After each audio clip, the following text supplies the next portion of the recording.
Hello, hello, and welcome to today's stream. Um, yeah, so there's a lot of work to do on this stuff here. Um,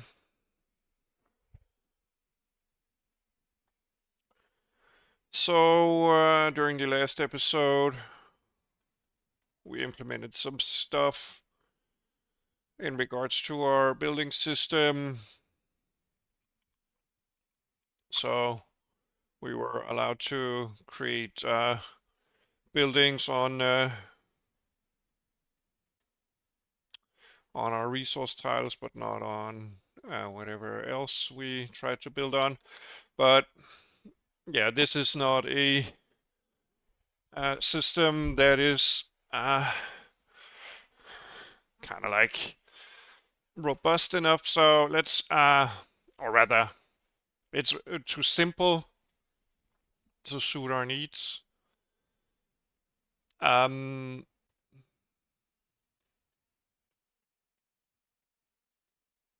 yeah, so today I'll be working on a lot of different stuff. I mean, resource system.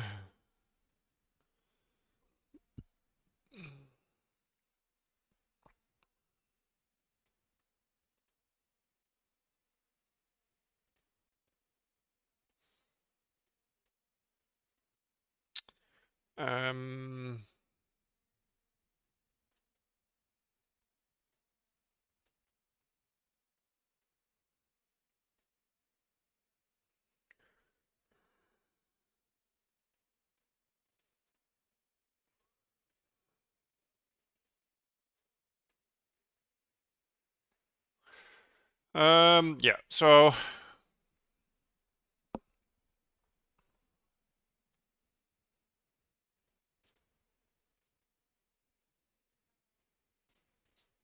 I'm just contemplating some instance drawing stuff, but anyway, um, so let me think. Um, so we have our collider stuff here, temporary collider stuff.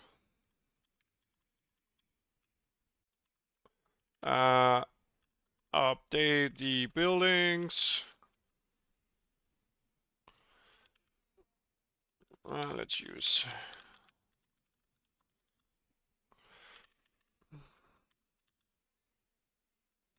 So in our update loop, we have some basic functionality that you saw where we manipulate the resources. So let's see.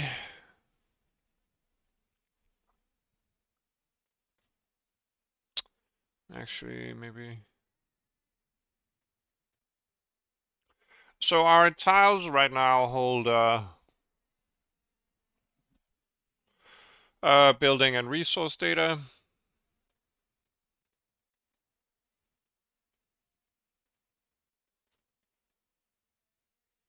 Yeah, in general, there's a lot of cleanup stuff that I would want to do, but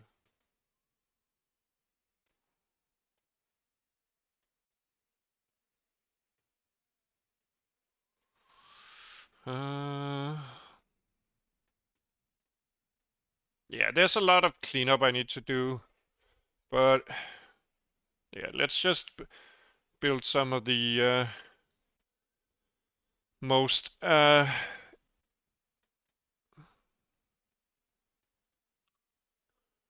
this doesn't need this anymore. Let's tile data store, it's fine. So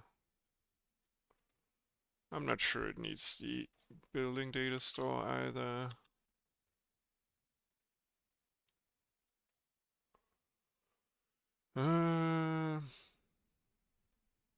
Building data store. doesn't include anything. And our build data store CPP file here doesn't include anything. Okay. And then our builder system here. So we also renamed this update builder tool. Okay, so our buildings should probably have some kind of, I'm not sure this is supposed to be something.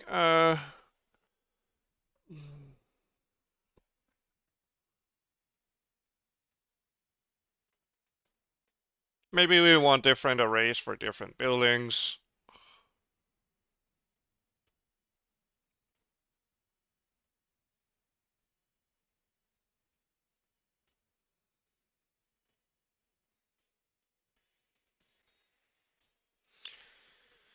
Yeah.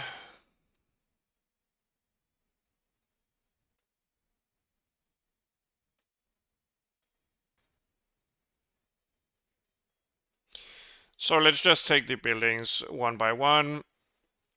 When we try to build a heat tower,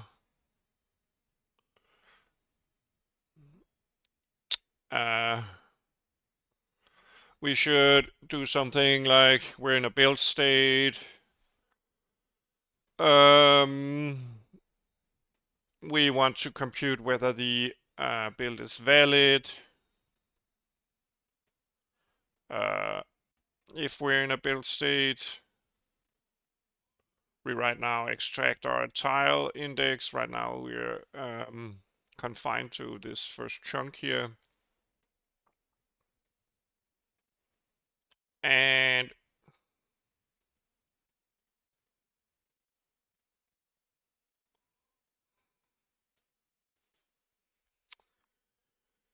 let's see, let's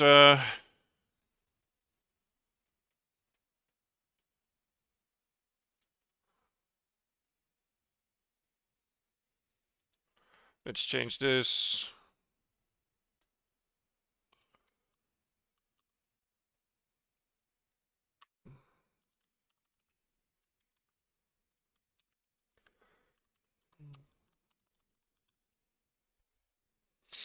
There we go.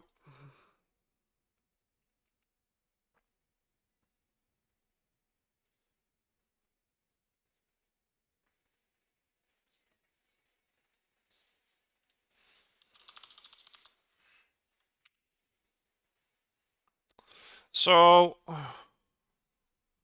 we want some kind of function where we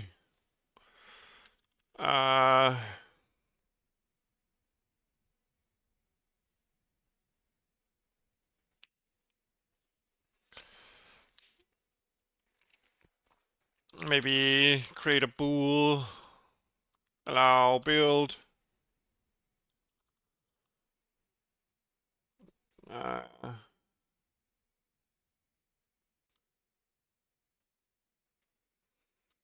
Check.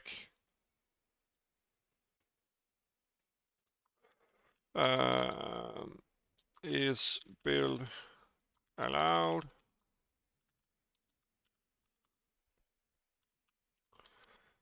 Let's do a const tile data reference tile data.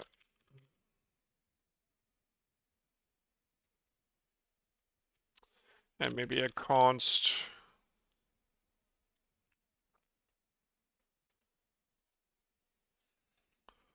what did we actually name it? Building type. Building type.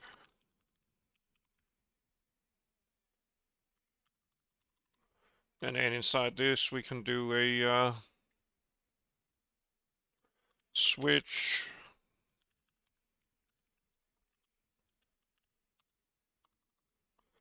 Let's do a return false case.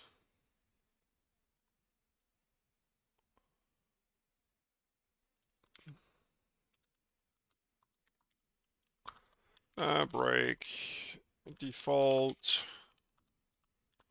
return false. Maybe not a break, but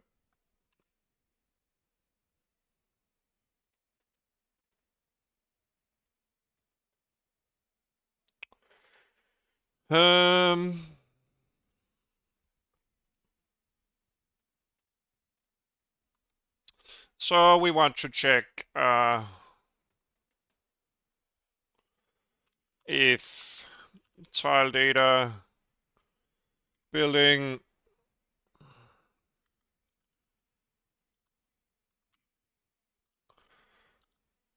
let's see, return true.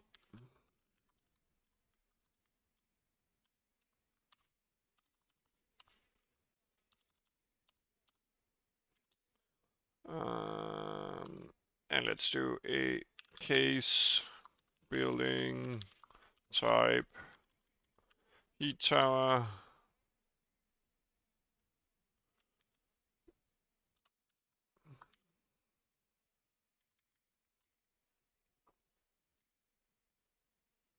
And let's do a iron extractor.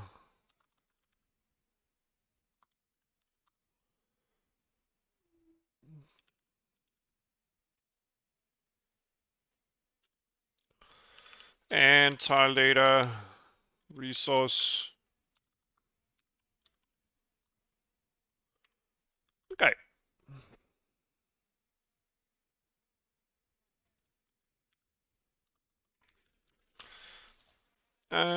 Check is build allowed with our tile data.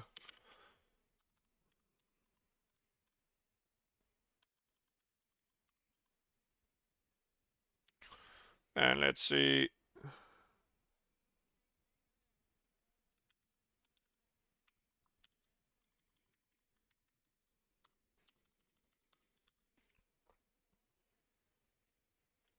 Okay. So we can build this. We can build this. We're not allowed to build. And this cannot be built anywhere but, and we can't build them on top of each other. Okay, great stuff. So that's a simple check here.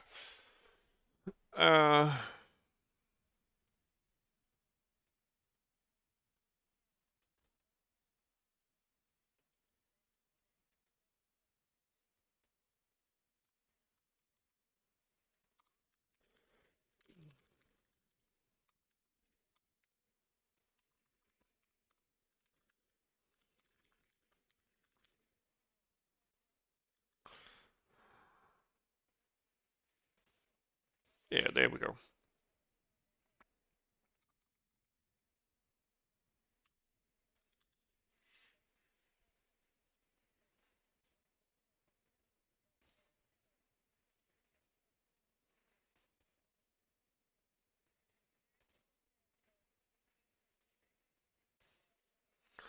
Let's see, switch on unsigned int signed performance.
Okay.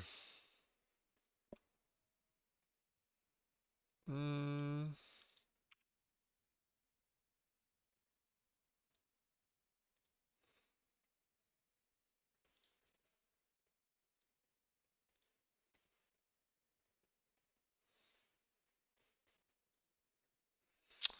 Okay, so we fixed that. Our build tool does that. So this is the currently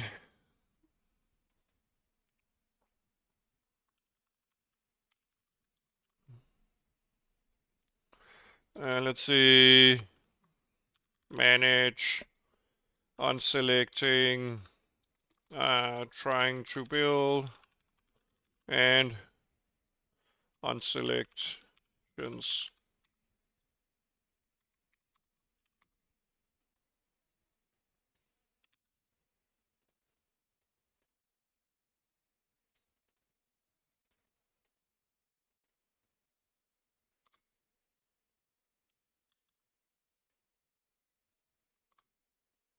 Why doesn't it recognize the scope?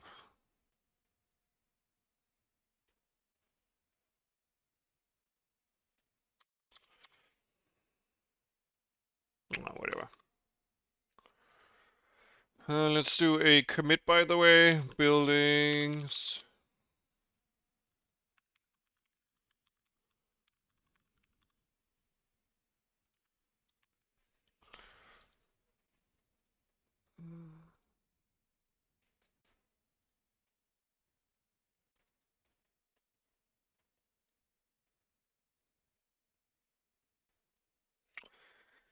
Okay, so whenever we create a building, we use this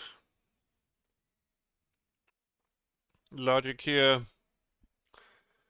And we pass in our building type.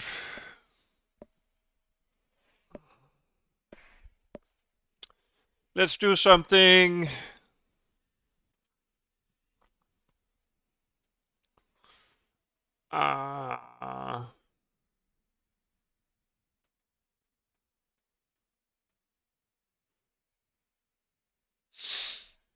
Something like,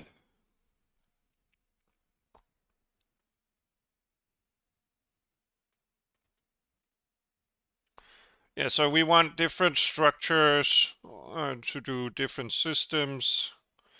So in our building data store here, we have our building data,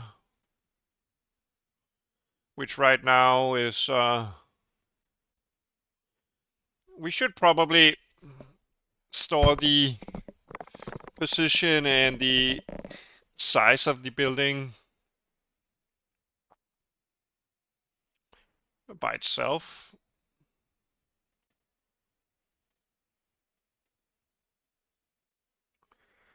Um,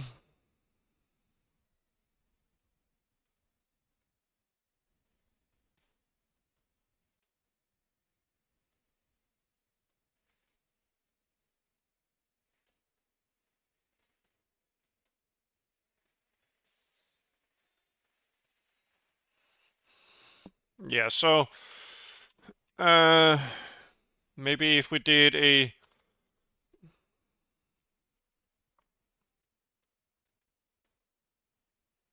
no.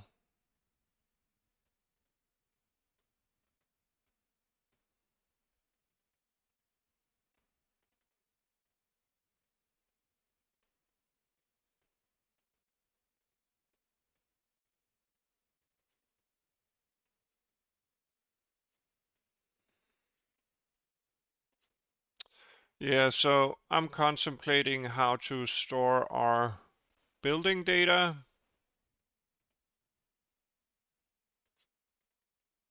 So if we were to like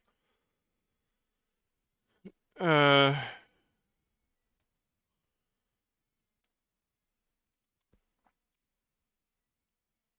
yeah, use this component here.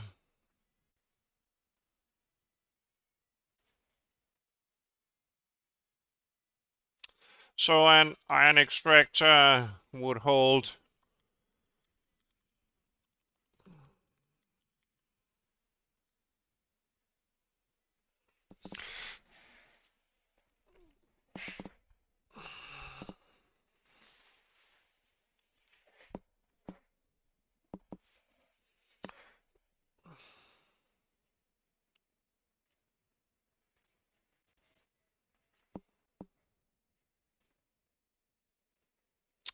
so an iron extractor should have a resource index, potentially more. For instance, if our iron extractor should be able to sample the, for instance, this iron extractor here should be able to draw resources from the surrounding tiles. It could hold more resource indices. We would of course set that beforehand. I don't think we need an building data ID.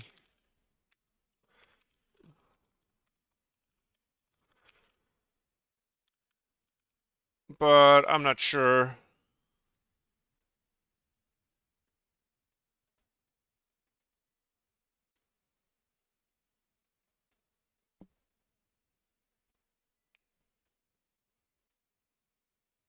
I don't know. Maybe we do.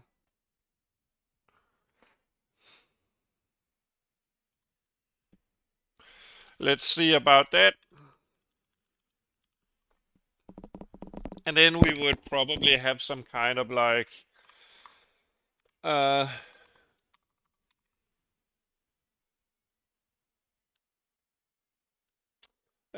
list of active extractors.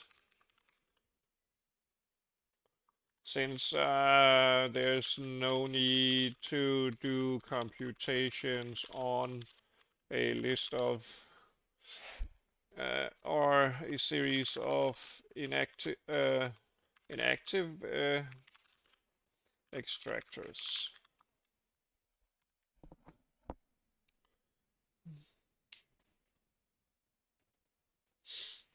Yeah.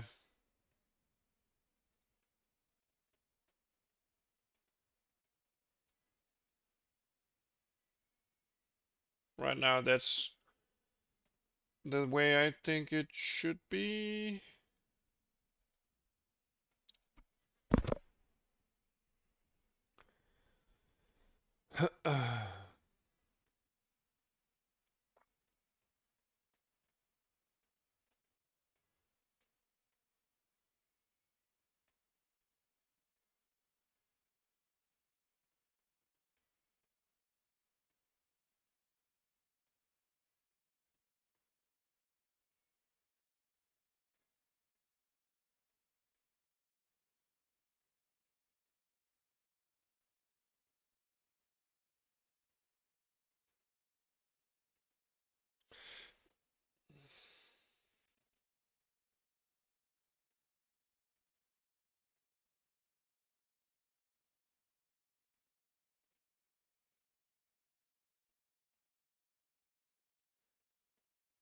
Yeah, and this gets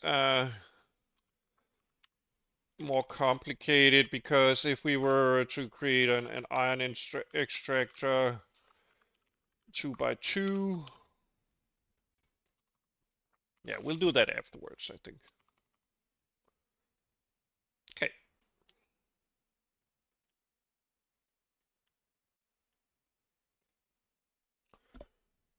So computing for these are fine. So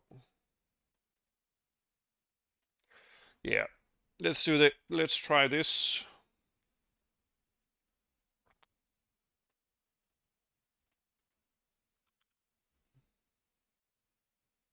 We already have this.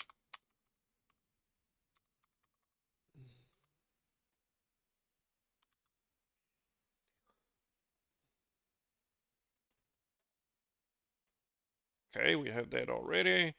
Let's remove this.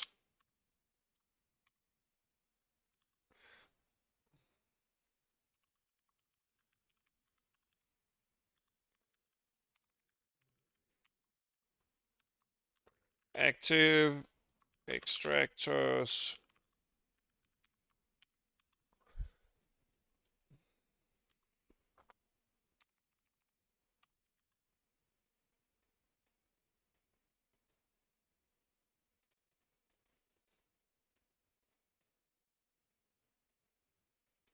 Yeah, so whenever we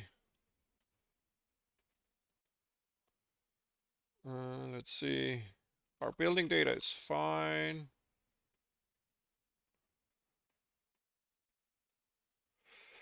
But let's decouple this logic here.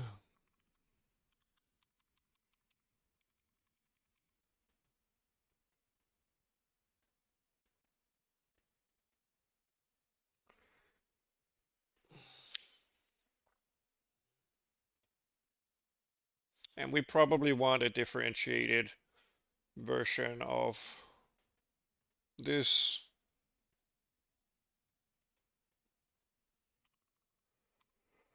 Let's see.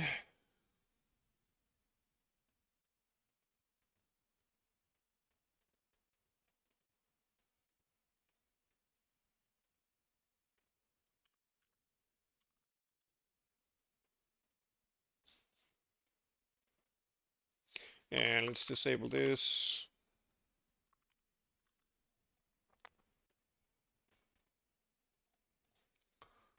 And we probably want some kind of like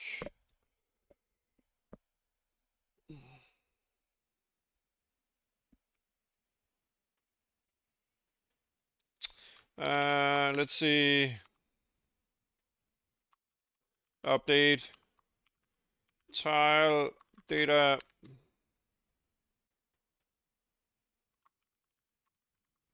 Let's see, in is supposed to be our building type, I guess, and our out is going to be our tile data, out tile data, or something like that.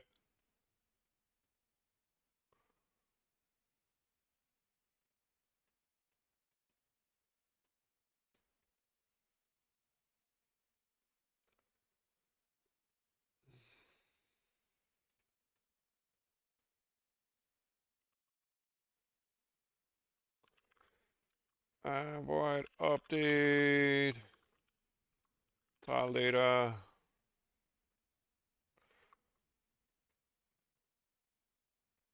Building.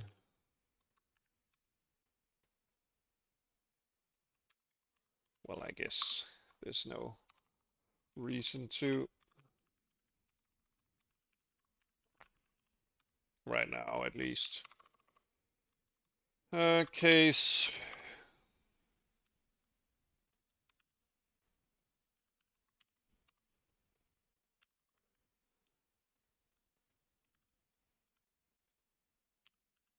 Whoops. Break. Let's do default. Break. Let's do a case.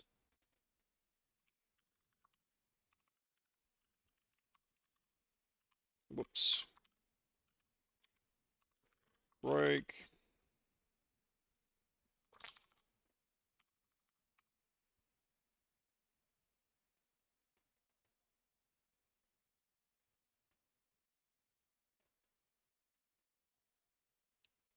Let's see. Const. Unsigned int.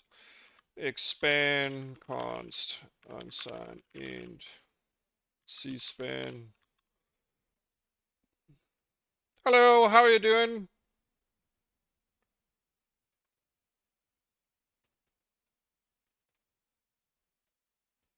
Welcome, guys. Nice to see you. How are you doing?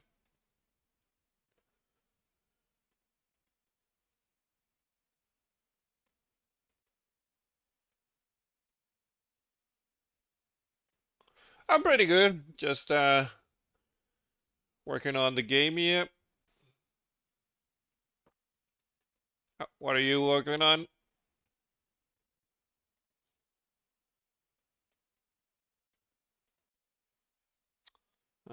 Let's see.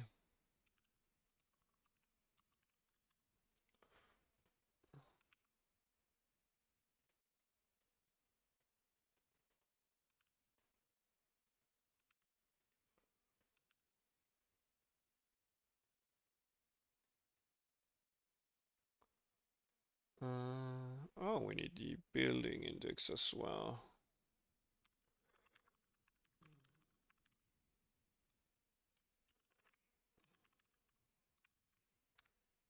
Oops.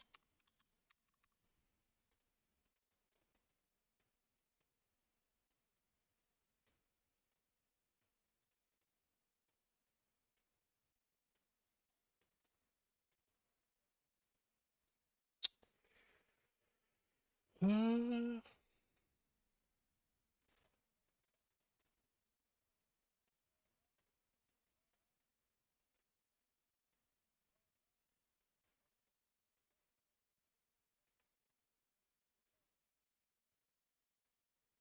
yeah.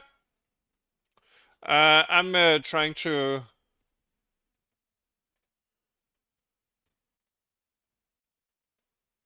Um, I'm working on implementing different buildings and different restrictions and systems for those buildings.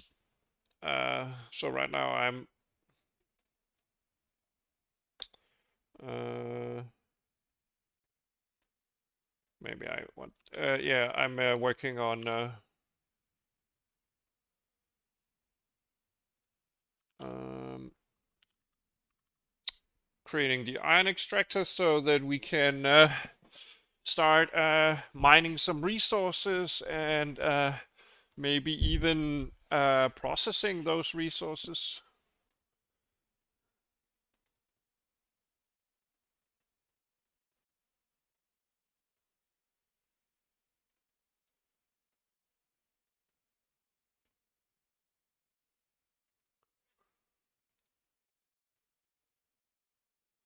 Probably you can try.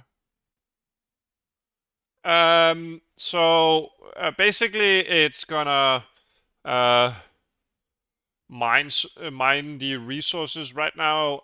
Let me just change this up and then uh, I can show you.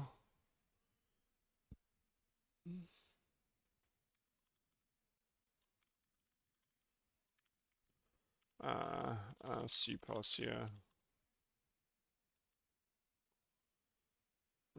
So let's see. So this is the logic for this, and then this is what we did before. Yeah.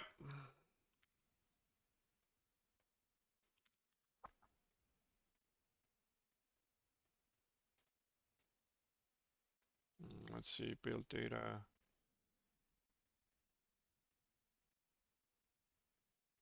Actually, this should be one by one.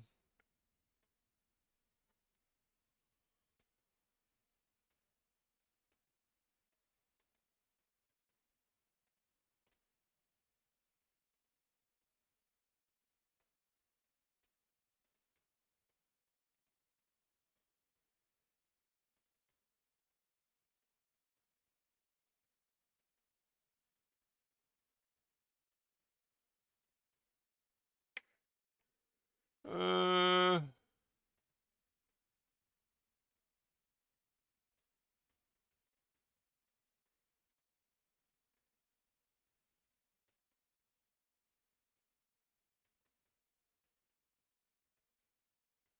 I'm not sure what you mean, buddy.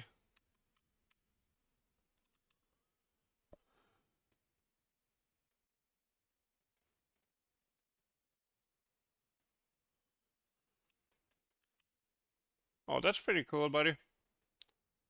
Let's see.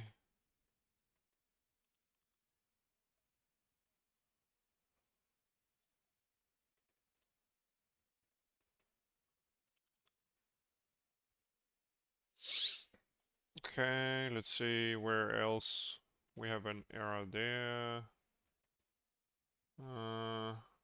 But is there an error here? Oh, maybe inside this. Yeah.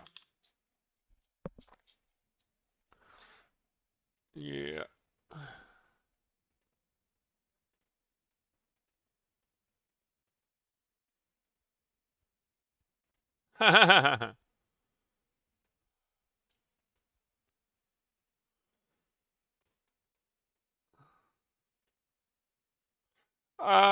No, I do not. As far as I know, there are some open source algorithms that you can use for it. But I don't know. That's a particular kind of noise I have no experience with. Okay, let's see.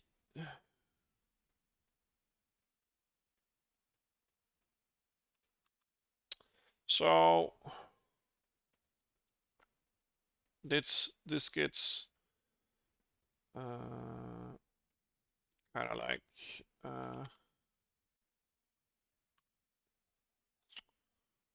update tile data,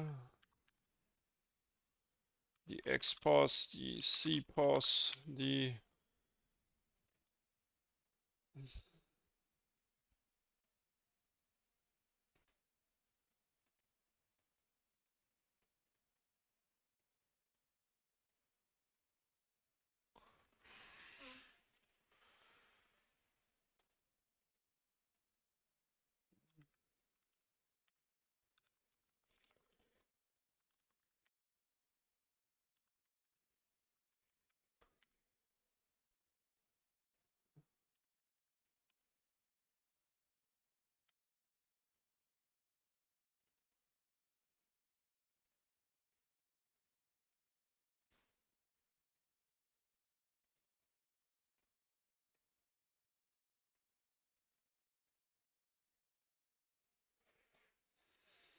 oh, we actually do not need the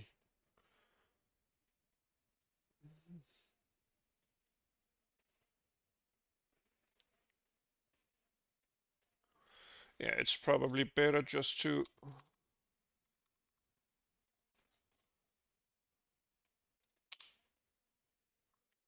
okay, let's do that.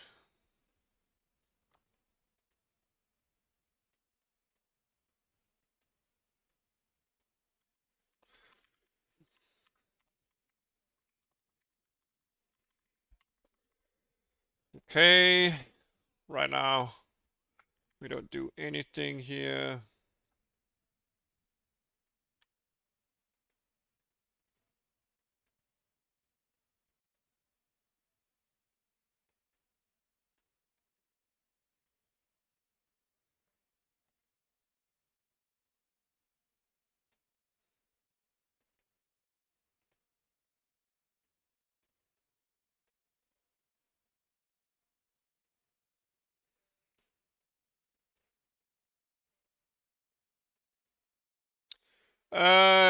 I would definitely stick to C++.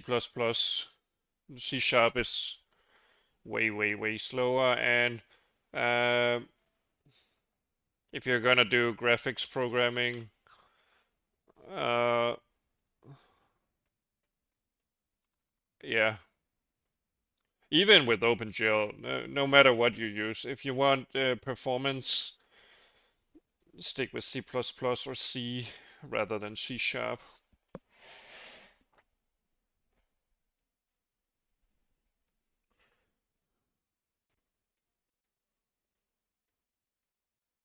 Okay, let's see. So, um,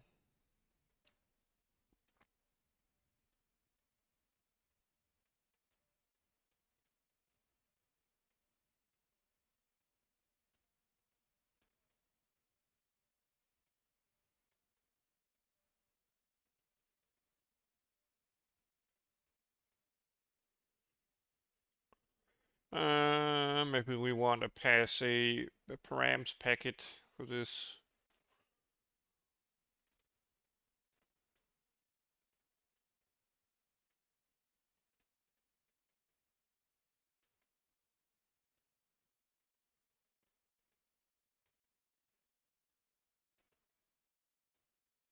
For loading textures from file, DDS textures.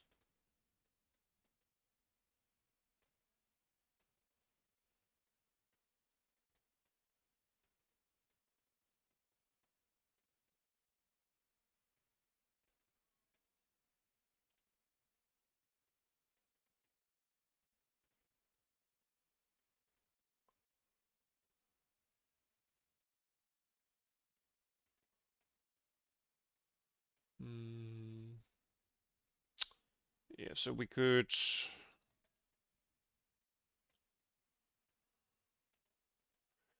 add a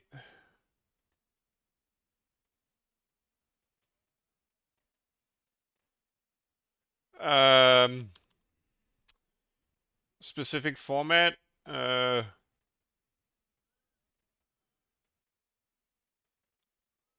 What do you exactly mean?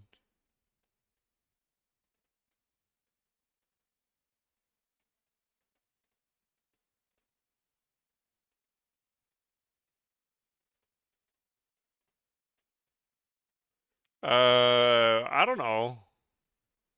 It would depend on what kind of like test game. The DDS format is just a file format, uh,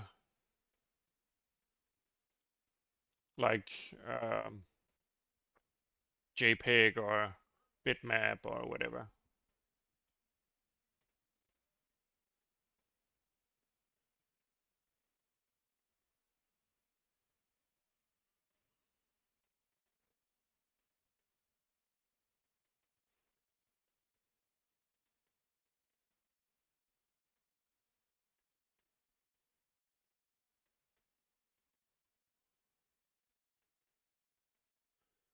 But it has support for something like cube maps and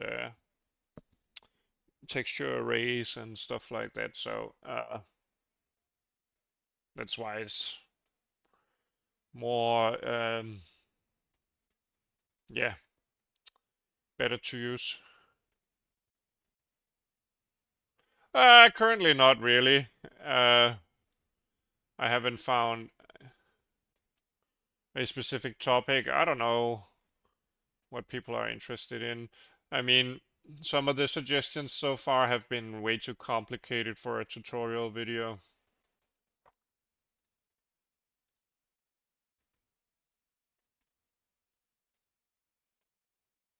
I might end up doing something like, yeah, where I just decide on something and we'll see if people find it interesting.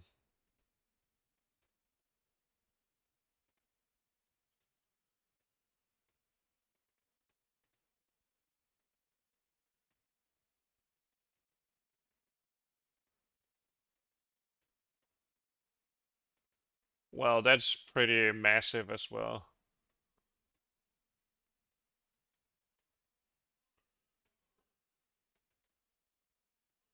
I guess I could do some simple sprite rendering or something, a 2D pipeline of sorts, but there's no real difference between a 2D pipeline and a 3D pipeline in terms of shaders and pipeline setup and stuff like that. It's just the shader logic and the computations. So, yeah. Maybe I'll do something about instance drawing or something.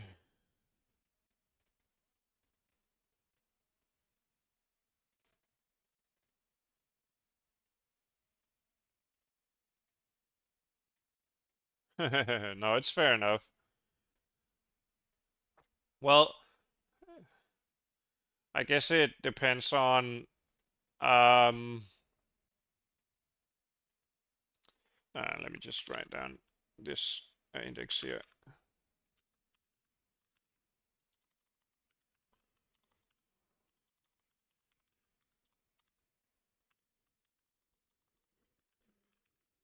Um, so graphics APIs are basically managed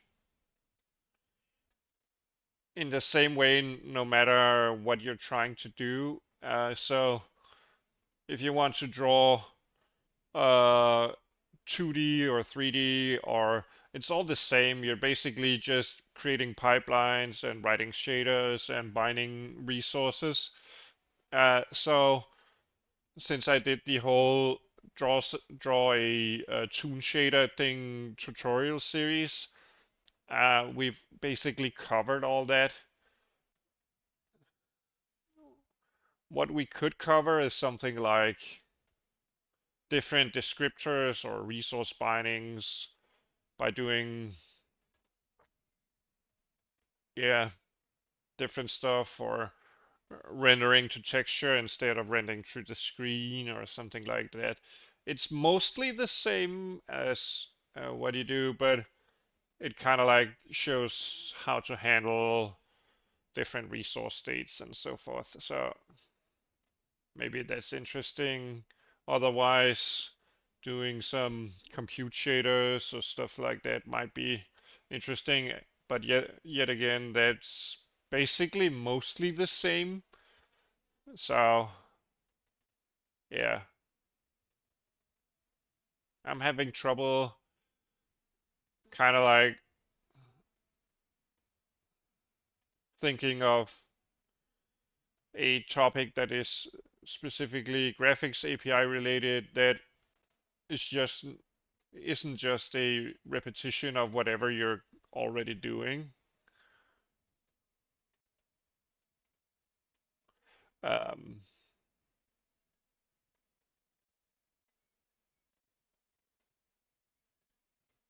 yeah, maybe. Yeah, that could be nice, I guess.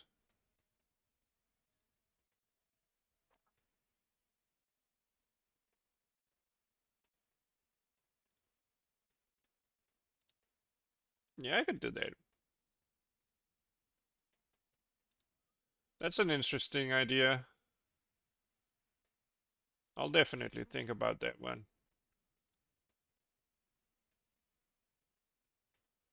Oh, well. Anyway,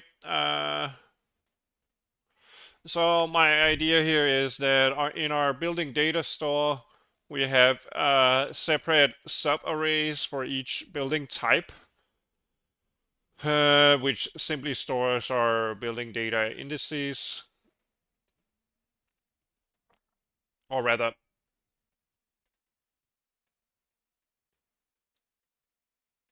I guess it would depend on whether you consider whether you would want an answer in terms of like full-time commitment, uh, or if you were asking me uh, in total how many months I was working part-time on it, because I've been working on this stuff here part-time all the time, meaning that I have a full-time job in a at a hospital, so I don't even work on this regularly or every day. Sometimes I only do it maybe once a week, or maybe even for long periods. I've not been working on it for like 6 months or something. So it total time span working on game slash graphics programming, knowing that I've had long breaks. The longest break I had were like was like something like 8 months or something. Um, with that in mind,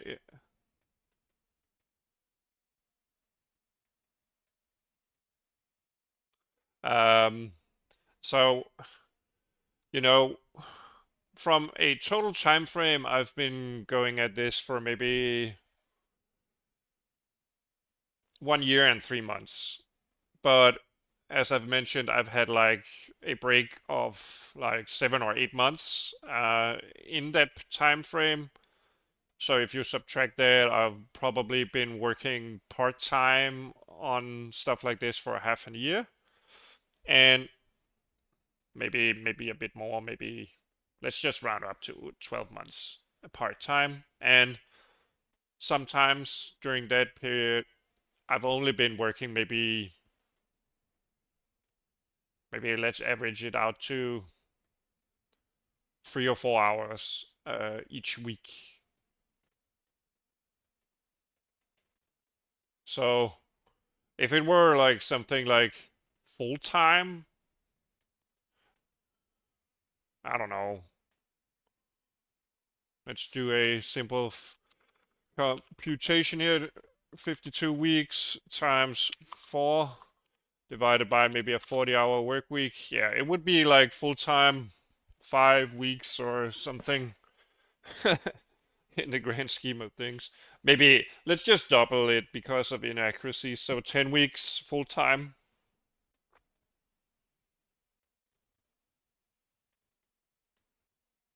Or you could even double that, then 20 weeks, whatever. I'm not gonna answer exactly what I'm gonna do. I'm doing uh, because I want to stay somewhat anonymous here. Uh,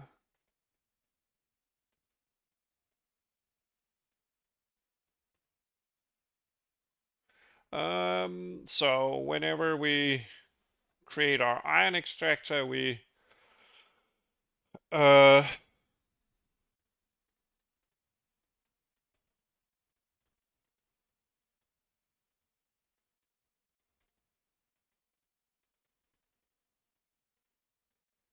yeah, that's nice.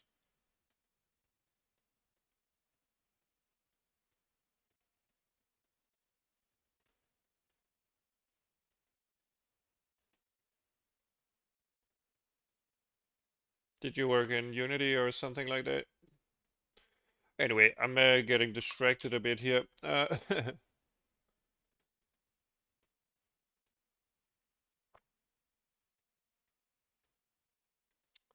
So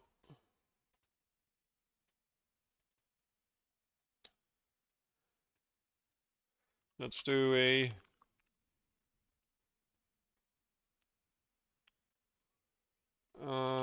create building subarray.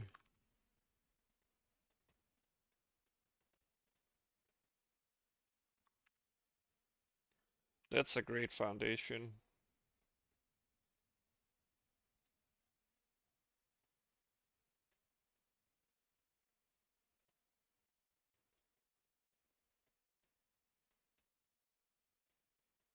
Actually, I also started with Unity, but I didn't do a lot of stuff in it.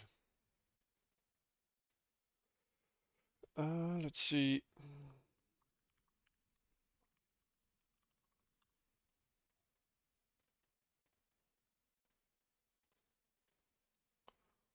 Um,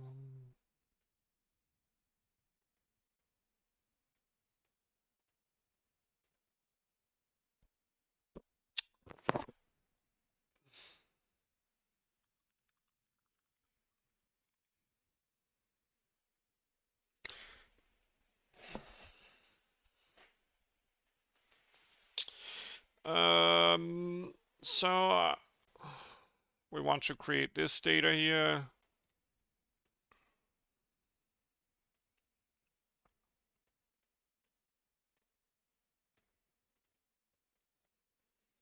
And let's do a, I mean, these functions here have side effects, meaning that they manipulate a global variable. From the name itself, it should be apparent that we're doing modifications, update, create, stuff like that. But I'm not sure I like this code structure too much, but it is what it is. So we should do some grabbing here of our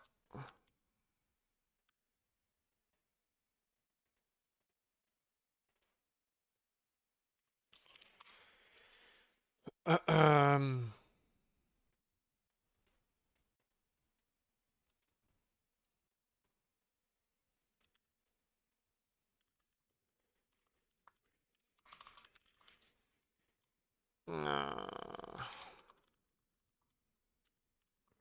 Or maybe.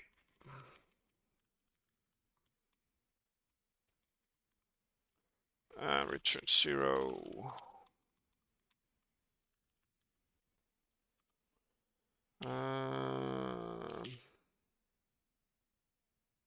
Oops. Ah.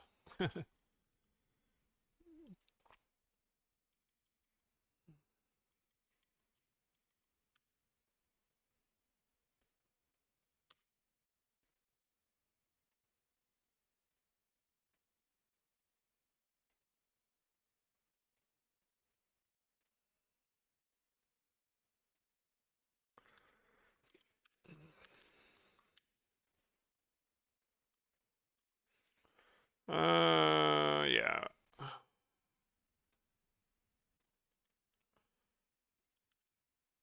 Let's see. Index equals this dot size.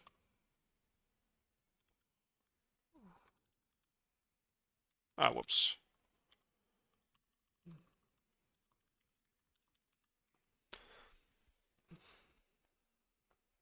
Yeah, so we get whatever subindex.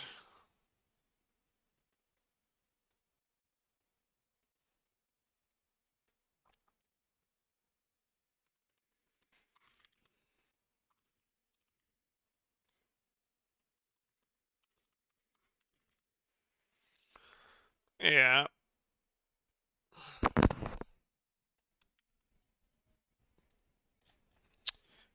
Let's do a void pointer const void pointer ramps, and let's do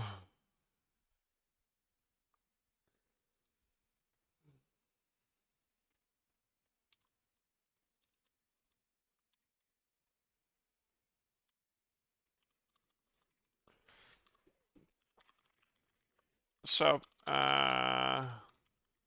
array index.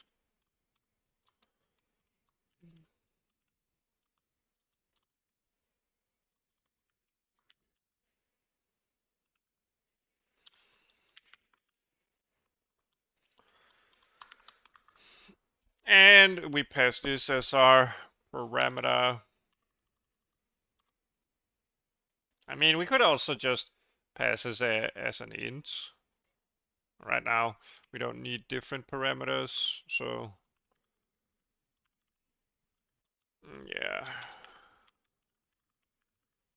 And let's just modify it eventually. Subindex.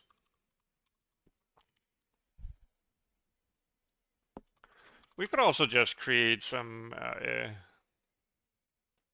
temporary struct or whatever. Nah, it doesn't matter. Doesn't matter. And then we don't need to store it as a temporary for now.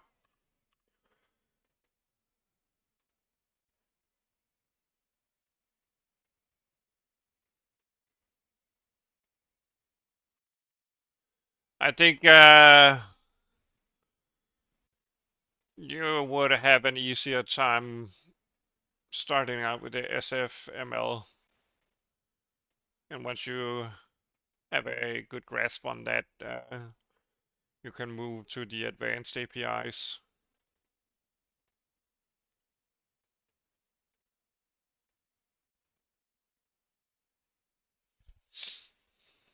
There will be lots to learn.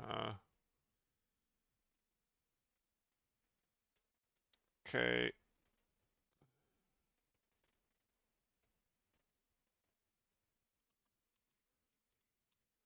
Let's see. Okay.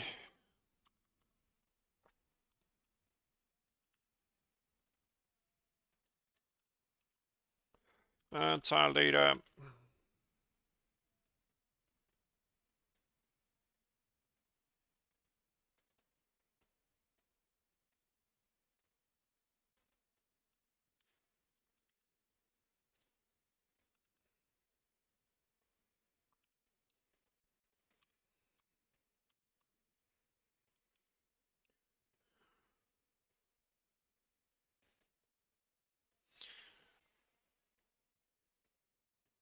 I would recommend that you implement one graphics API and then try to do an actual mini game in it uh, if you're building an engine, because that will reveal to you what you need to provide of overall structure. Unless you've already done that, then you're good to go, I guess.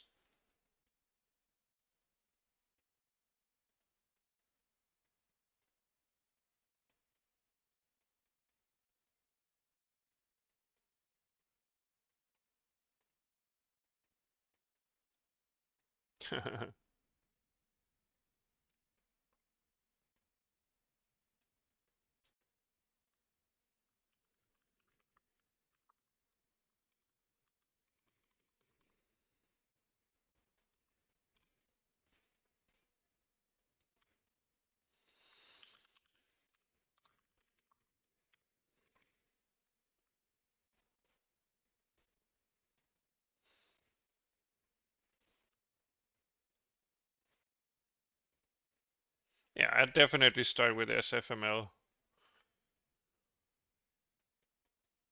Unless you've done a game in Vulkan already. An entire game, I mean, not just some small project. If you've done an entire game in Vulkan, you can do whatever you want, I think.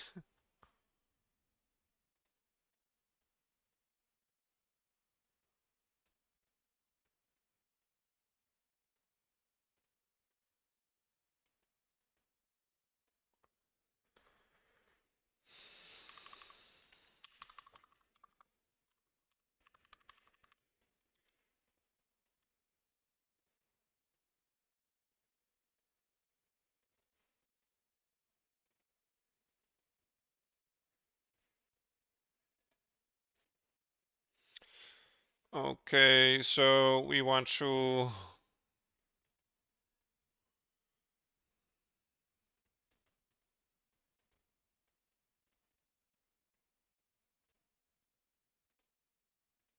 Yeah, true.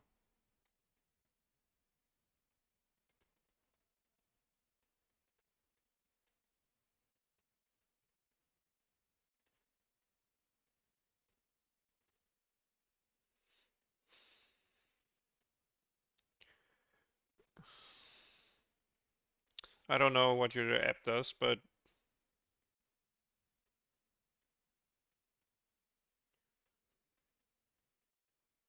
I mean, knowing the abstractions that are supposed to go into a front end uh, to handle multiple backend APIs is something that requires,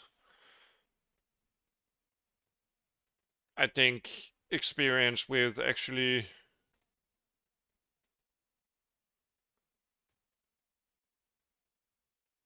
No, no, sure. I'm just trying to explain my view on it.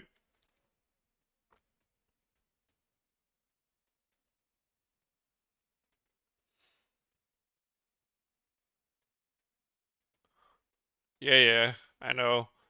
Um, the problem is not the implementation of the backend, it's actually creating a front-end abstraction that allows for proper extension and use of a backend, and the overall structure needs to be something that follows a game development workflow. That means a editor workflow and a runtime workflow, uh, or not workflow, runtime data stream throughout the whole application. So in order to get an overview on that whole structure, yeah, I would definitely start out by implementing a game. That's how most game studios do it anyway. They build their own engine to build an actual game, and then they use that engine to build into something that can make a different game and so forth.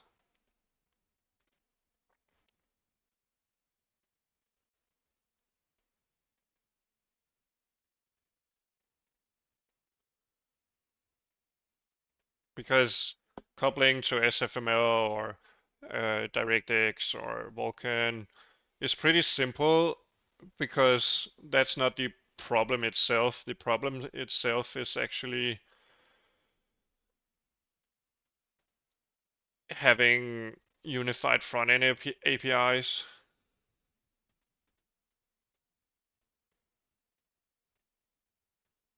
Sure, sure.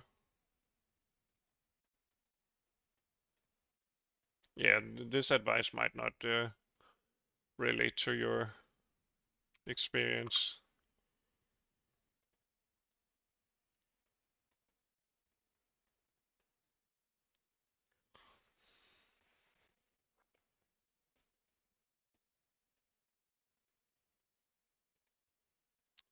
Uh, okay, so let's see.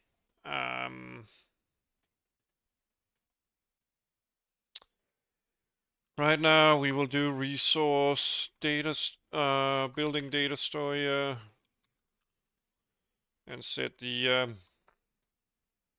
iron extractor.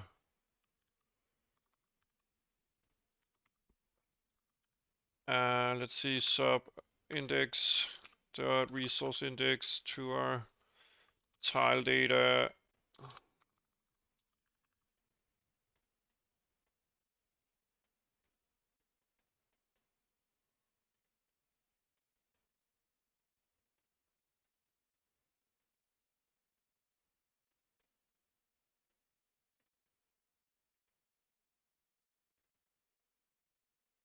It's because web development doesn't really give you much programming experience.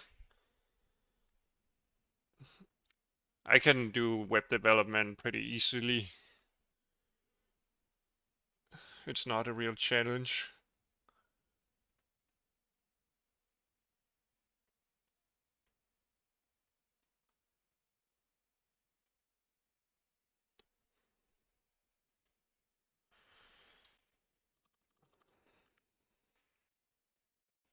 At least that's my opinion, but anyway.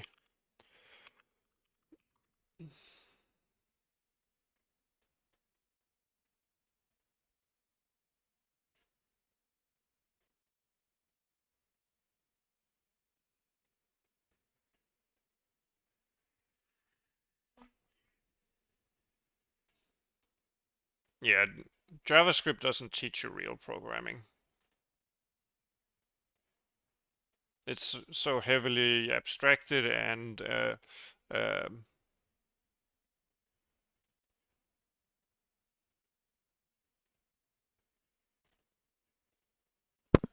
but even replacing web developers is probably not going to happen anytime soon.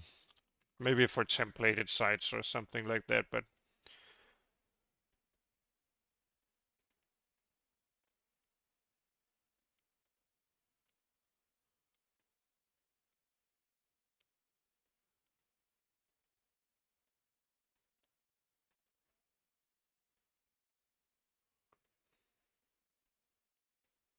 yeah, but anyway, I'm getting distracted here. So let's see, tile data.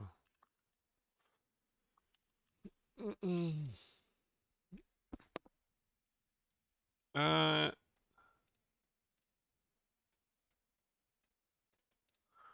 so let's see, we set the resource index here.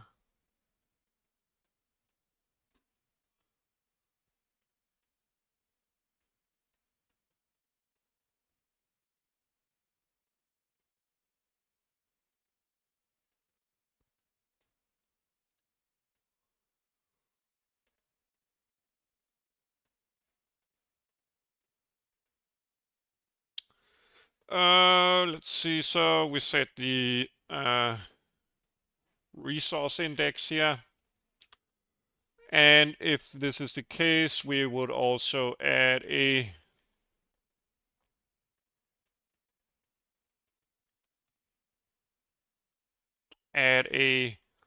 uh, active extractors to our list here with our building index. Well, Is it supposed to have the subindex instead? Yeah, I think so.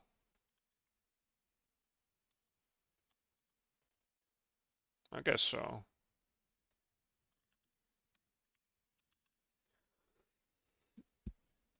So if we're having a resource on this tile that we can mine, we assign that a resource.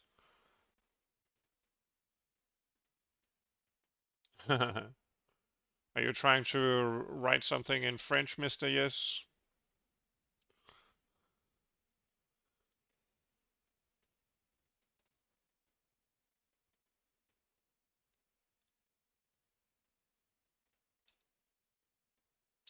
So,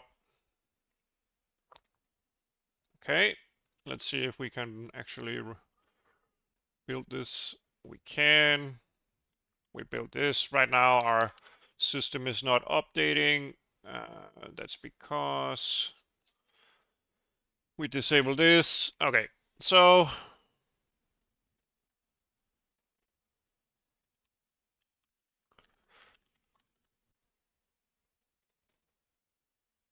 yeah, let's do a extractor here.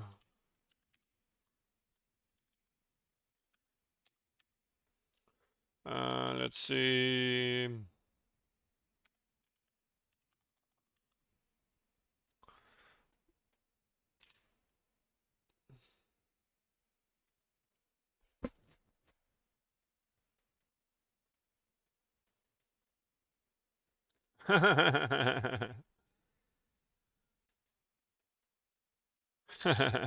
Oh, sorry. I'm not.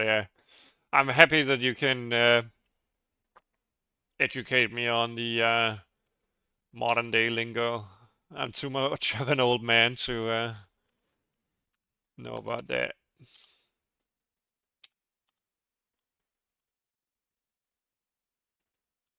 Let's see. Oh, wait a minute.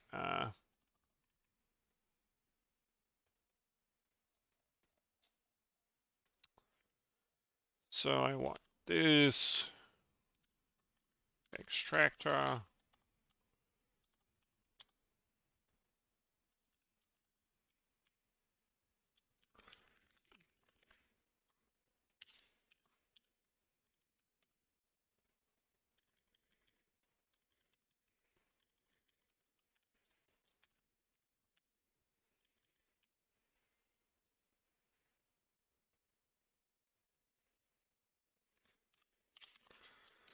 Resource index, and let's update this. Okay, so we should see our resource updating again.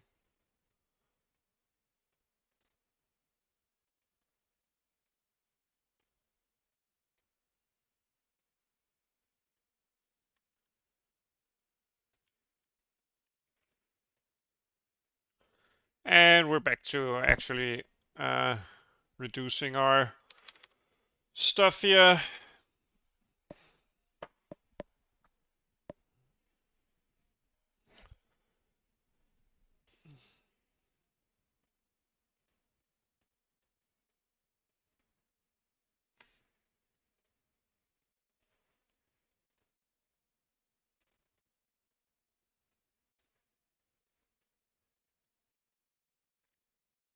And this logic step here,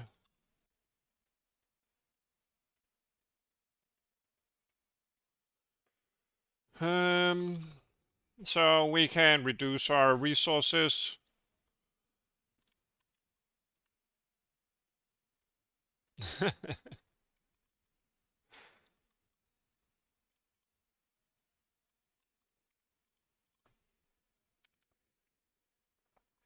Yeah, so we can reduce our resources, but I think we should do some stuff here. Compute a yield.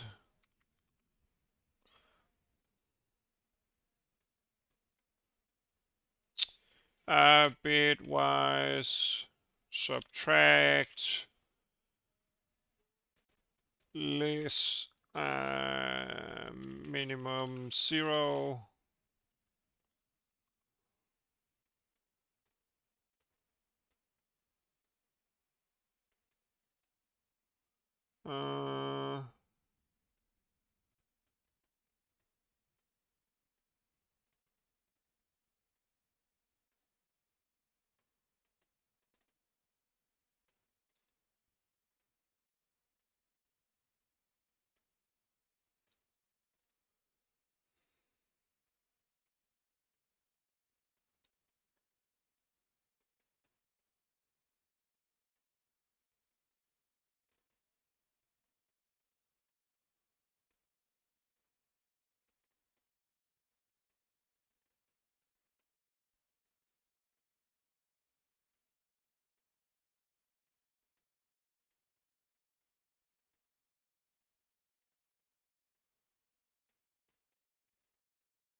Subtract without going below 0. I can't remember how to do it bitwise.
All right, thanks for tuning in. Looking forward till next time.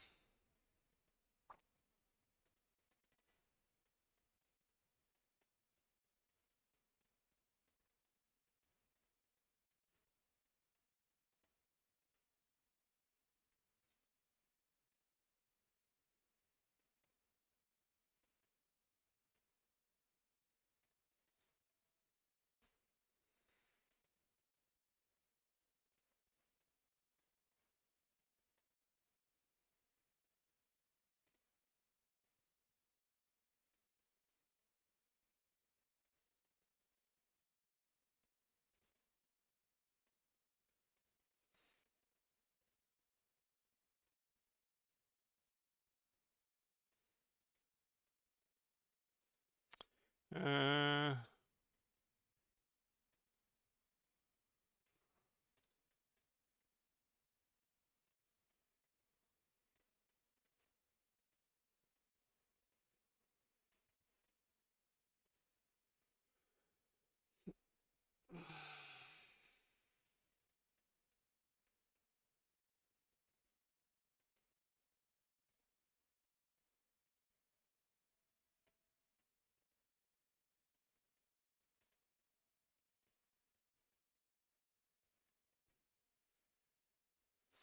let's see, AVX max instruction.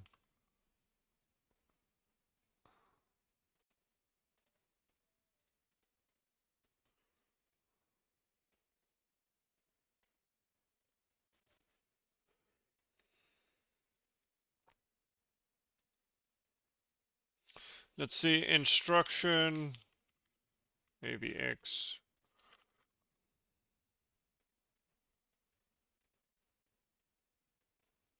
Let's see, max.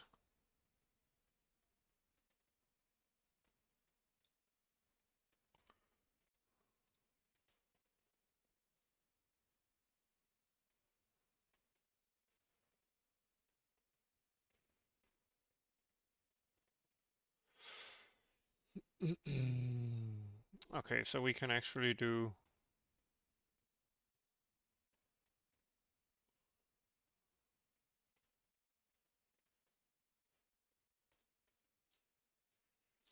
Oh, we could do something like that.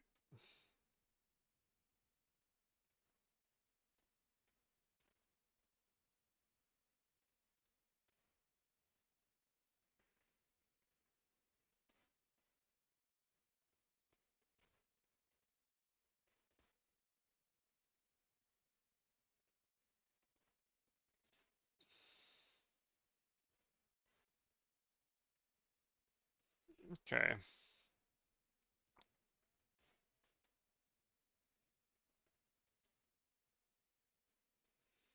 Okay.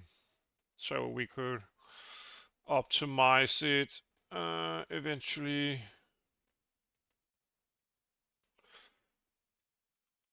C++ max AVX 512.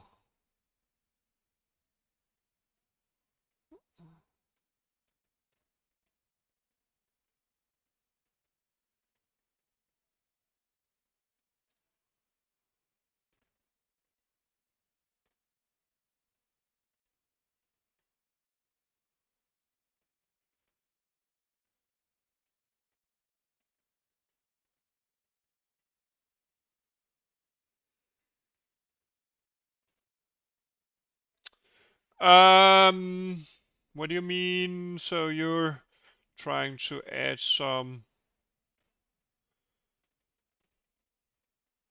I can't remember what kind of game are you doing?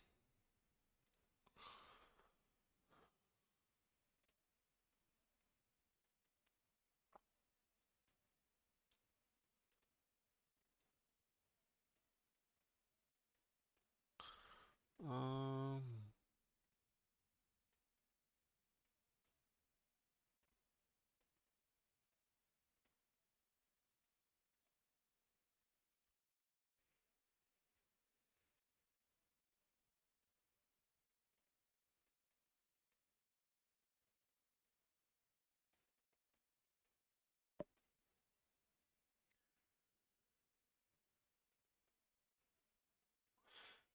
and the blocks.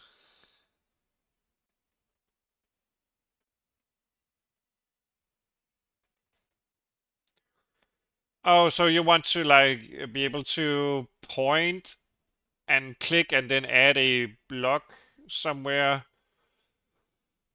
in a cube grid, or could you try to explain me what you're trying to do?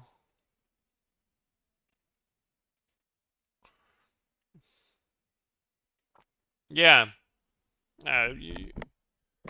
I think you would want to do a raycast from screen space into world space and determine where to add the block. Like, this is you know, in 2D space because I simply treat this as a plane. So the mouse translates into what do you call it? From screen space into 2D space on this grid here. These are tiles, right? But you could basically do it into 3D space however you like. It's just a raycast.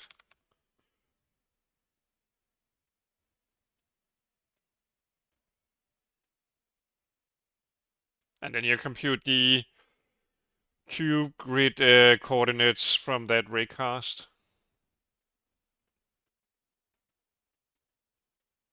And call your add remove logic with that.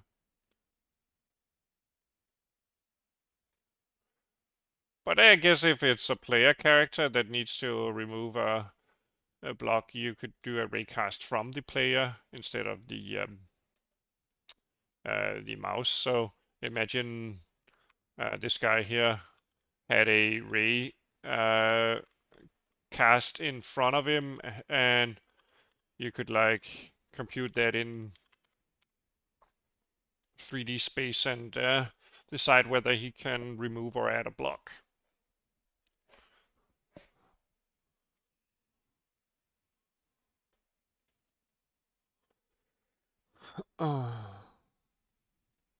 Yeah, I know that feeling.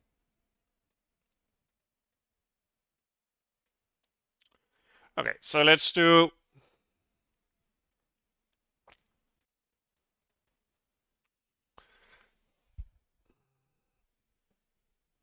Oh, I just immediately realized maybe we want some kind of like.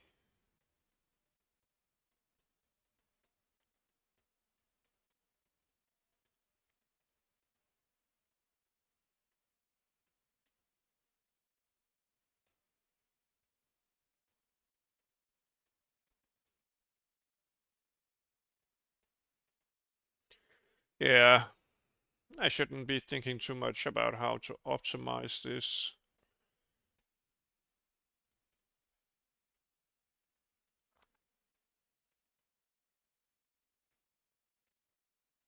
Yeah, that sounds nice. That sounds really nice.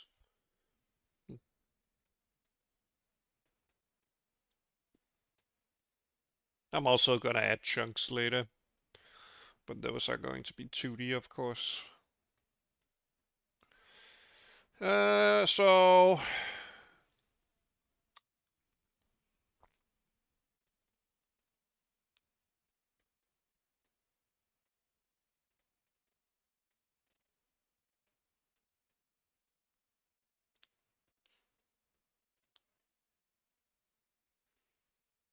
So we could do something like.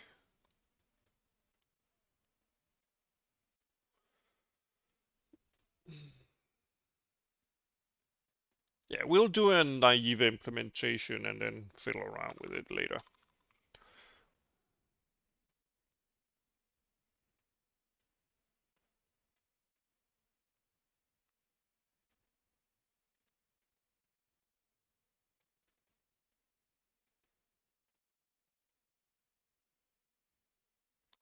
So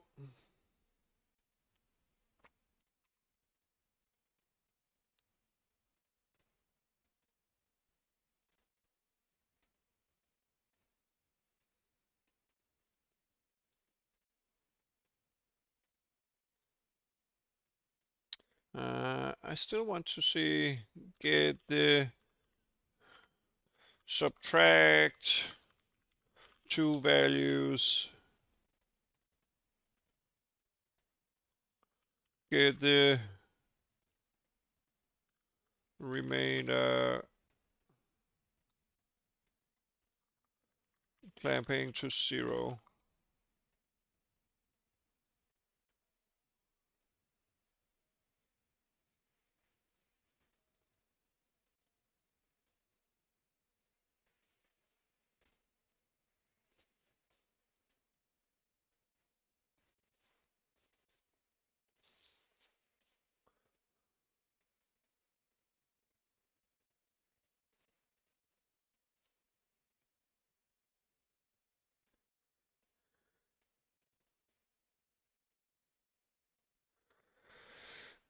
Uh,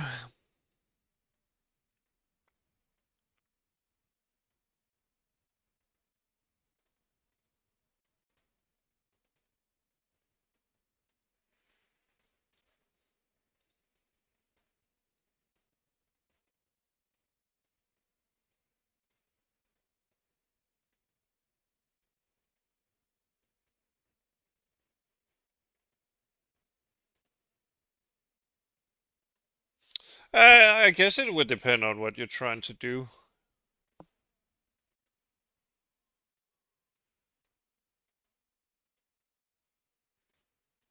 Could be fine.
Let's see.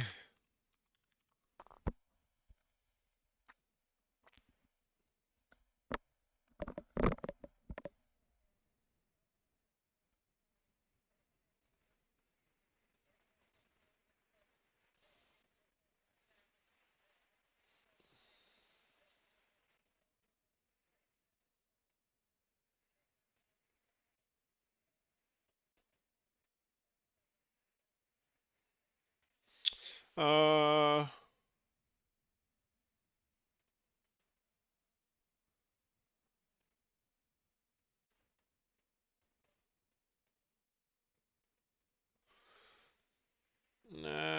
Programming.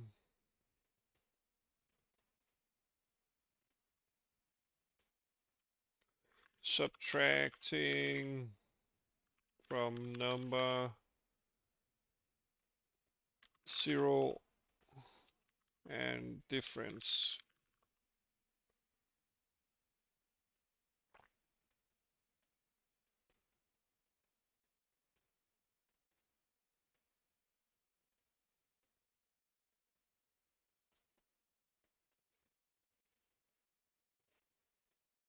Yeah, that sounds interesting.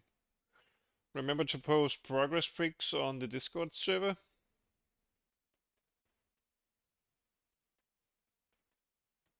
It's fine, man. Was nice hanging out with you.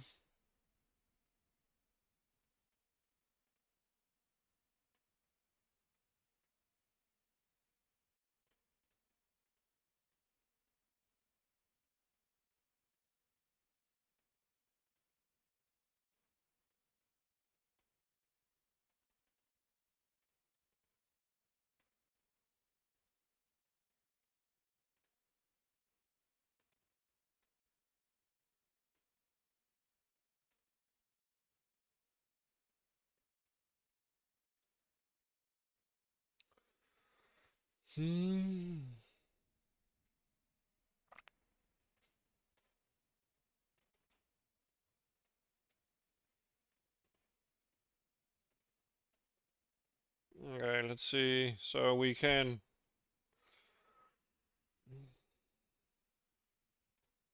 maybe calculate the difference, resource amount minus extraction.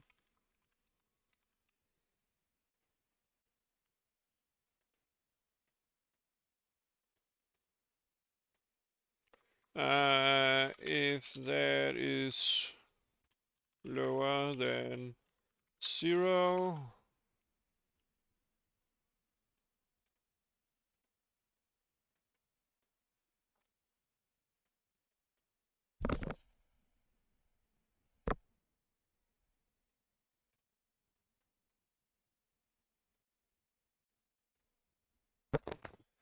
let's see, unsigned int, subtraction below 0.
int get difference from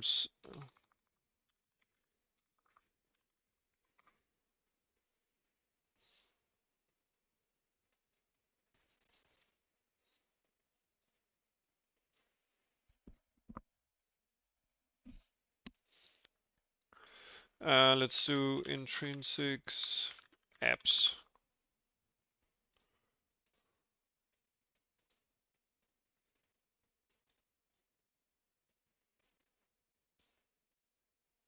Let's do avx.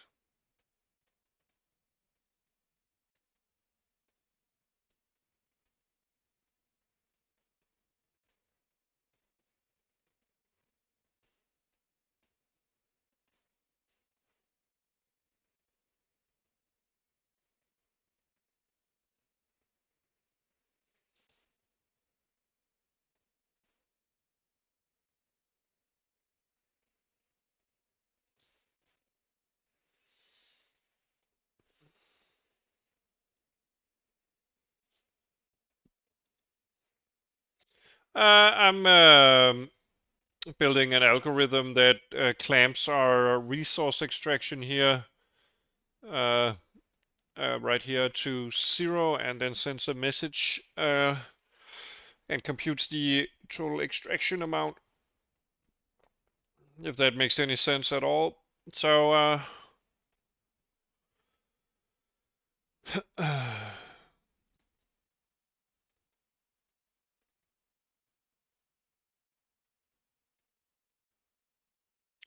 okay, so we could do something like extractor amount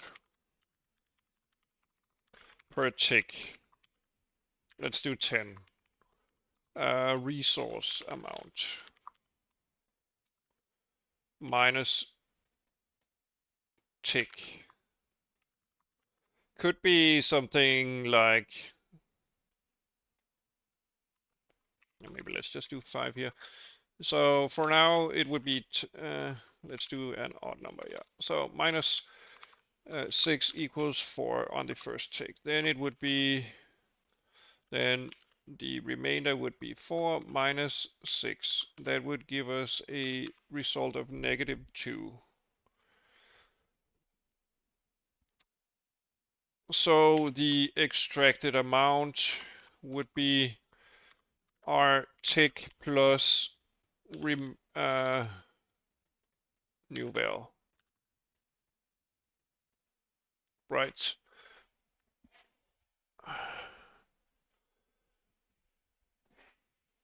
Yeah. Yeah, but I don't want to do a if statement. There's no reason to do branching. Let's just do some fast math here. Or otherwise just use a value.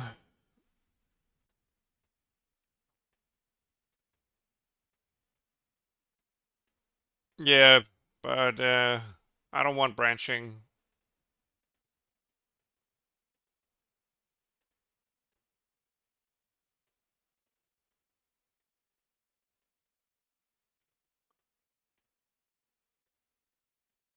Yeah, I could do that.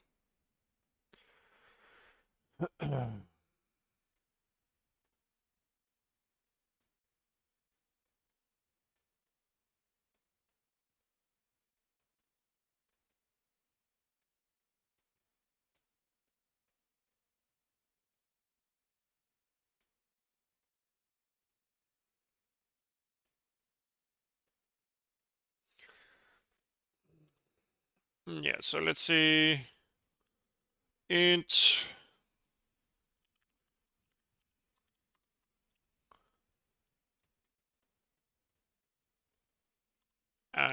let's do yield something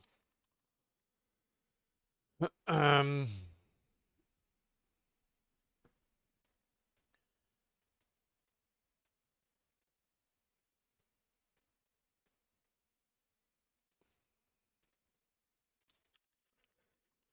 and let's do a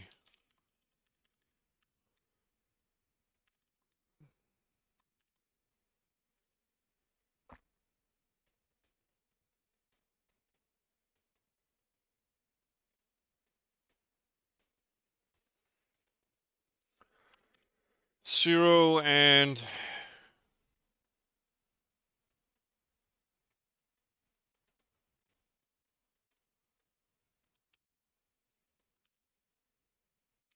minus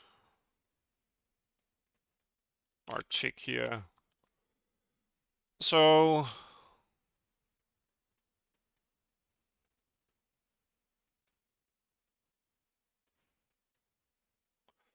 this would give us our tick plus the temp here. So if this extractor ticks with a resource extracted, um,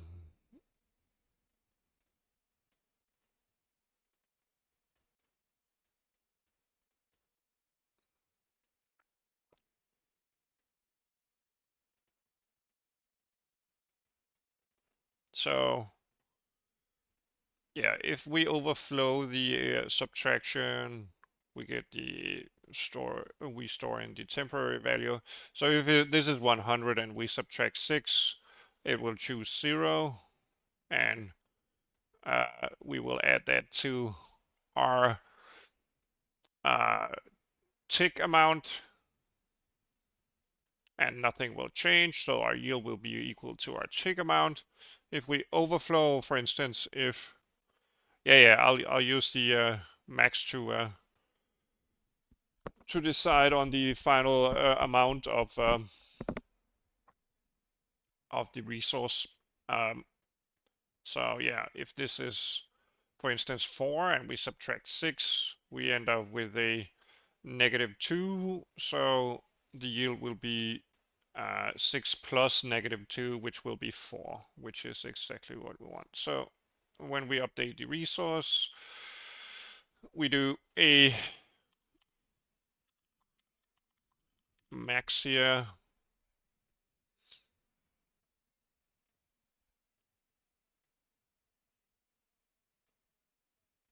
of 0, and yeah, let's store this in a value. There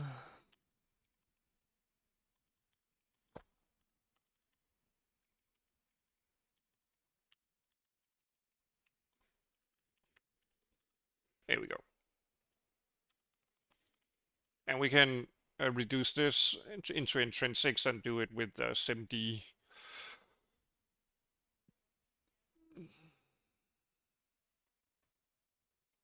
All right, so it's way too fast.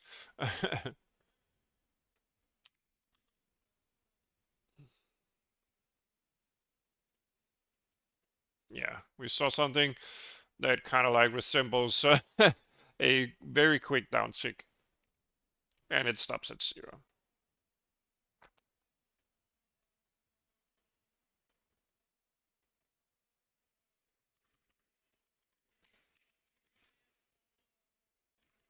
Yeah, so that's the an extraction algorithm. Let's create a resource with 1000 instead, so we can actually see it in effect. Yeah, we extract 1 on each tick.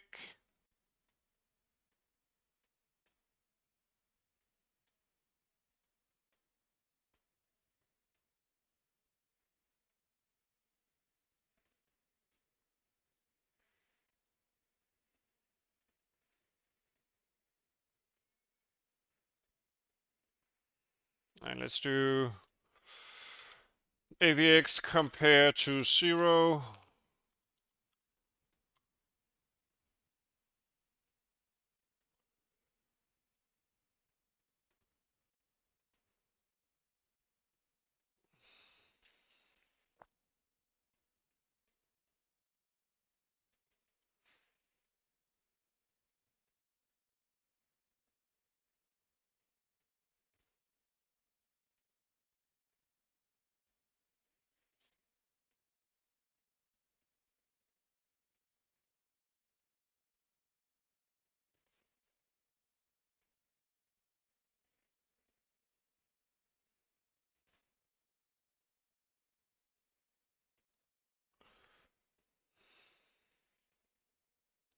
Let's see, int.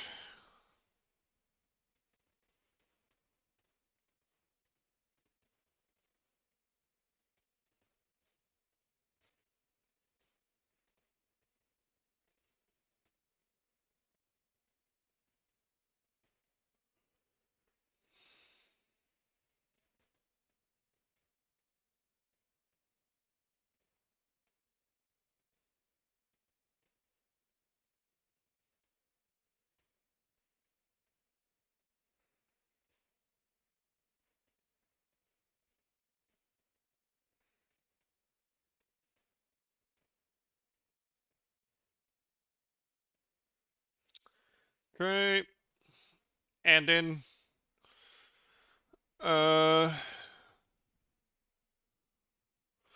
we could do some processing on the resources that should be set to inactive.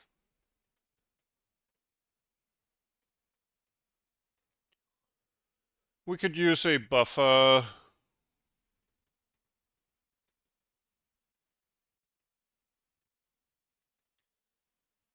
for that.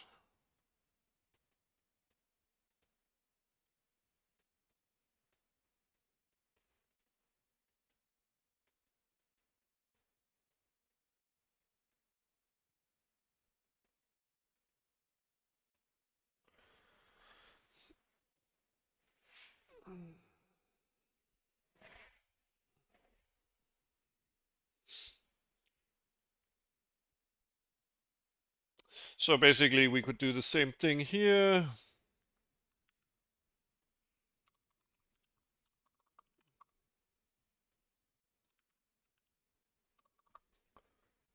And simply do a if um,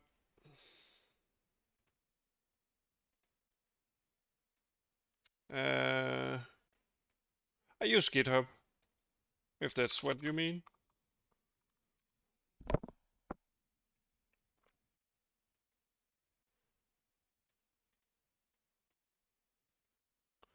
Let's do a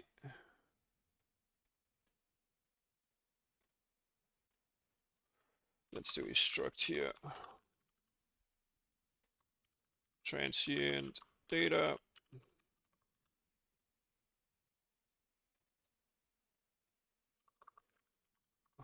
Transient data.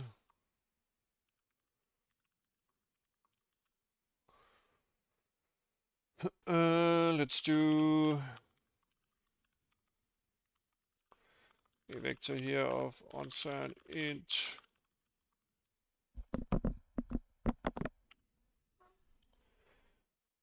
recess to pop.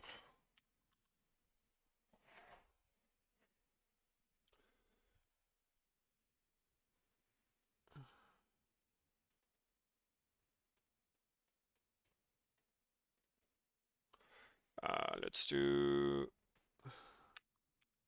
transient data, pushback.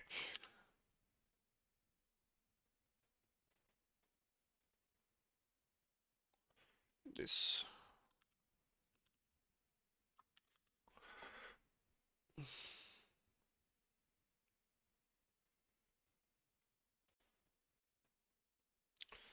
Also,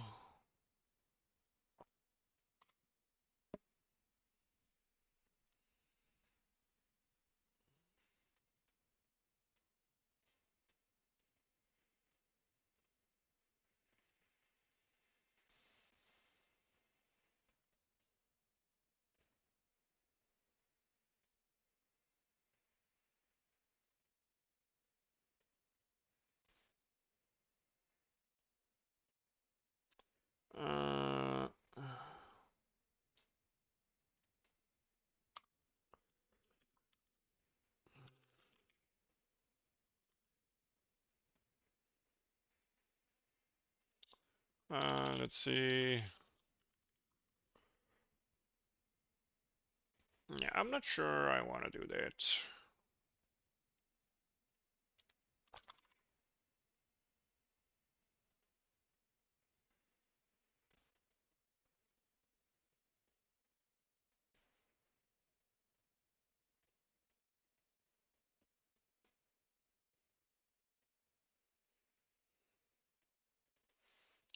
We could do something like a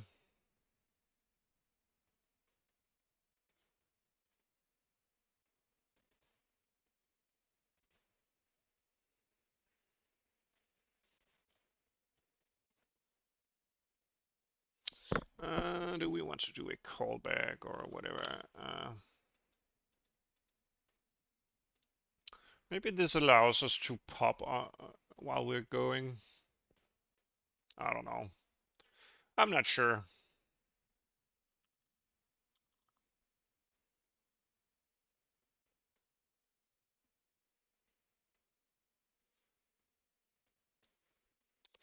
So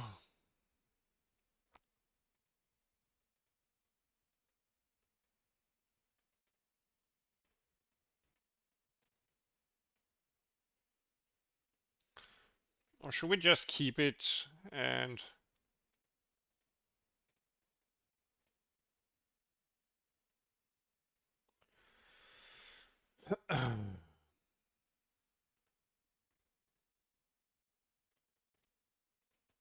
yeah, but we want to kind of like stop the resource from rendering.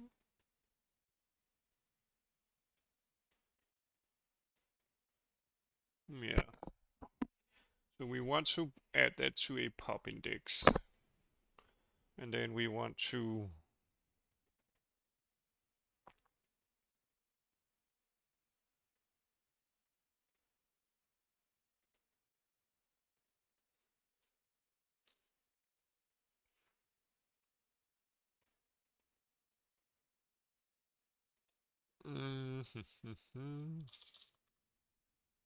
so we have the math here, then we have some checking and setting, building of some lists of work.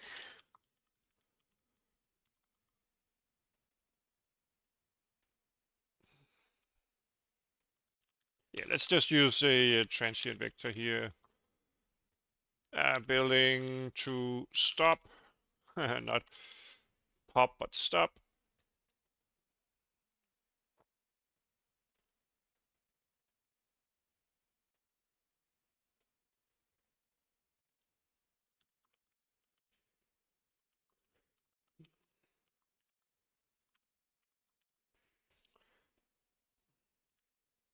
And let's clear this.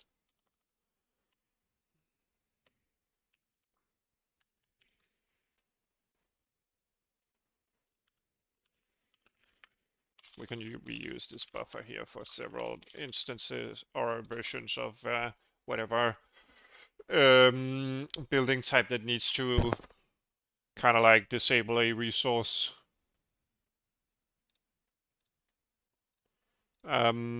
Yeah, so let's do that and then do the message processing afterwards. Yeah, let's do it. Let's do it. Let's do it. Okay. Index. In transient data, resources to pop. Let's add some logic for that. And then buildings to stop. And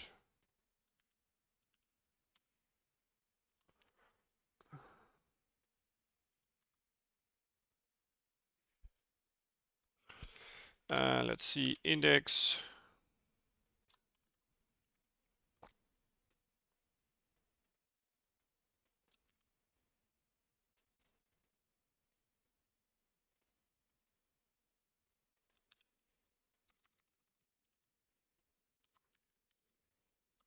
And then let's pop the back.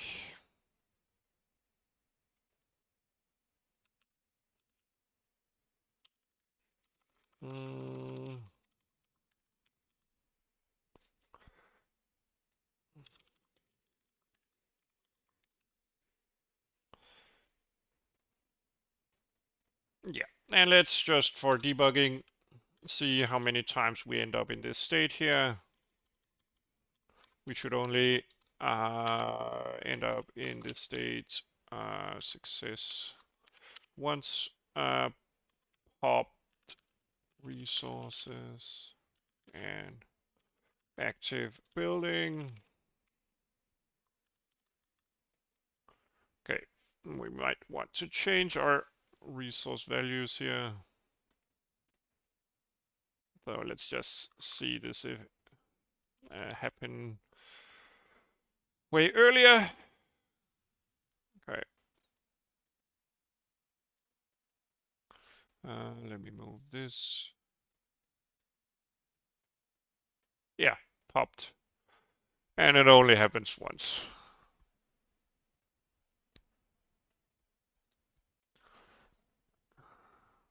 And let's just add a tick message here. Extractor.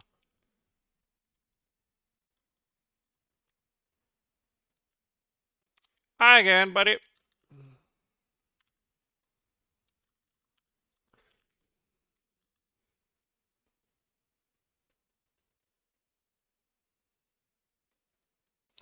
And let's see. So if I do like this, extractor 0 tick, and then it removes it. Okay.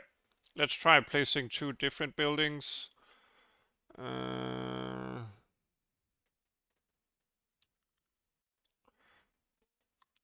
With index.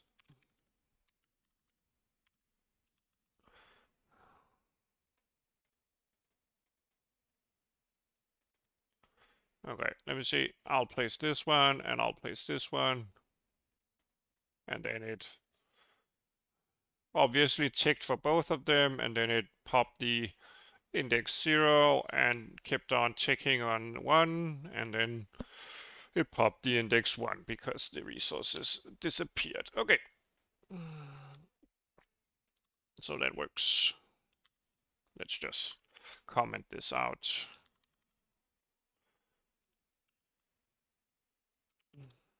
Next, we want the cleanup logic for the resource.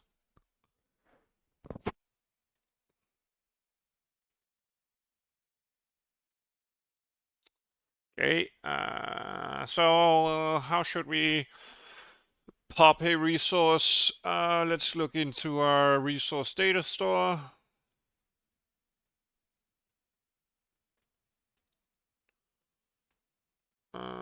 Oh, that's the billing data store. Resource data store here. We have a series of resource coordinates. And right now we use that to draw whatever we're doing. We don't care about the resource order so as far as I can think of. So let's do resource data store. Amounts. Well, maybe we don't want to. Do we want to?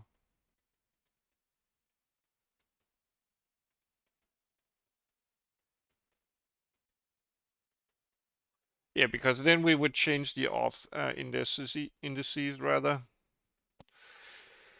Yeah, so index these amounts here.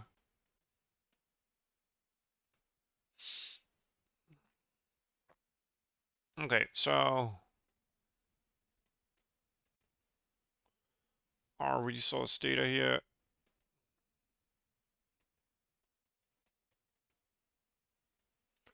Should probably have a vector of. It does? I don't have any packet lost or any frames lost. I have exactly 0% dropped frames and 0% missed recording time. So I have green lights everywhere. Active resources. Thanks for your feedback.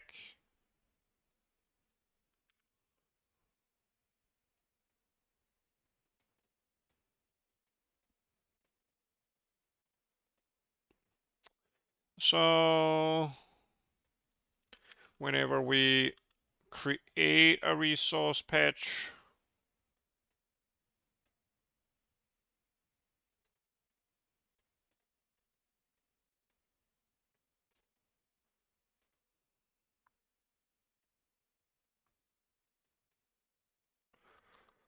Let's see.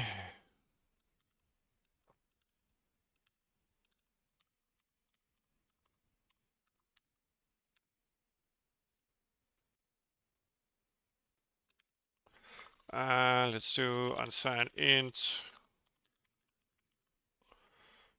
active resources or total resource or resource index.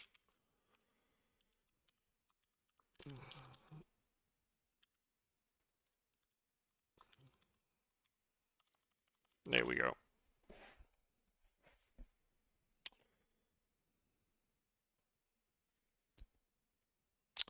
So we store some active resources, and then we only need to do active resources.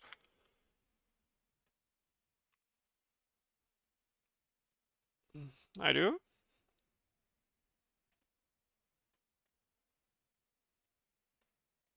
Yeah, I do. Thank you.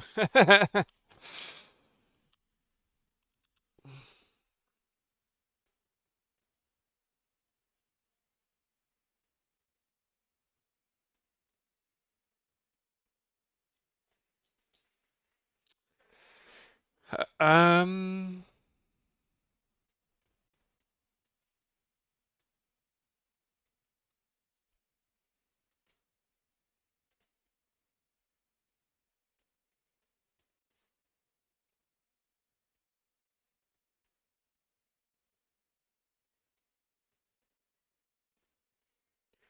huh.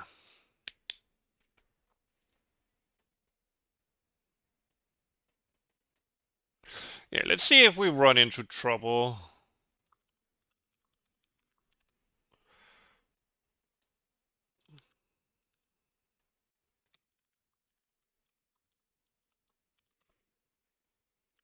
By using this approach.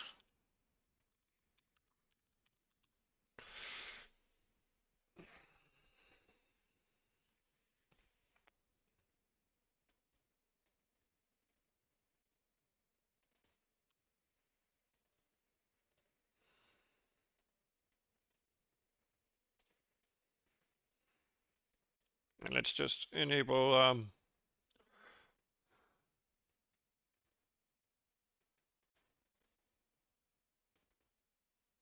checking for optimization. What do you mean?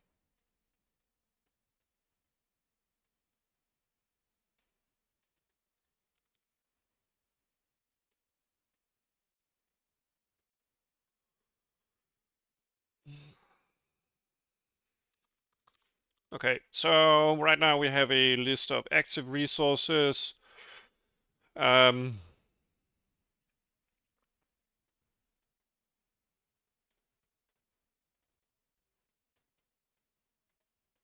and while the game is running,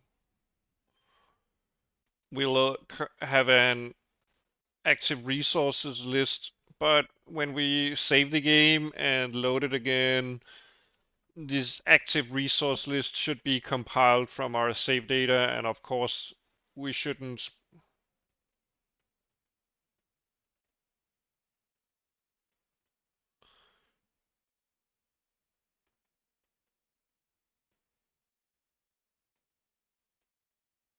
Right now, I'm not checking or calculating memory allocations.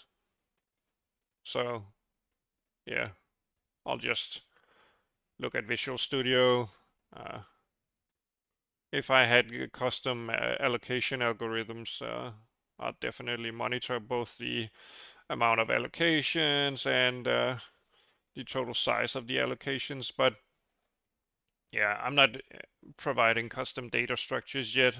That's definitely way out in the future. Memory is not a concern right now.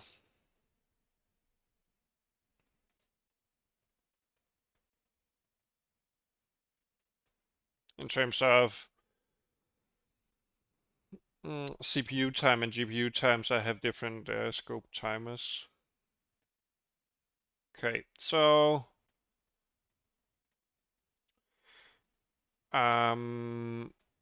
this should remove a resource. Let's see. When we do resource params here, we actually have or rather, when we do an iron extractor, maybe we should scale it down so we can actually see the underlying resource here. I'm not sure it will look correct right now. Yeah, okay, it's still correct. So now we can actually see the resource under it. So in order to pop it, quote unquote, from our draw list, we'll of course change the application rendering algorithm.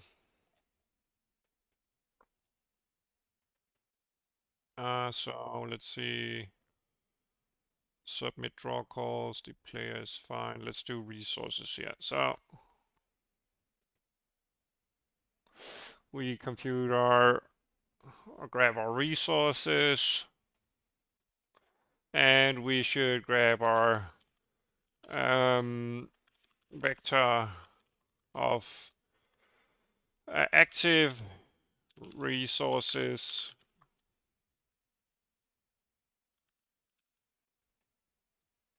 And let's do active resources. And then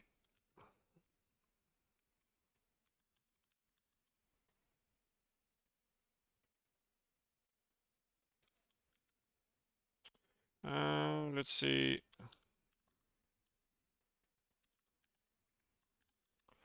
Yeah, so we grab our resource here, and we should see it stop drawing. Yeah, so it stops getting drawn whenever it gets popped from the list.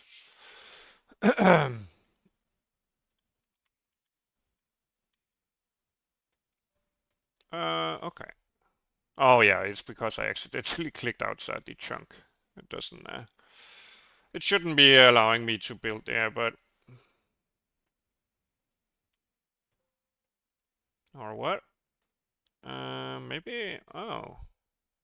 So where do I actually end up having a problem? It's not related to the clicking, I guess. Let's see. Yeah, okay. Yeah, we might be indexing into something. Yeah, so let's debug that.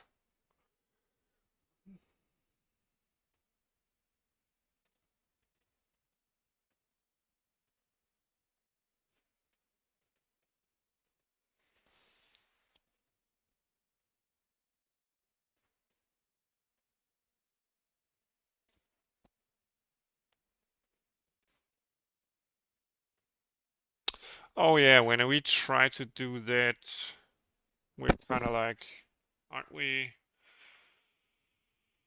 reshaping the vector?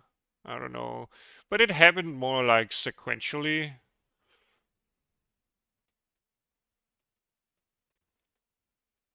So this is fine. And let's see. Yeah, so we can see that when we reach 1 here, something is going wrong.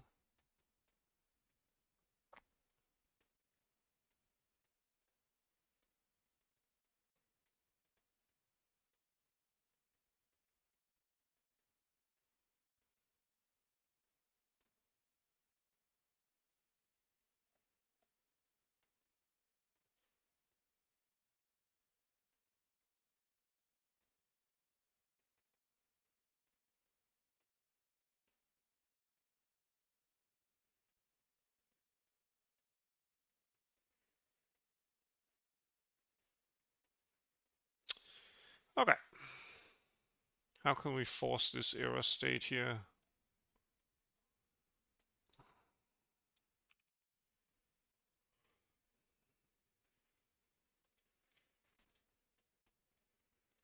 Yeah, so still it happens here. Subscript out of range.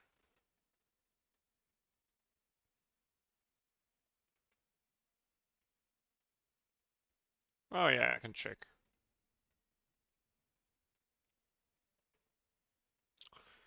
It's inside the vector.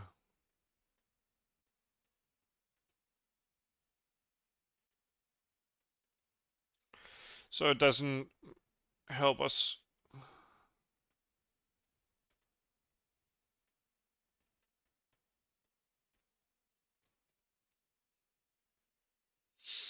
Um, let's see if this is the one that is, it's probably causing the trouble, right? Or what?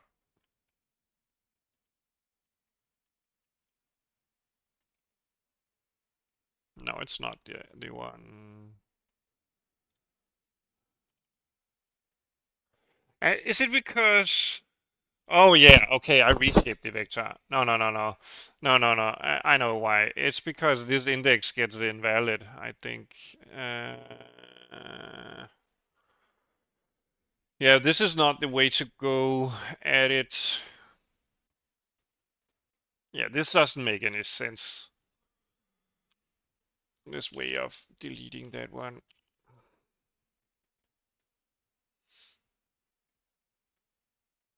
It's because it right now mirrors this one, but once we pop stuff,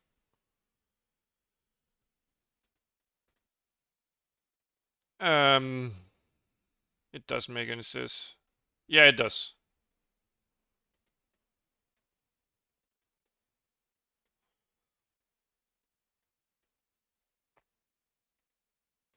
No, it uses vectors as standard arrays. Maps are linked lists mostly, or some kind of like binary search tree.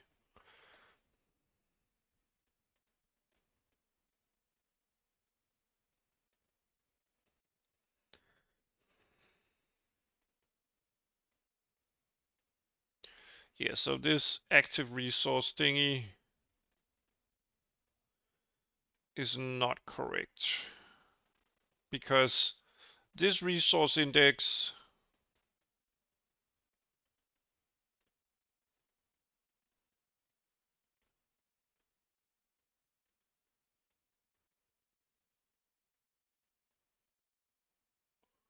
actually maps the underlying array.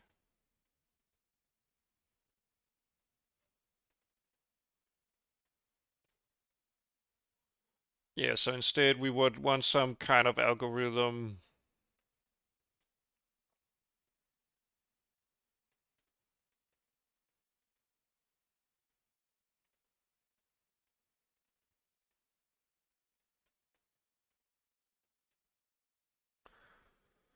Um,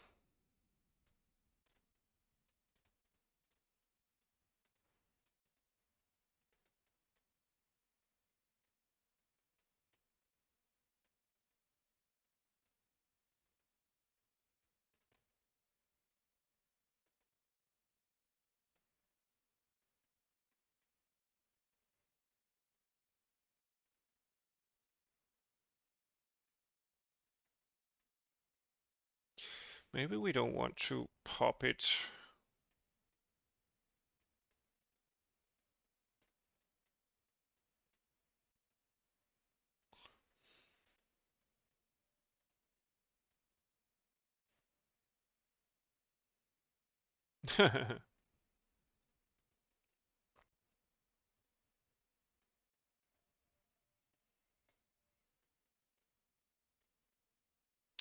Yeah, so when we want to pop a resource, right now we have two lists. We have the underlying list, which has an index where we access the resource amounts. And basically, the idea is that you would set it to idle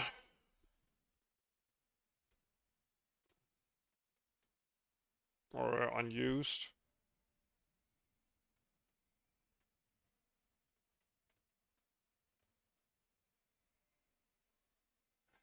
Yeah, but I'm not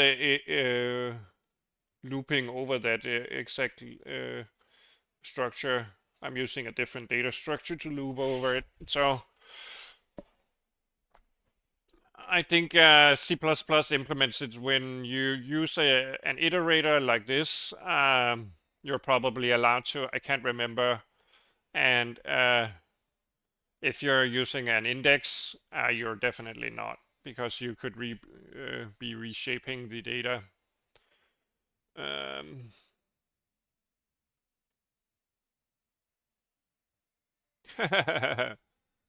Good luck, buddy. Yeah, I know the feeling. Yeah, I'm thinking that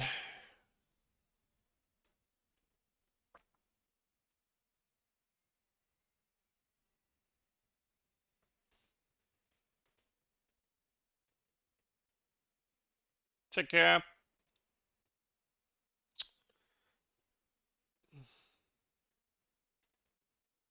It's because this index doesn't map to whatever. So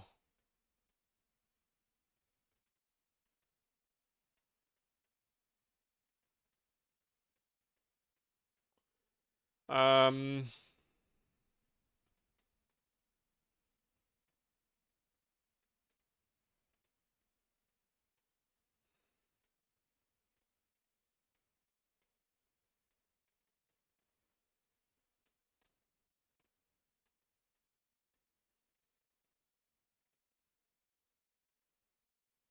I could.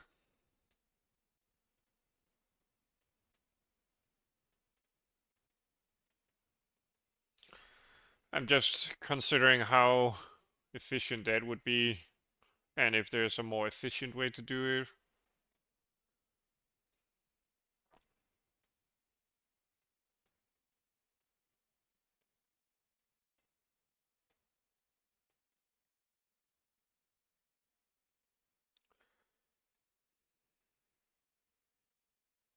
Yeah.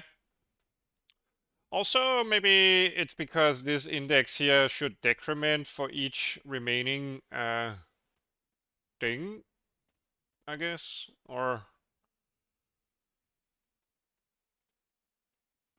depending on where in the vector or array we really are, because if we're before that, it doesn't need to decrease.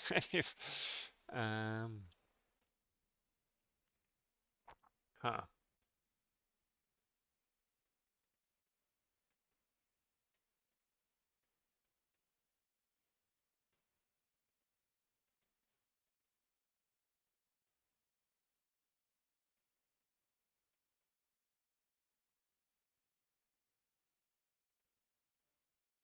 So basically, we have a where we have the old index that we map into an active index, which has old indices in their slots.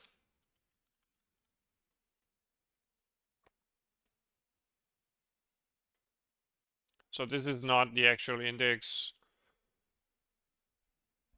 Mm. So how do we translate from the old index into a active index? Hmm. We can't, can we?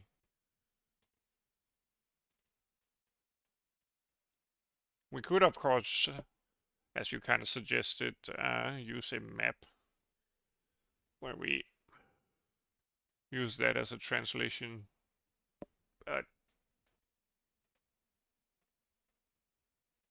yeah,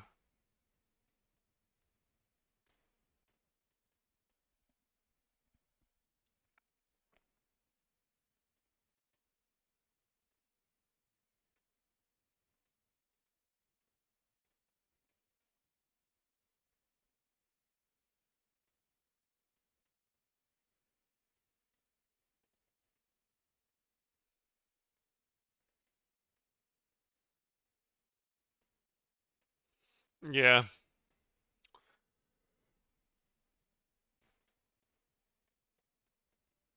Yeah, I guess I could do that.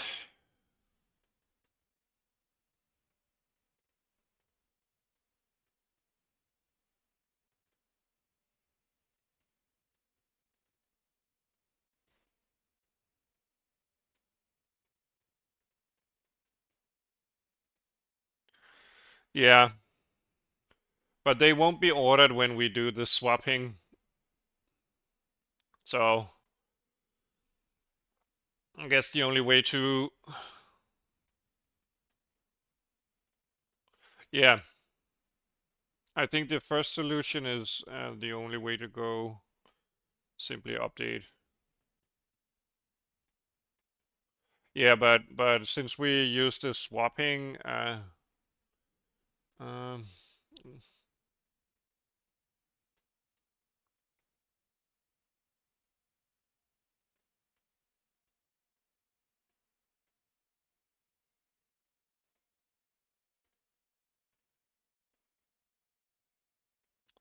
otherwise we would want.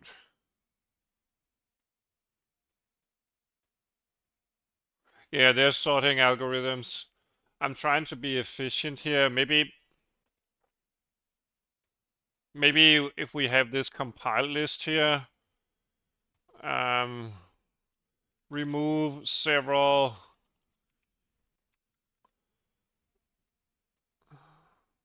Well, still, this would not. Whenever we update this, for instance, over several frames, this would get out of sync as well because this will hold the old index, which can't be used to map into this. So it's still a problem even with that implementation. Um,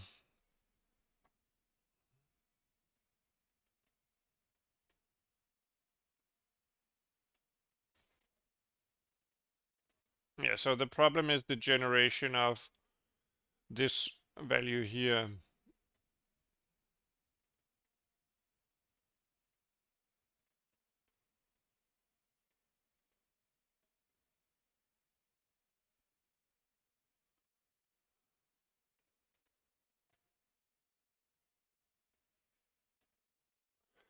Yeah, but when you compile them and look at the assembly and the cache optimizations and stuff like that, maps are really nasty. Really, really nasty. But sometimes I guess you need them. I'm just not happy about it. I'm trying to do as much as I can with regular arrays since they're so much faster and CPU friendly. But there might not be a way out of a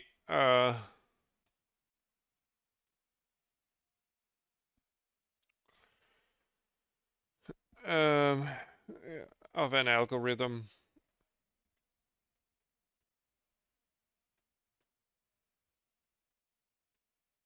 that uses a map.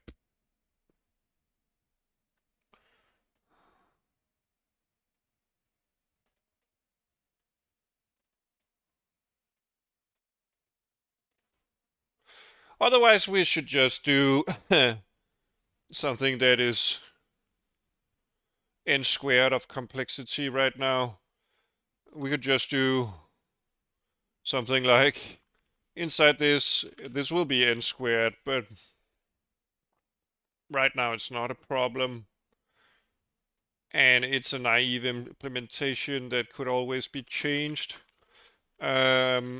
when we know the overall data layout. I mean, n squared is not a problem as long as you don't have that big of an n. And since this application here is early in development, I don't know how to reason about the data and how to do things most efficiently. Um, so n squared is a temporary solution that probably is all right. Okay, so let's do something like size, I guess, but can I? No. Let's test the iterator stuff then. No, the project is not on GitHub.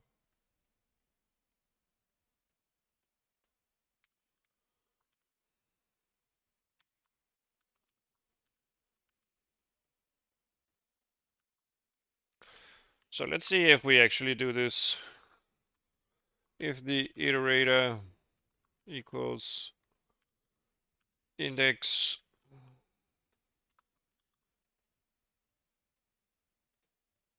let's see if we're allowed to do this.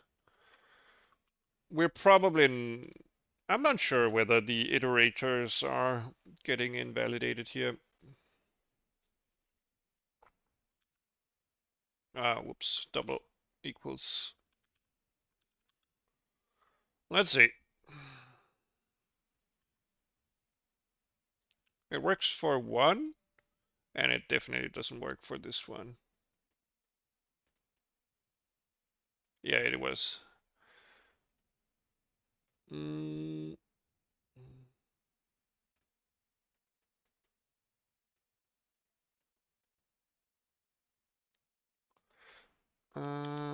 And let's do.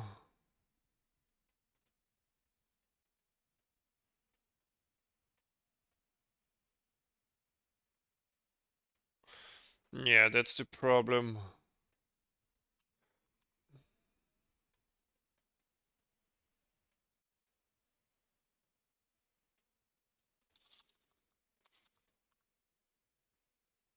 Yeah, actually.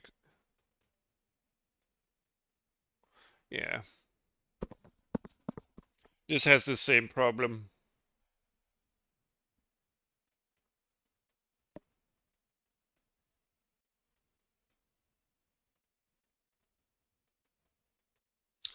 Yeah.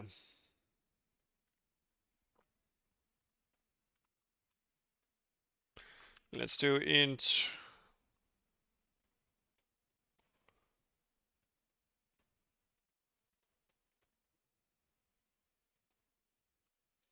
Can I subtract? Let's see, std vector back here.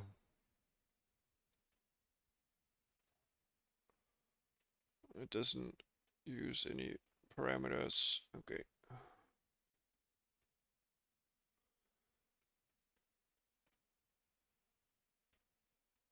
Let's see. Current size.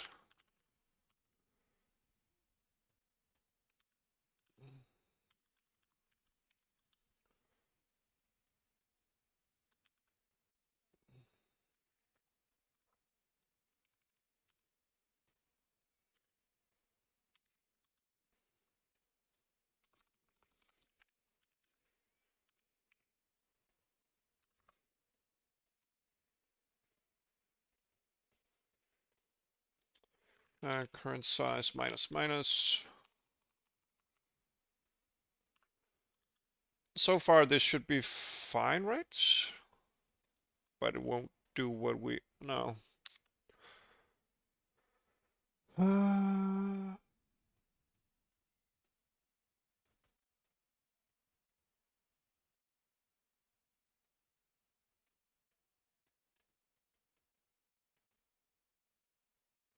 Oh. No.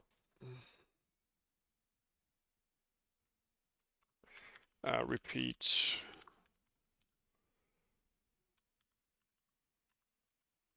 Repeat. Minus repeat.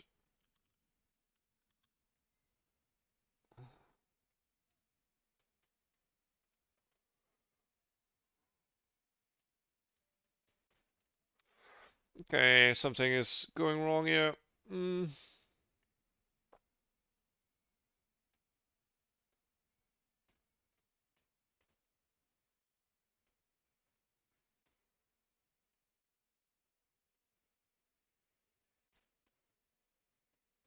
Oh, yeah, I'm doing this wrong. I'm doing this wrong. So let's.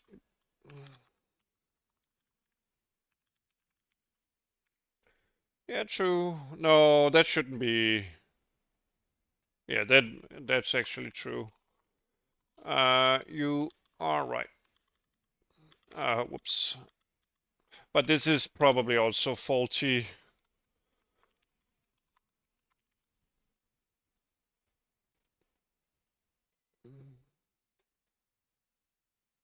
Nah, you were right.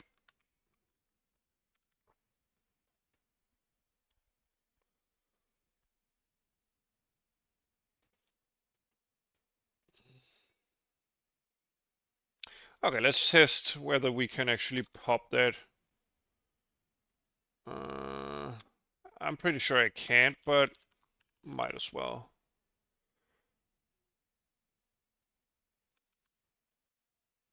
Shouldn't be possible, but let's see if the iterators are reshaping afterwards. They actually are. So, and we saw our resources get removed. Okay, so we can actually do that. The iterators themselves are stable in terms of popping the back. And we don't get some kind of weird result where we accidentally pop a different resource. Yeah, let's add a bit more simulation time here.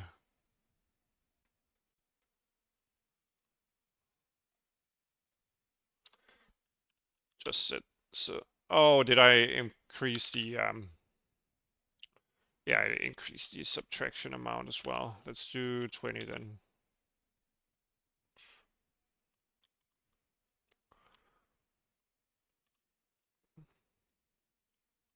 Yeah, okay. The simulation time didn't get much better than that from, okay. Yeah, I want a more slow simulation so I can actually play around with having more extractors in play at once. So let's see. Yeah, so we do have a problem here.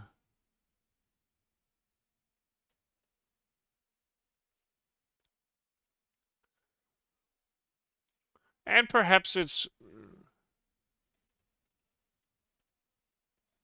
I don't know, maybe it's related to, uh,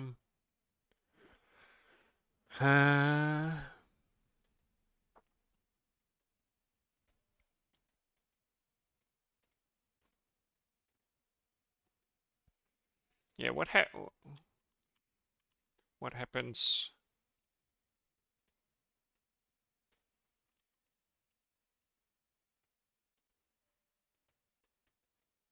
Is it only that one? No. Is it when we do 3 or more? Or? Ah,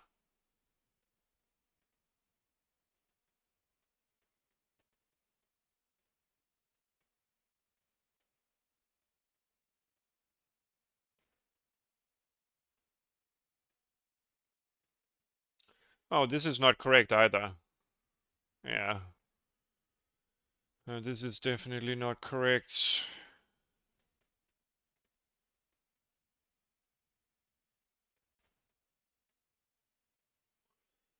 This is not correct.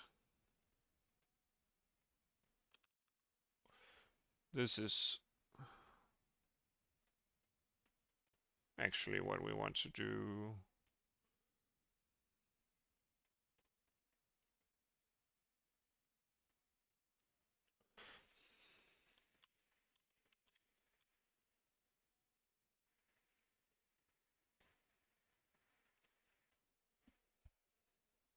Yeah, so that fixed it. Doesn't make sense to use the iterator itself as an index into itself. So, but yeah, this is n squared. N squared complexity might be problematic if we deactivate a lot of resources and buildings at the same time.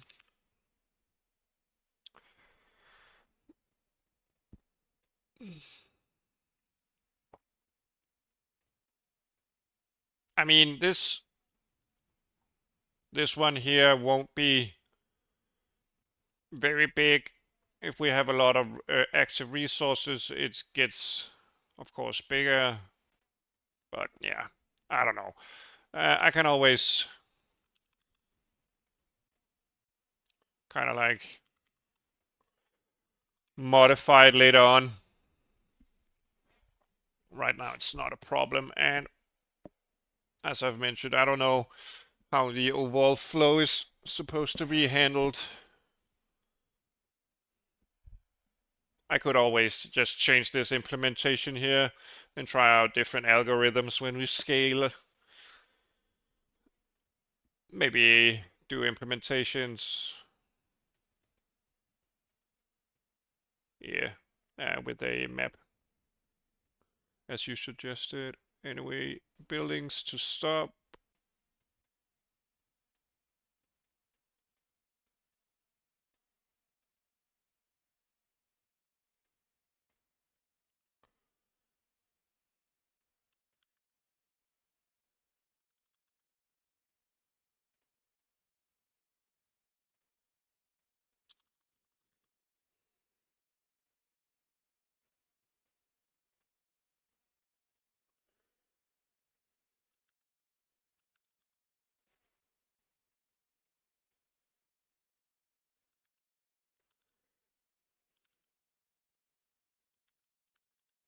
There we go.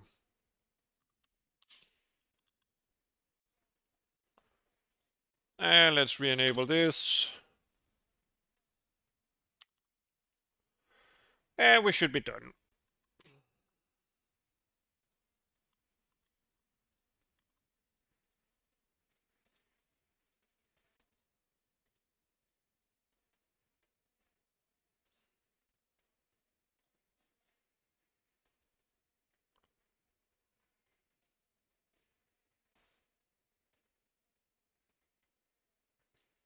Yeah.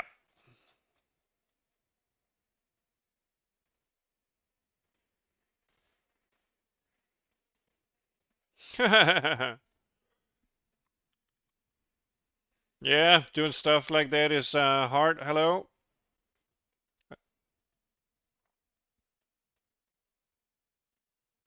Okay, so we've actually uh, um, we've what do you call it?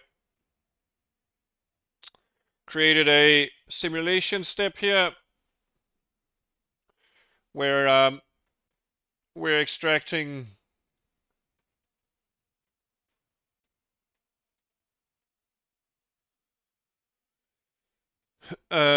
we take our extractors, we subtract the amount. Let's see. Let's just do a tick amount. Uh, uh, tick value.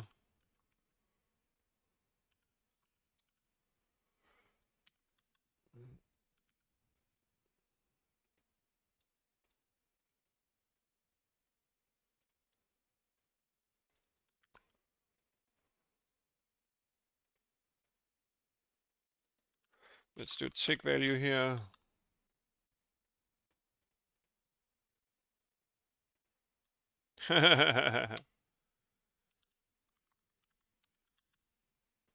Sounds interesting, buddy.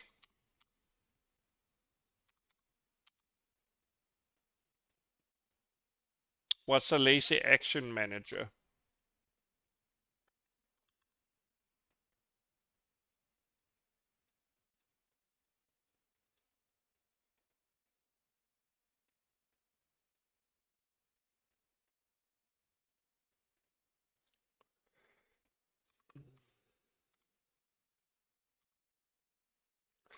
Let's see.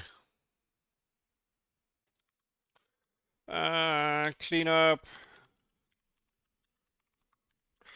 Should play around with different algorithms.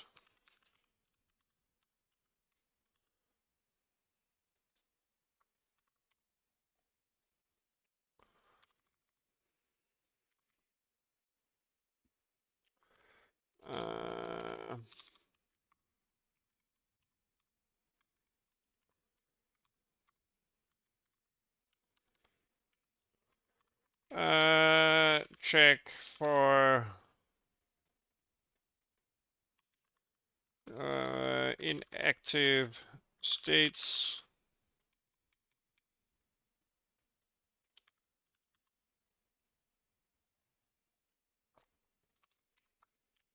Run ticks for buildings.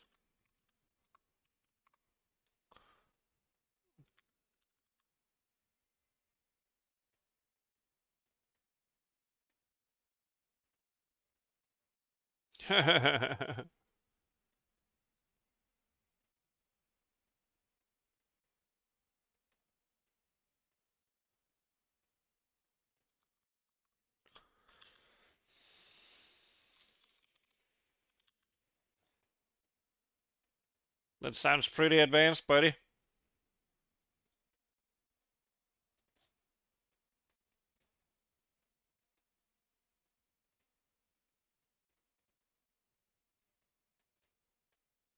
Okay, so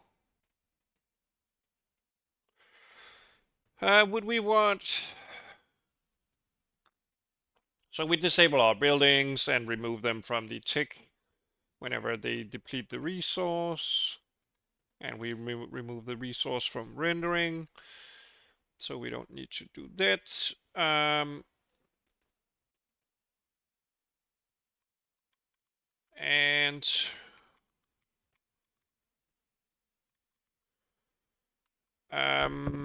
yeah, okay. Next thing is that we want to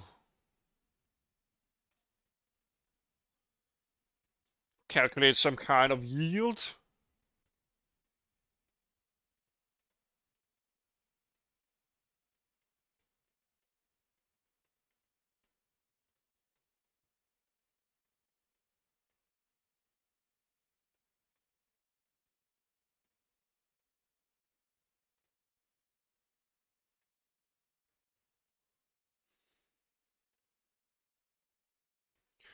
So functions that point to functions that point to functions. Or something like that. Is that what you mean?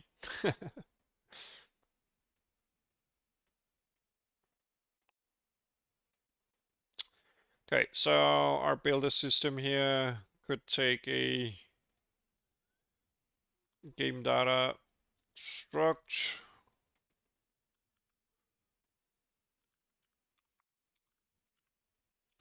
game state,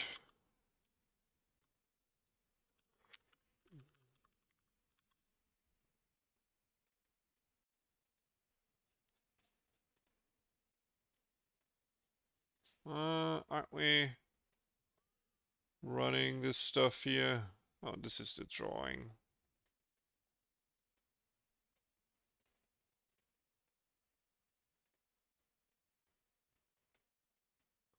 Oh, we call it in here.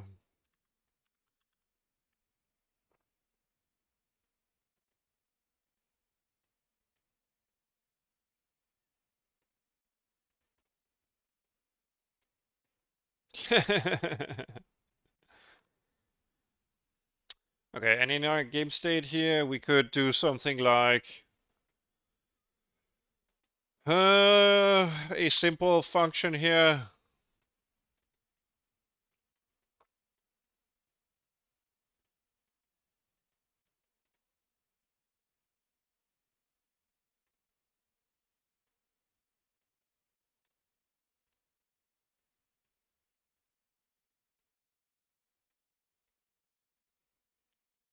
I don't know, buddy.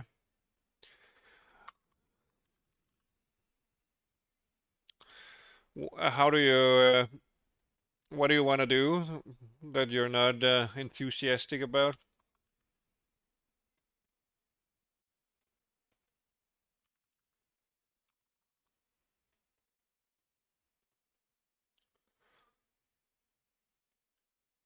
Time steps up. Let's add that.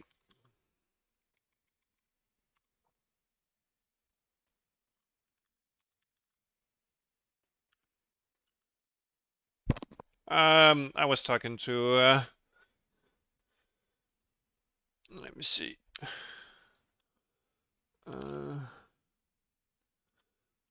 Is that an L? It's an L. Lulian. I'm sorry if I. Oh, it's an I. Uli. I'm sorry. How should I pronounce it? Iulian. Iulian. Yeah, that's why I had to look it up. I couldn't really see from the difference. Okay, Julian. Oh, okay. I was talking to Julian. I'm sorry, I'm really bad with names. Or is it like Julian?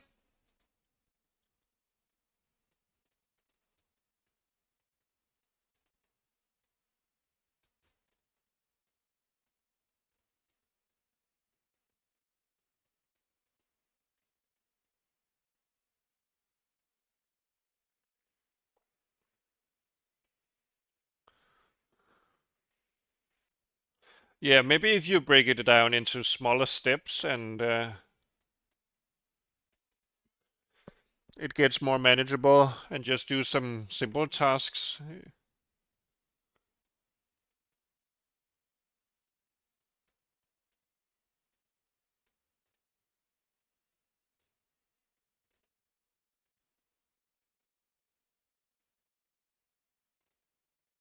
Oh, okay. So it sounds like Julian.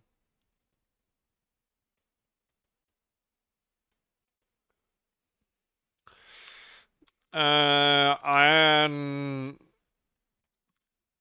current tick. And let's just do some kind of like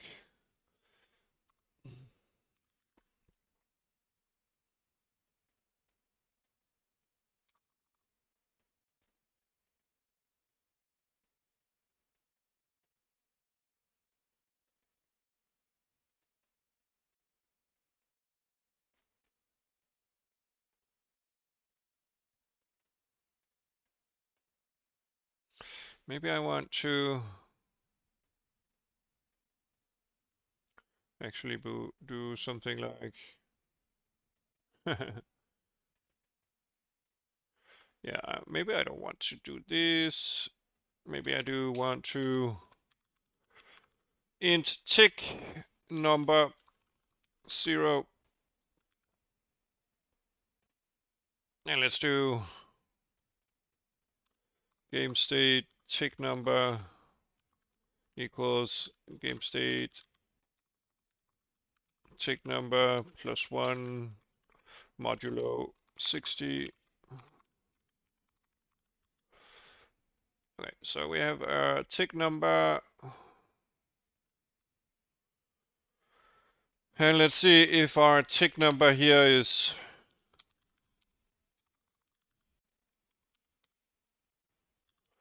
tick number equals 15, I guess. We do the update, so we're slowing things way down.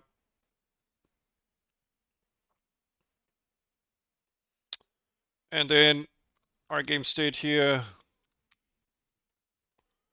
iron current tick,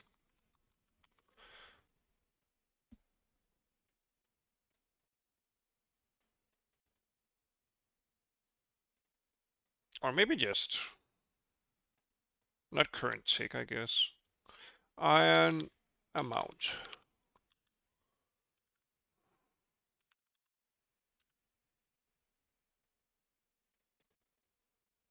yield.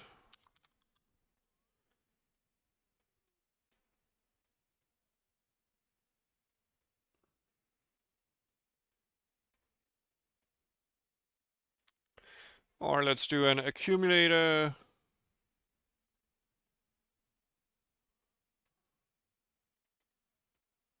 And then inside,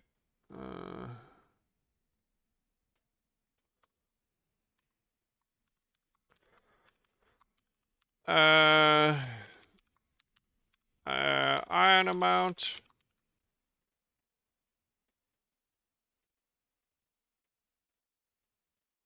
Boolean.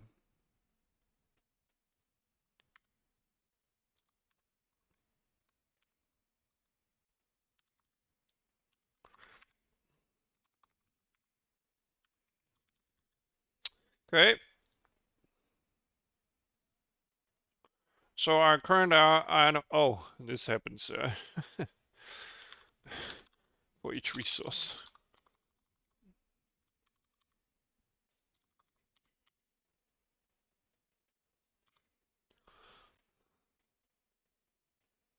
Okay, so we have our iron amount here.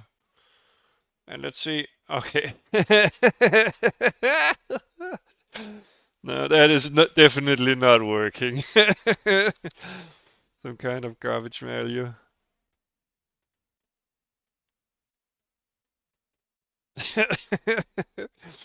Okay, okay, okay.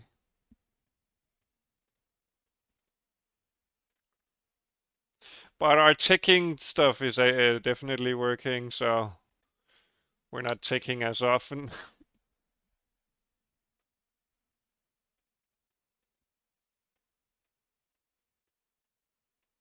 Oh, it's because I guess we need to cast it right.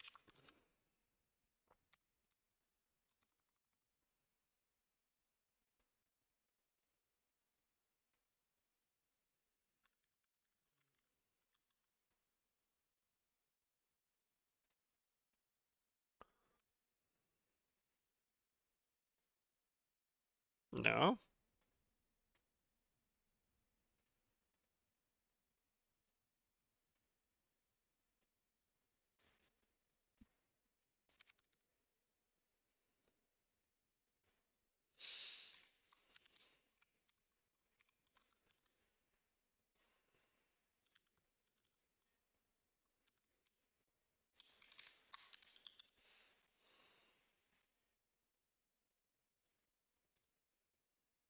No.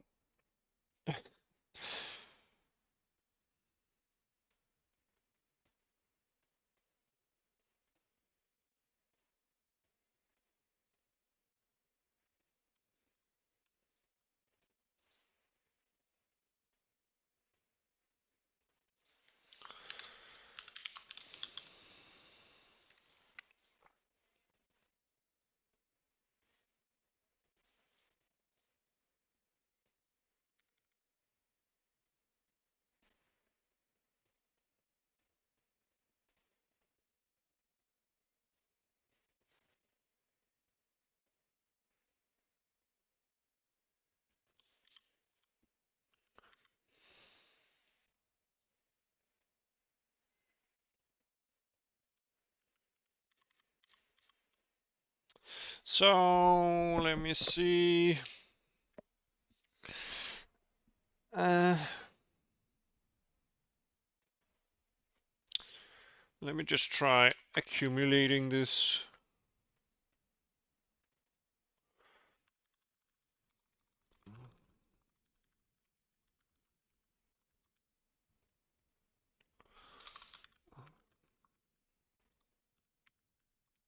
And let's do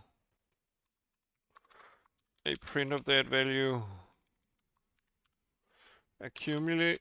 Yeah, it looks like it's overflowing. So maybe it's my max stuff here. But this should, yeah. Accumulation.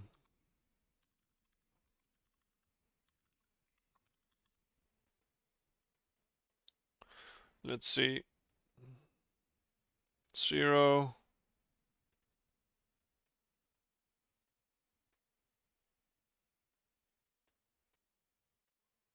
Yeah, it definitely doesn't.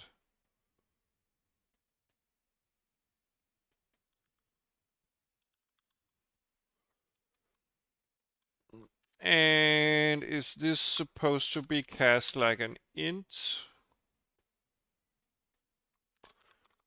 I suspect that it is.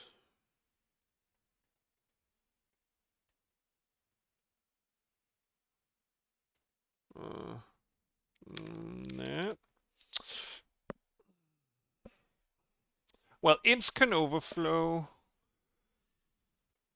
And this is actually, this is an int. So far.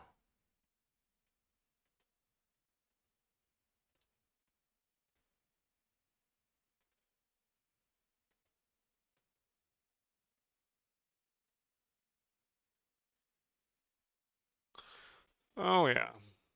Yeah, so basically.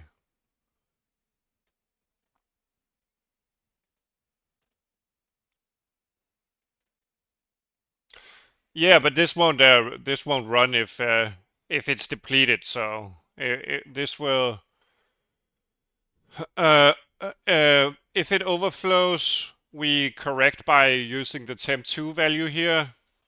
So for instance, if there were 5 resources left, but the tick value was 10, this temp2 would be -5, and then it would get added to the tick value, which would give a yield of 5. So if it overflows and there's no resource left, uh, um, the yield would be corrected. And since we're checking whether we should deactivate the resource extractor and remove the resource, we won't enter this step again with a resource value that is 0. So this kind of like logic here fixes the yield, but I'm unsure whether or why the yield is not correct. So, okay. So let's see. So the extractor tick value 5, temp1 value, yeah, that's the remainder. It's basically how much the extractor extracts each tick. So the resources have 500. So after we subtract the tick value here, we end up with a temp1 value of the remainder, and then we check which is lower, the remainder or, okay, 0. So the problem is somewhere right here. Oh, it's checking itself. Oh my God. Uh, it's checking itself. It's comparing an uninitialized value to itself. Yeah, exactly. Exactly. That's the problem. Okay. So we have 1, and then we end up with 0. And this was always getting correct because it doesn't care about the correctional value that we apply to the yield. So it was working all along. Okay, so this should be fine now. Simple typo. Okay.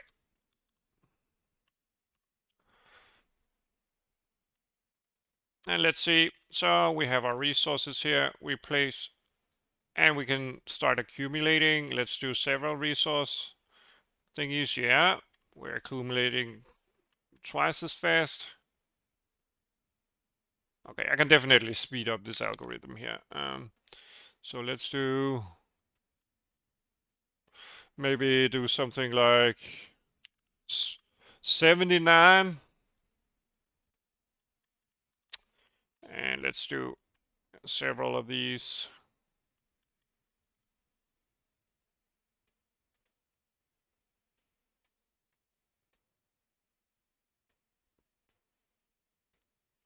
Okay, I want to change. So let's just test the case where the yield kind of like overflows the actual resource amount. So let's say that each resource patch has 20. So we should maximally be able to extract 20 from each resource, which we do.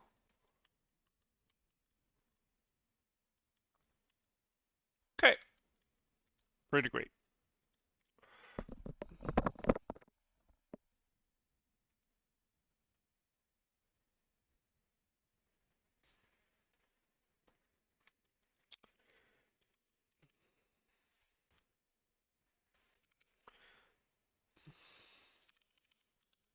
So that works pretty well. So this is the logic for an iron extractor that extracts one by one resource. And of course, something that uses 2 by 2 tiles, you would do a different loop here. You would do this for each tile, and then you can check the resources themselves. This is not very easily multi-threaded, at least in terms of accessing the resources. So you would want something like buildings that can't overlap with resources in order to be able to multi-thread.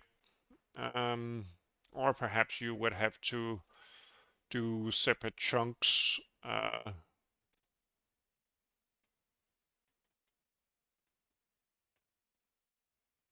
Because we kind of now, right now, writing to the same value here and updating it directly. You could also just use some yeah.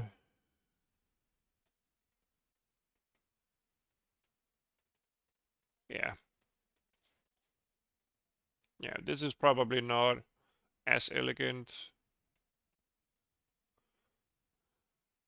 Maybe there's a pattern we could use where it's more parallelizable.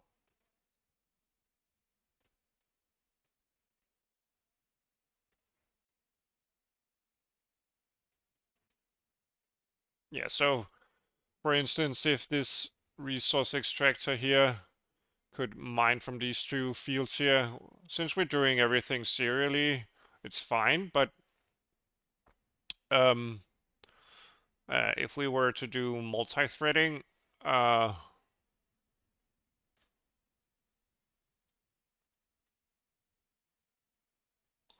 we would have to break this up in different steps, I think,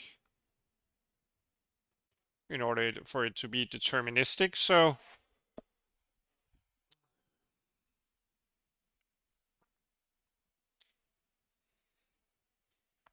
I guess you could add some kind of queue where you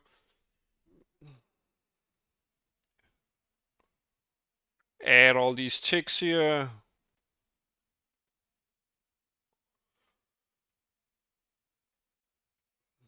And try to apply them, but yeah, that's probably a more advanced problem to solve.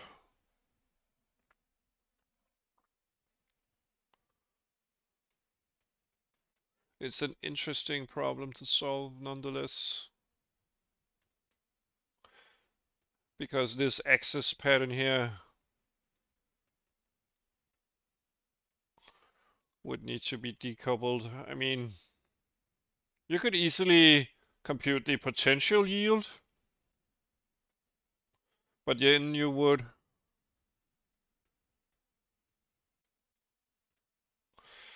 for instance add a message to a queue here that would be something like try to extract from resource index and then pass the amount.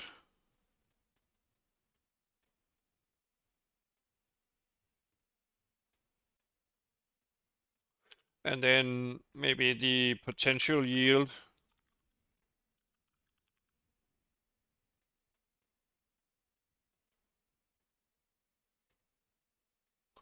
And then process them all in one step.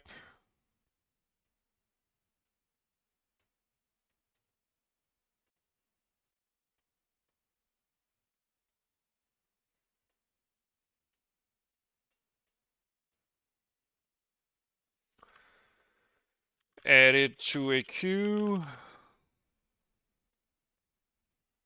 And then process them one at a time, doing the decrement serially for each resource.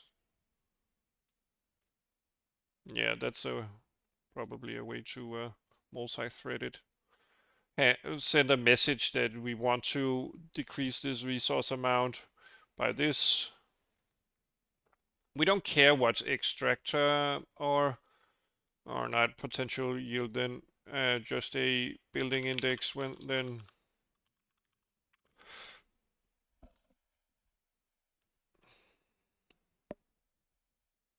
Yeah, so the message would be decrement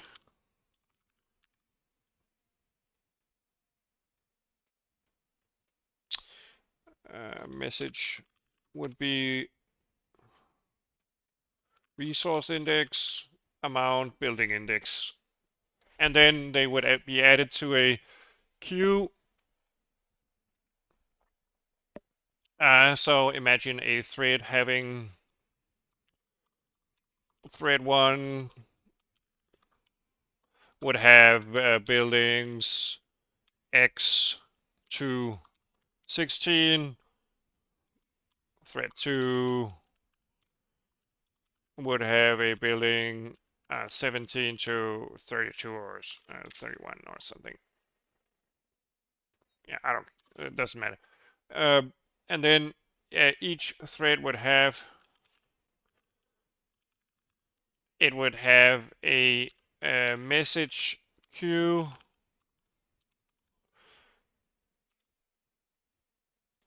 and then the main thread zip the message queues together.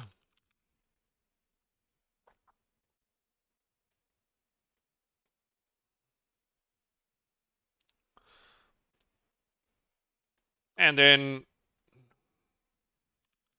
process messages.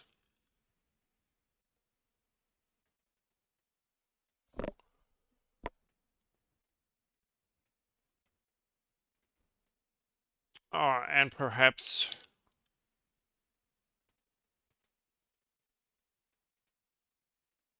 I don't know.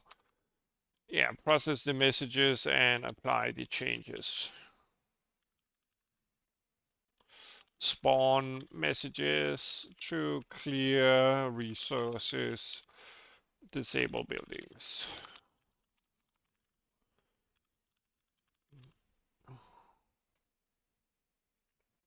So this would be a message instead, and this wouldn't get computed.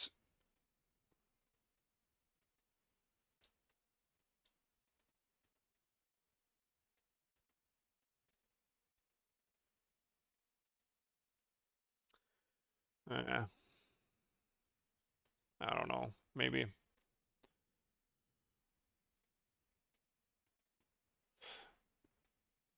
So as long as the messages are handled sequentially, the system would be deterministic, because whenever the message to extract from a resource ID with a amount that kind of like exceeds this yield.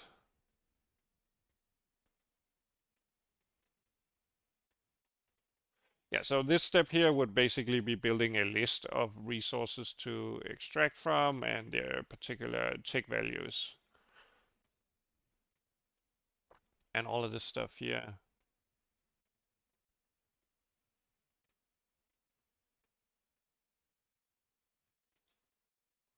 Yeah. And then you could build these lists here, or rather messages, and then you could process them for across different threads for different building types, I guess. Yeah, so several different kind of extractors could overlap and use the same resources, and then we would just process these messages, accumulate them in a queue on several threads, and zip the queues together.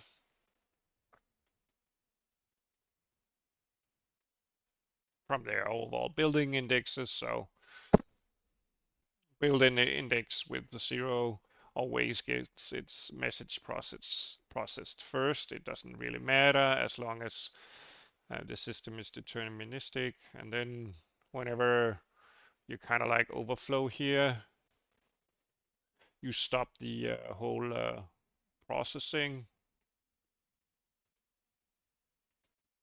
and move on to the next building, or rather resource that would be, right? So it would be bound on.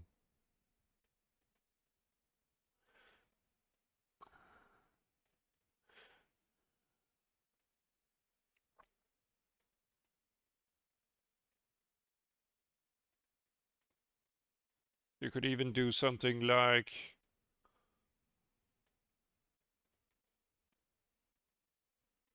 you could compile messages.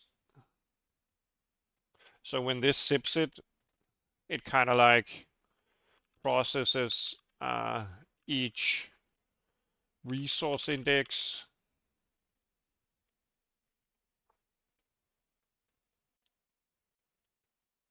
Yeah, I don't know.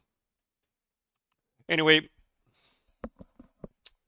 that's just me contemplating some future stuff. Anyway, um, right now we have a simple single-threaded system, so we don't need to worry about read or write states and sequentiality, determinism. Everything is pretty deterministic as is. Okay, so I think I would want to try to implement a ion extractor here that kind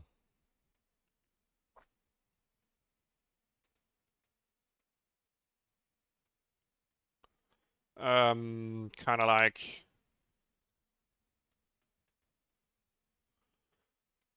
an ion extractor that spans several rows, or rather tiles.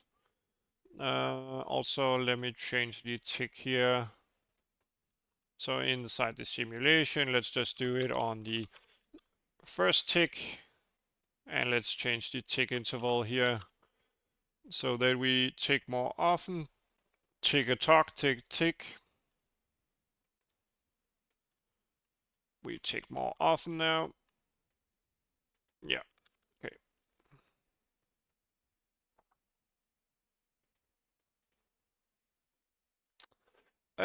So let's try using our stuff here to create a, this doesn't matter.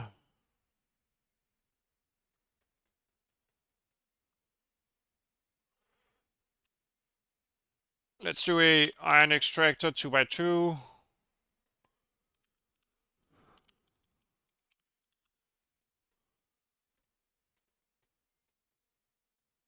And let's copy this.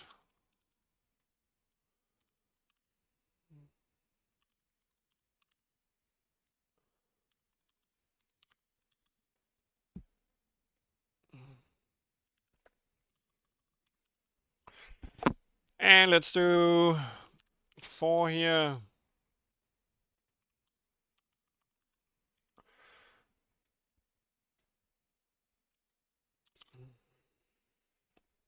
And now this should just maybe do 50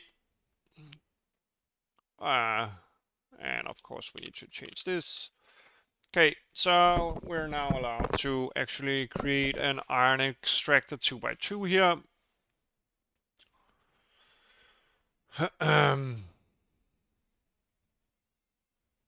Okay. And our application should be able to create a 2x2 here. Let's set it up so that it has a CNX span of 2x2. And then I suspect I need to double this, right? But I'm not sure. Let's see. Oh, I haven't added the building menu. So let's find our build tool.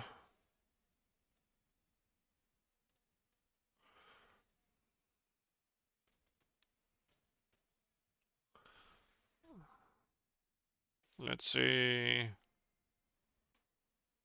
Let's copy this.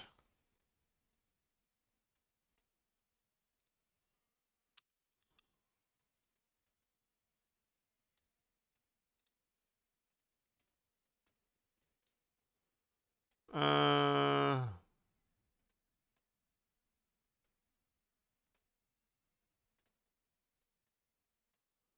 and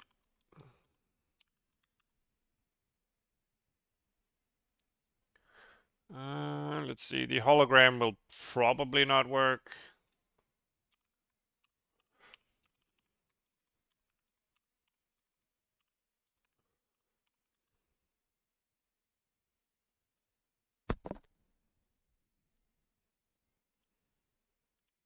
At least the offset doesn't work.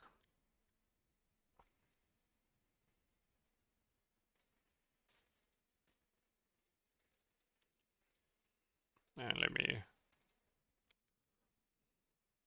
So the size should be right, but the way that we. Oh, let me just maybe.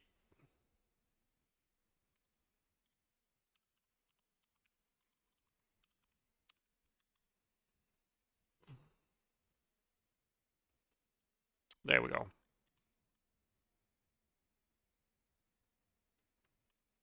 Yeah.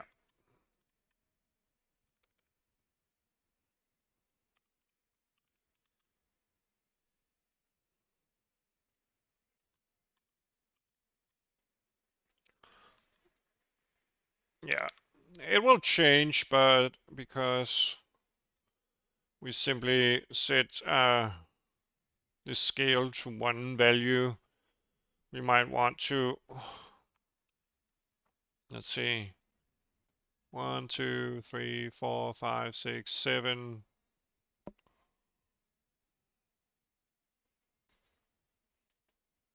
So 1, 2, 3, 4, 5, 6 plus 4, that's 10. Or rather, plus 3, that's 9. Yeah, okay. Yeah, we could change that. Anyway, in our builder system, not the header, but in here,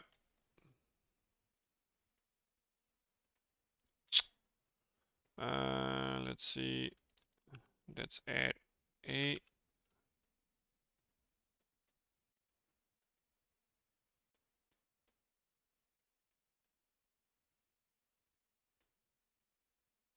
We will do a simple algorithm here where we just check if there's a resource underneath the mouse, but should be more elaborate.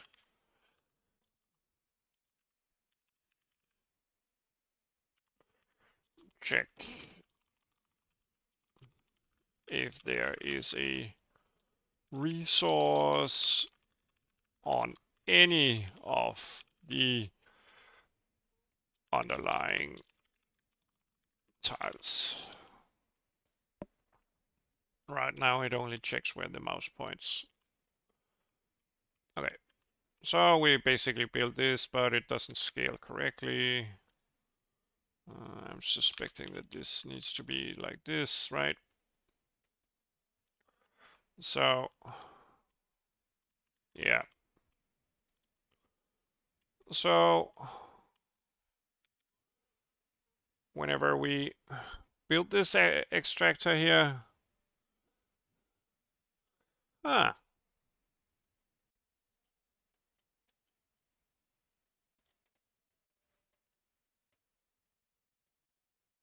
so the building selected.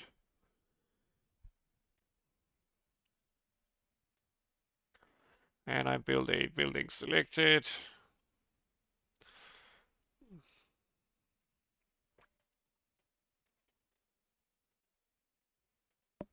Yeah. So it adds the building.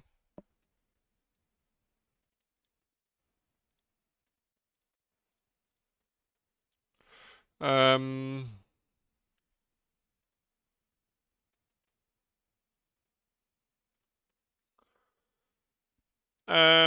let's see. So we kind of like update our tile data here. So let's see, I shouldn't be able to kind of like build anything on it. Oh, I can't because it only checks for the mouse itself. Okay.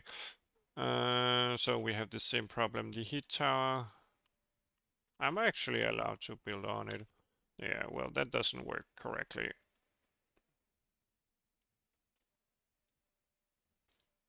Okay, let's just scale it down so we can see what happens, even though our model should be big.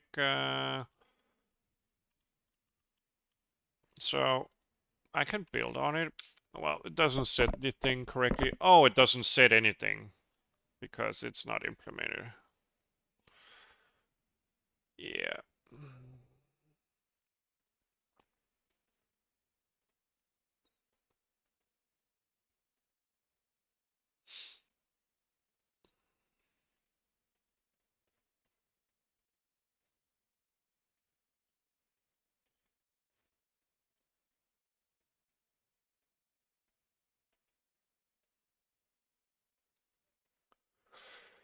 Okay, we could change this just to an underlying algorithm here. Um, but I'm gonna be right back. Gonna do a bathroom break. All right, catch you in a bit.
All right, I'm also grabbing a quick bite to eat.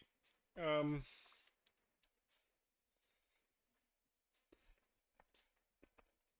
yeah. So this might as well.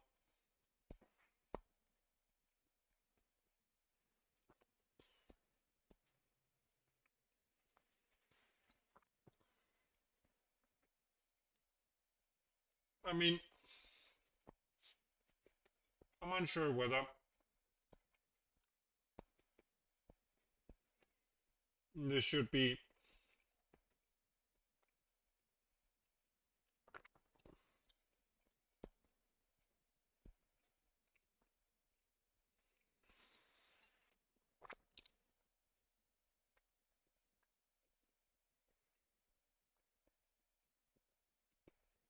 Hmm,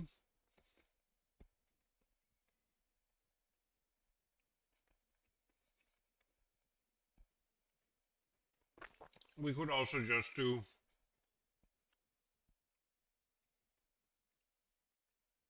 Nah.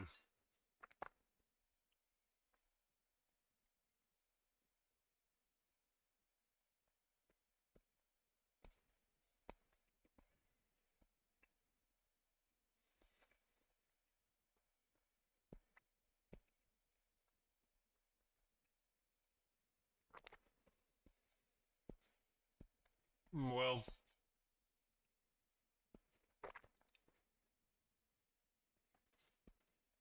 we would want some of the.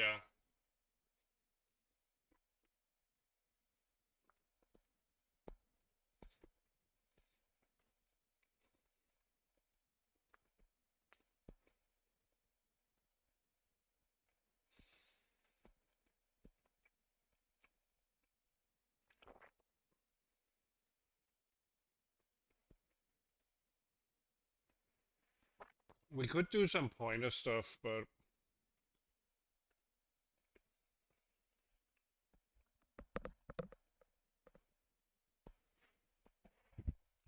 let's just create different paths.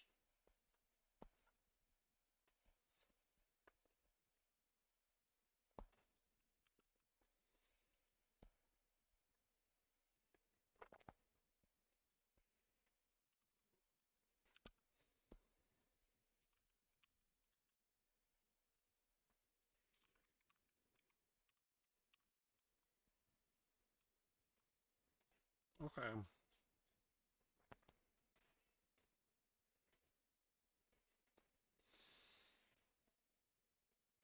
2 times 2.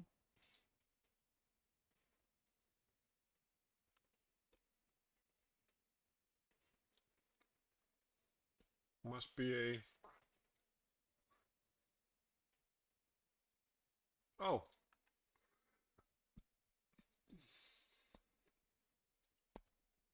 of course.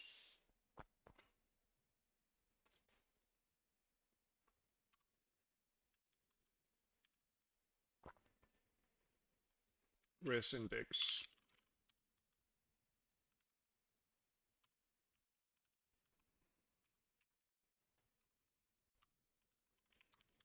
Oh, there we go.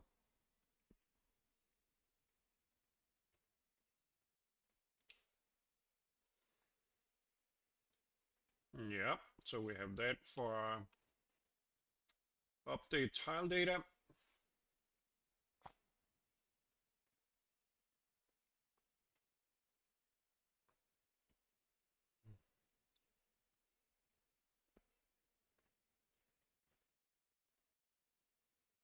Yeah. Let's create one for the 2 times 2 here.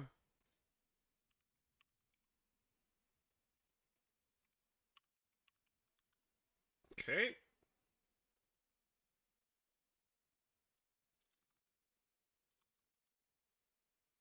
Yeah, a lot of switches going on for this build thingy.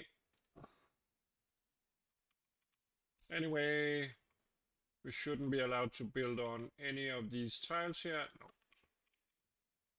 Great stuff. And we can't build this uh,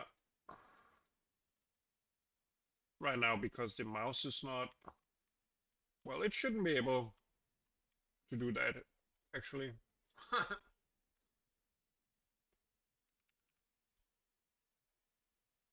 Huh.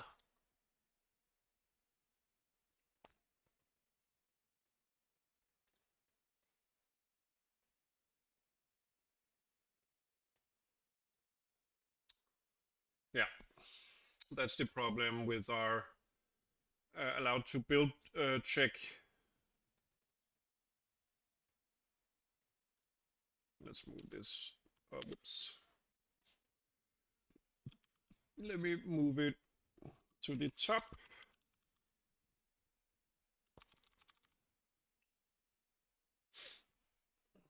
Yeah, so that's the problem.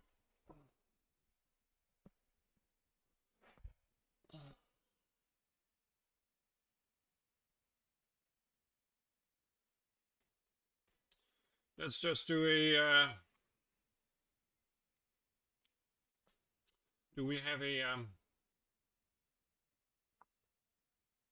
check or rather some values up here where we can do more?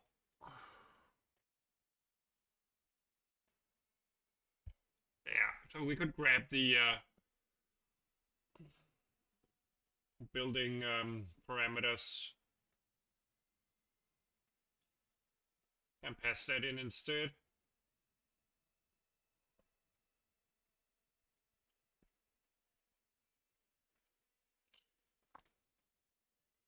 Yeah, so we could compile that and thereby do a vector.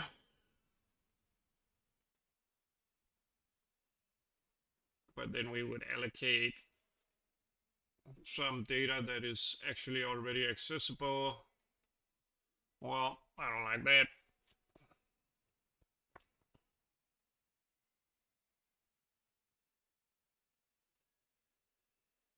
Yeah.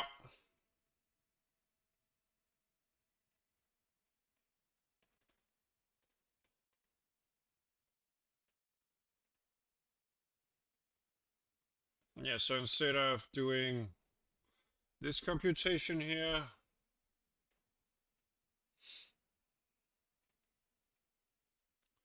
let's just do const unsigned int chunk const unsigned int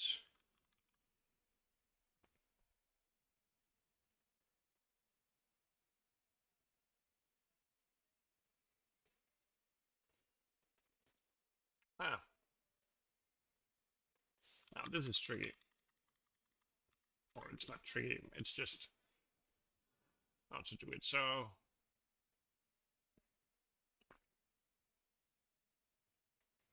we don't want we of course want the tile index here to be somewhat representative of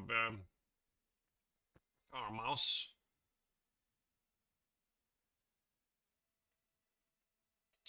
But we want to compile a list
I'm just thinking about something else I could do somewhere else. Anyway,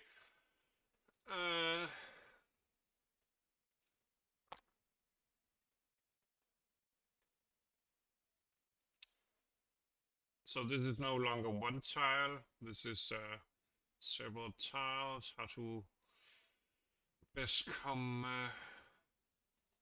compute the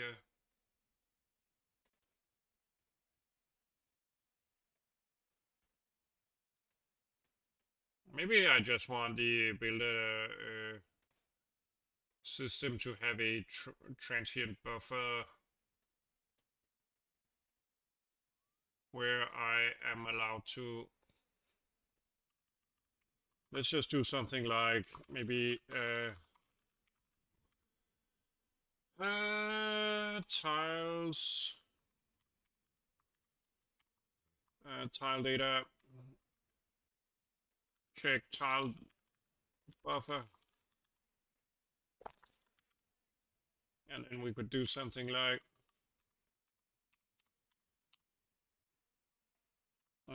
g builder system. Okay, so let's just do public.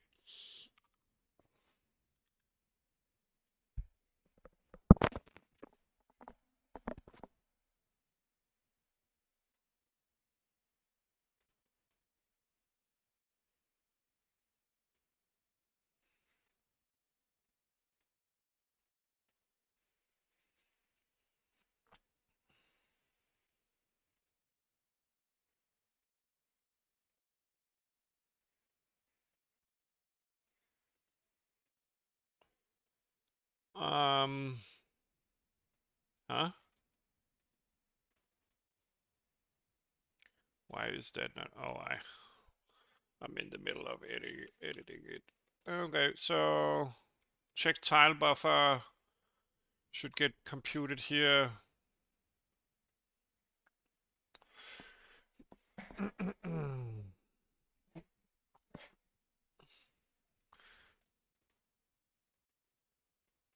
Okay, maybe we want to move this down below. Let's do class methods down here, because we might use this. Okay, void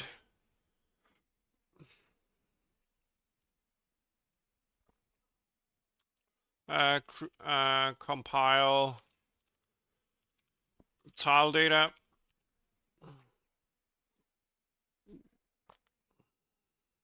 Let's do a const unsigned int xpos const unsigned int cpos const unsigned int xspan cspan, and let's do std vector of tile. Oh no, we don't need tile here. Tile data reference out tile data.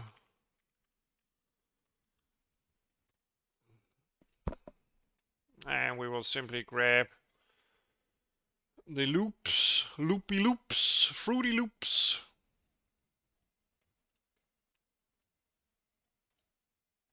Not this one here.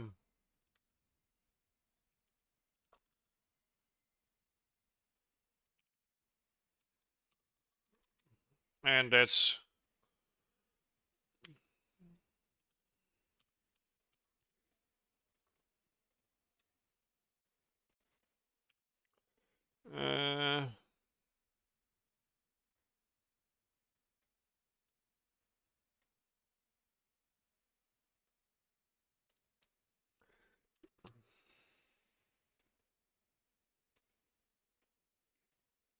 I guess you could, instead of doing like this everywhere, but it kind of allows us to handle the different use cases here.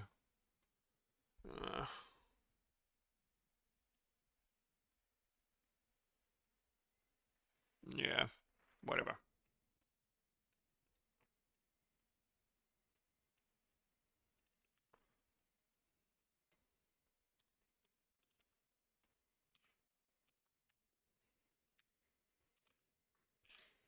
Tile data store, tiles, tile index. Okay, so we compile a series of tile data.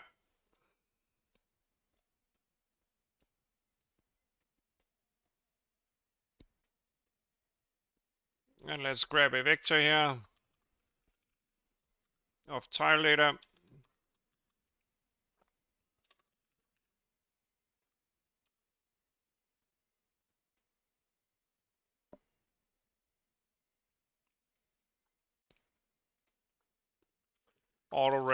Const auto reference tile in tile data.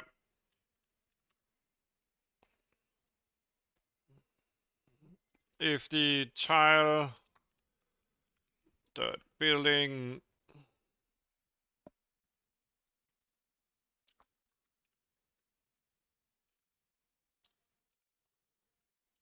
return false.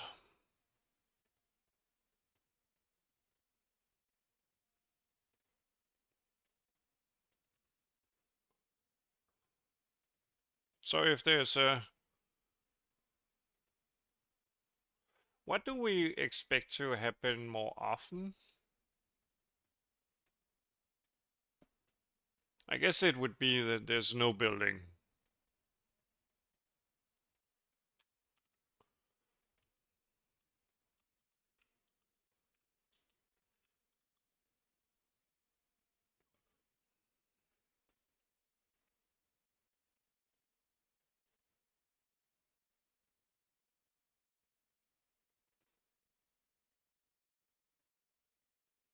Oh, so if it finds a building, we have to return false. Otherwise, we should return true. Because just if one of the contain tiles here contains anything, we can't do it. Okay.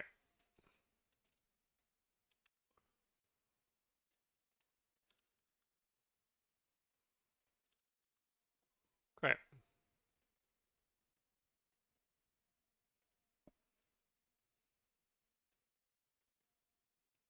And let's see, I don't think I need this, right? Okay, in our build tool here, we want to compile data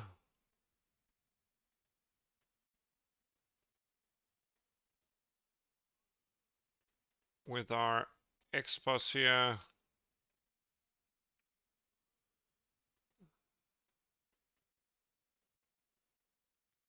And our CPOS here.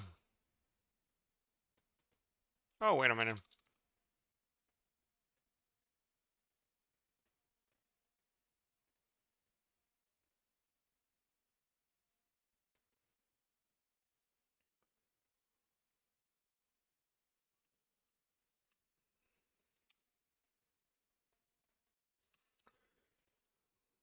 Okay, and we need to compile the building data, which we will grab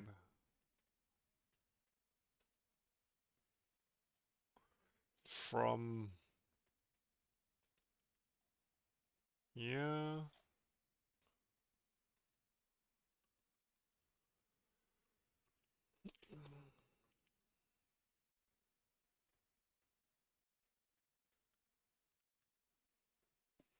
And we grab the params, and let's do params expand params cspan, and let's pass in our out data reference here, and let's clear it.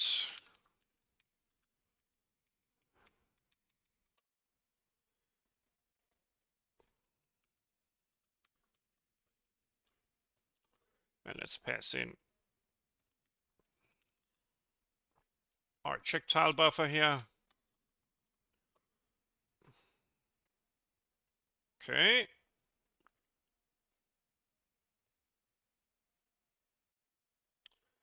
And let's see.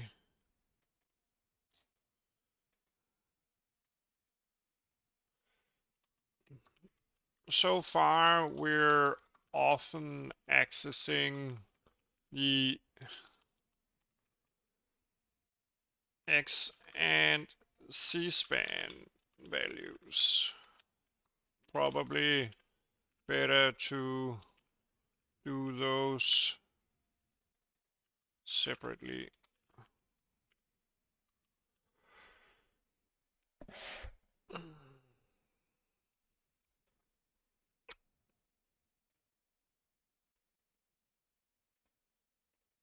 Instead of loading all of this into cache.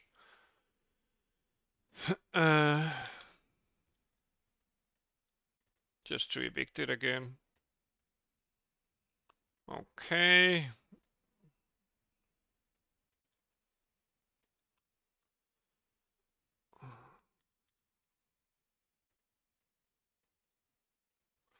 Let's do unsign. Oh, do we actually clamp it right now?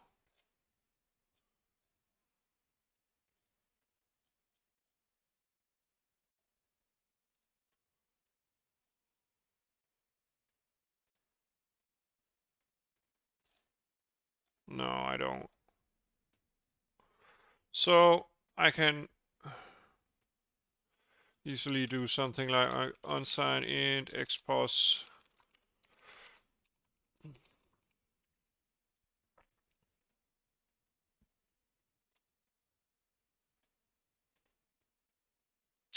The std min of this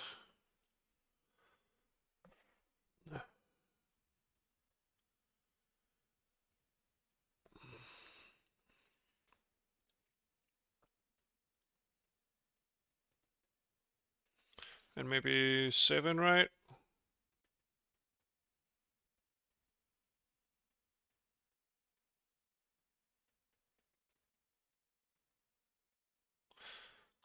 Or maybe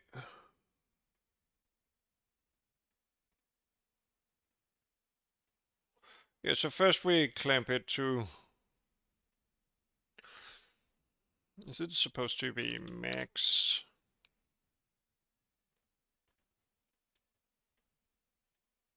No, it's supposed to be, so if this is very big, we do clamp it to 7. Oh, let's just do clamp.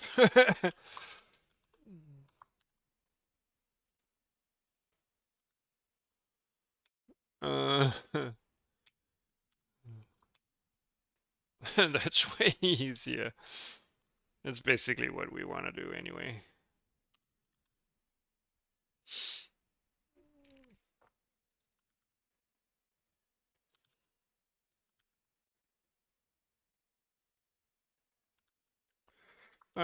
Temporary clamp since we don't have chunks yet.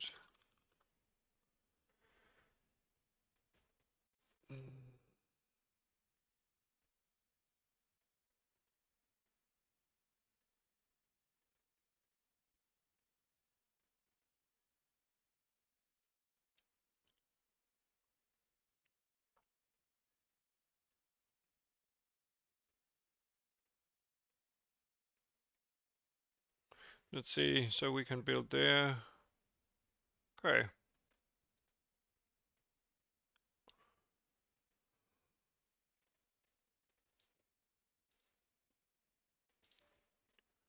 Okay, we introduced some kind of problem. Let's see.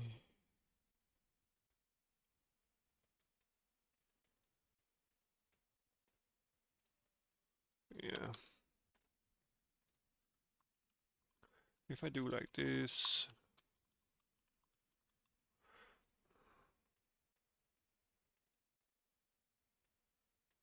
oops. Yeah, so it's related to this, I think.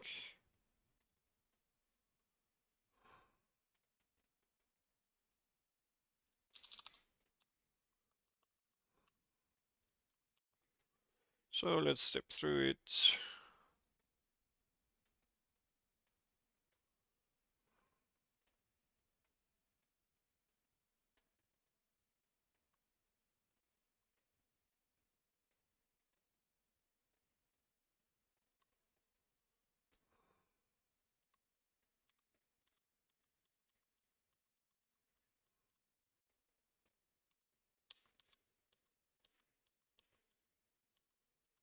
Okay.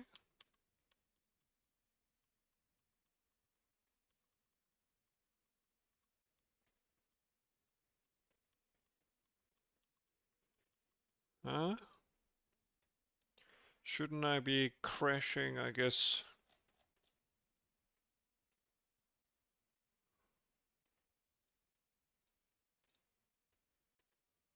Yeah, we should. Huh. So it's not there.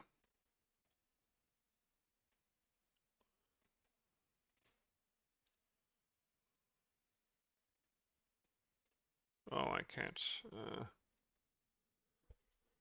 Uh,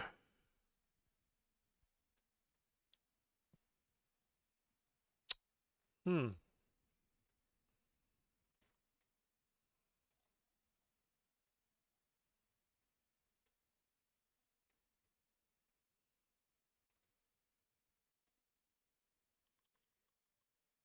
Oh, it is somewhere. Where did I?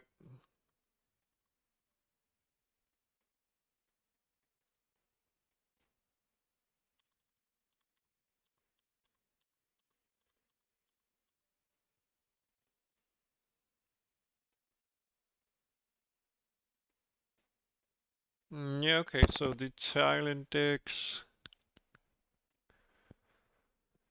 is kind of overflowing here.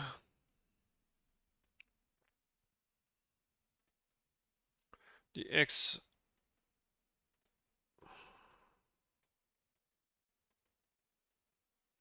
Oh, it's because it's out of bounds right now.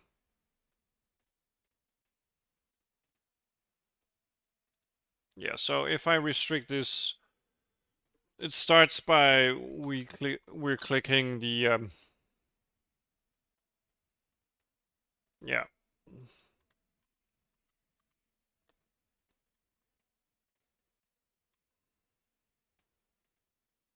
You can't build on the corner, even though we're pointing somewhere else. Okay, great stuff. So that's actually working.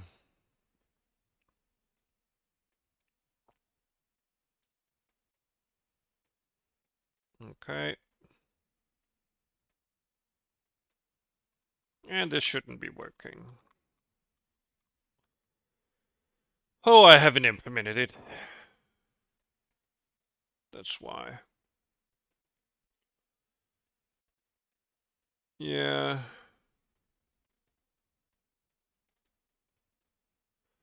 Or tile resource below 0. Oh,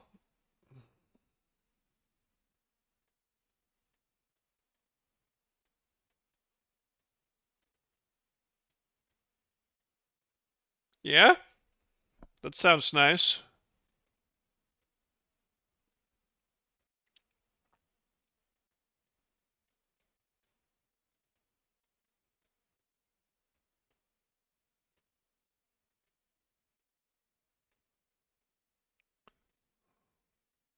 That sounds pretty good.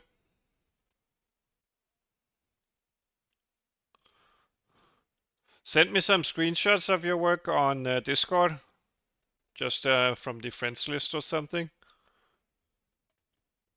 I'd love to see what you're working on. I'll promise not to show it on stream if you don't like it. Yeah, so this should have a resource, but this uh,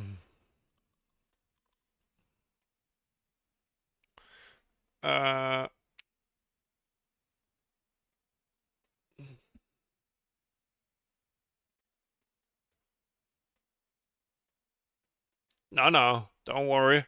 Uh, I am not judgmental. I don't know everything, so let's see. Found resources.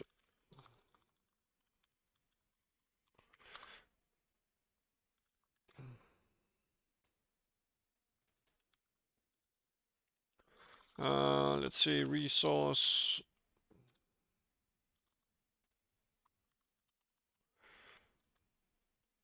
Found resources plus plus. If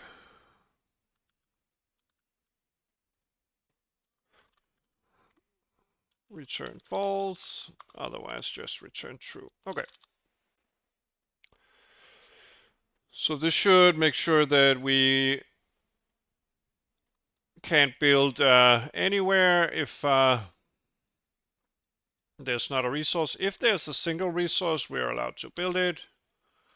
And of course, if whoops, I missed.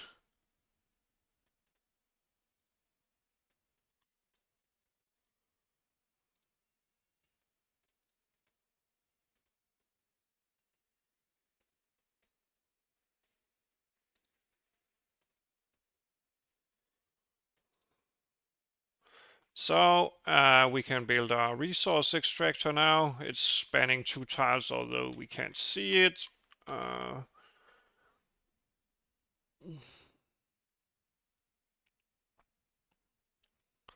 And we can't build our single resource extractor on it, but we can of course build it. Sure, I know that feeling.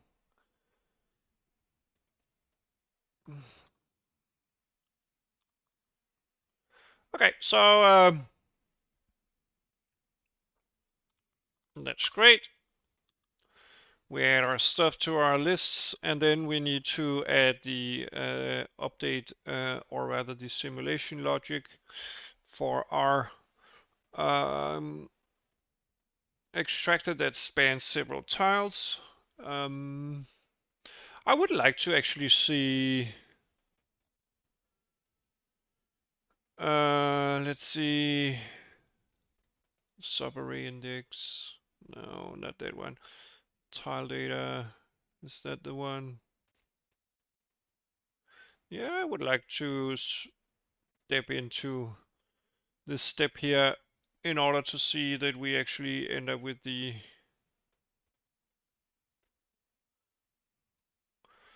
or we could just add some debugging to our UI instead. Yeah, let's do that.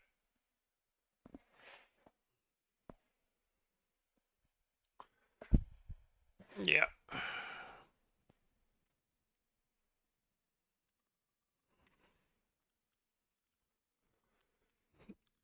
Let's do ImGUI text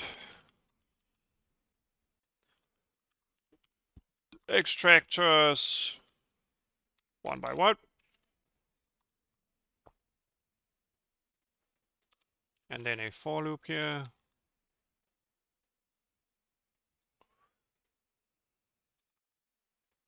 Well,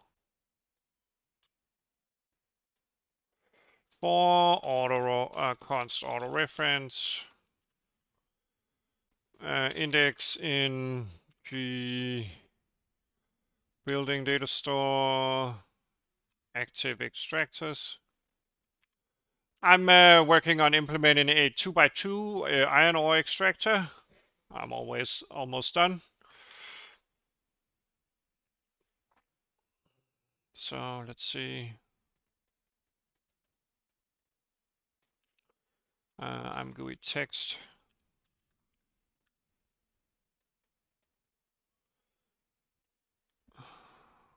Let's see, active extractors, one by one. A resource index, or rather extractor number.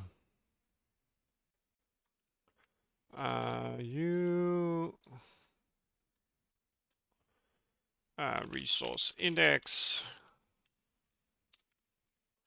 And let's do index and then R G building data store.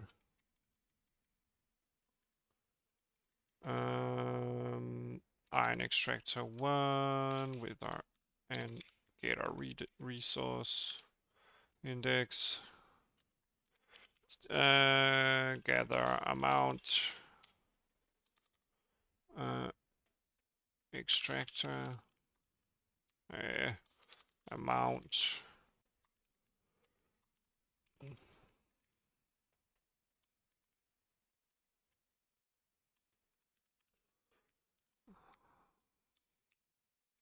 tick value. There we go. And let's do extractors 2 by 2. Let's see. Whoops.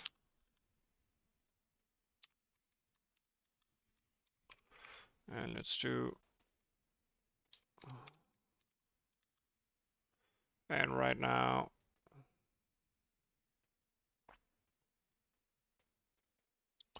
we can't set the resource stuff because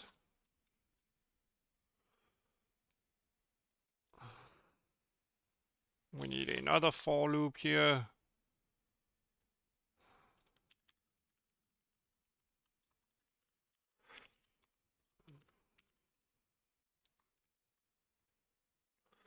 Let's see.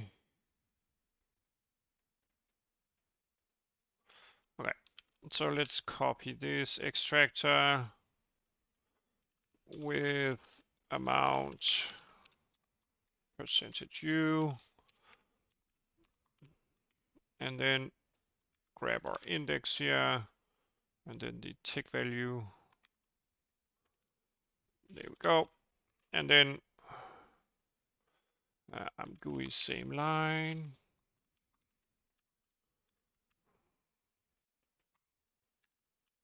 And a text res index.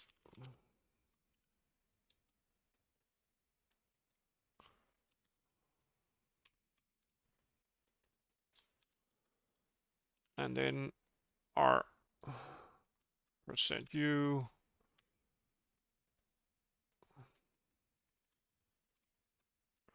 Whoops. Colon %u.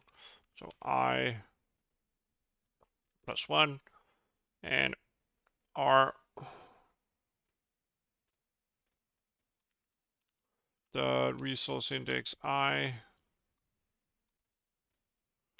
There we go. I think this should be fine, right?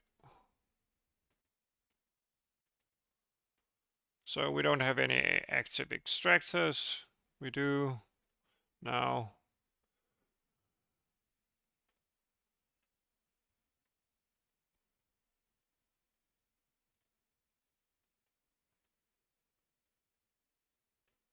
Yeah, I'm doing this wrong somewhere.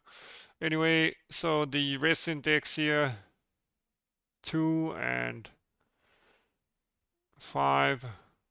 Yeah, I should do some spacing so I can actually read it.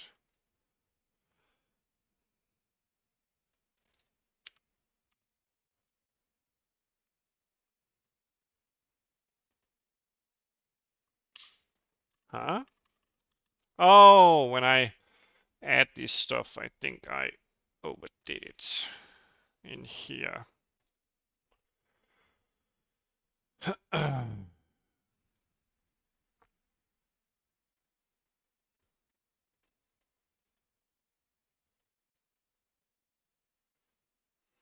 Yeah, let's do.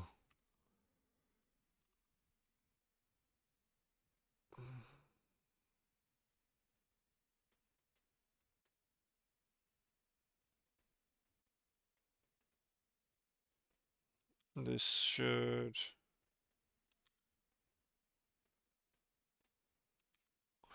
be something like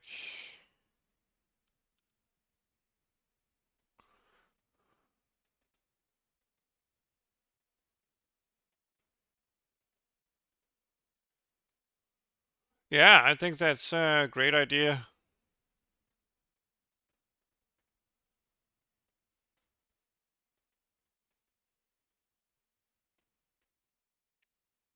That sounds really good.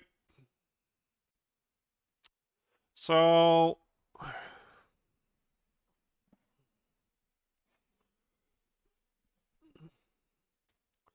let's just fill out these.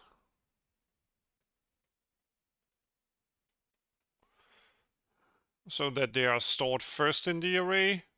So if we found a resource, we add it to the array.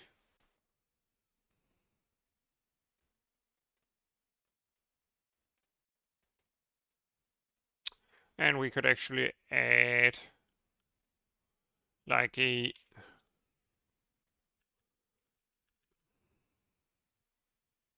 could add a used resources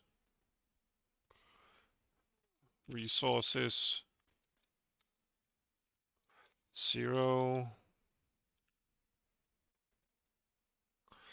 and then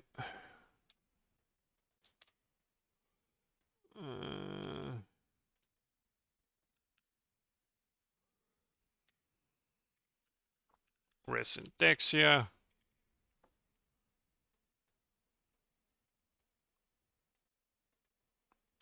And then finally, if we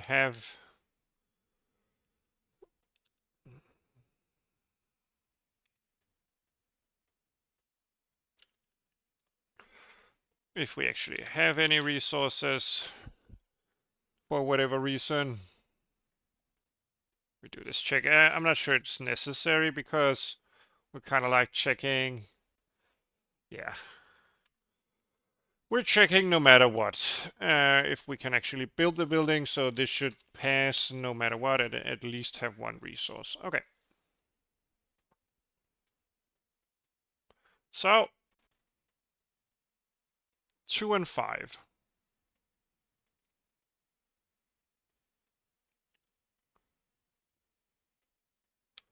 Okay, let's add some colors to it also. Let's do space. Can I do spacing? Can I do that? Yeah. Oh, I should just hot reload anyway.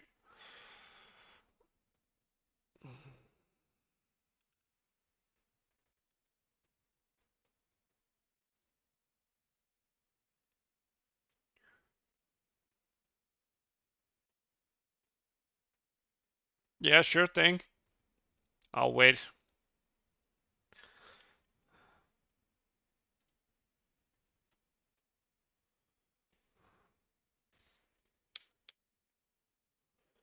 Can I set a color here? Color, okay.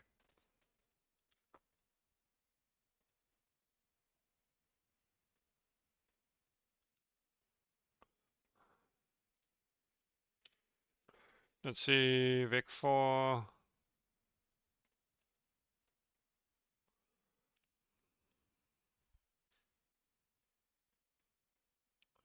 Let's see.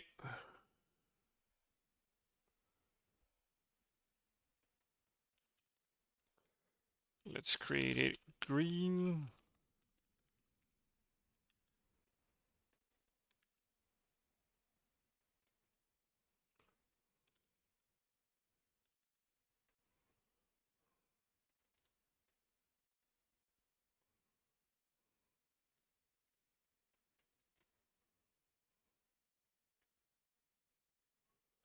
And instead of writing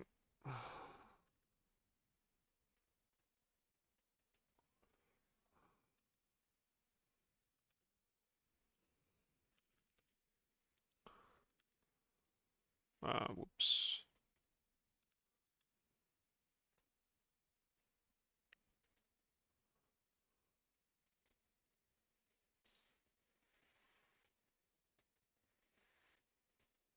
Yeah, so the first two.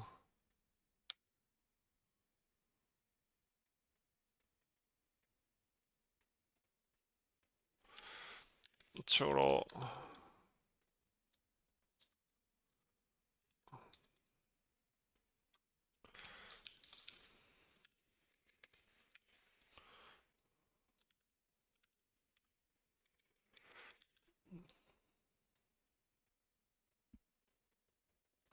Okay.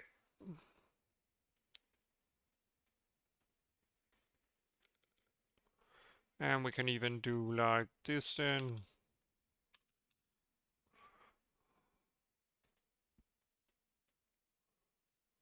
Okay. And let's see what happens if we build it on a single corner. Yeah. Okay. And let's build another that has yeah.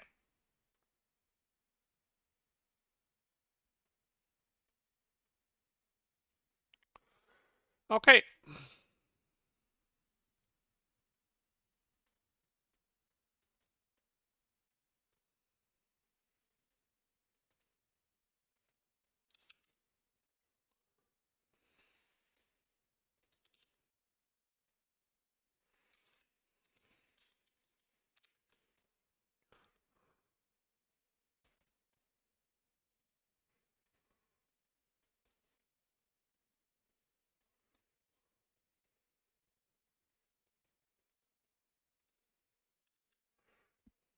Let's see. ImGUI bold text.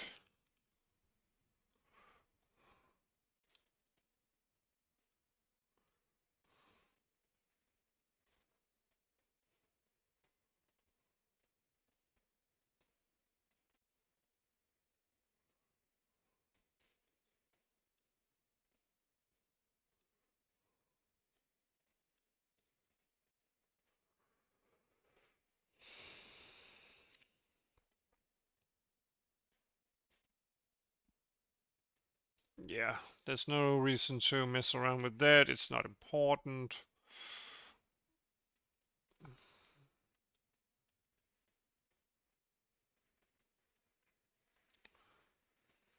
Yeah, the red color is not nice to read, I think. Uh, let's try purple instead.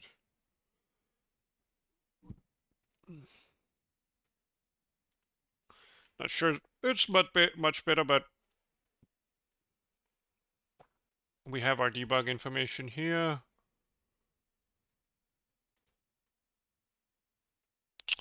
Next, we want our logic.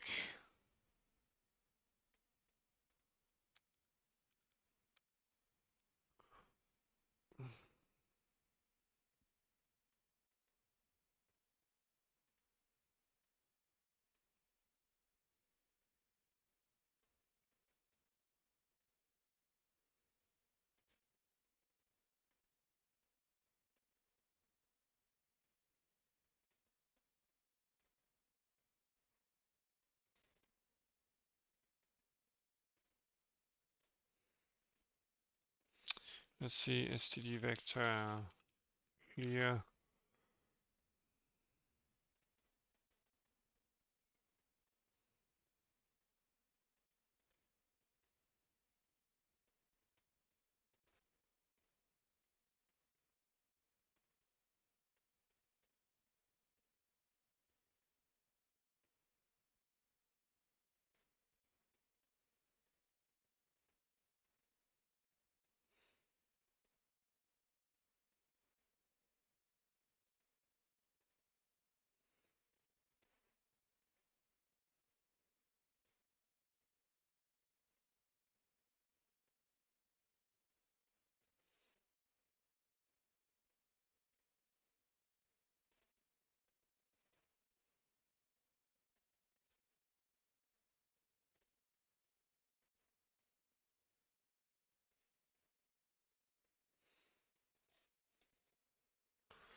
Set a new size.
Let's see.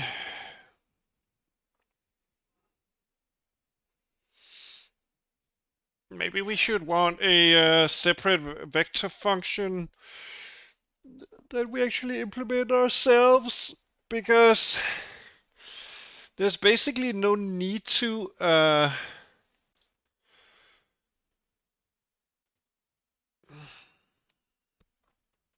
do whatever vector, std vector, clear set size to 0.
Let's see.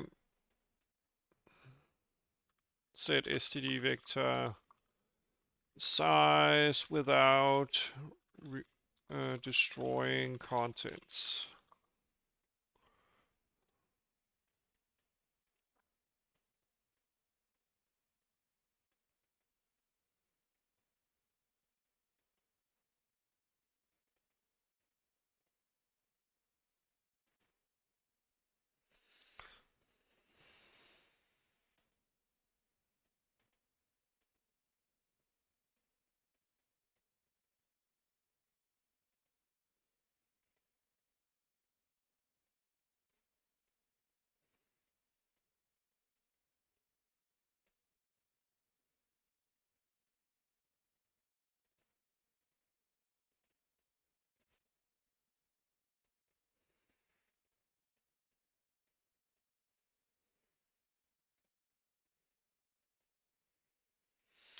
Yeah, I need a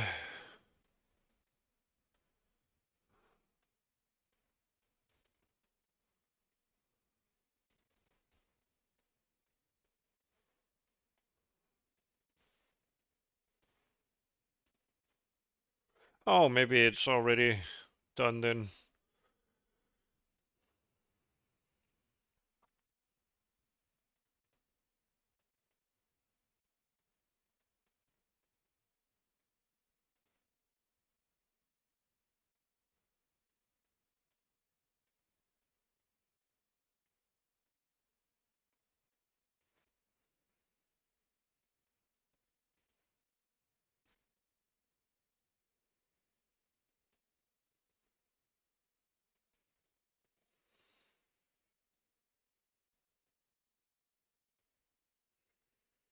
Okay. Anyway.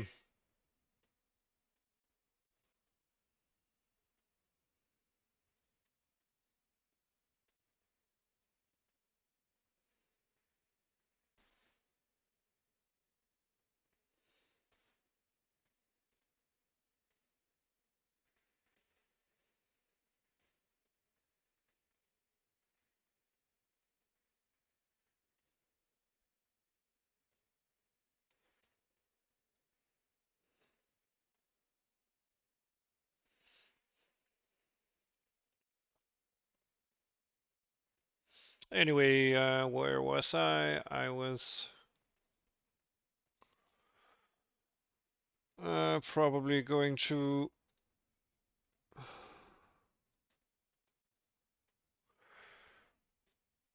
do the logic here.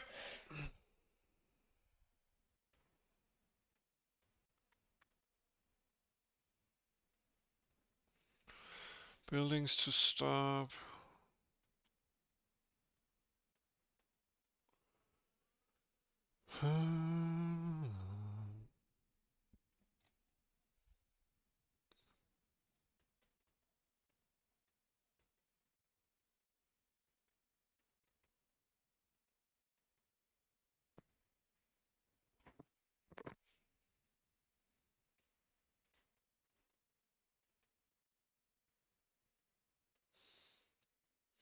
So if I add this building here, we have number 0, we have number 1, and this is 0. Okay.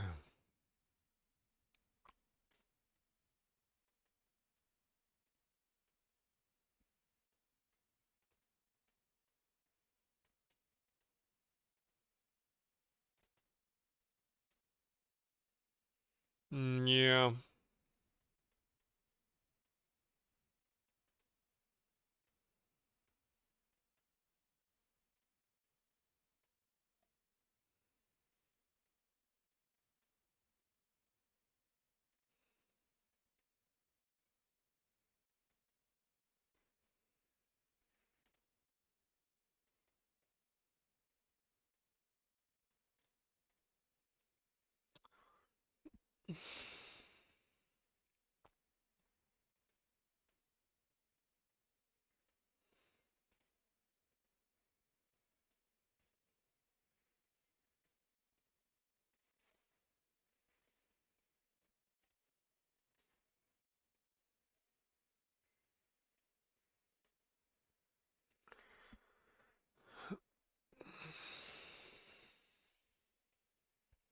Yeah, so we could do this sequentially.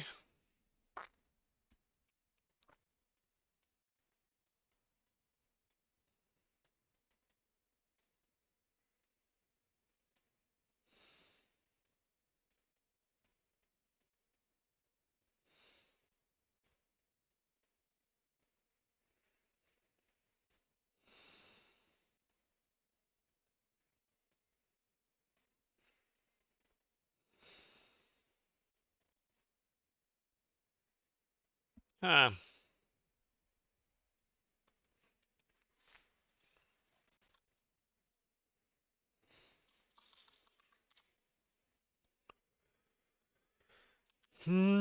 Okay.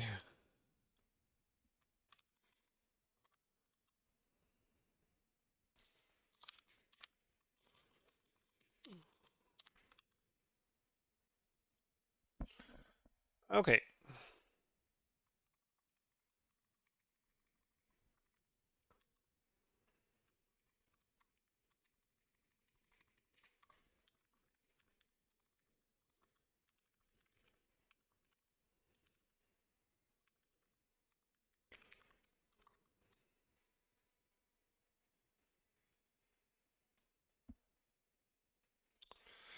Let's do resources here and I plus plus.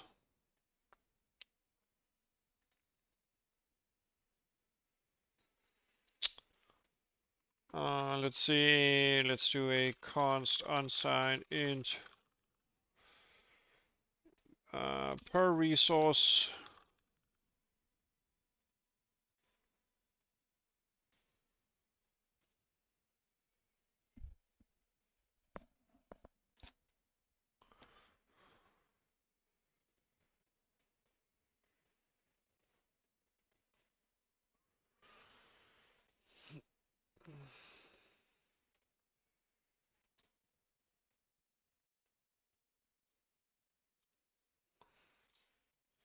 Let's see, so we want a series of temp values. We want a series of temp2 values. And then we want to do this computation here.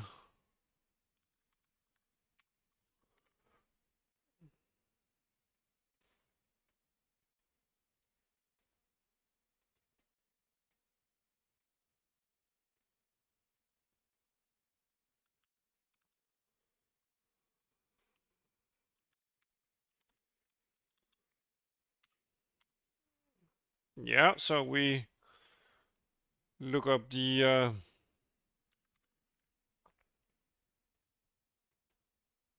value here. So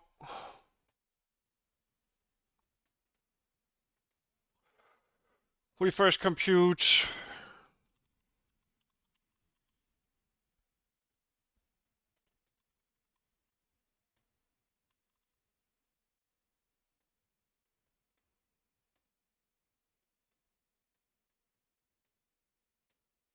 okay, so this is getting a bit more tricky.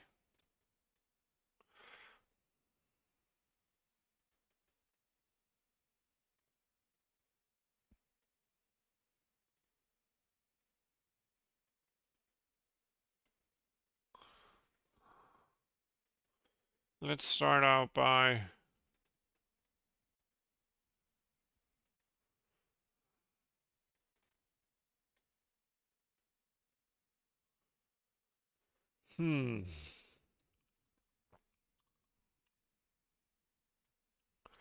So we have the maximum number of resources. So we have some kind of like const unsigned int average consumption,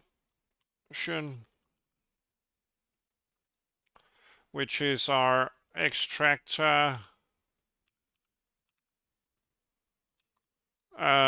tick value divided by the number of current resources.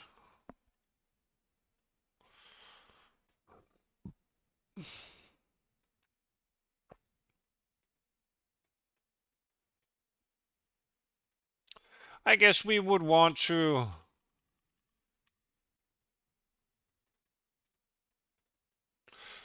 see what we would be able to consume maximally. So if we were to consume all of the extractors tick from one resource and store it in the temp array here, and then we want to see if we overflow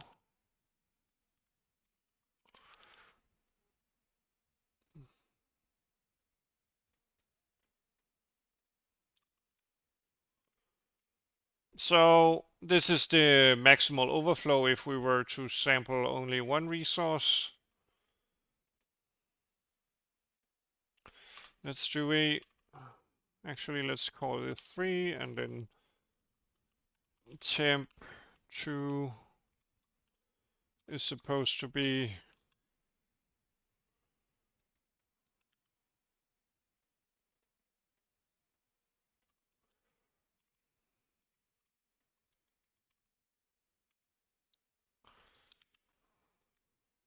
I guess.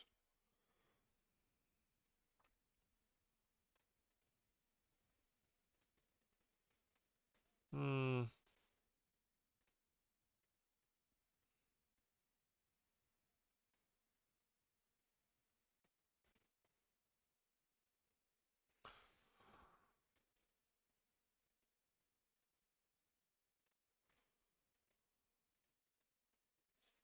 Huh.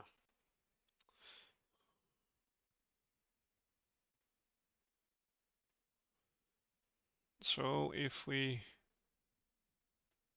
for instance, have one resource that is 22 and we're allowed to sample 100 over a total of 2 resources, Let's just map it out here.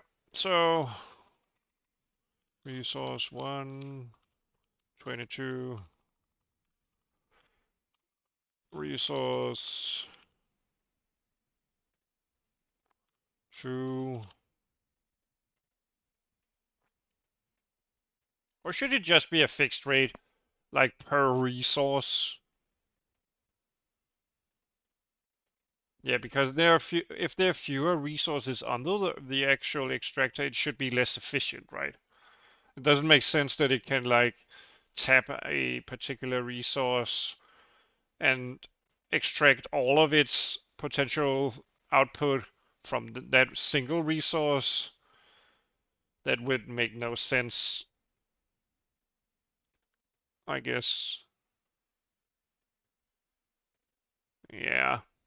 It should be less efficient if it doesn't have any remaining underlying resources. So for instance, this can span 4 times 4. If it just had 2 resources and was allowed to extract by its full potential from those 2 resources compared to when it does 4 samplings, um, you could just place these resource extractors in the edge of the resource field and get a too big efficiency boost from that. So yeah, it shouldn't work like this. It should work like, let's try to extract the average. Or we could just say that this value here is per take per resource. Yeah, so we don't need to compute that.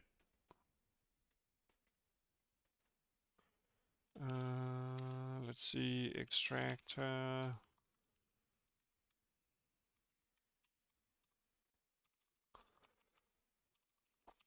And then we have the same logic as before. We are able to compute a yield as well.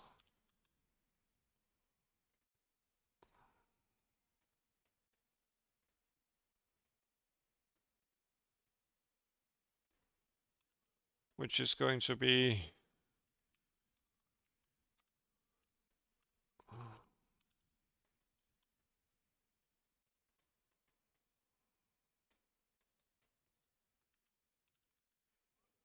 like this.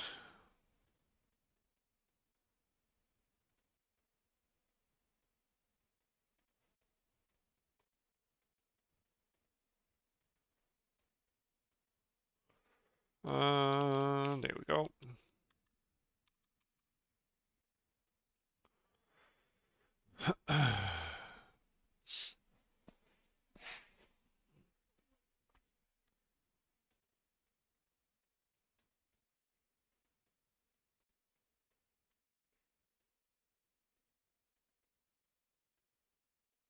I guess you don't need the temporaries.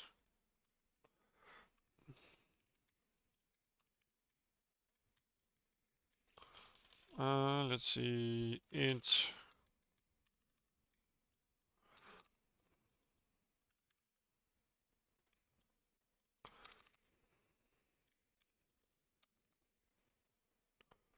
Yeah.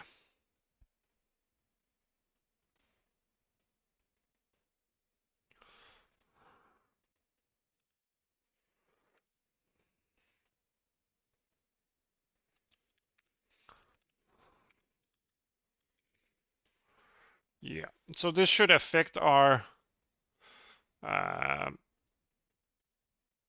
resources. Let's see.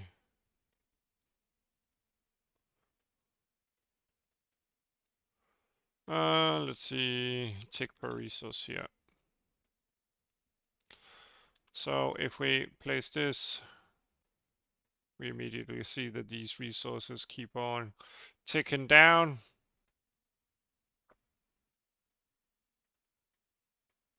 Great stuff.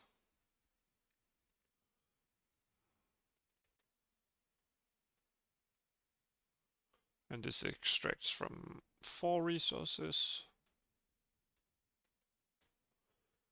Okay.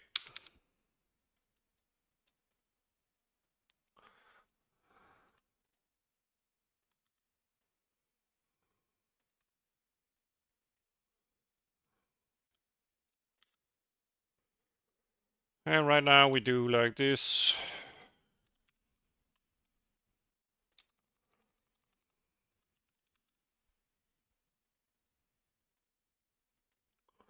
So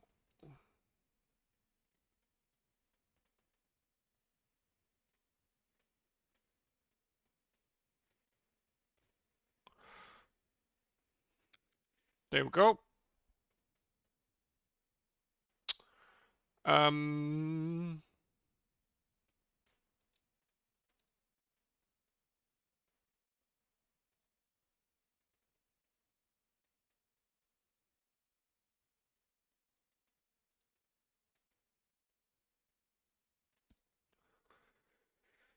So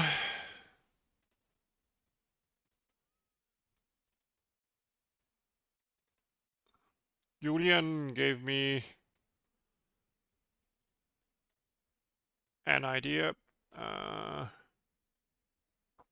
So maybe this cleanup step here should be like a recompilation of the active resources, maybe.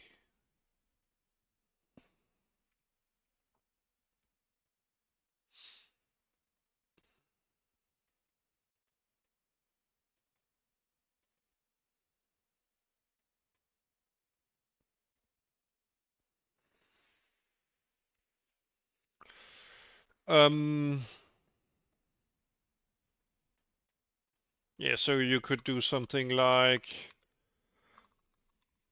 for each resource on the pub list in a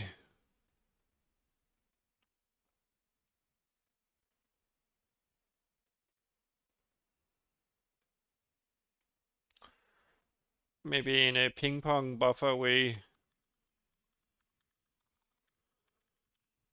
You could do something like iterate over A, or rather clear B, iterate over A, skip items on pub list. Pop from pub list.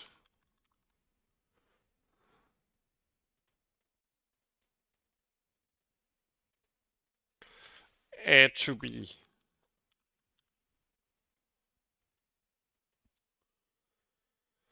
Is that faster than this?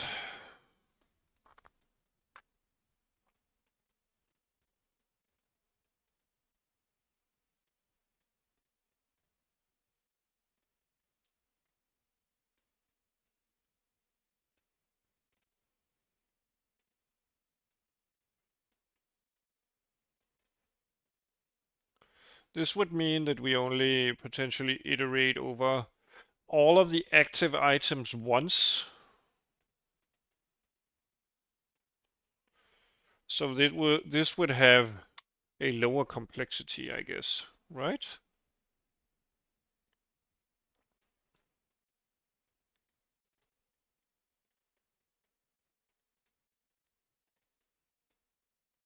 Yeah, I think so. So this has n of total active items. If we're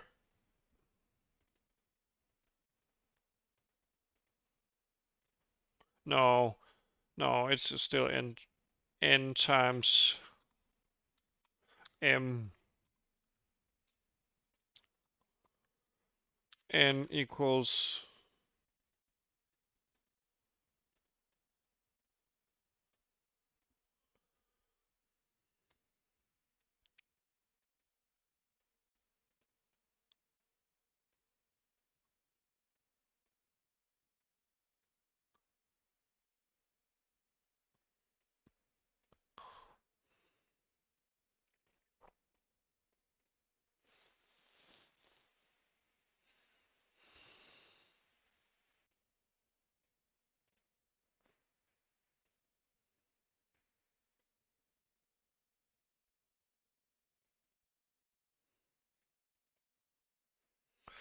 the active items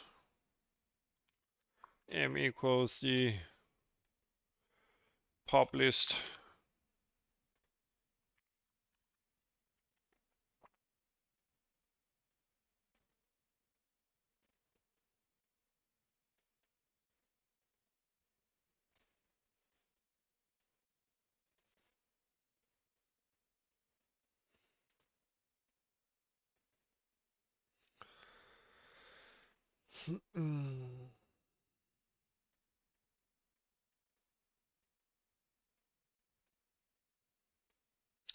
Also, this should break right.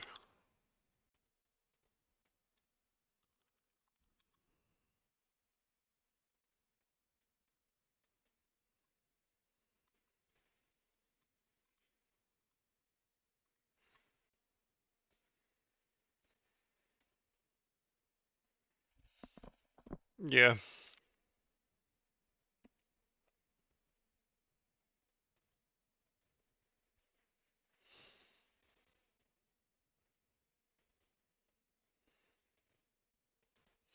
So, what's more likely?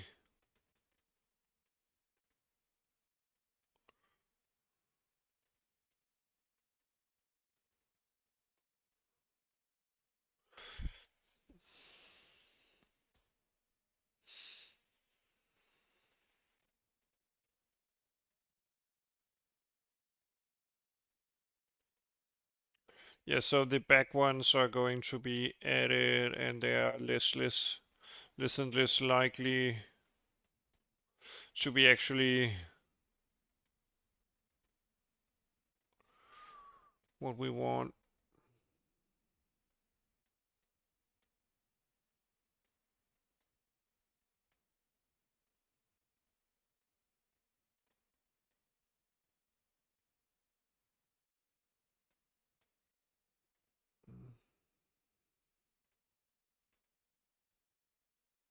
Yeah.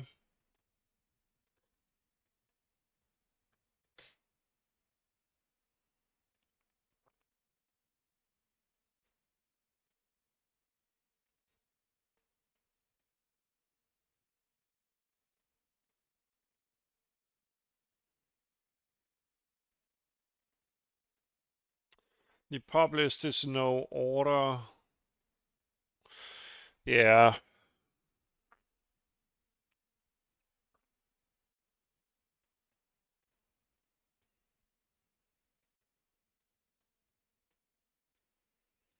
Yeah, this is basically like reordering the list.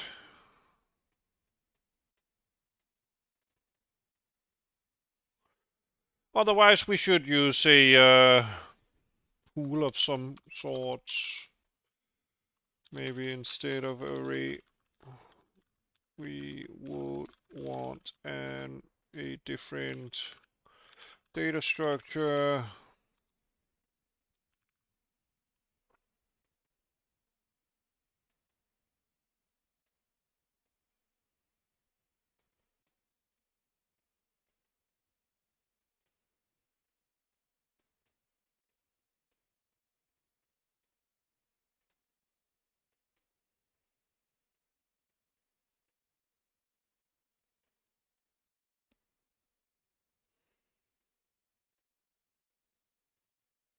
Yeah, I don't know. Maybe this is fine. I'll have to contemplate the algorithm later. Okay.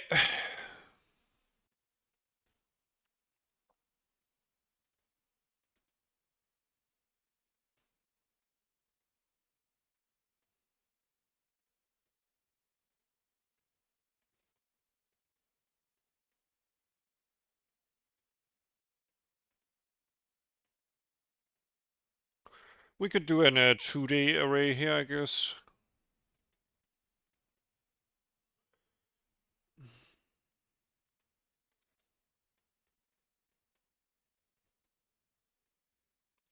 So just add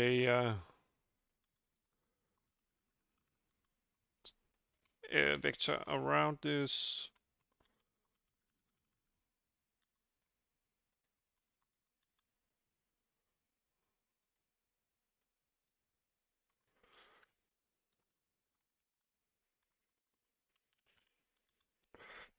Yeah.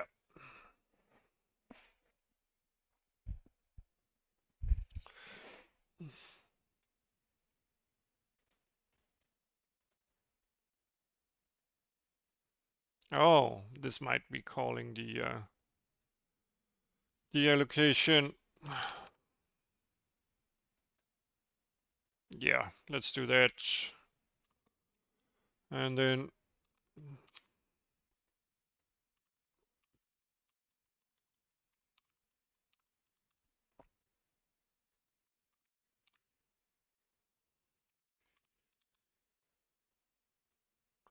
let's see.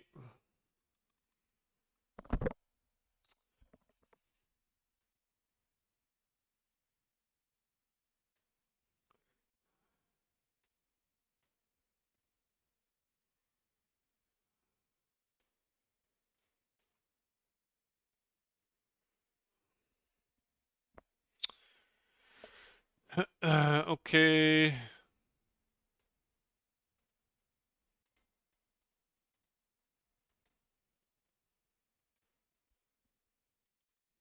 Let's see how to clear this. So this extractor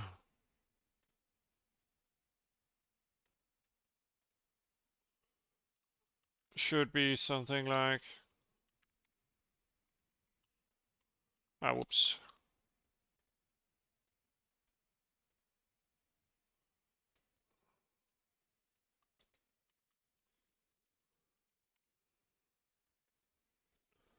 There we go.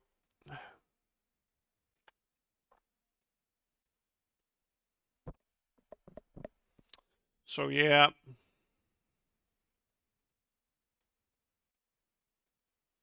when we want to clear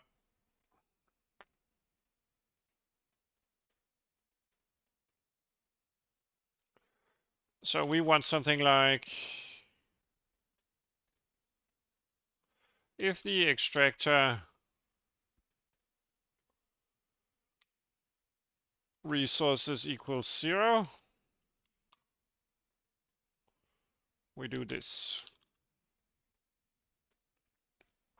So that's pretty easy.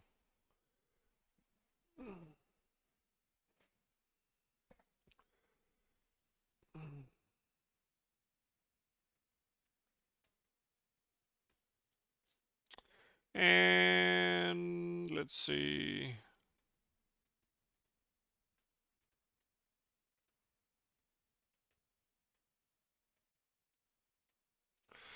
Let's do a for loop here.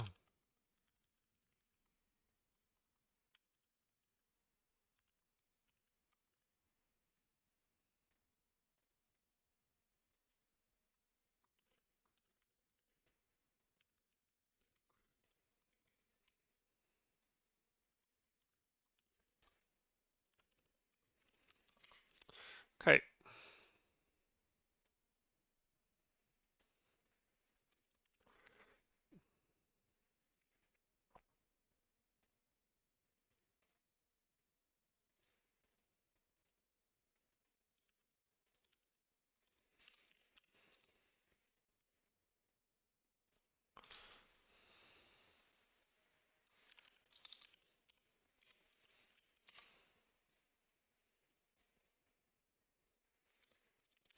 So if the current resource here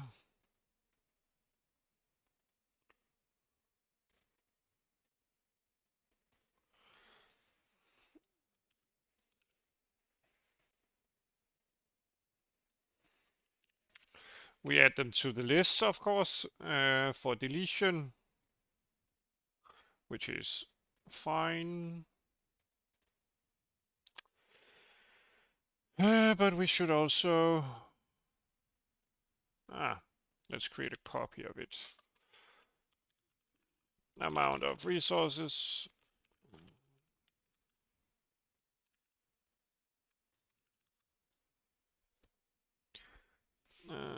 int.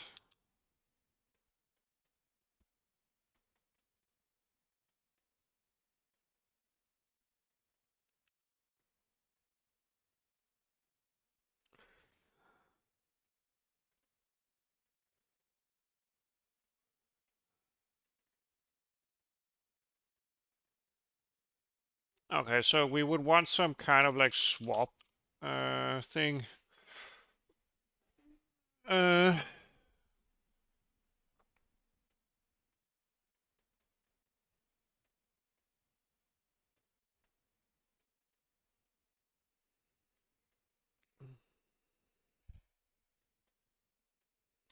we want some kind of like sorting, I guess. Or do we?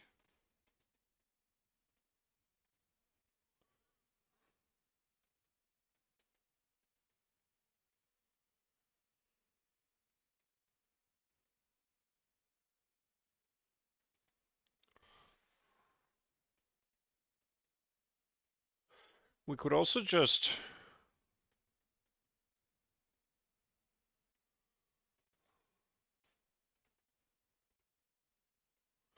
uh,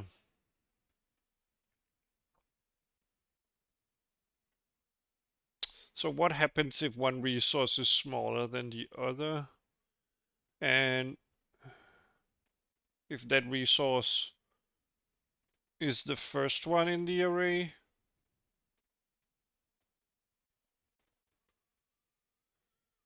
Uh, I guess we could just waste this computation here.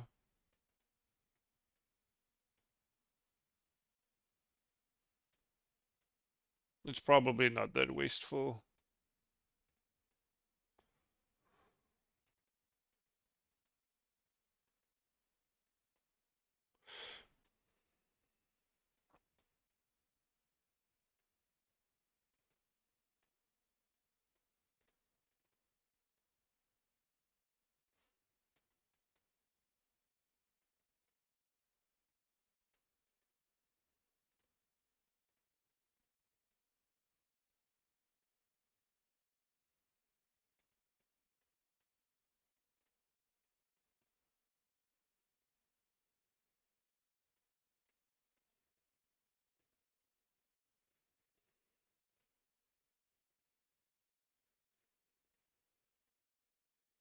Yeah, we could also implement a kind of like zero resource so that if this value here, oh, it's the amount. Hmm.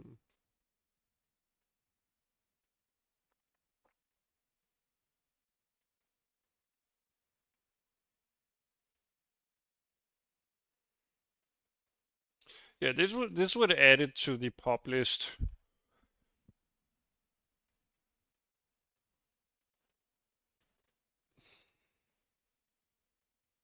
Way too many times, but because this would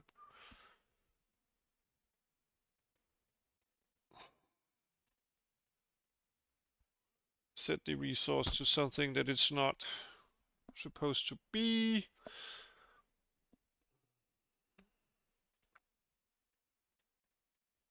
So either we swap the indices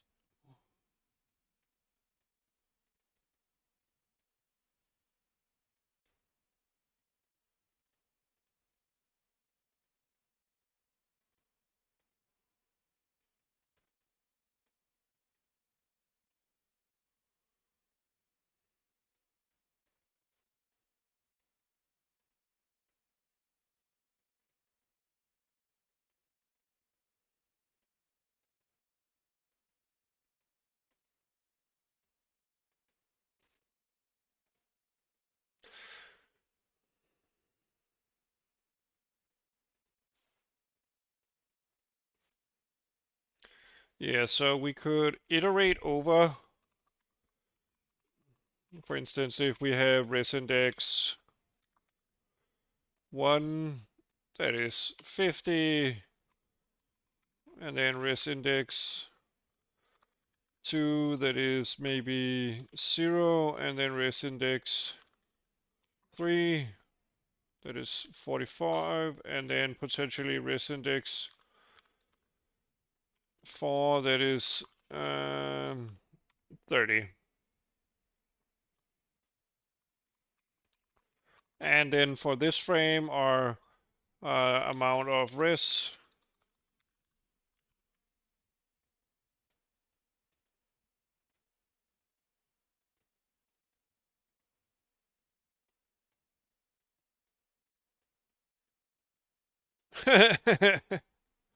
yeah, one man trying to build GTA 6.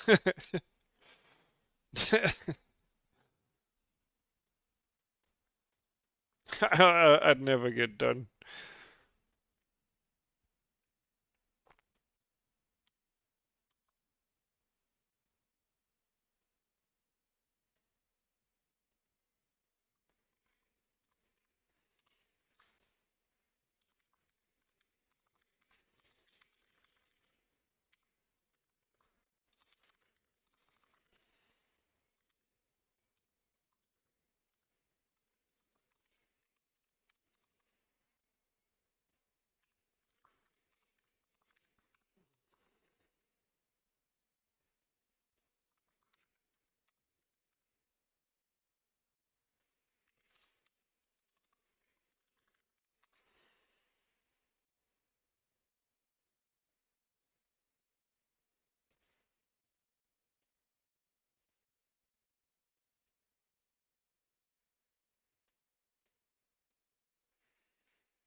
So if we're on the first one, let's check.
Okay, so if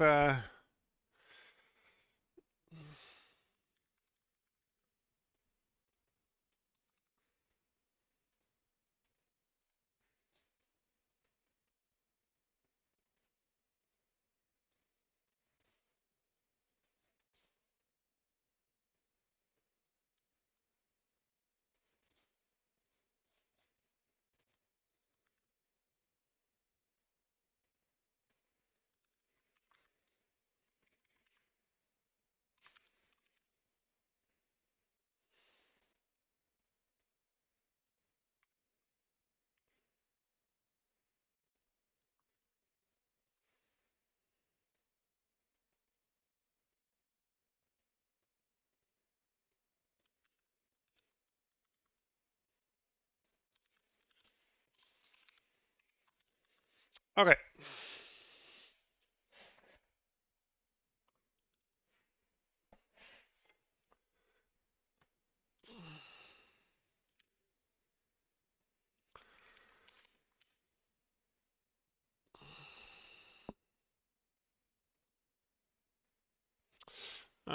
maybe we don't want this. We just do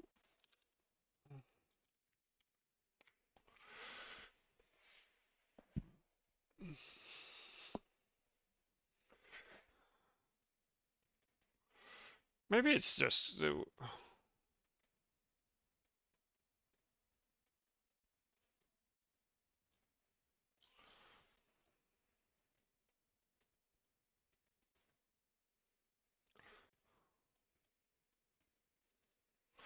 Okay, let's do unsigned int here instead. Okay.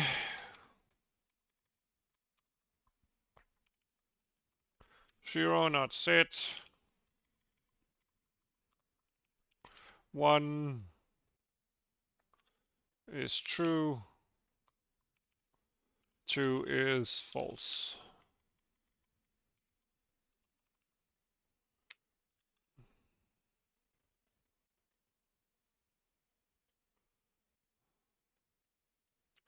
Equals 1.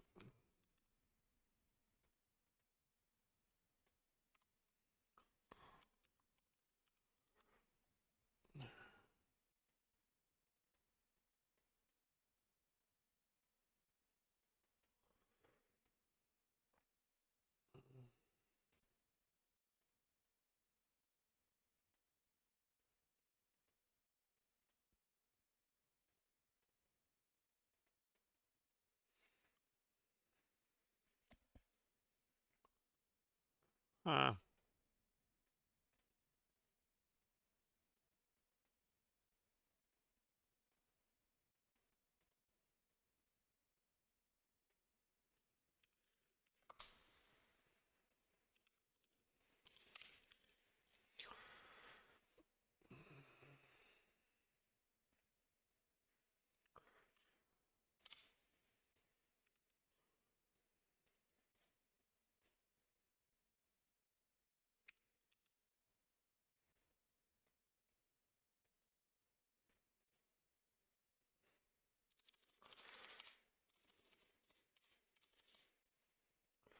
okay.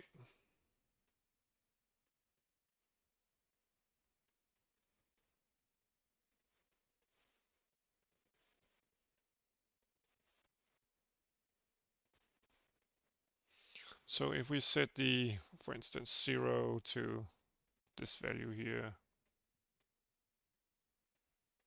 in this case we would like set this to 2. This would be 1, and this would be 2, 2.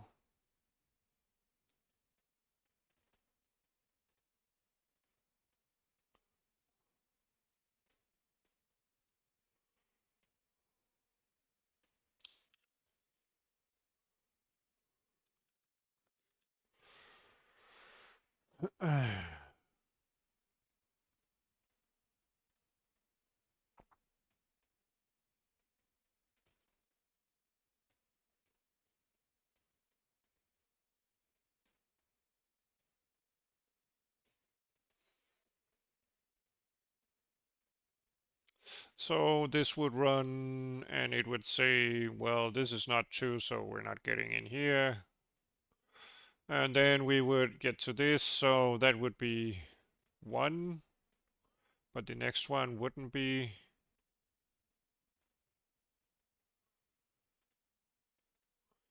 But what if, oh, what if we have that case where we actually have two resources that at the exact same time end up being 0? Well, that is problematic.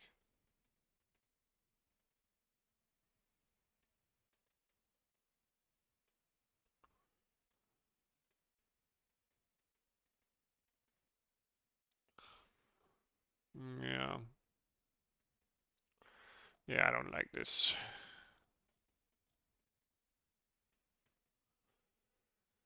I don't like this.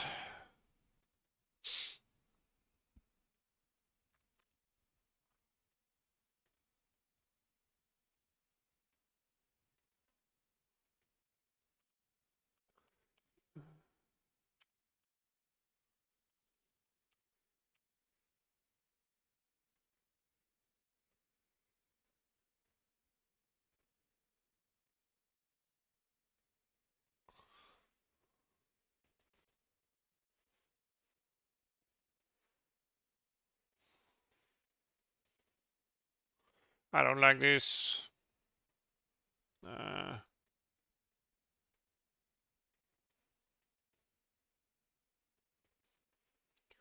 That's the problem with using an array. We can't reorder it.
Because if we invalidate the index,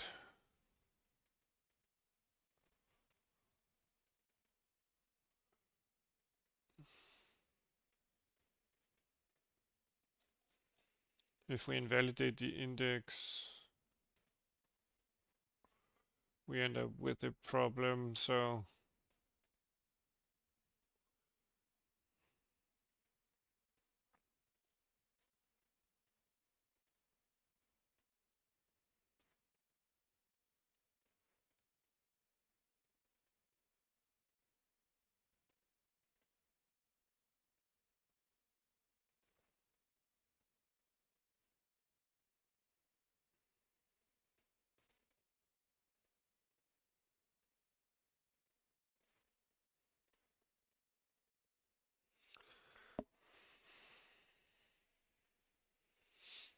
we could also maybe use this still.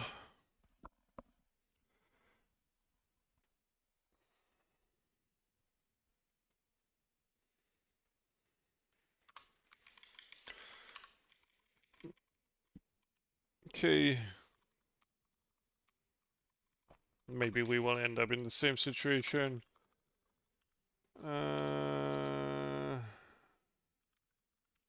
Amount to remove.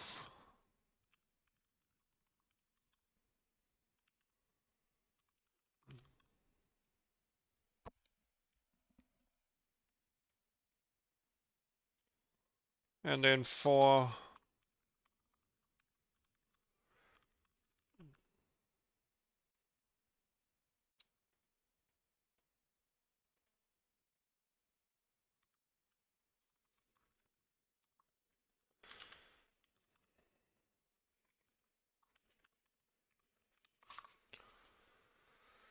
and then for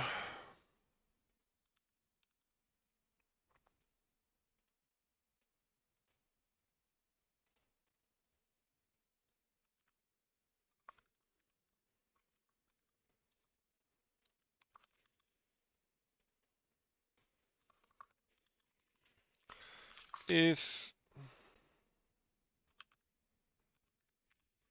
oh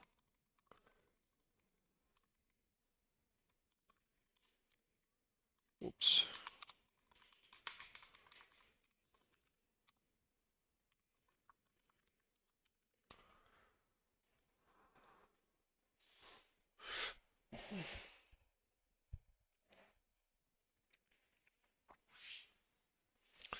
Okay, let's do a different thing. While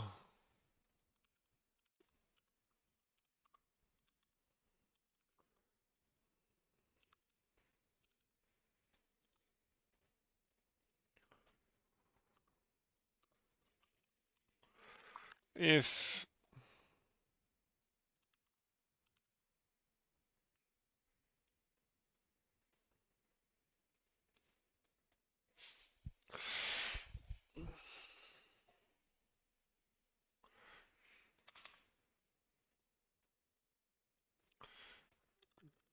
Whoops. First 0.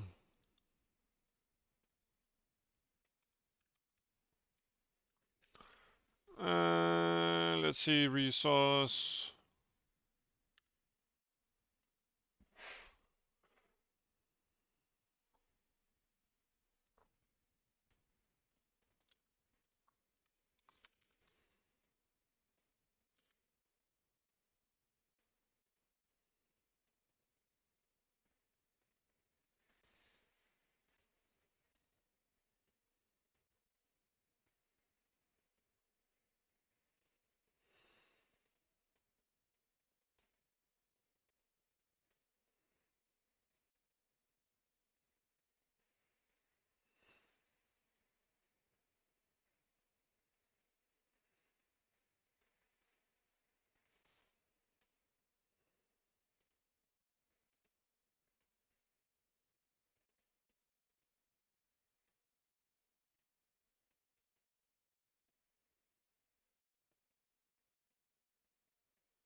And let's see.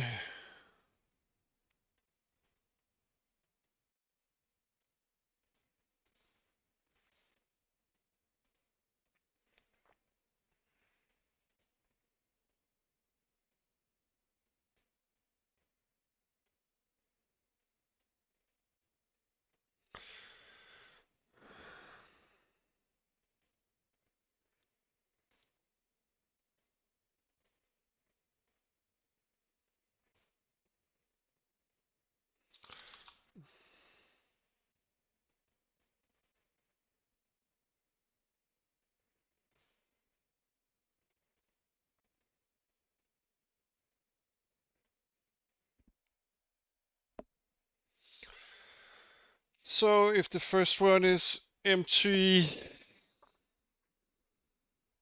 we want to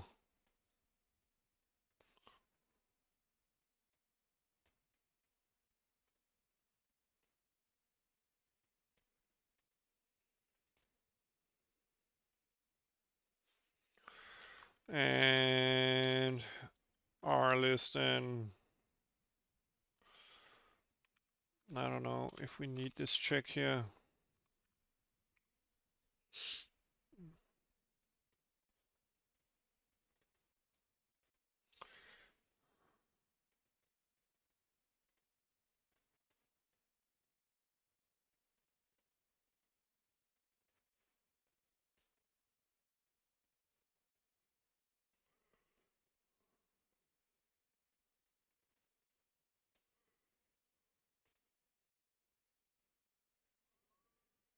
Hmm.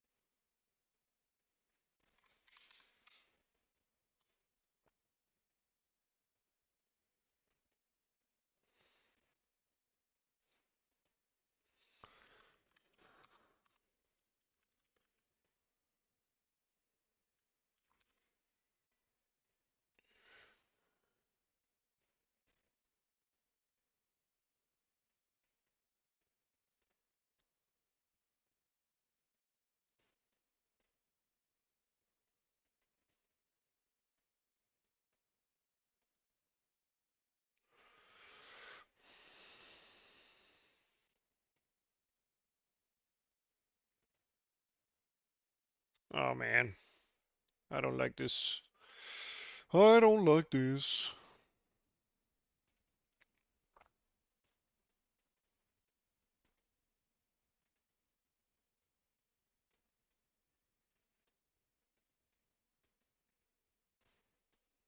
I don't like this.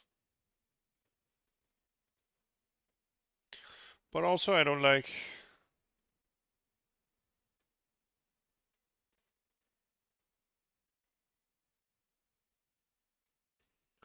Maybe we just want to rebuild the list then.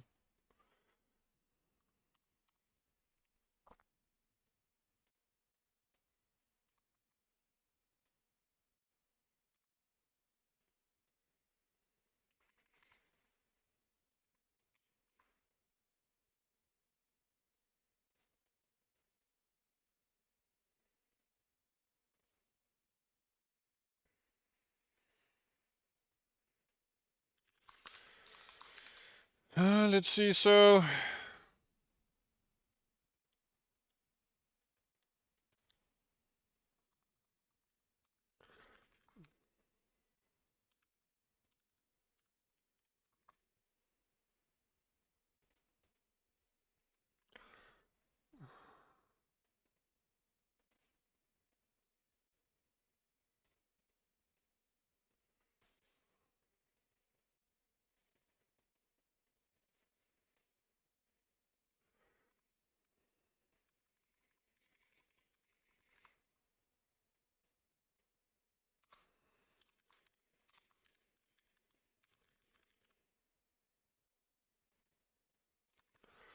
let's see, unsigned int indices.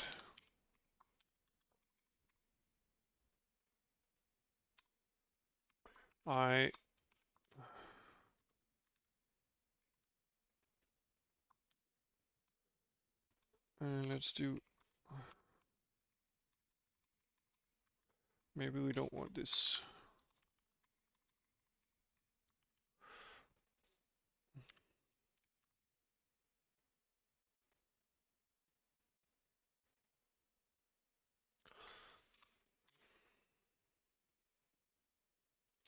If...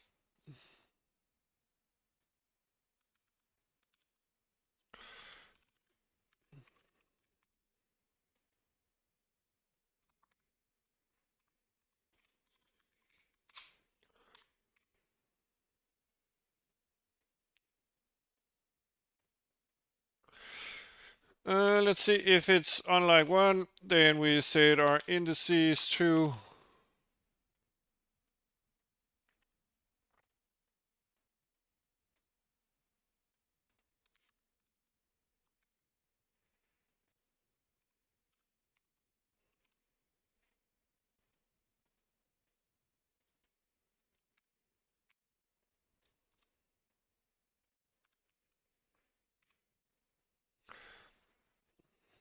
So if that's the case...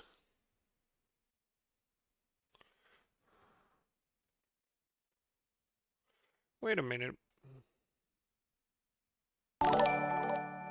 Welcome to the channel, and thanks for the subscription.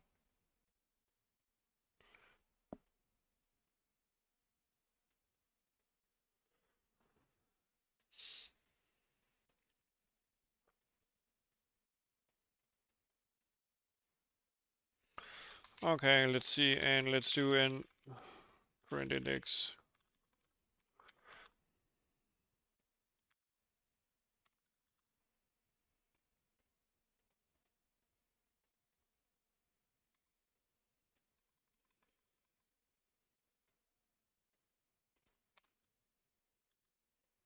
Now let's see, so we want to do this for the amount of resources and simply build a new NIST.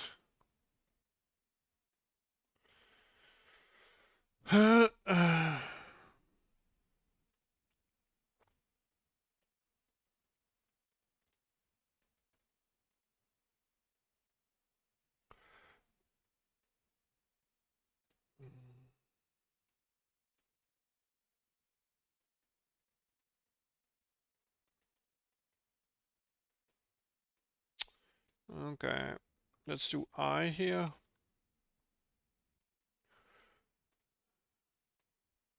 So if the first resource here is non-zero, this should not happen, and we simply increase I, and then if that I is 0.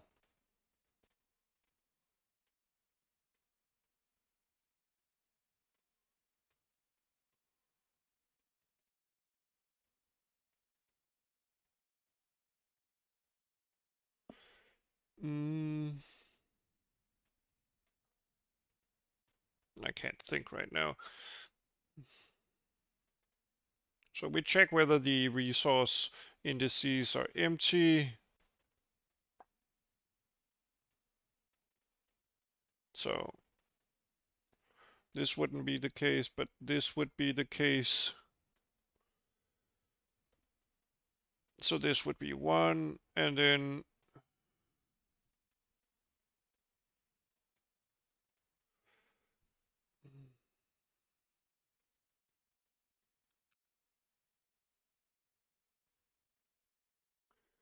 let's do offset instead. That means makes more sense. So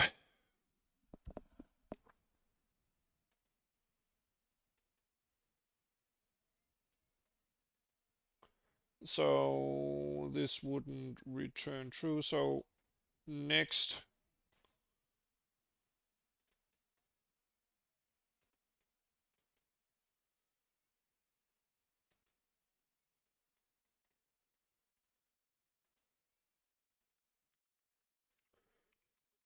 plus offset. Is this correct? So the first time we aren't getting that value, so we don't care, we move on. Next time it's correct, we increase the offset.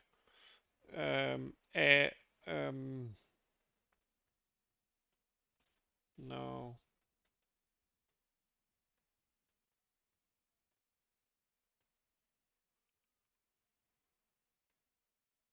Yeah. I think so.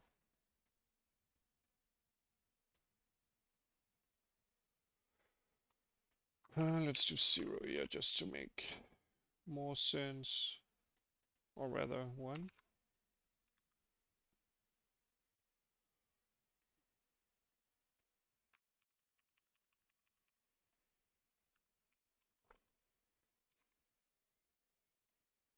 Uh, I really can't think.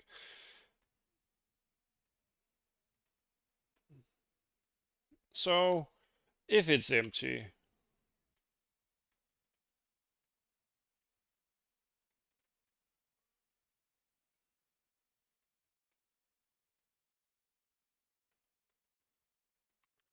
offset plus 1, plus, I think.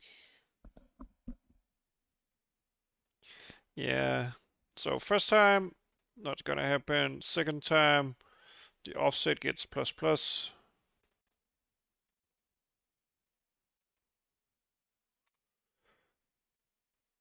And let's see, indices. I equals this resource index plus us. That's great, man. Did you send me the screenshots then?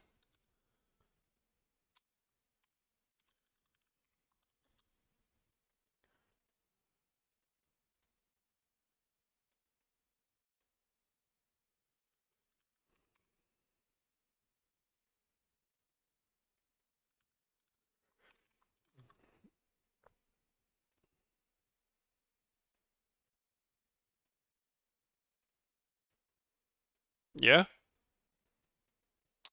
So this should be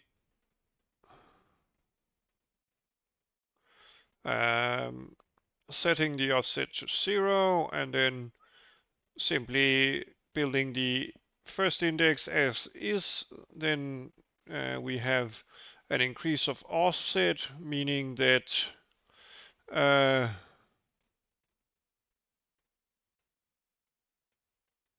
yeah, maybe we don't want to reset it. Let me just think.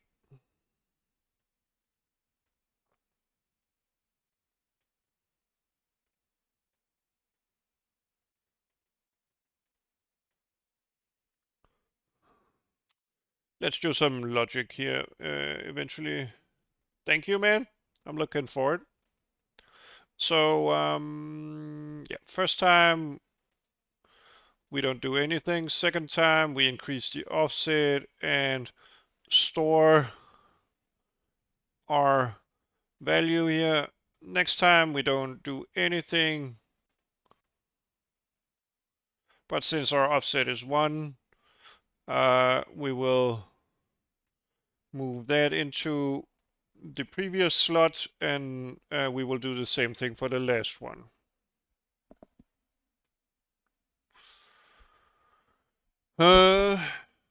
But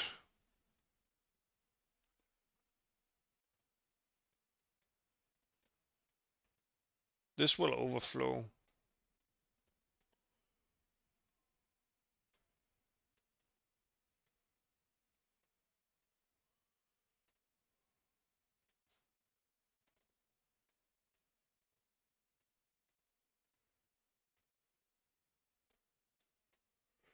Yeah.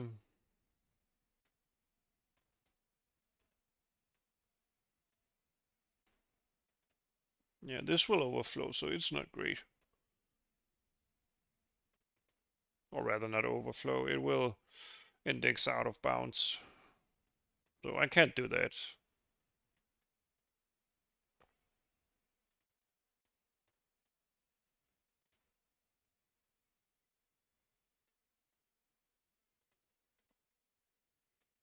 Can't do that.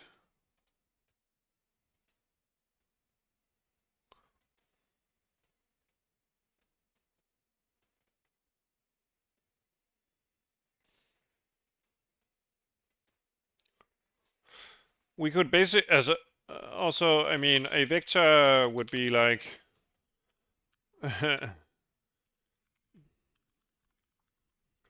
temp would be something like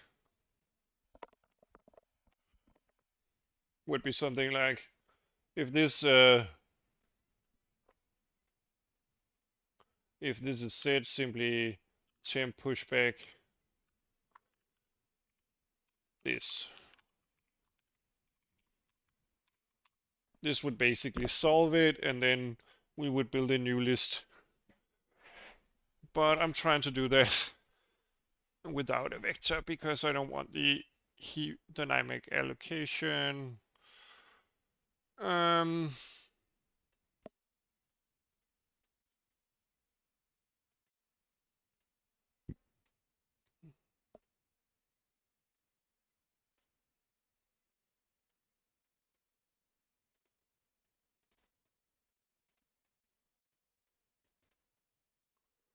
Oh, am I just being stupid here?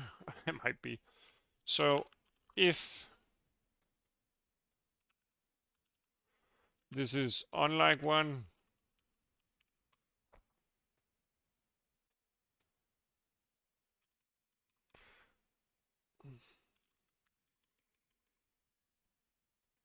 I'm so stupid.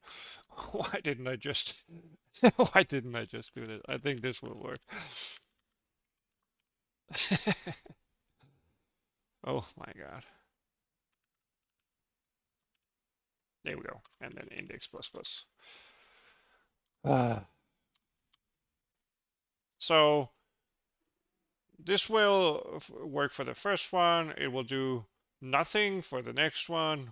And then it will add the third and fourth one on the second and third slot. And even if we set this to 0 here, it would do something on the first one. Thank you for the nice comment. Mind you, I'm no expert, but hopefully you can find some inspiration in my struggles.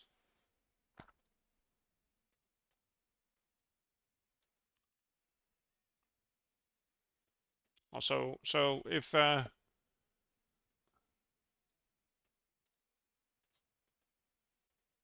let me see. So I'm just checking some stuff here.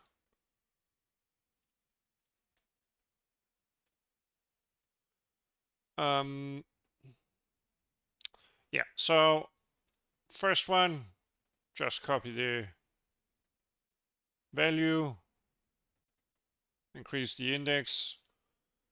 Second time, nothing happening. Nothing happening for the third time either.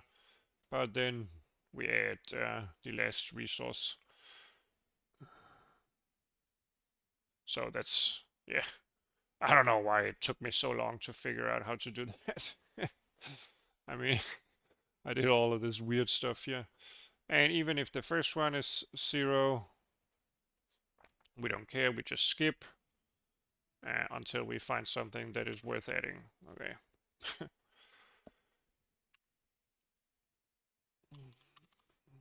Okay.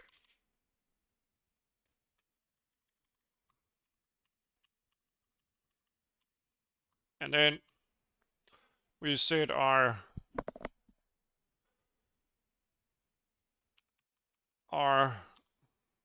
extractor resources here to our index value, and we set our extractor resource indexes to our indices here. Huh?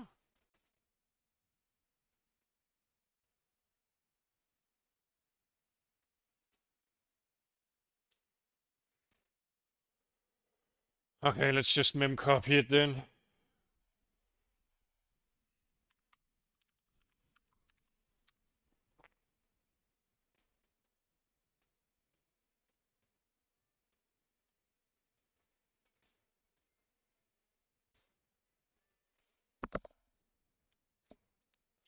Let's just mem copy.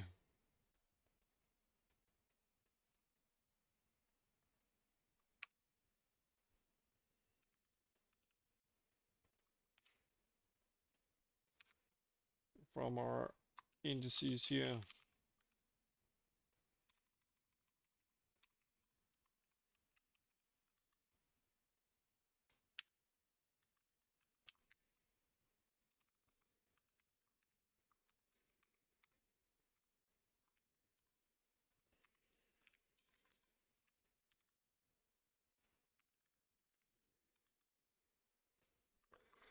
Quit whining.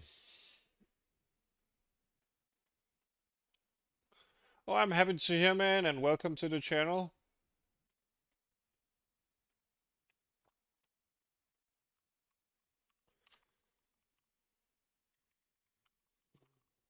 Okay. And let's just print this so that we can see that uh,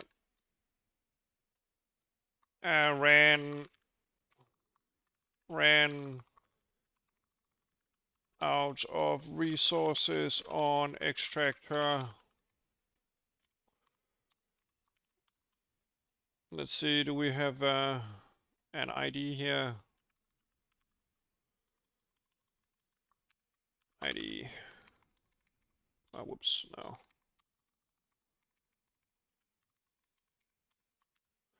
ID.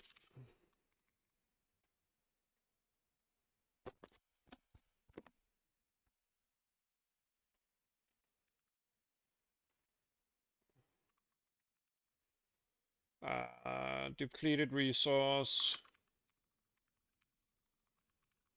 Resource.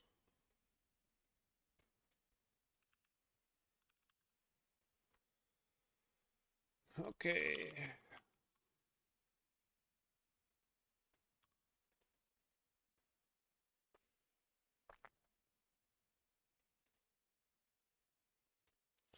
Okay, this should be fine, right? Right now it won't do any difference, but oops. Okay. So we're having some trouble.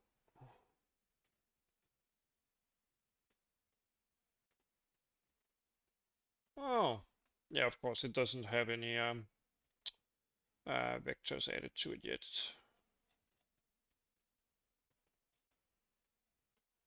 So we should probably create a constructor for this in order to prepare our data.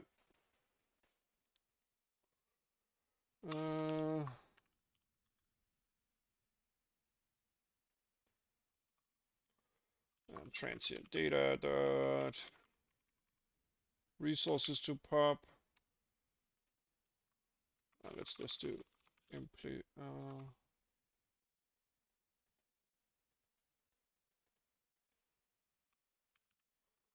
spec.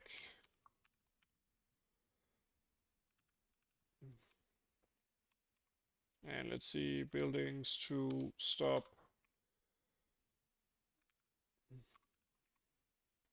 And let's duplicate this as well.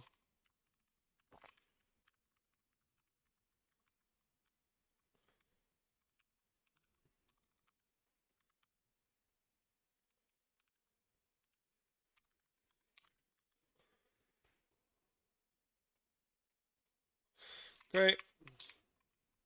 So let's see. We're subtracting our resources here. And let's see our console.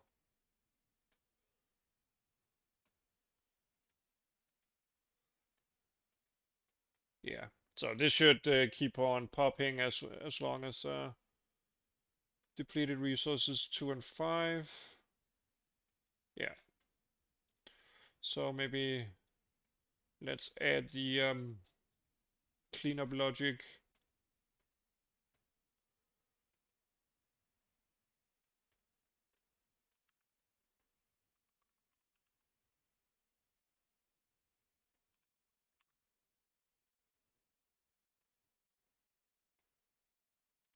Actually, I don't think the resources need to be two-dimensional.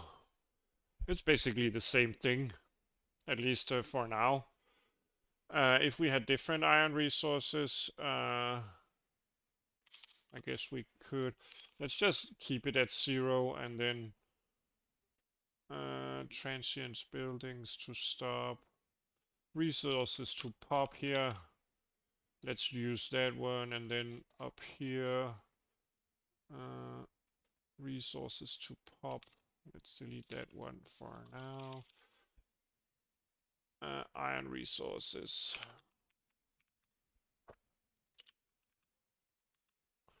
Let's see, did we catch all errors? No, we didn't. Let's see. So this is for the first one. Yeah, this one needs to go as well. There we go. So let's see.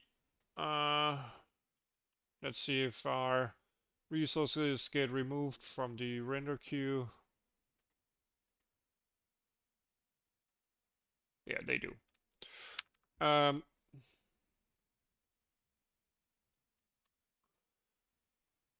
And we should see a message where it says we depleted the resources. Let's just check that. Let's do it for 4 resources just to test that case. We're depleting, we're depleting, we're depleting. Yeah, it only needs to actually deactivate the building. Okay, let's implement that then.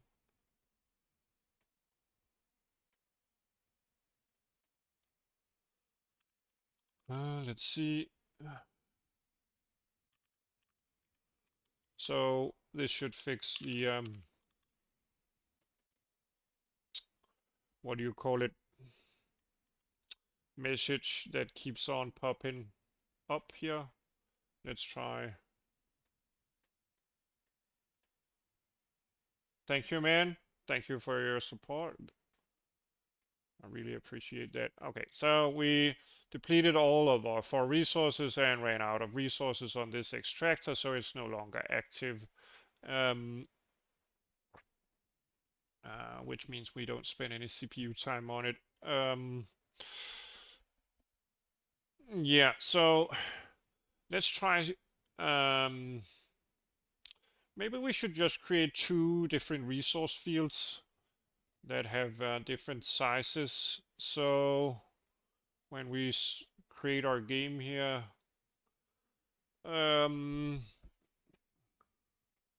let's create a resource patch that is 2 by 2 with 1,000 resources, and then add our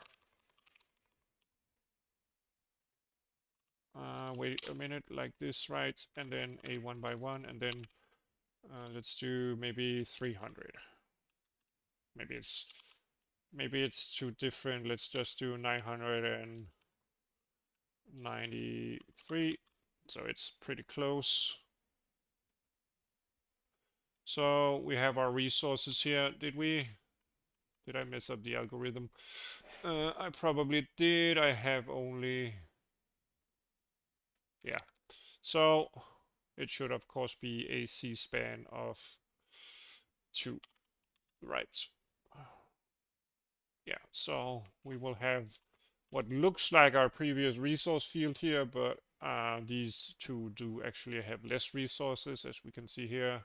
Coordinate 3.1, 993, coordinate 3.2, 993. So we should see these kind of like get depleted at different times, and then we probably have a sorting algorithm that kind of like does this well enough. Okay, they end up being the same, so I didn't. Maybe if I do something like this, it will be not at the same time.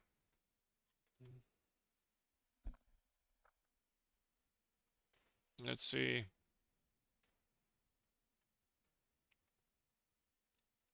Yeah, so it actually popped the resources themselves, and we didn't end up in a state where we. Yeah, thank you. I definitely like it. So I've implemented these two kind of extractors here, a 2 by 2 and a 1 by 1, and then uh, of course handling of different resource values. And you can even see that for a couple of frames it actually stays active with only 2 resources. So let's try that, and then I'll get back to blabbering about. Yeah, so you can even see the underlying array gets sorted correctly. Yeah, so now we have resource extractors for 1 tile and a 2 by 2 tile set. Right now we're just accumulating the iron on a arbitrary value here.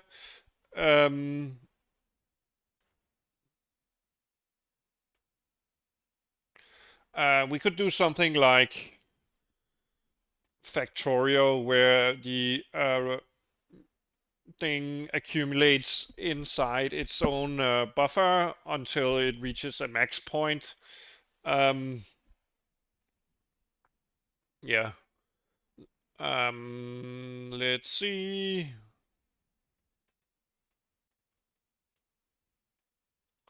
But let's not add the maximum thing right now, because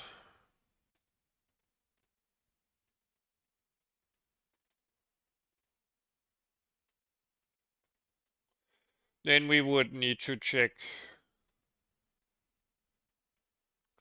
Right now our activity is based on whether there are any resources to mine. I guess we could process.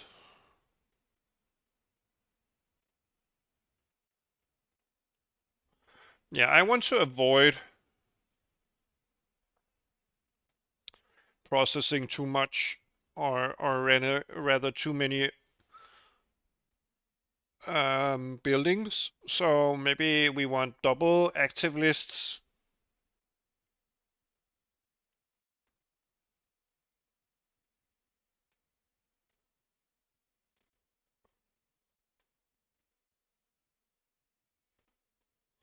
Let me see, what do you said? So you added.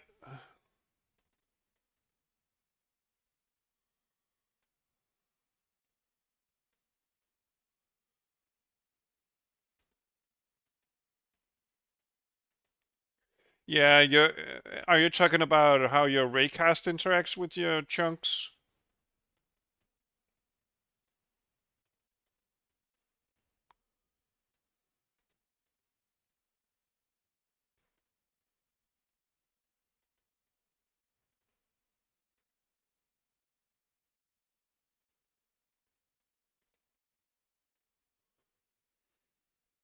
I'm not sure. I'm totally understanding what you mean. Okay, but anyway, so this could kind of like make a check whether we could have two lists of active extractors, one which has resources and one which doesn't.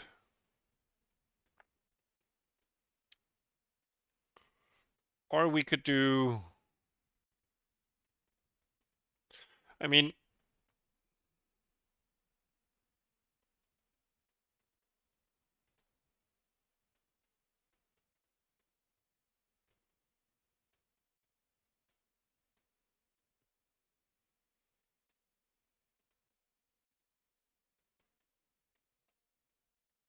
yeah, yeah, okay.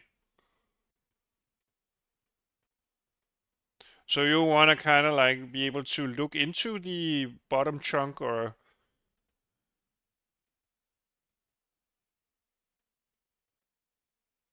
maybe you could send me a screenshot so I know what you mean.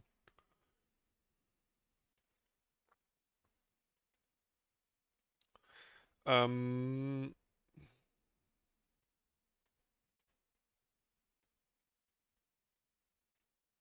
yeah.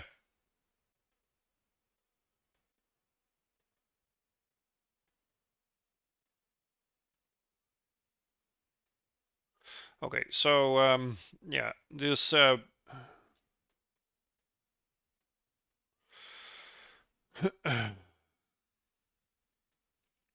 well, I guess reactivating an extractor from its inactive state could be as easy as just checking if the extractor.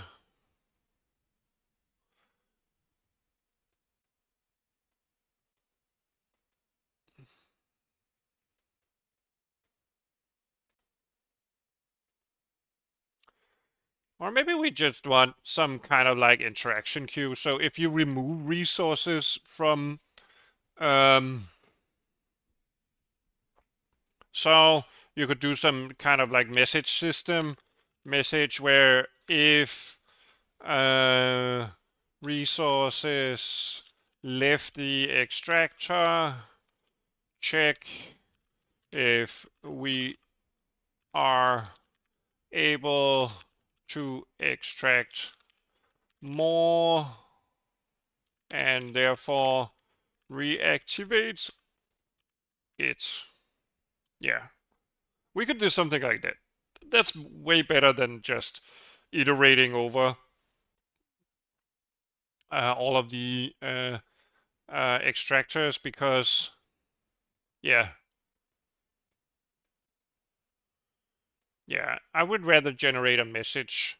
Like this is kind of like generating some messages. It's checking whether um, if we need to kind of like remove some resources from the game. This is basically not computing anything. This is just checking. A lot of checking, right? And then a bit of updating. I guess you could separate this if you don't want to kind of like do the cache flushes.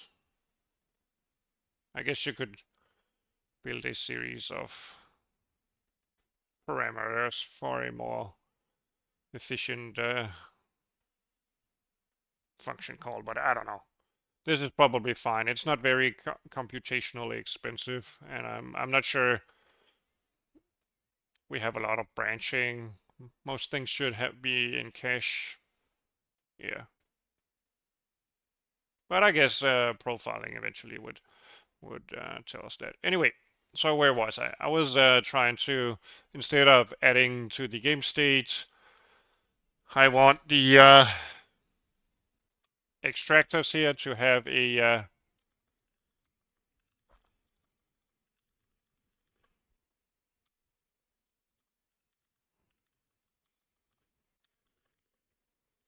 um,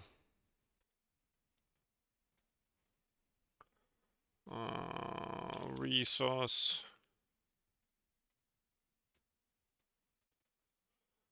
rather storage maybe.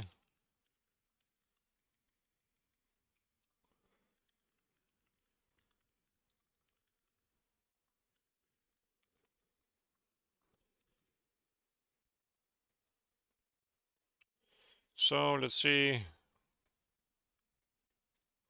extractor storage plus yield. Extractor storage plus yield, then we don't do some weird cache stuff anyway, I think.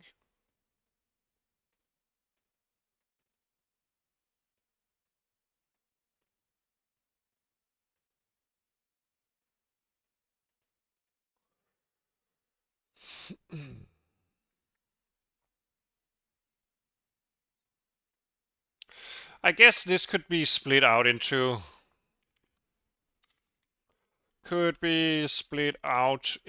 a update step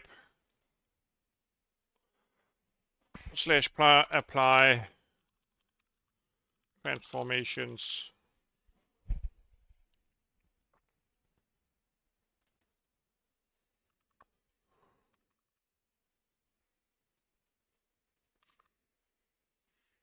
Yeah.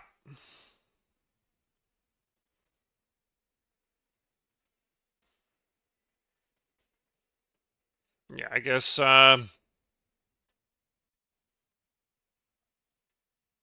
also this is a bit of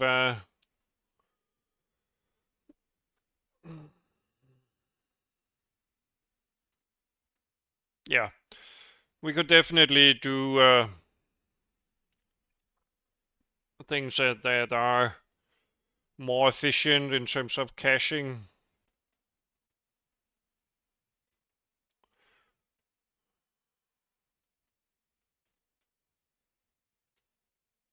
But we kind of like load this into cache anyway.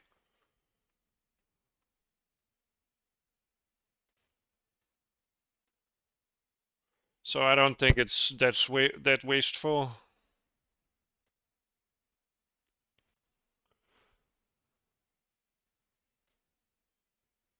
Yeah, we kind of like don't store the yield anywhere.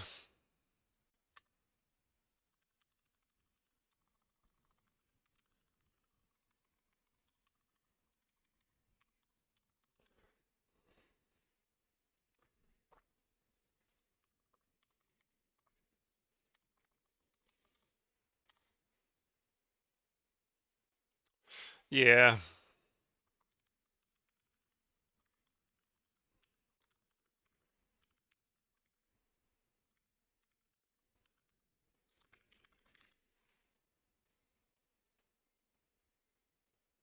I mean, we should cache some data. We're caching from this pointer and this pointer. And we could do multiple of these with AVX instructions. Yeah. I don't think it's that inefficient, is it?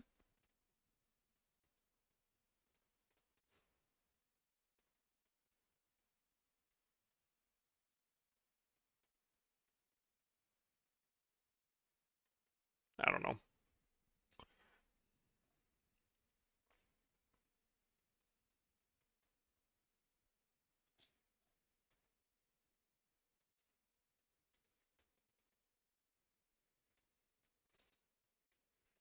Okay, let's just do, for simplicity,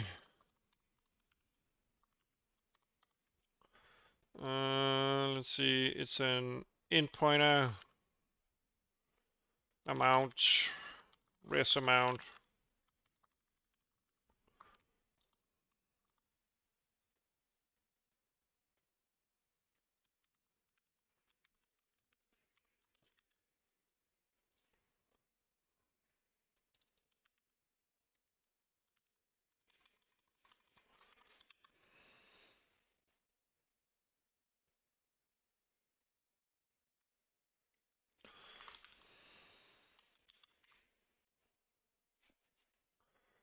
Right.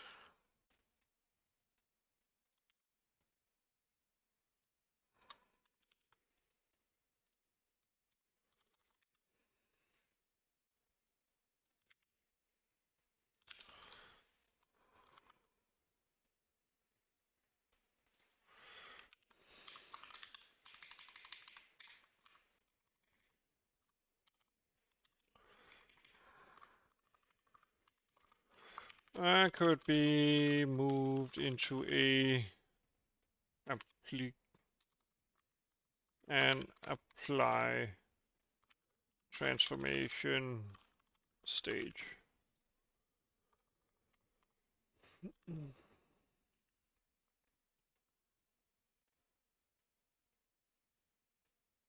Yeah, this is just building lists. This is doing some weird stuff all at once. It's like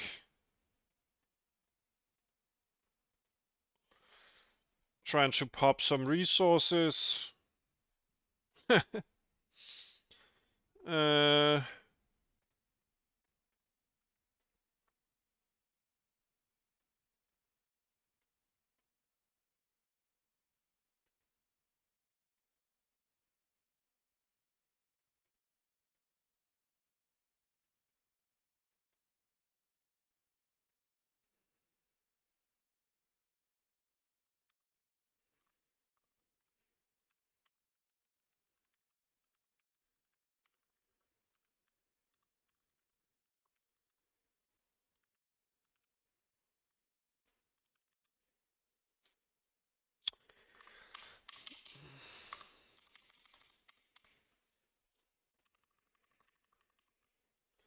there we go.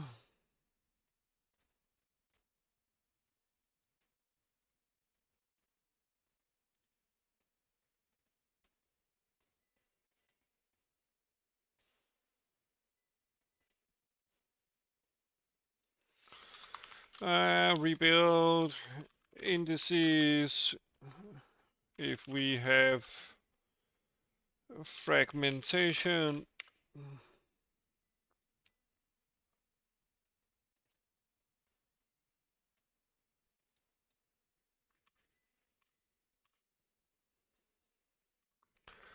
could be separated into a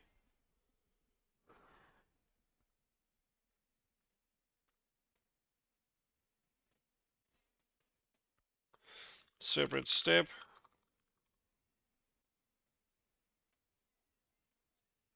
Nah, I think that's fine. We're not doing a lot of computations, so I don't think the branch prediction will be that bad.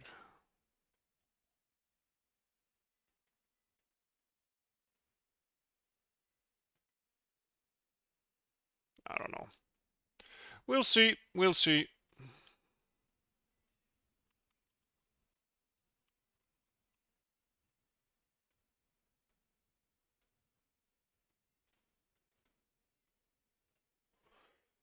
Right now, I mean, we're not doing it very often anyway. We're not even doing it once per frame. We're only doing it once per tick. Um,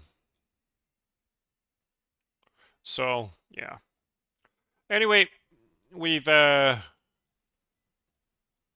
I forget to? No, no. I removed the whole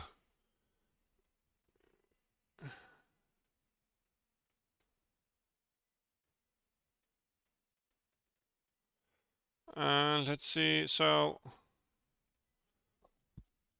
in our application here, we would want some spacing. And then for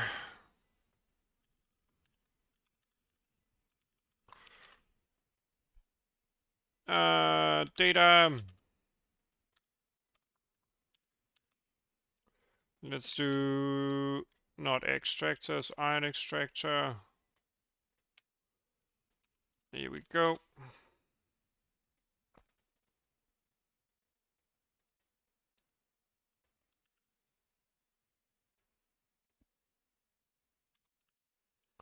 Let's see.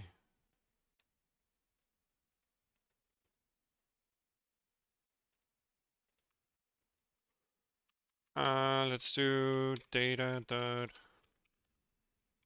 storage extractor content iron.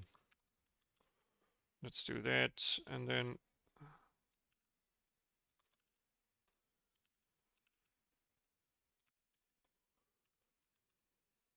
yeah. Okay.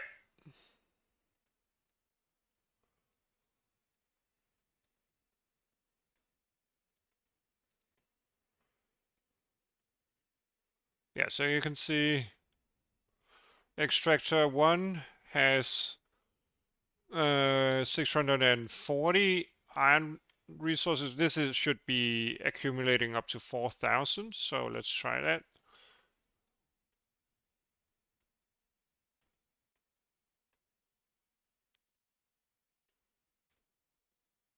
Yeah.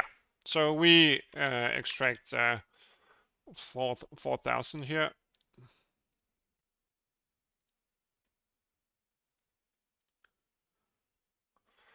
So you might not be able to see it. Can I increase the font size?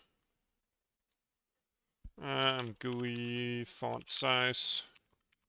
Yeah, I can. I know. I already do it on the timer. Game clock here.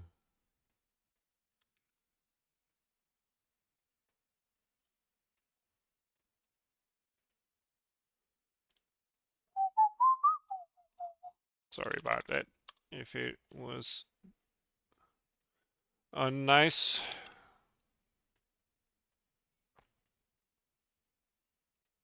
There we go, YouTube. Now you can see a bit more what I'm talking about.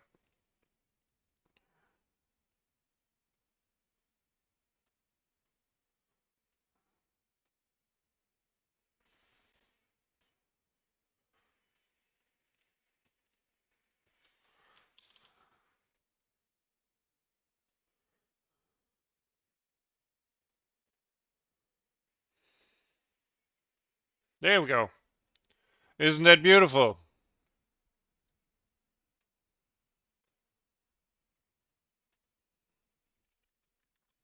We basically have iron extraction. So that's great. I'm unsure what texture we should use for the thingies. Anyway, let's see.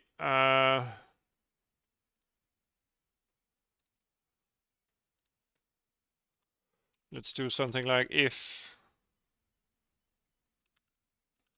that size here.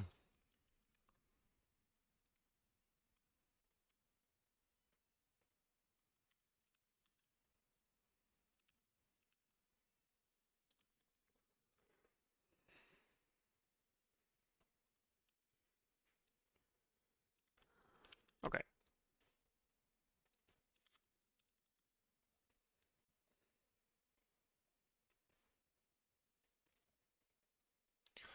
Okay, we have cleaned our UI a bit here.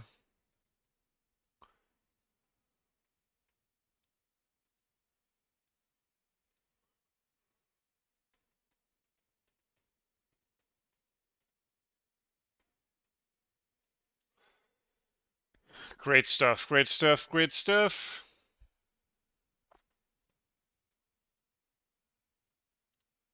Maybe we want a bit less of font scaling here. and you could probably still read it. Yeah, I guess so.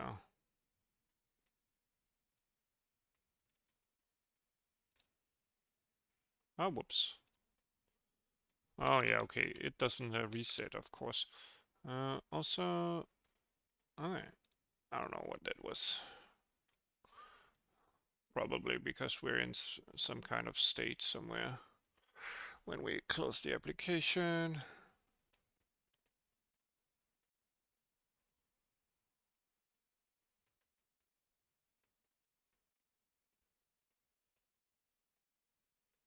Yeah.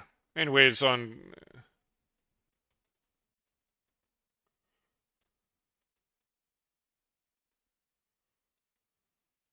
Yeah, you need to add padding when you're uploading data to the GPU because the shaders are aligned.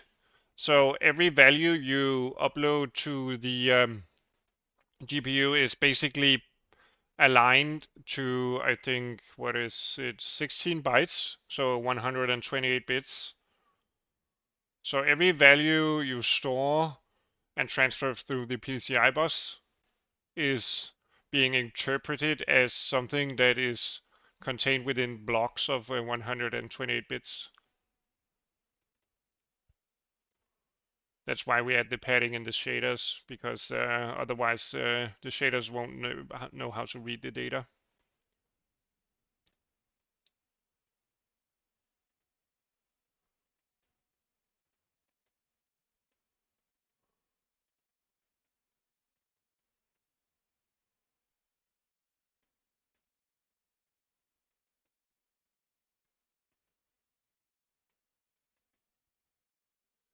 Yeah, I encountered that problem as well when I did some of the post-processing effects here. Yeah, try that. Otherwise, I think the GitHub repo should be running fine. So try to compare your code with that if you're having trouble.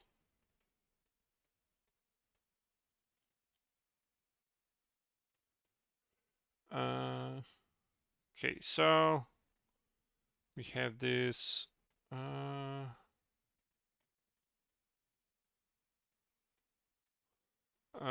So what was I thinking? I was thinking.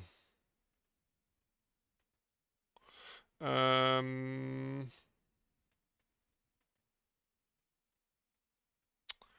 we could of course play around with the model, but right now, I'm not sure I want to mess around with the model stuff.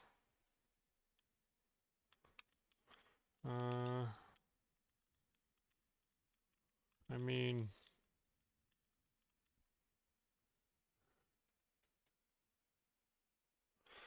I completed the 2x2 iron extractor, and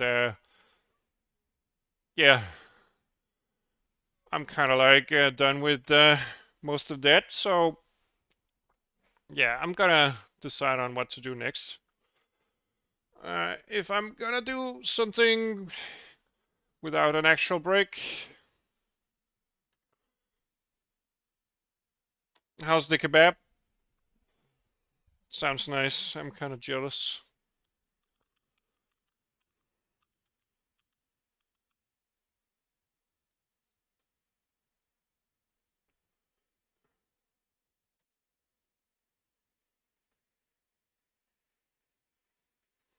Oh, that sounds nice. Döner is the best.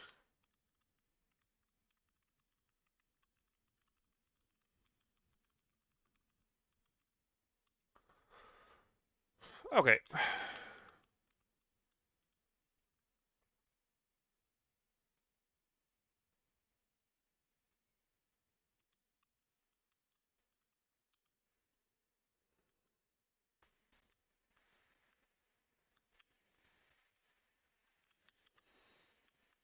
Okay,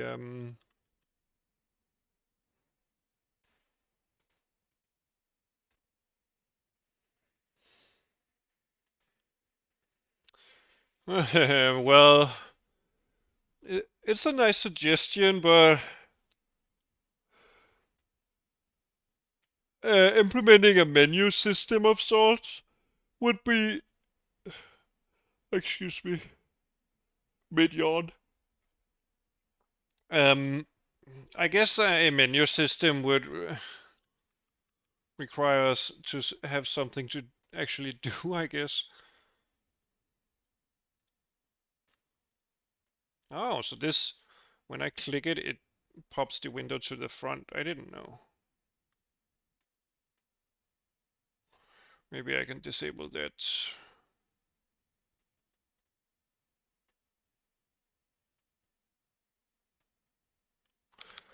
Let's see. In the builder system here. Yeah, sure.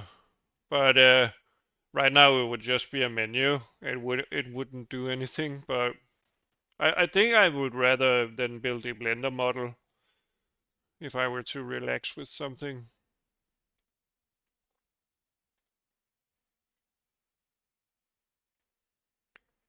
since it's more like a creative process. I guess we could build an iron drill or extractor.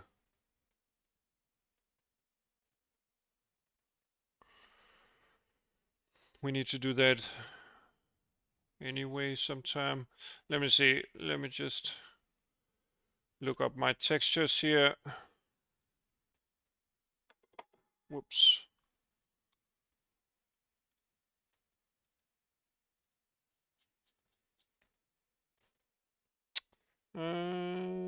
Blue highlights, build index, heat tower, iron.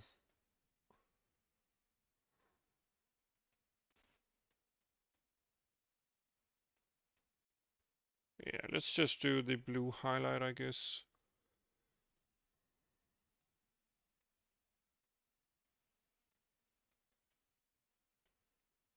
So that's 0, 1, 2, 3.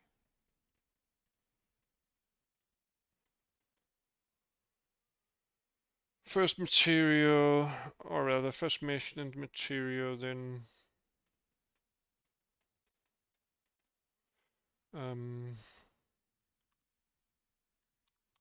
texture.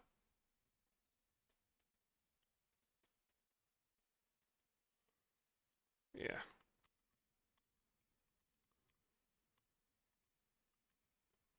Pretty blue extractor here.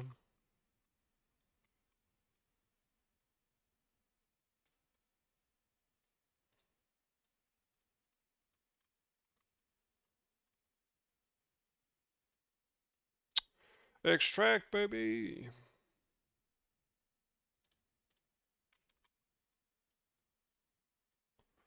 And then they have this content here. Pretty good. Pretty good, pretty good, pretty good. Okay. Maybe I should build an iron extractor here, as some of the last stuff I do. I don't know.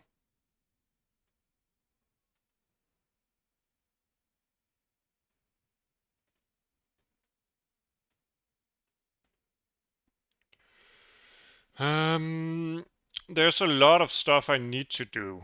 So this building tile resource system is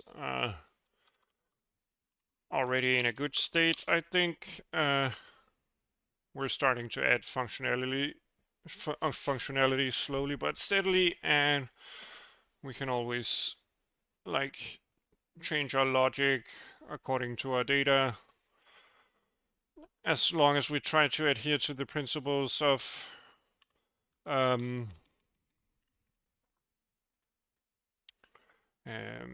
data-oriented design.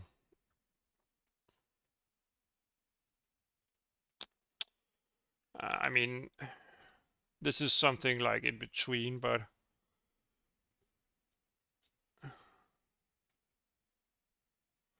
at least it's not with a lot of unnecessary branching and potential cache misses. So yeah, great, man. Just send it to me on the Discord. By direct message or something.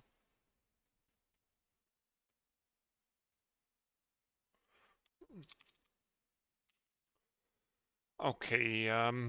But anyway, I have a lot of stuff I need to do. So right now we have actually completed the iron extractor. That's great. So let's dump it in our done pile. So I have this stuff written everywhere, like couple to instance rendering, couple to instance rendering, blah blah blah. Um, and that's because I want to save a bit of CPU time. Right now we're running on a single thread, uh, uh, so uh, we could save some time by using that. I don't know if it would speed up the GPU side of things, because maybe hardware instancing is not something that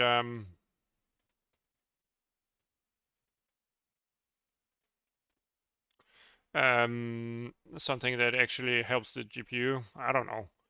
Maybe it does on modern day GPUs. I think they did a lot of optimizations. So we have some resource simulation already. So maybe we can move this. Yeah. So there's a lot of stuff here on the renderer side. I need instance rendering, renderer groups, resize support for our window. We need some post effects controls, which means that right now our post effect shaders are hard coded. So, for instance, are close to hard coded, because, for instance, our bloom effect here does use a constant buffer for its data, which we then use inside the actual shader. But right now there's no way to control it from the render UI, as we're able to control the shadow map settings and the light settings. We would want to be able to.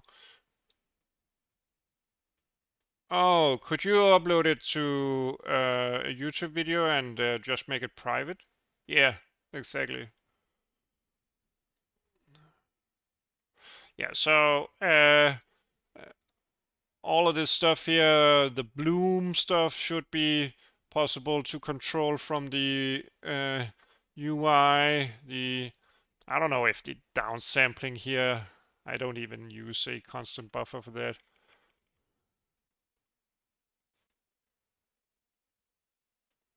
I do? Yeah, I do. Okay, so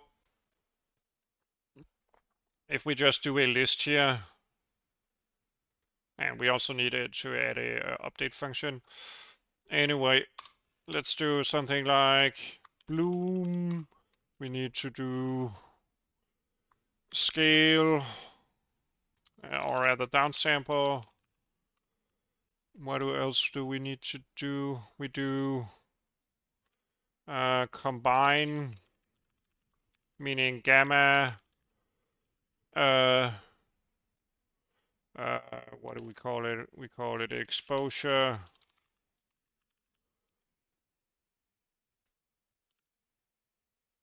Yeah, so we need to do that. The stencil effects we don't do, and the passable stuff. But at least these three post effects here should be controllable from the front end. I might do it off stream since it's not interesting.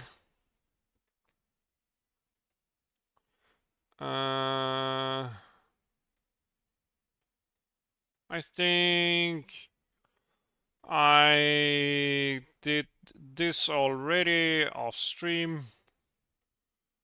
Yeah, I need to clean up the API by creating some enums, and I need a null shader. It's not a bug fix, but I already fixed the color correction here. I struggled with that for hours and hours. Okay. So we could potentially just build this upload function, I guess we could call it.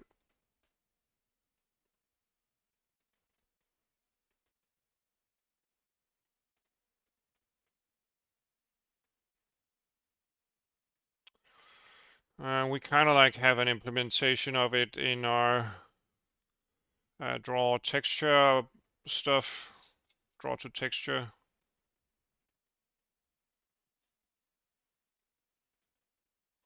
Yeah, so there's a lot of different stuff that we need to do. And oh, what I forgot to add is actually debug information. Render a grid with lines. All right, thank you. Add debug line support.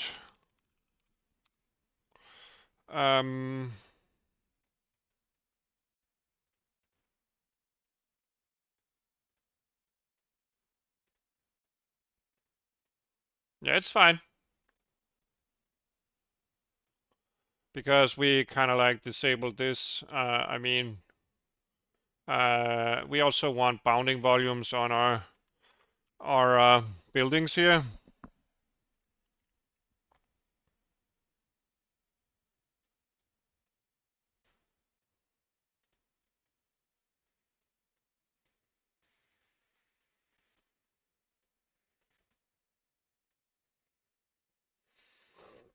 Yeah, so yeah, we would want that as well. Right now we're not doing this because we don't want AABBs. For our tiles, it doesn't make any sense. We would rather have some lines that kind of like draws a grid, like draws our grid by just creating a few lines. It'll probably be cheaper. And we will use instance and singular rendering for that. So once we do this, I will be able to kind of like do a instance rendering system for our different shaders. Yeah, so that's the roadmap for that. And then we need a lot of different tools. Yeah. But anyway, I'm gonna do a break and watch Mr. Yes's video here. So let me see. Also, I need a bathroom break.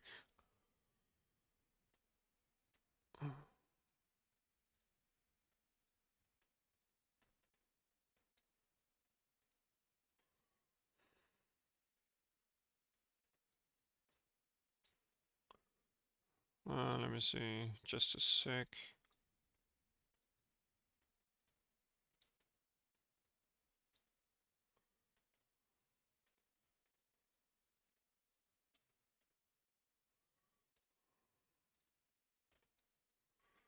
Okay. So let me see.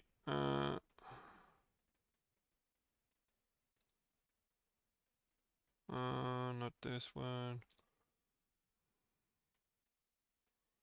Let's just add the game here.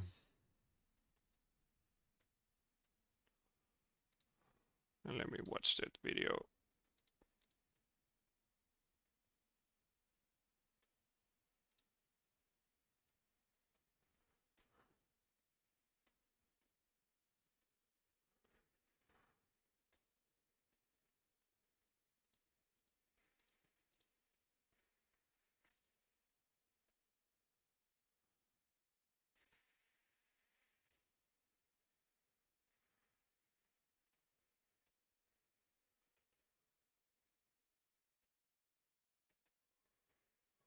Mr. Yes, are you still here?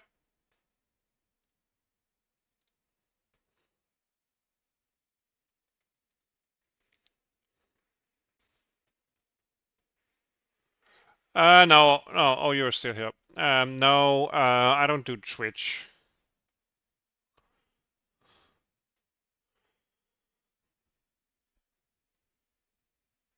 Maybe if I had a better GPU and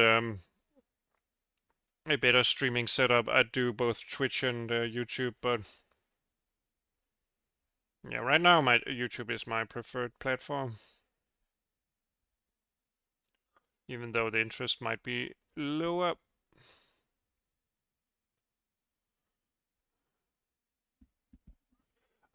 So I see your video. So when you clip into one of the chunks with your camera, it disappears, of course, but you want it to stay, or what do you mean?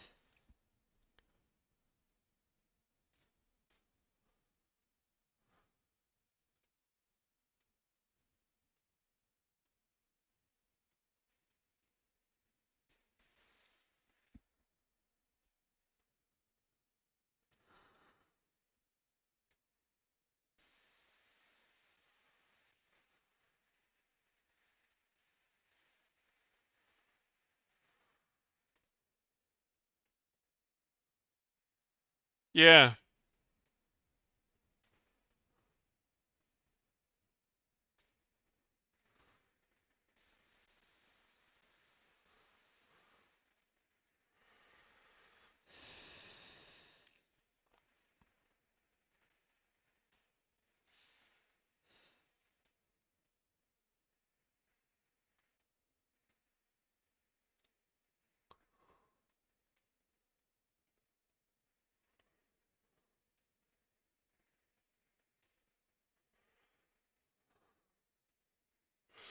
I mean,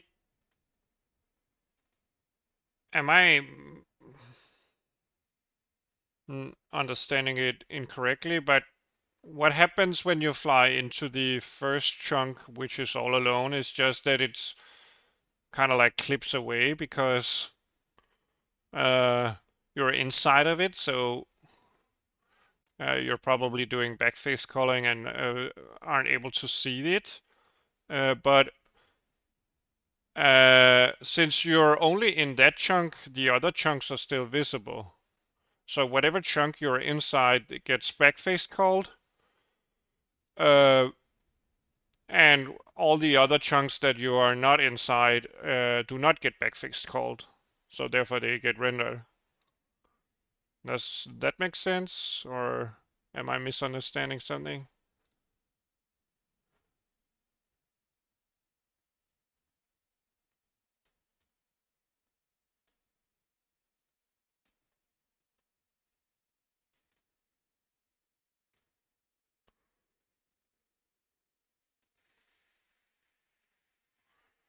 I think it would be the same if I did something like, let me show you.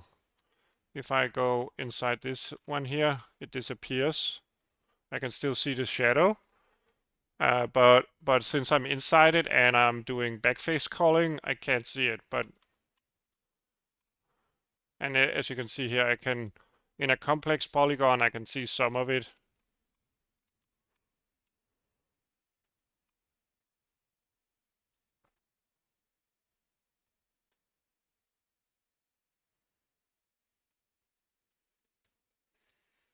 Um, Usually when you upload data, you can copy the whole struct.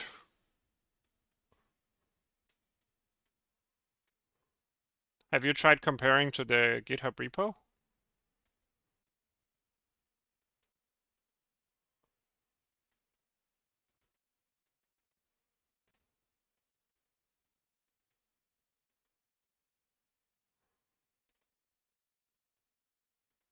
No, because it's Mr. Yes, it's front faces.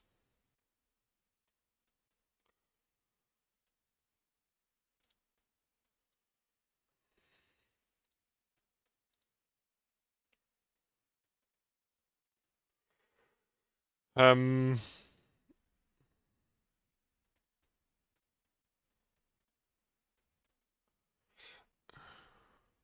if you want to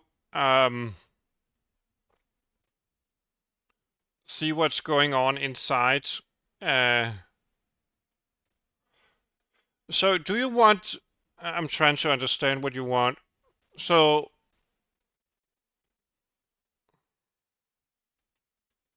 when you enter a chunk with your camera, do you want to be able to see inside the chunk, or what do you actually want to do?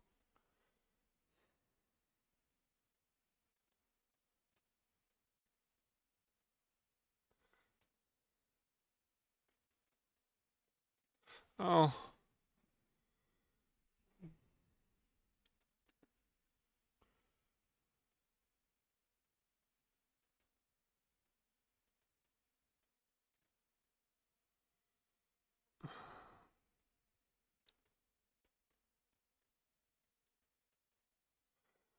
no, it's not related to.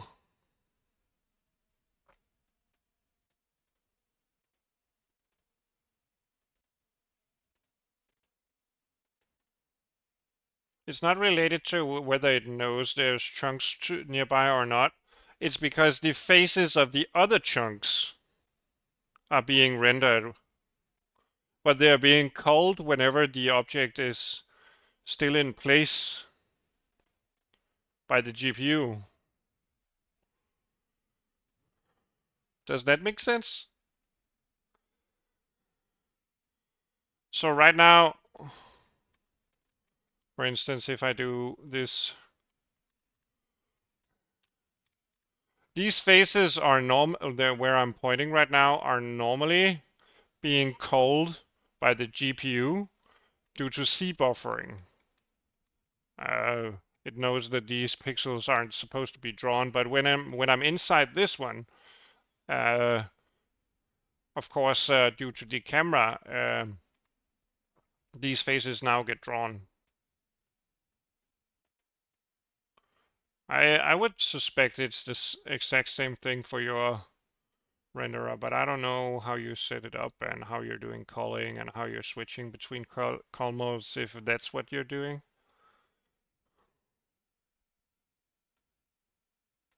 Because every chunk renders the faces that are being shown and no interior. I mean, you said yourself that you're rendering exterior faces but calling interior faces. So from what I see in your video, that's exactly what's happening. So I don't know what the problem is.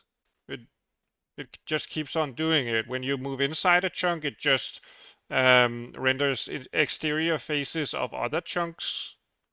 So whenever you move from that chunk into another chunk, it stops rendering the interior faces of that new chunk you insert, and then starts rendering the exterior faces of other chunks that you were previously inside.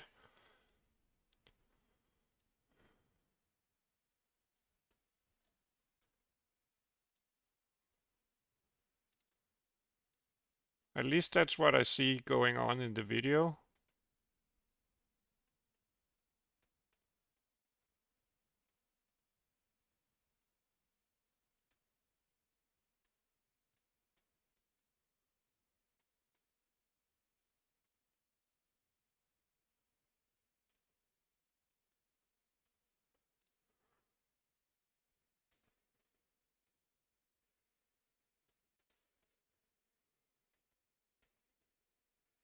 Why shouldn't it?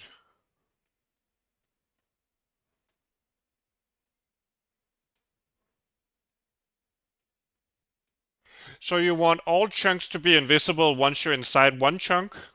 Is that what you mean? So all the chunks shouldn't render because you're inside one chunk?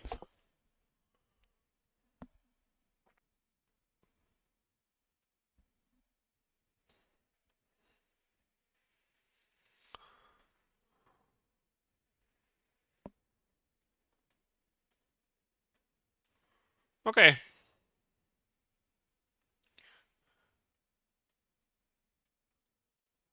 Let's see.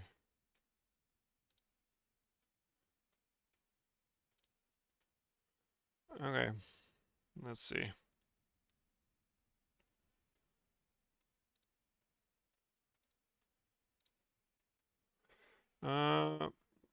Whoops. I ended up showing our whole Discord chat. Sorry about that. I tried to copy the YouTube link.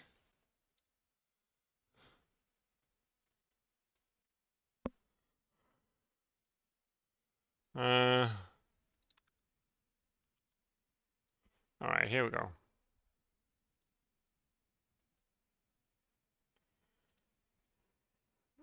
So I'm watching your video and commenting now. So you're outside the chunk right now. You go inside so that chunk doesn't get rendered, and then you go outside again, and then everything gets rendered. So let's see. Now you're outside all of the chunks. You go into the top one here, and it doesn't get rendered, but all of the other chunks get rendered. Of course, because the faces are now exterior to the camera. You're not inside all of the chunks, you're only inside one of them. And then you move on to the next chunk here, and then the old one gets rendered with its faces. Why shouldn't they render?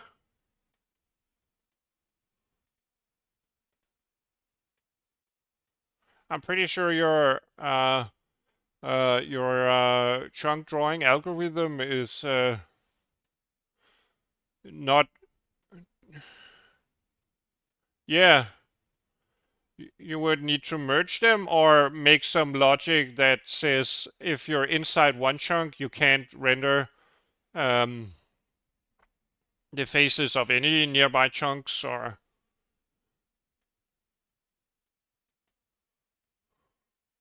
otherwise.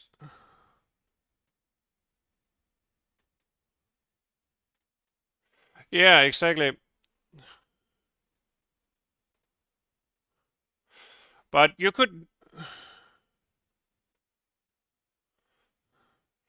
also just say that you could cast 4 rays or something like that. You could cast one, or rather, let me rethink that. So, yeah, no, 3 rays. One going up and down, one going to the left and right, and one going forward and backwards. And you could just check the nearest chunks and disable that face from rendering or something like that.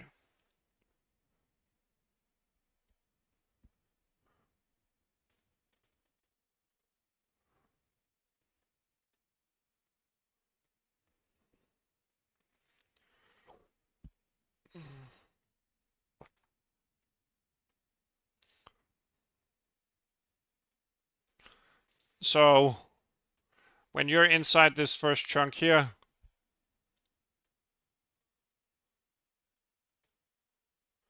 you basically just take your position and then make a whatever chunk radius you have. Create an array that is 2 times the chunk radius. It's basically just points. It's not an actual array. And then you create a start point at the bottom underneath you, and then a endpoint above you with the what do you call it, chunk radius, maybe even a bit more added to it. And you do the same thing for the other axis, so the whole x-axis and the whole z-axis, and y if that's your up and down. But and then you could check whether some of the chunks that are nearby should render the faces. I don't know how you submit your faces for rendering.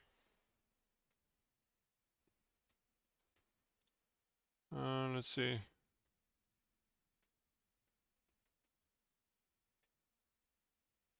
Oh, we had a post on the Discord server.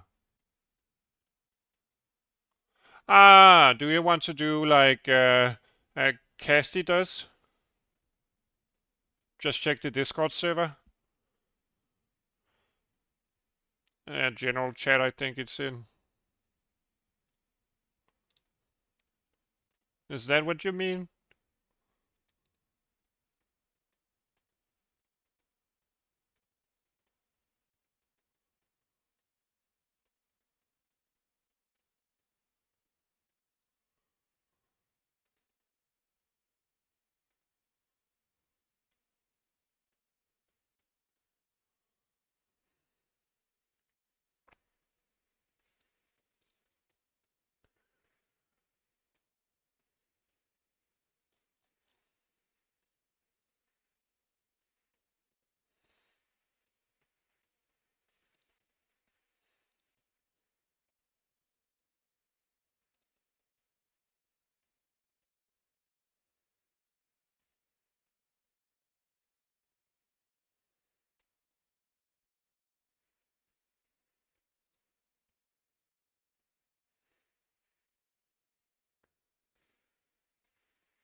Okay, it seems like you guys have found some of the stuff.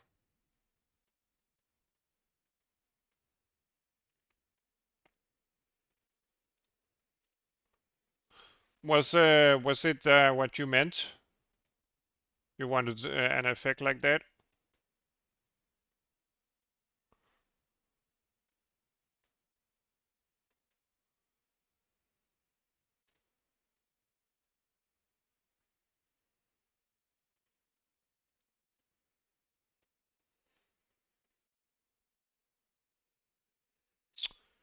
Okay.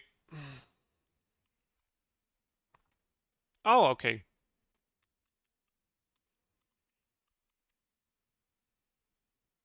Yeah, I guess there's different ways of doing it, but the meshing thing is probably more effective.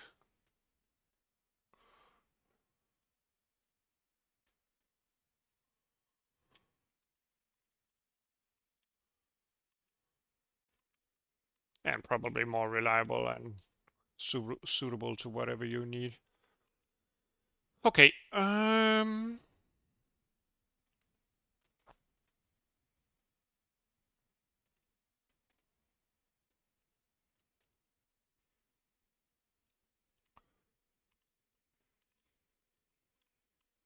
Okay. What do I want to do? So I updated the map here. Different stuff I need to do. Yeah, buddy.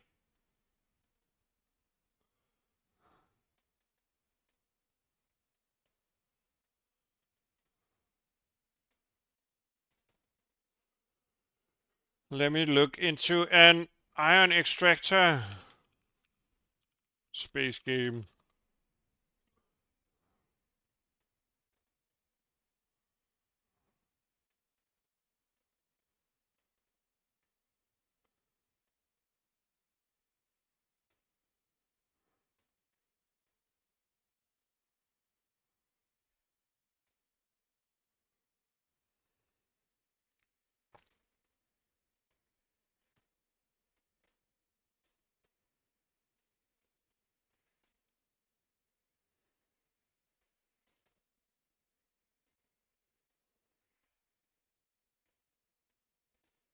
Yeah, really. I also love Factorio, just as a game.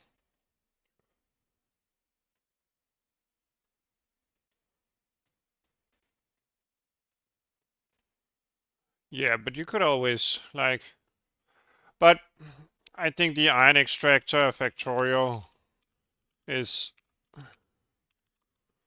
maybe a bit of Well, I guess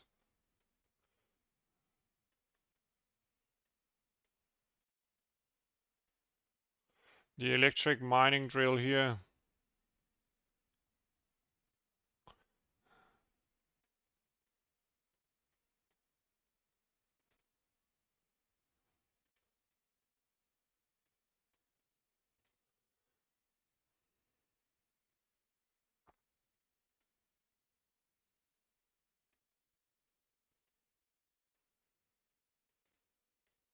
Sure thing.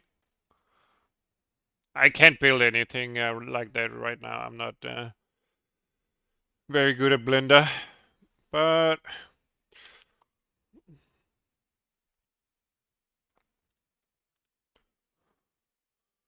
I'll definitely add this.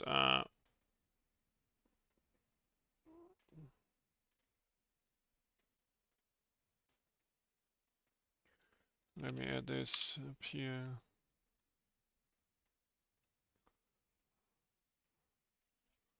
Space game.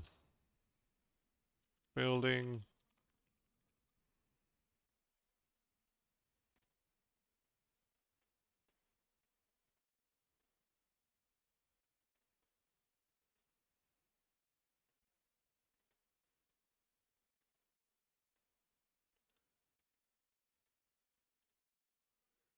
Let's see.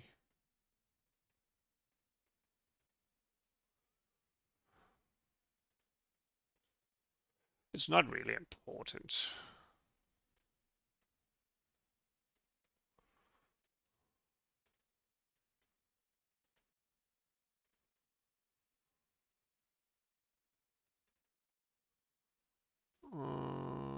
Let's see.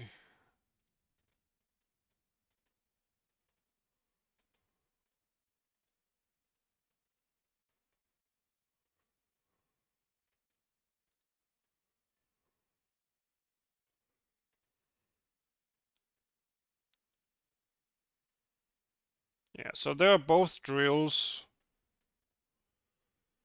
So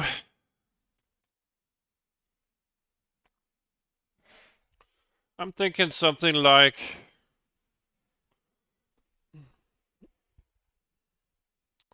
maybe, let's see, Blender, subtract shape.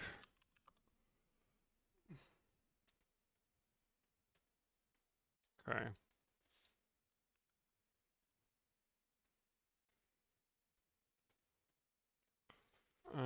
Let's see, scale it on the set, then move it on.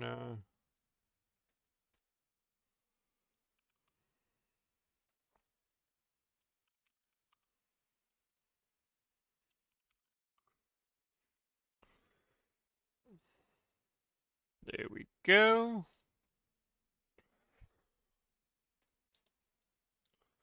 And let's scale it on the plane here. Let's do 2, 2. And then add a mass cube.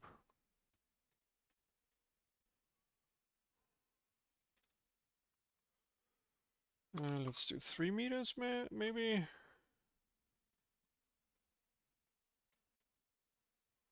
Let's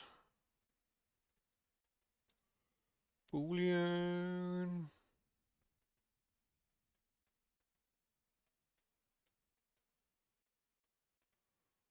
Yeah.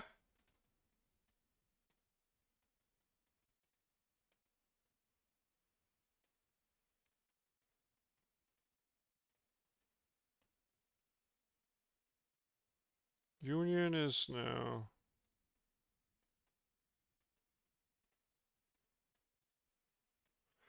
Okay. Modifier. Boolean. And then this one. And then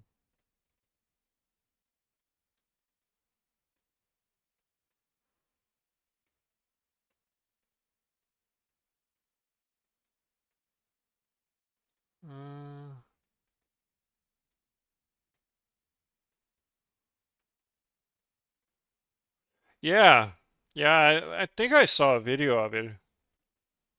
It looked pretty interesting. Can I do like apply then? And then I can delete this.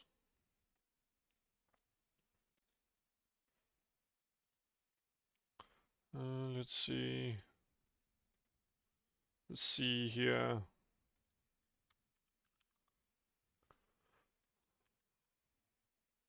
Maybe even less. 1.5 here.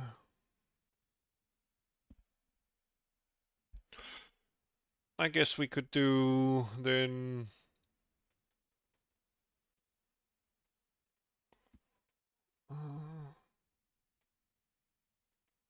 maybe edit mode. Let's see. Okay.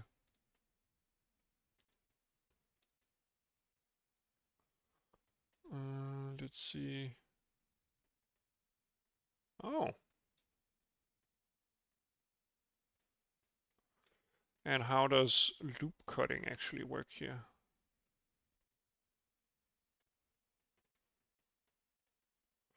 Okay.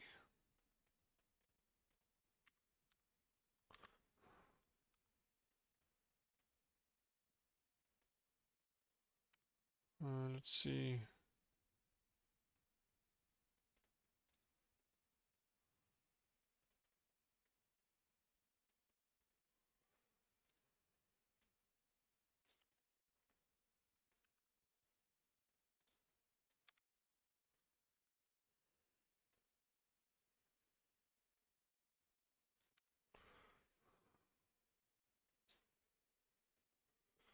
Okay.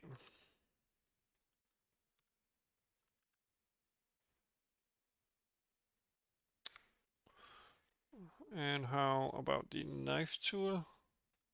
No.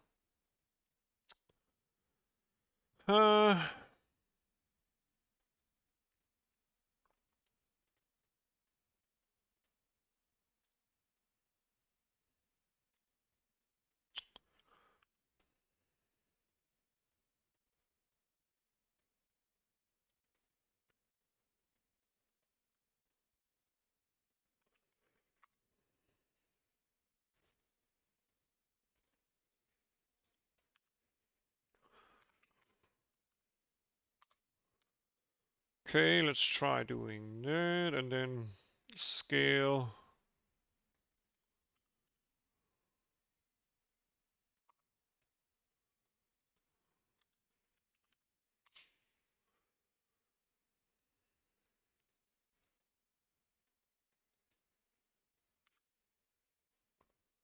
Uh, 0.15 or maybe 30.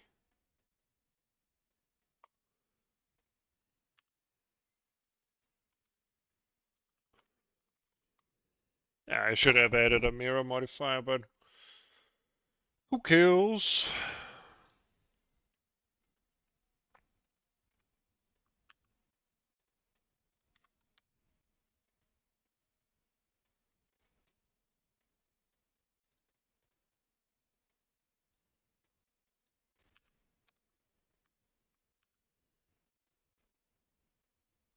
0.5, I guess, and then scale them. Nah, let's do even higher scale. C 2.3. Oh no. C scale 2.3. What? Oh, extrude. Let's do maybe 2.5 or what?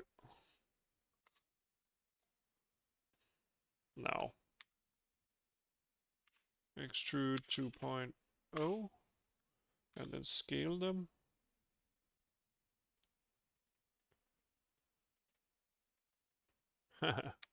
Okay.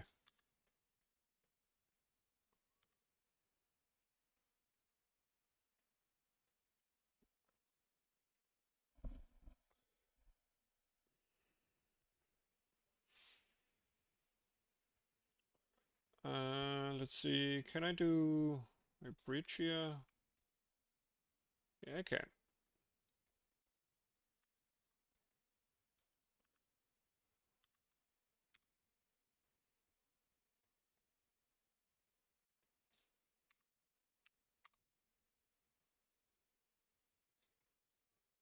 Okay, so we have overlapping.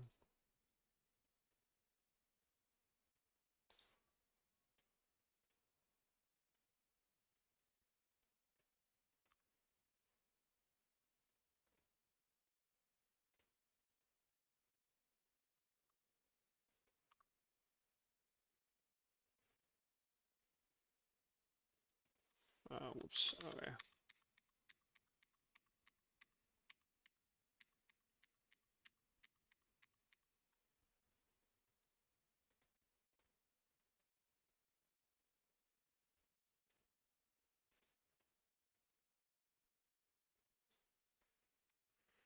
Uh,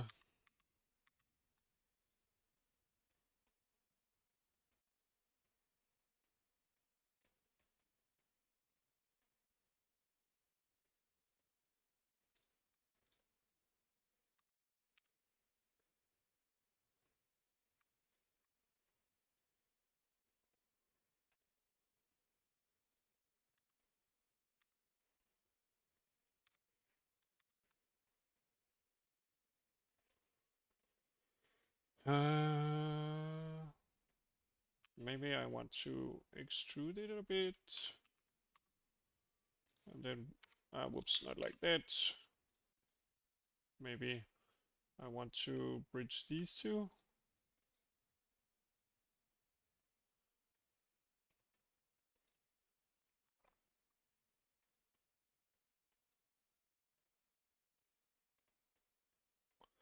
Okay.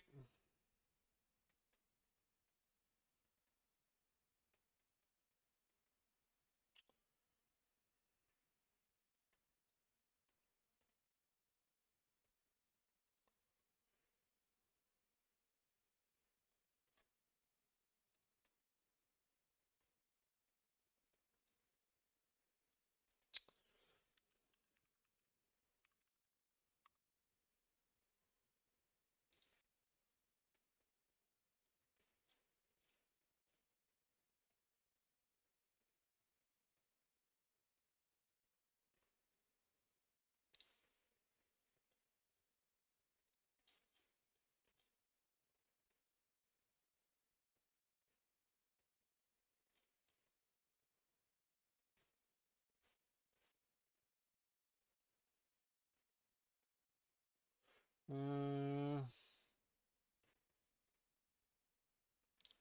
let's add a cone rotation around the thing here.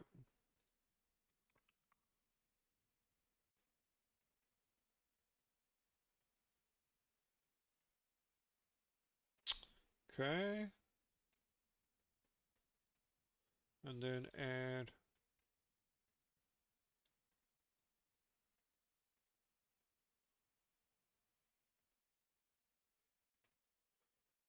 let's see, preferences,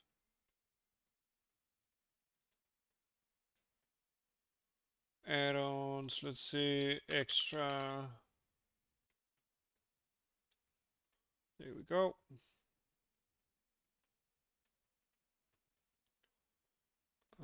And let's see, is it spirals?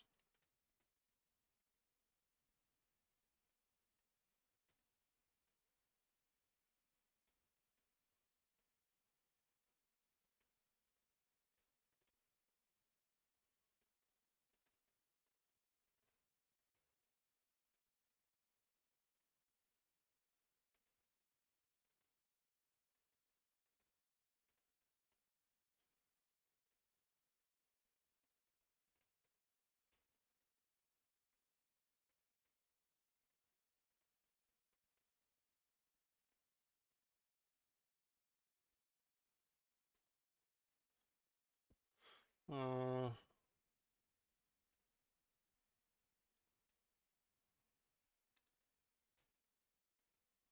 Let's see.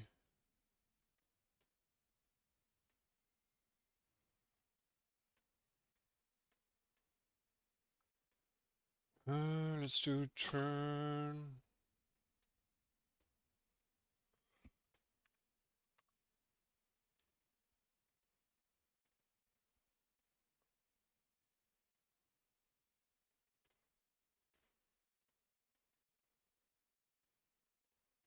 Maybe this one instead. Radius growth 2.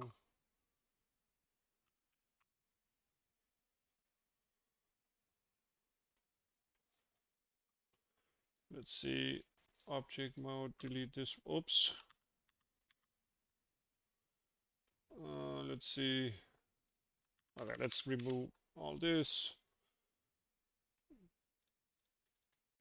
Then let's add a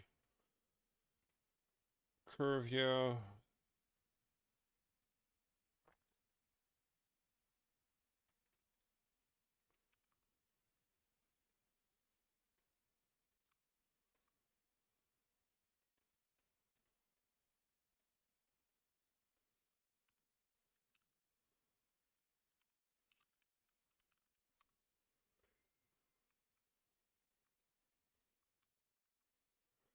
Let's see, let's remove this and let's remove this.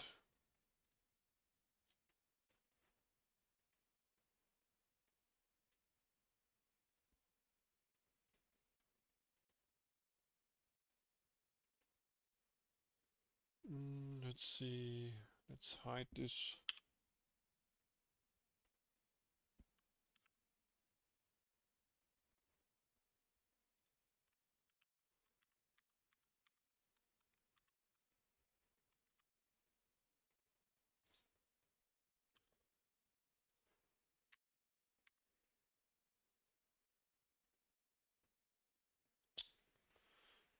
Let's see.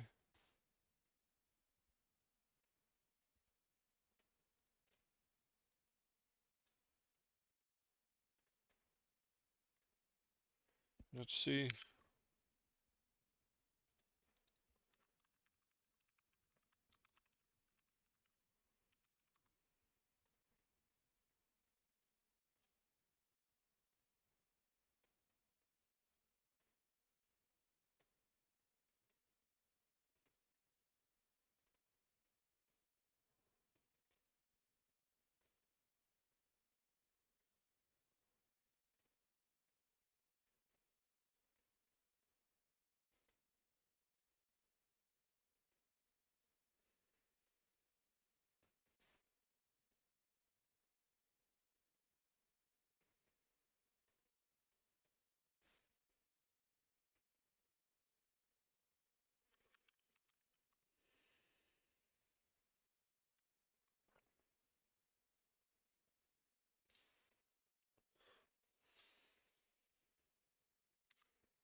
Maybe it's down here.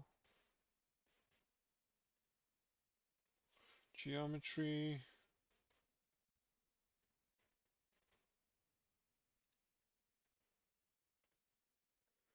Uh,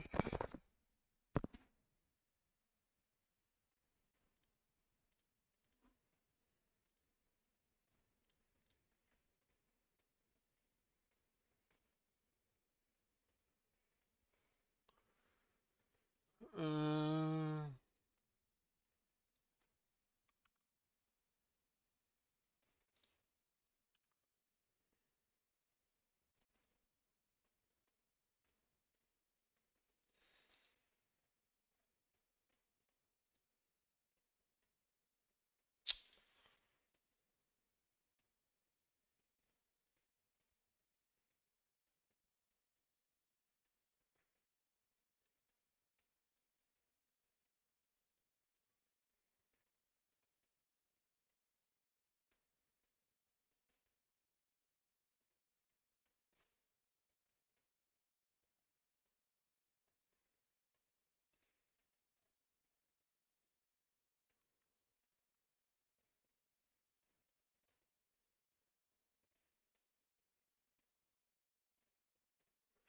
Um, how do I do this?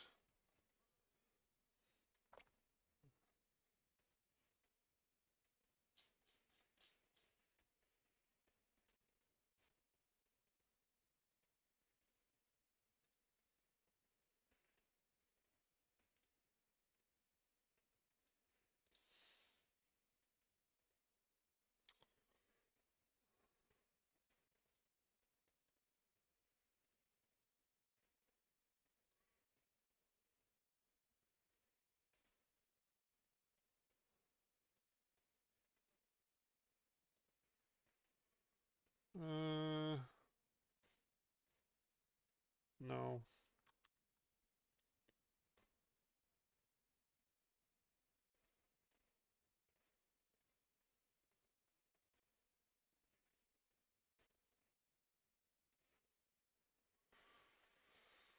I don't know how.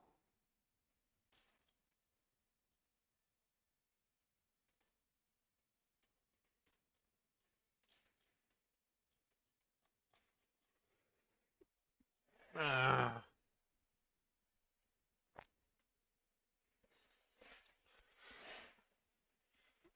Does it have a specific modifier? Generate geometry nodes. I don't know.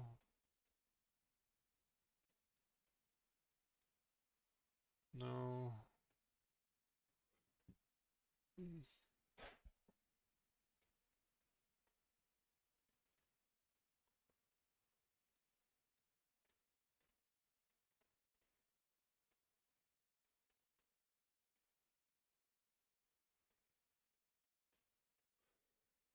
yeah.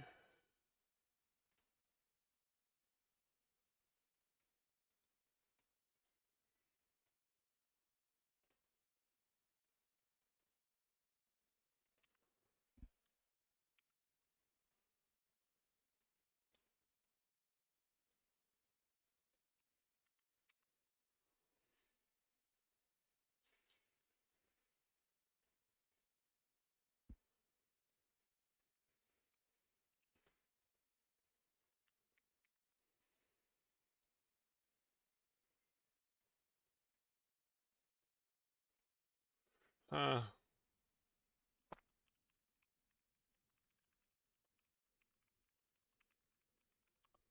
Let's see.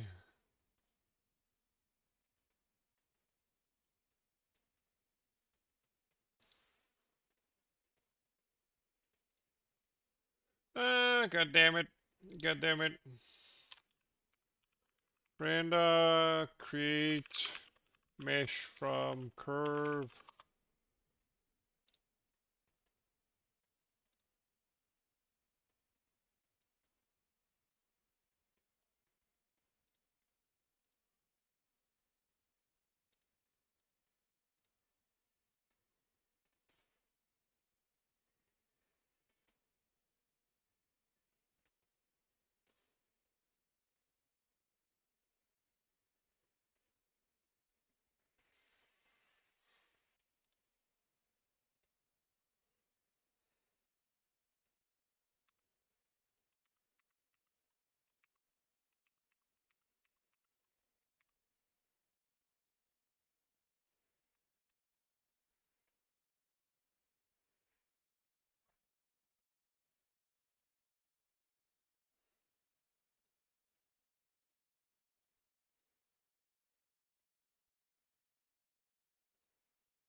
Oh, this is really ugly, but definitely not what I want. Uh,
In object mode,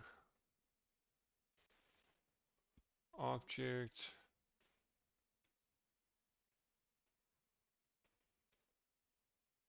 convert, mesh.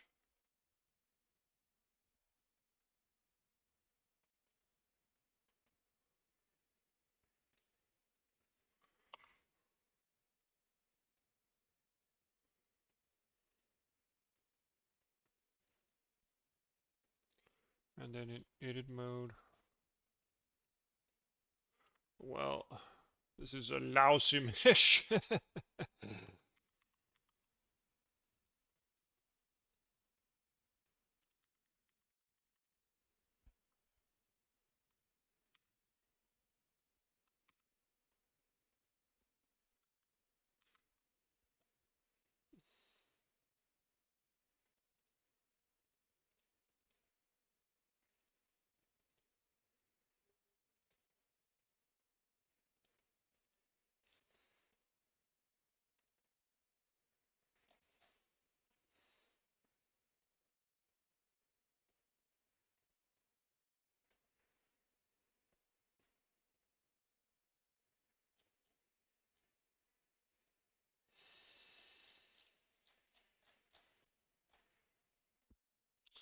Okay.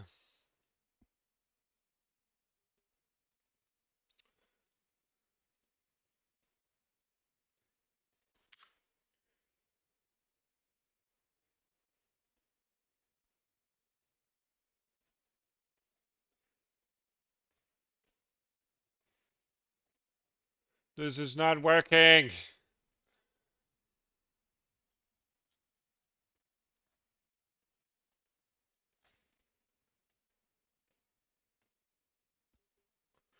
This is not solidify. Where's that? I have no clue. So add a curve here. Okay. Solidify.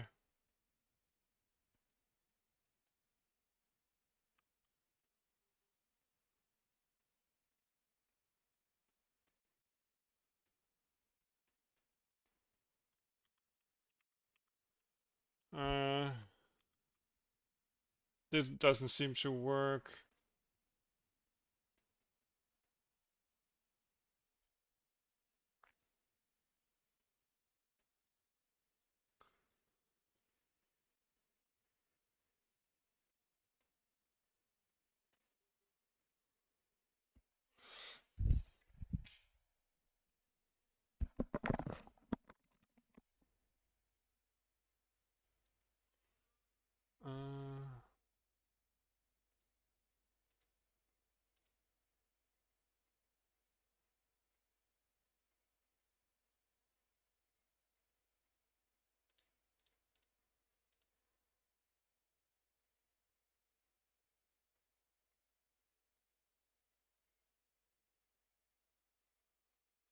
Uh,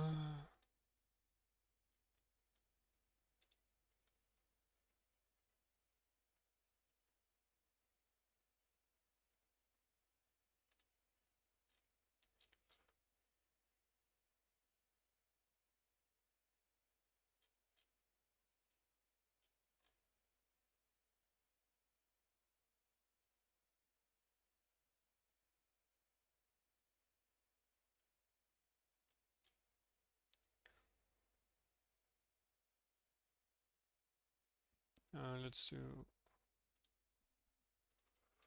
maybe F2.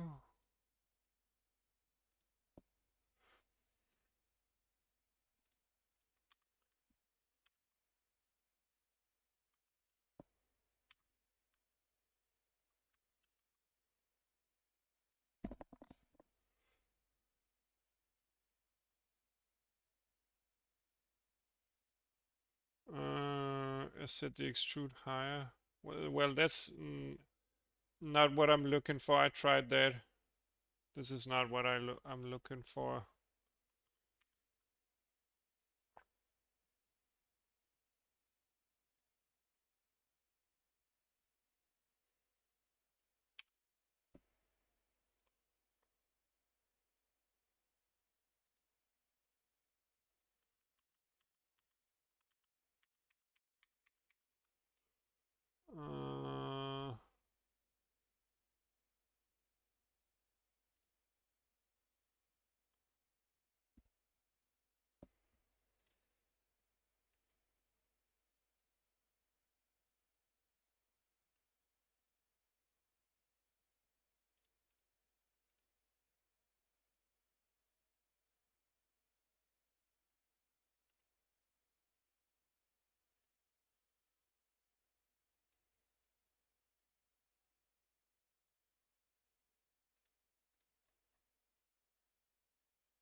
Uh,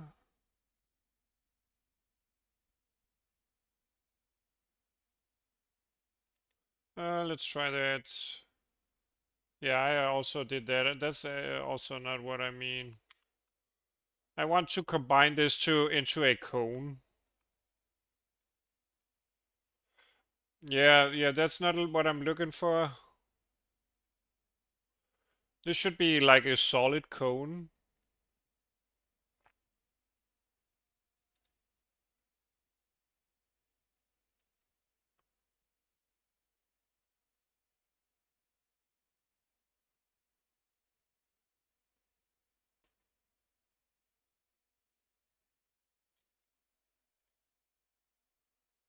No, because I need the overall structure here of this spiral to be the foundation of our cone vertices and faces. Uh, let's see. Curve convert to mesh doesn't create faces.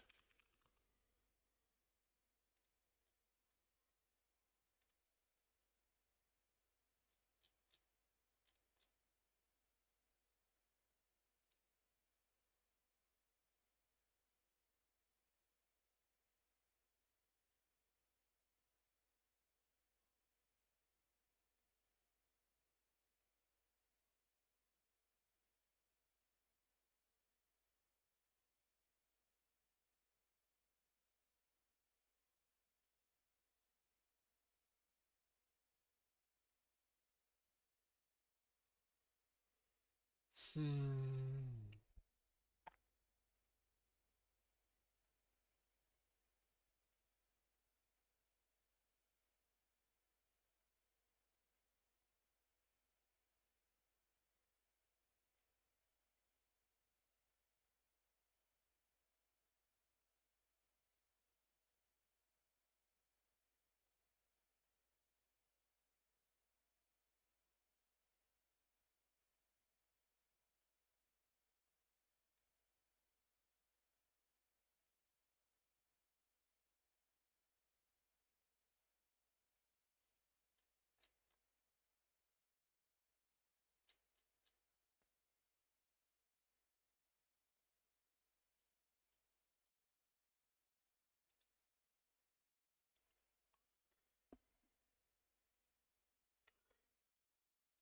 Uh, I can see that in earlier versions of Blender it was just basically a push of a button. So I'm just trying to.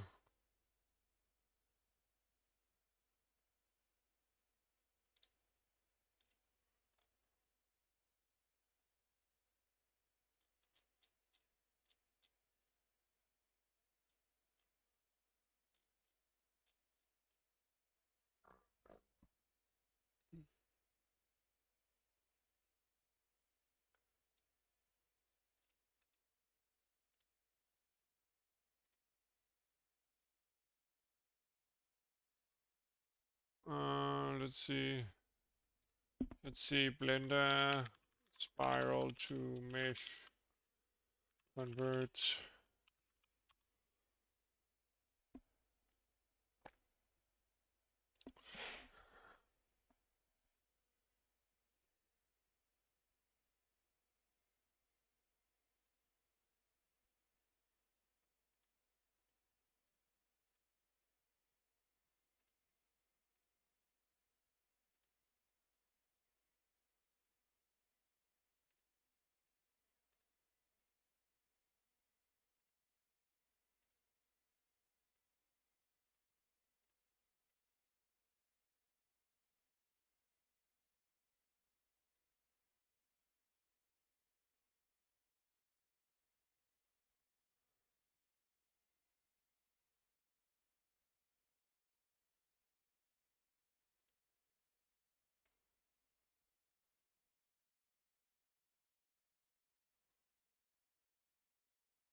Let's see, okay.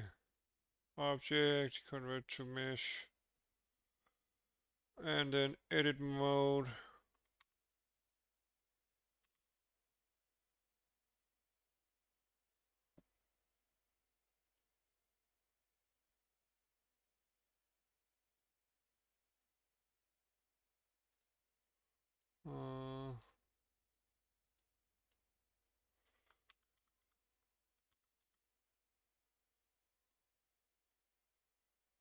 Now this is weird.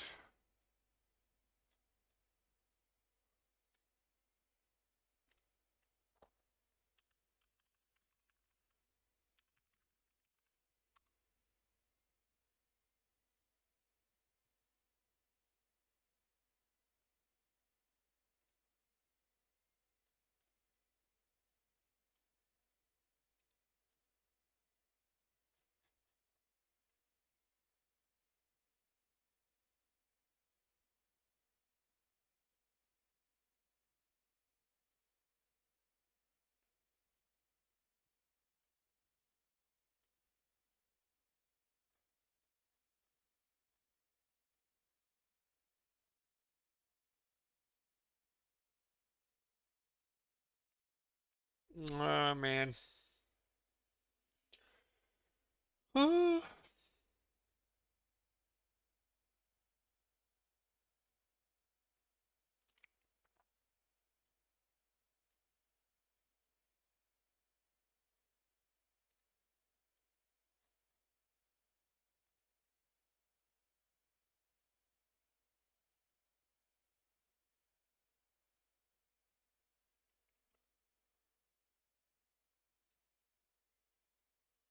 Mm.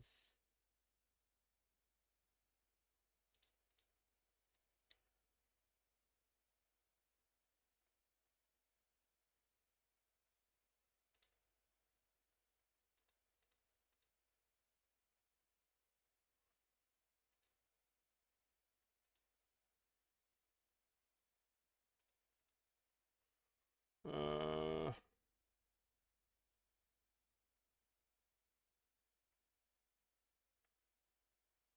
yeah. It might be related to the interpretation of the depth values, I think. Try and check your comparison method.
Uh,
let's see. Uh,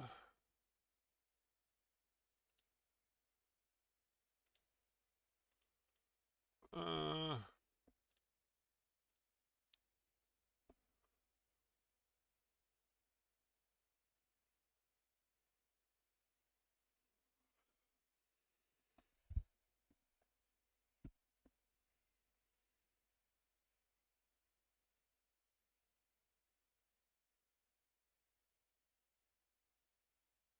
yeah, it might be a shader bug.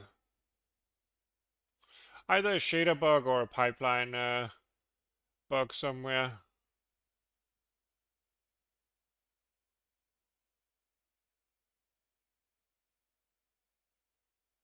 Or maybe a repetition of something. Or a math error.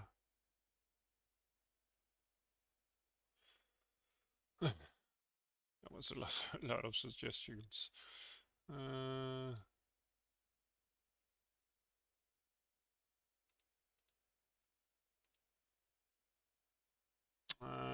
My God, this is so freaking annoying. Okay.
Yeah, but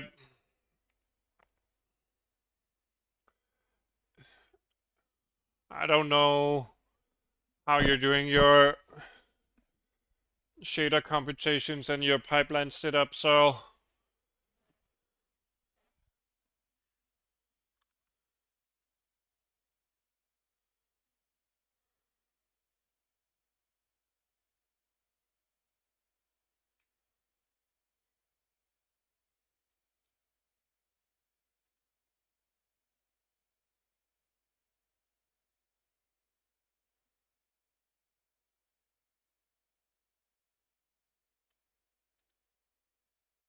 let's see. I'll check the link you sent.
Yeah, I'll follow the yeah, I think I'll try that instead. Just as a fast one.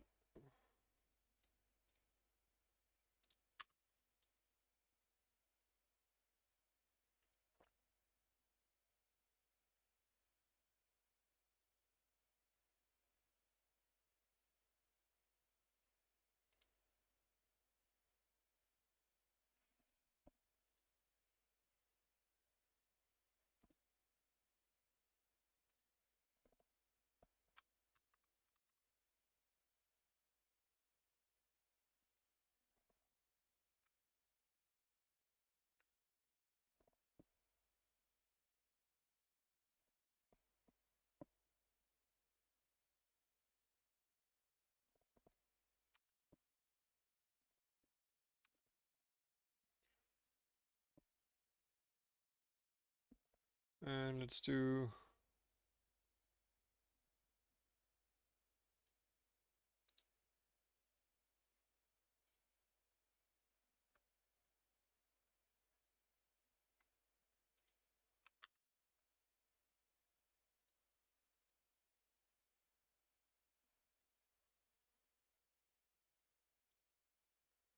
Shift D and then hide it.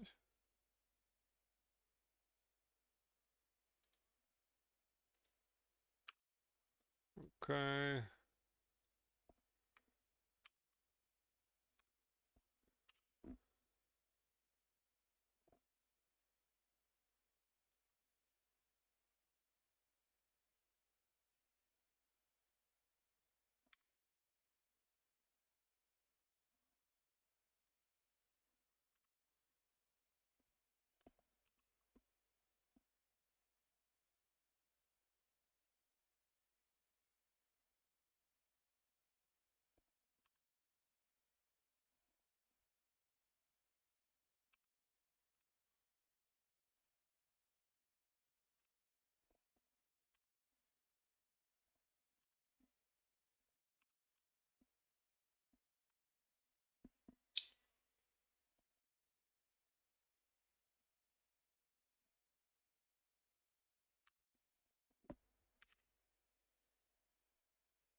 Okay.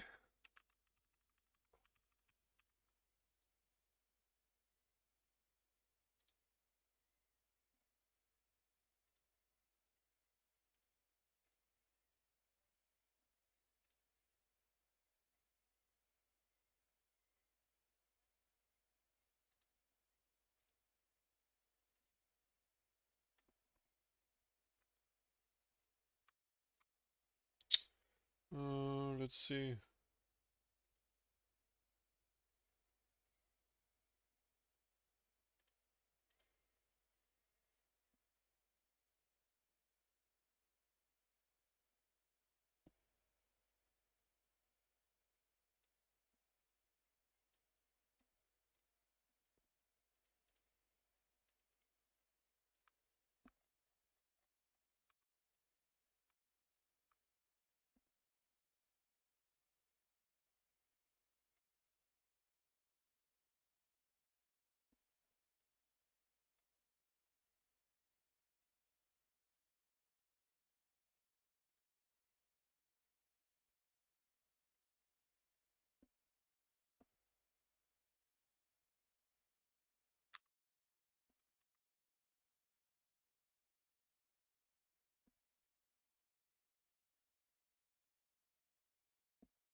Let's see.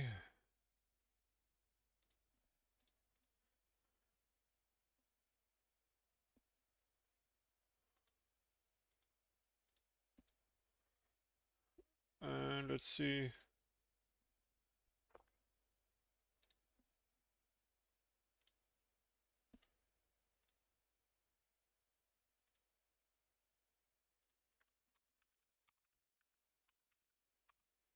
Let's see. Okay.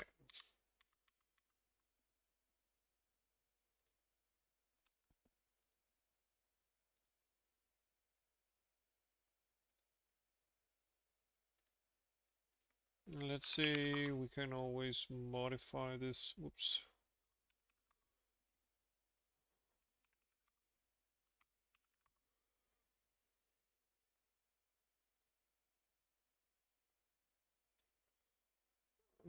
Can I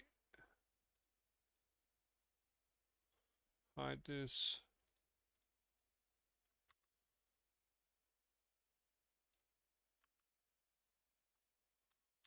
Okay. Definitely not.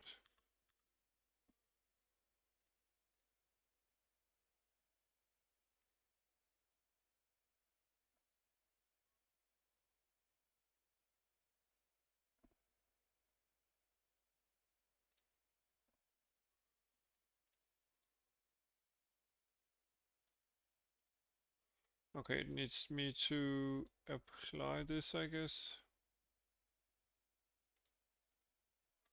Or what? Yeah.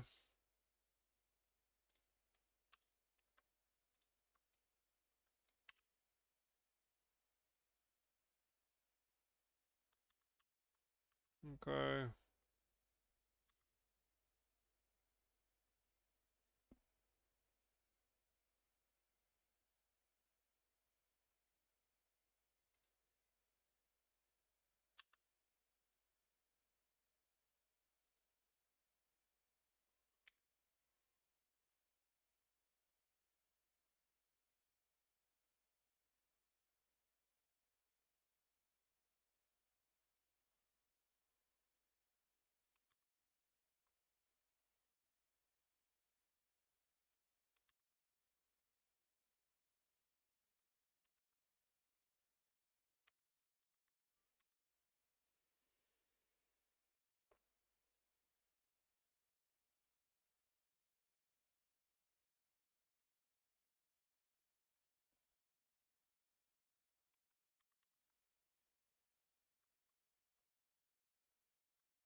Show me a screenshot, please. It'll make me feel better.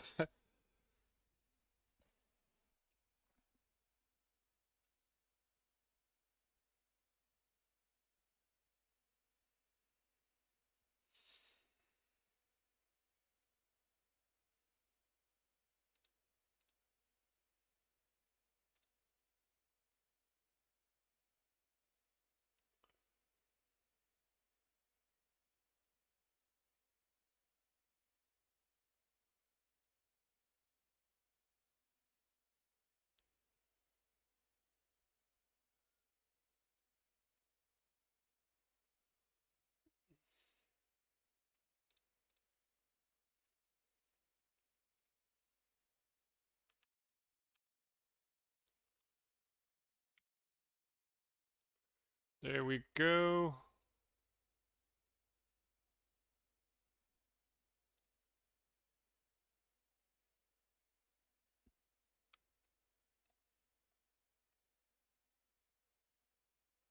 Oh my god, this has so many vertices. It's not low poly.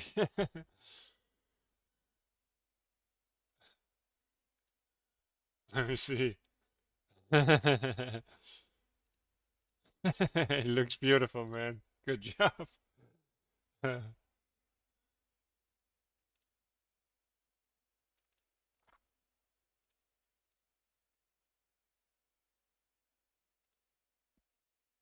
I mean, maybe we should redo this. I mean, it has so many vertices. It's definitely not uh, okay. Something that we want. Let's see. Add a circle here.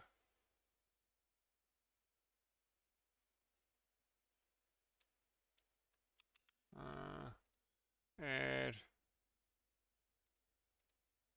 Let's do object mode, mesh, circle, radius. Let's see.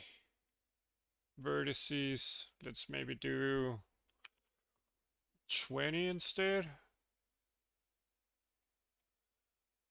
Is that too few? Maybe 16. Let's try that. And let's enter edit mode here.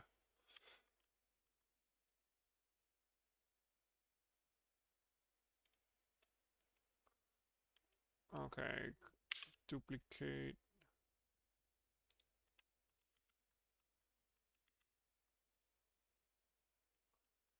Shift D. Hide it.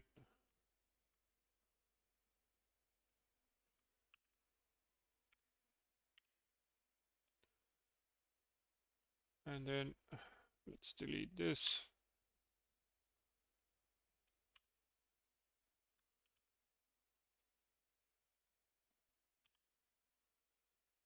Okay.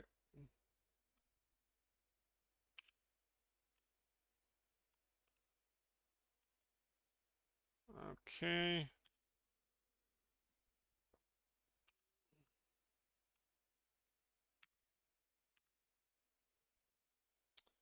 Okay.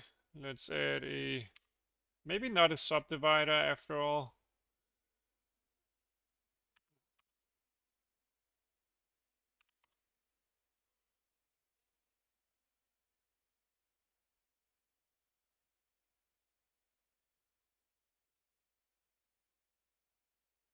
Yeah, maybe we want this more like with harder edges.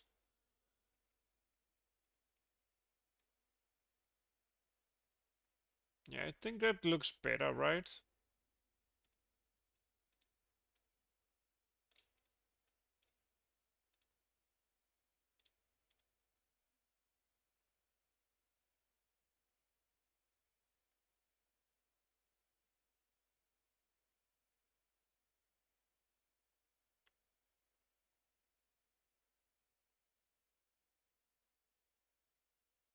I don't think that's the issue.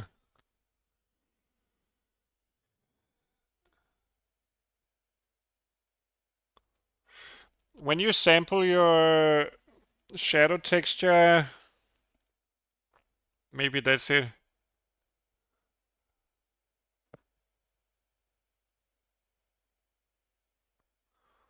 Yeah, I don't think it's related to that.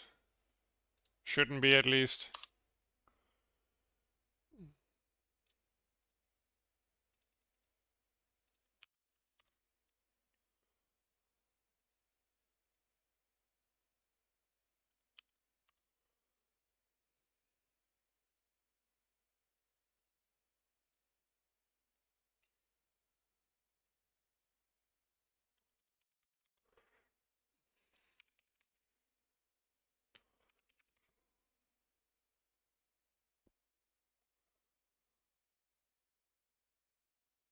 Okay.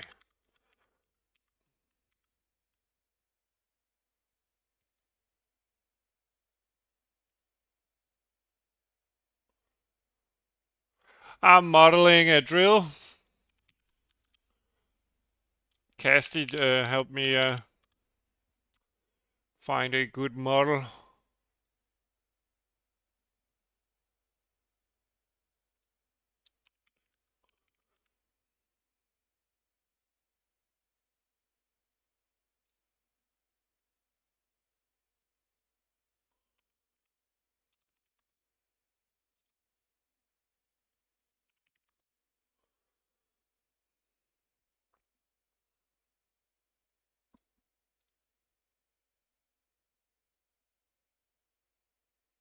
It's for the iron extractors, just a model to make it look like something.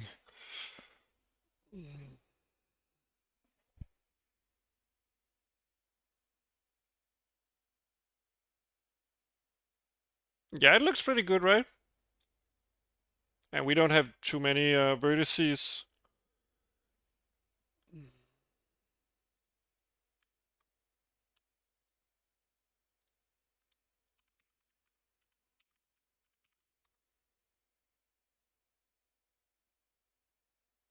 Mm,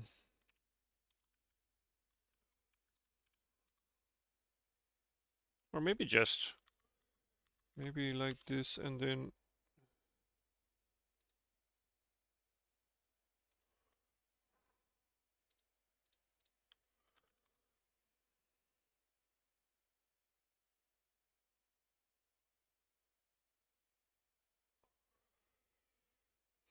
mm,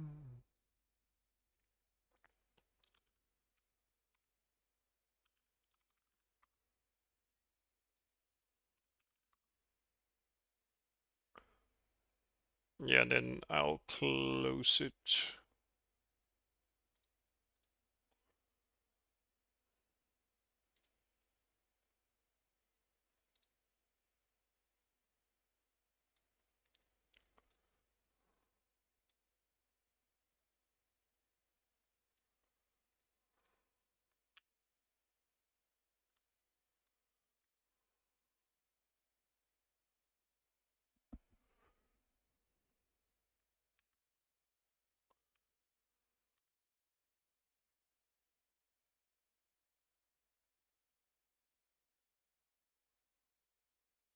Yeah, I did.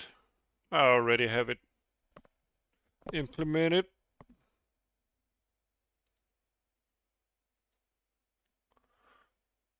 Okay.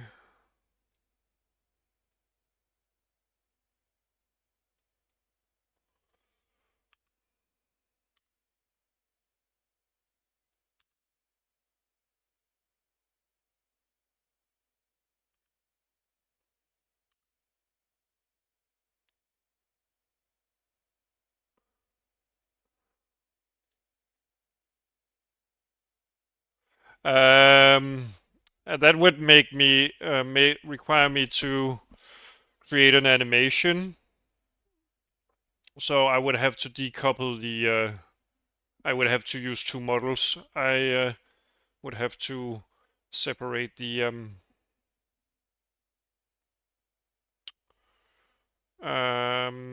what do you call it? Separate the drill itself. Let's see. So is it kind of like sticking under a bit? Yeah, it is. Okay.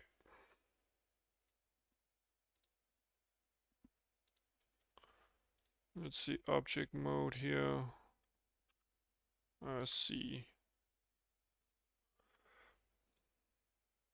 So yeah.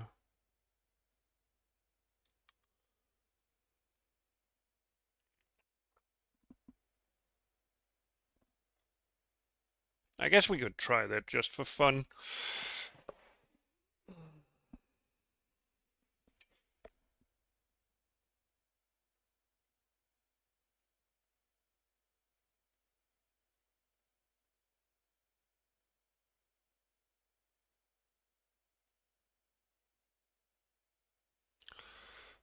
Let's see, and then we would want the end here. Let's do hide this.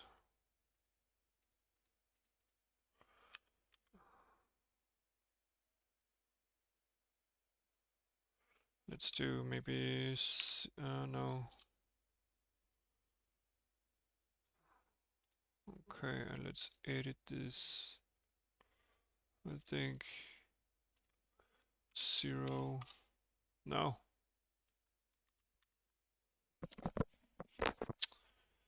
And let's scale it.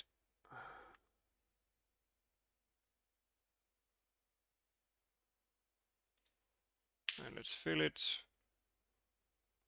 And let's move it. Oh, whoops.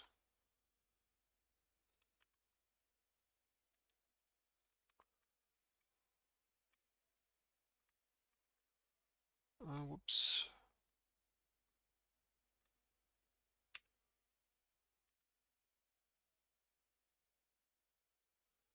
Okay. When I've decided on something to do,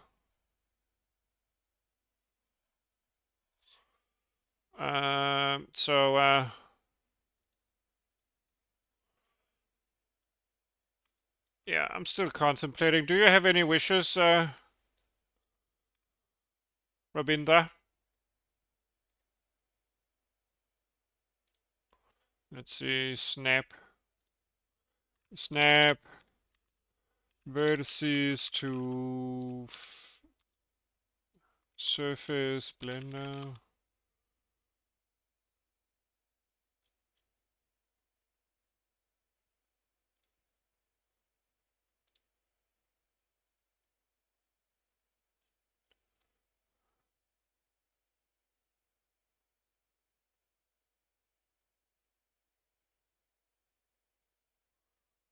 Okay, magnet icon.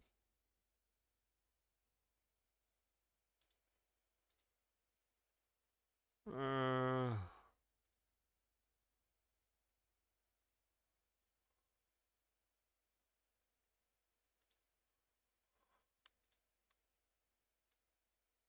there we go. Great stuff.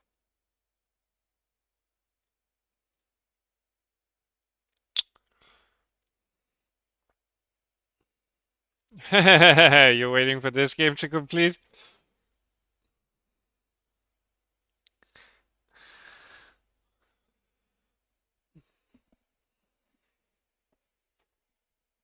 What do you mean by that? You don't think I'm ever gonna finish?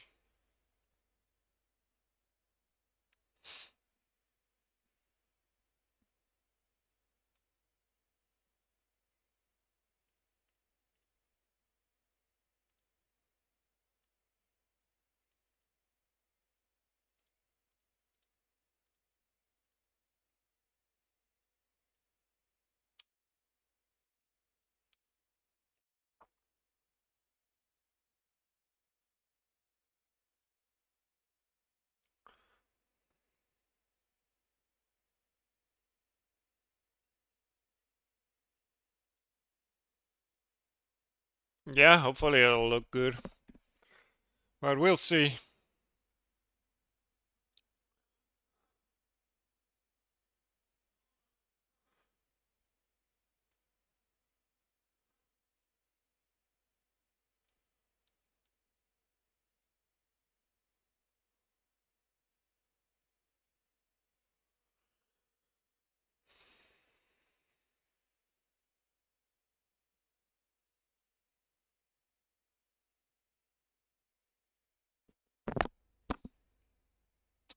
So let me see. So this has some kind of like device on top.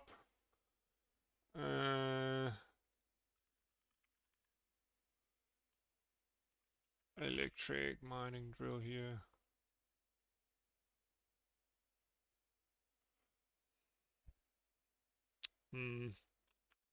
Whoops.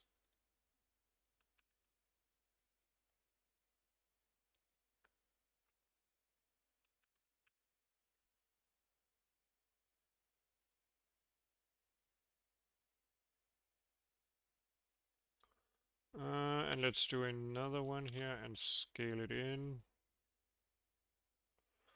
Okay. Can I do simultaneous? No. On the Y? No. On the extrude on the X? No.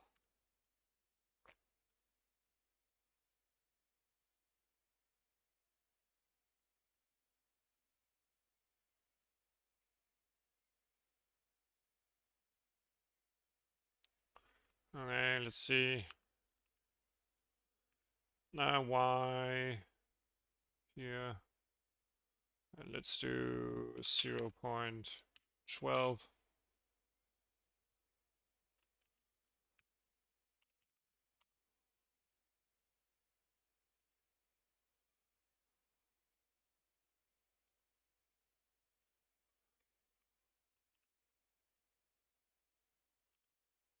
Let's do the Z-axis here.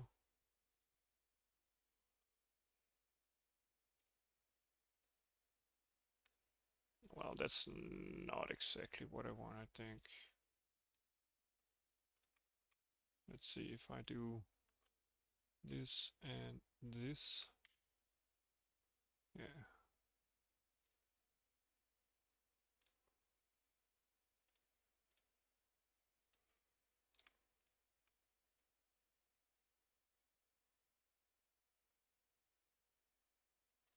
Yeah, I could do that.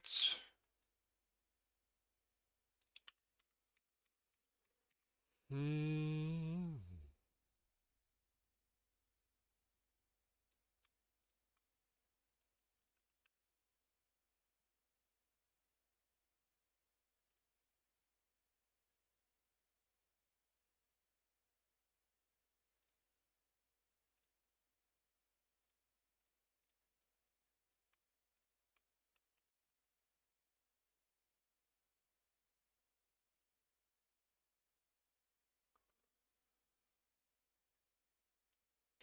Upload it? Where should you mean release it somewhere,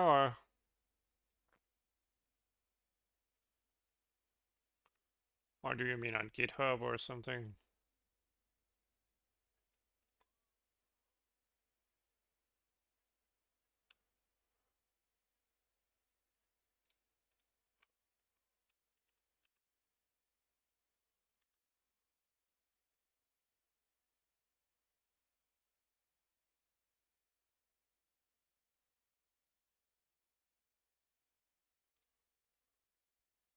Oh yeah, if it ends up being good, I'll probably release it on Steam or something.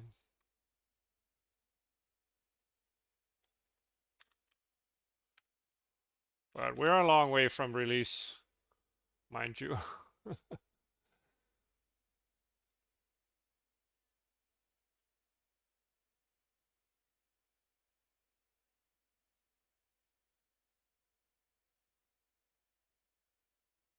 I don't know whether this actually makes any sense.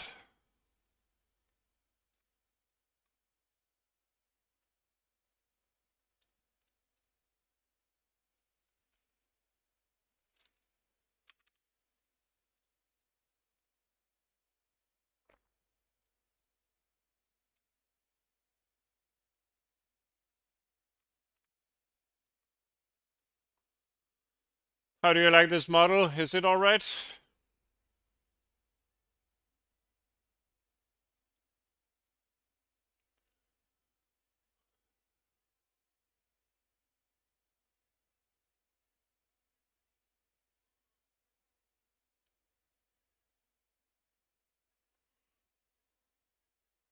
Thank you. Thank you.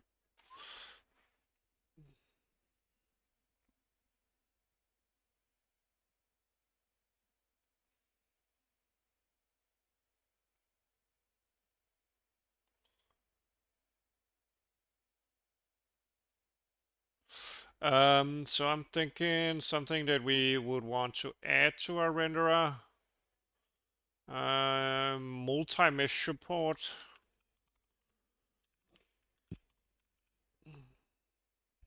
So if we want to animate the drill here, we should have some sort of way to, whenever we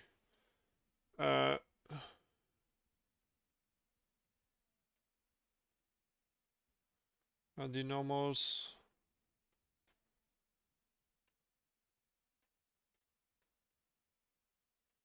Oh, I think I actually.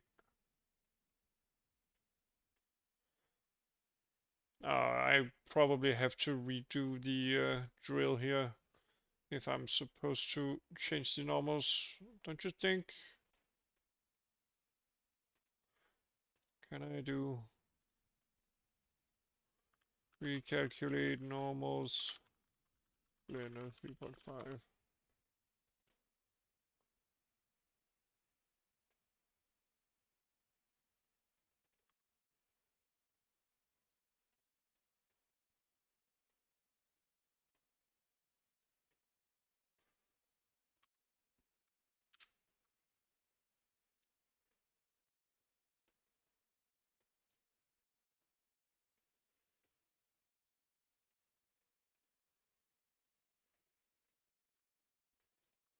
Yeah, I mean, I know what you see, mean, rather. I'd have to fix the drill, I think.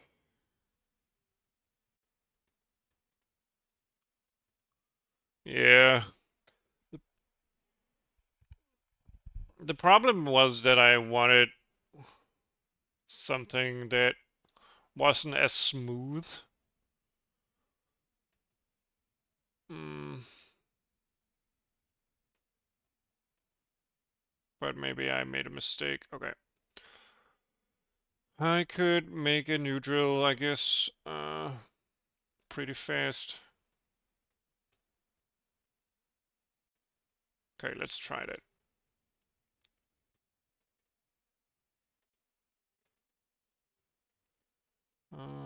Let's hide it and hide this one as well. And add a mesh circle 16, that's fine. Okay.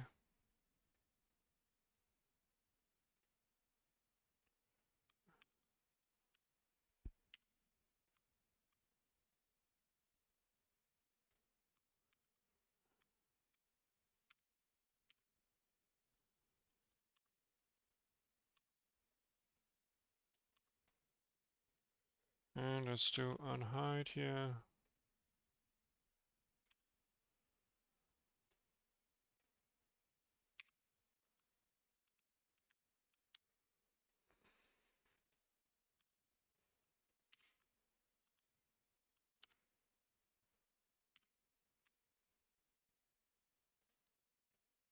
I can't snap, what?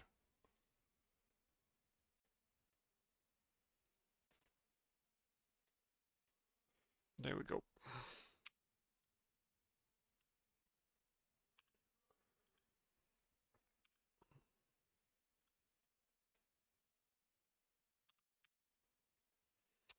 And let's add the screw again.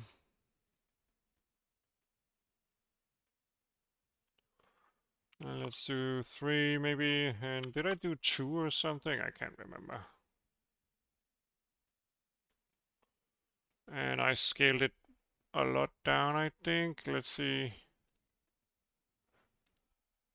So let's see object mode here. 0.25.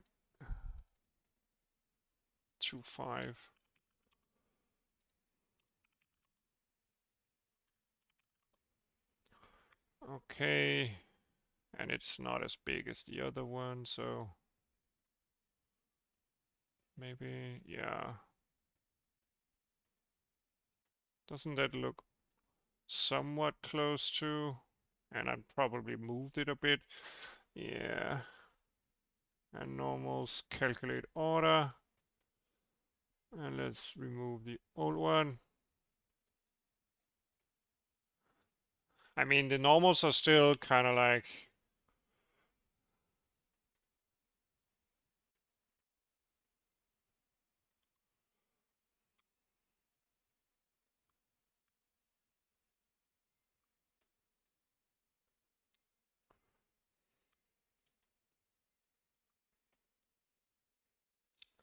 I'm not sure it looks much better.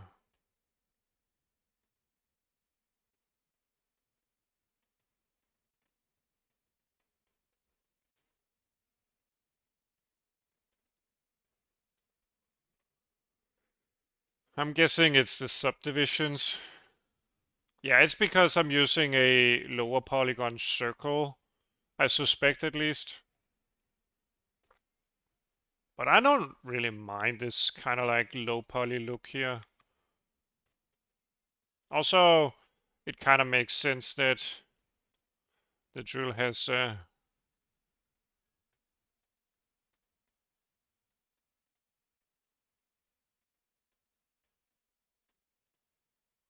nah, that's not gonna change anything. Let's see, steps.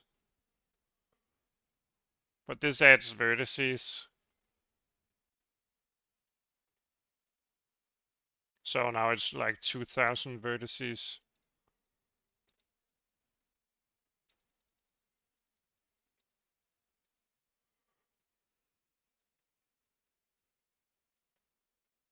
Now this looks weird, right?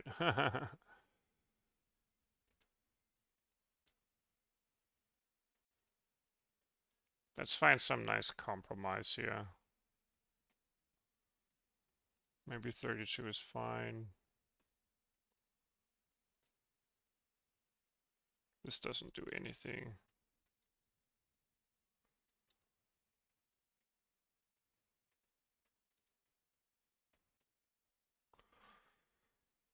Yeah. Let me see the old one. It had flat edges. This one? The new one? Or the old one? This is the new one.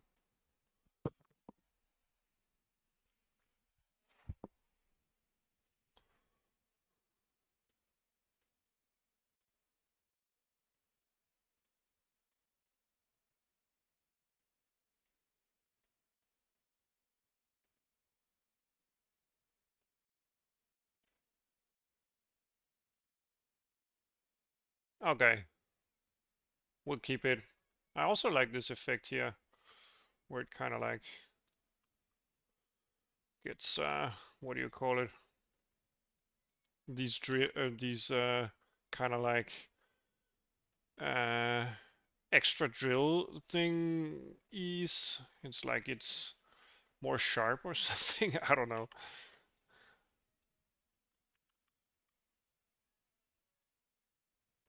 Okay. Whoops. G on the C axis here.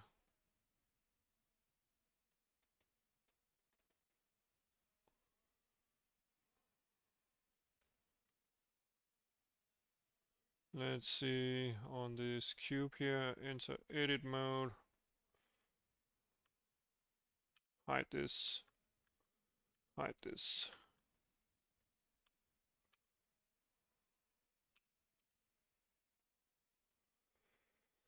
Okay. Whoops. Oh.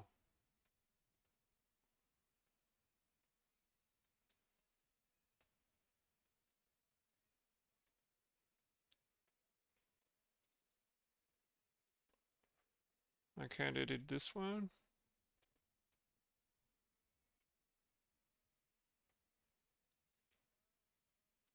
Oh yeah, of course. This needs to actually get applied. Okay.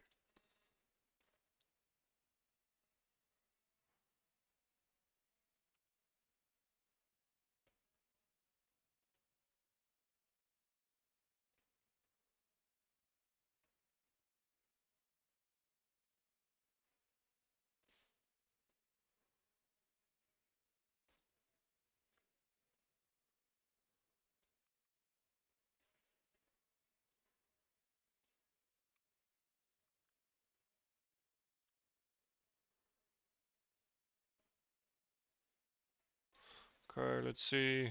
So let's extrude on the C axis and then tool loop circle.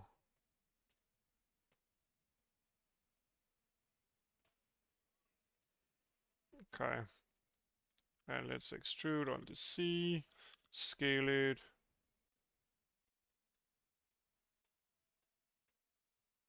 Then extrude on the C here. And then extrude on the C and scale it. And then face nearest right. Yeah. Let's do a G on the C.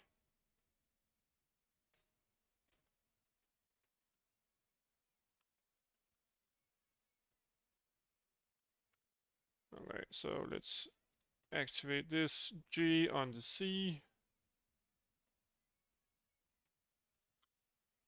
There we go.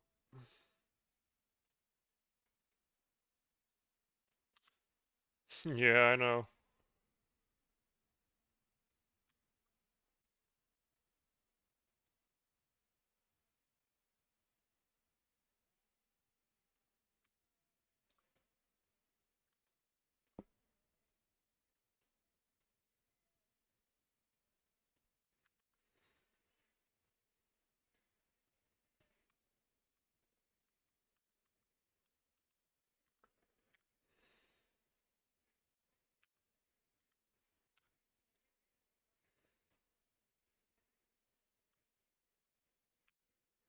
And it doesn't work or what?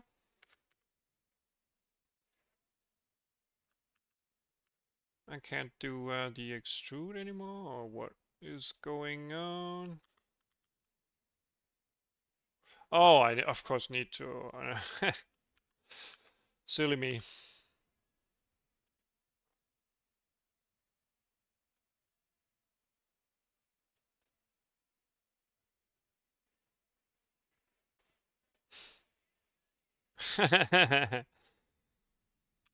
You and your French.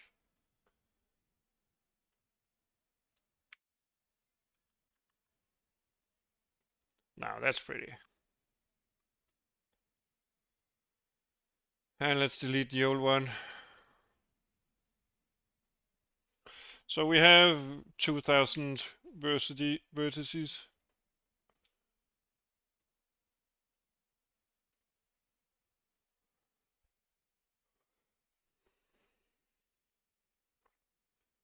Are you sure you're iterating, or rather offsetting correctly into the vertex and index buffers?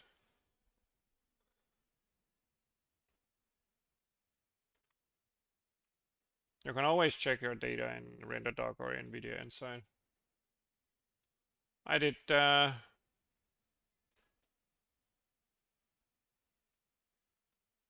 you would want them as a point?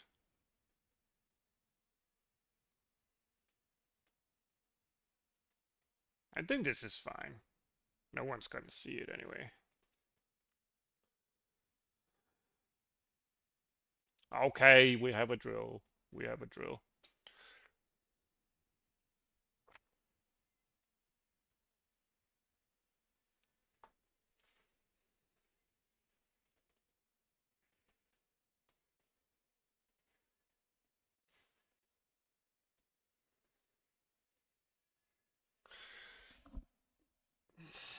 Okay, then we need to texture it. Let's see in shading here.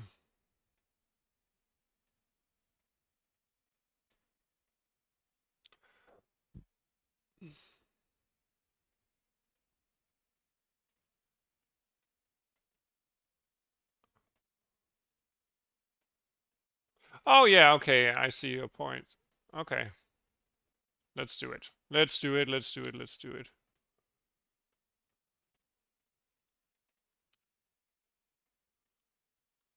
Let's see.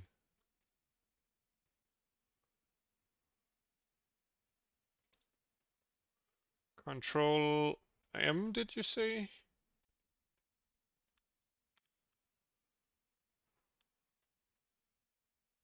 No, that's mirror. Uh,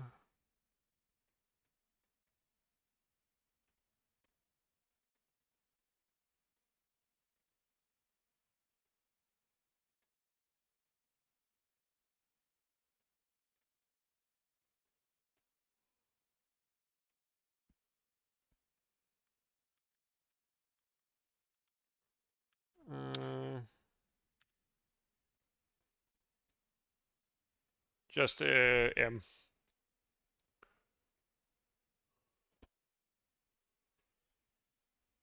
There we go. It also looks sharper, so anyway. That's pretty good. That's pretty good. All right, boys. Time for us to create some texturing of this bad boy. Time to drill some stuff. If you know what I mean. Giggity. I don't know if we need 128 by 128, but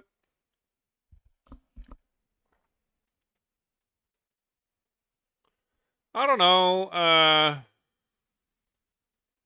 I'm definitely thinking something like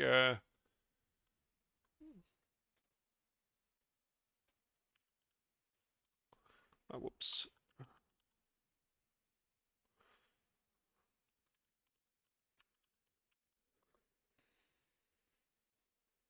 need to do like that.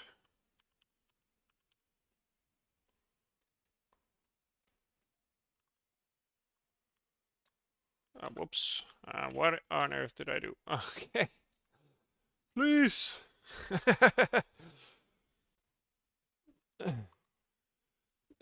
I'm such an idiot.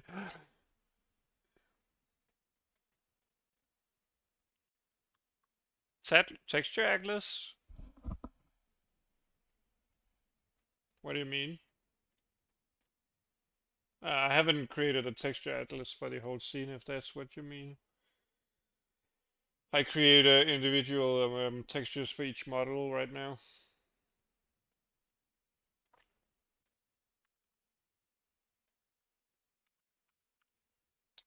Okay, let's find a drill color.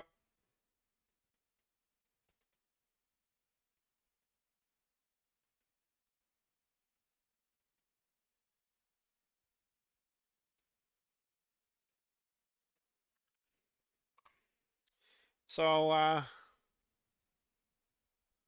our base should be something like maybe, what do we want? Let's see. I mean, our heat tower is a dark base. This is somewhat a dark base.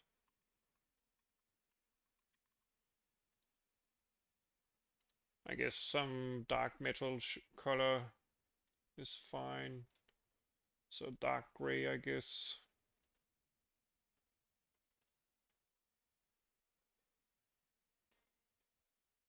Whoops.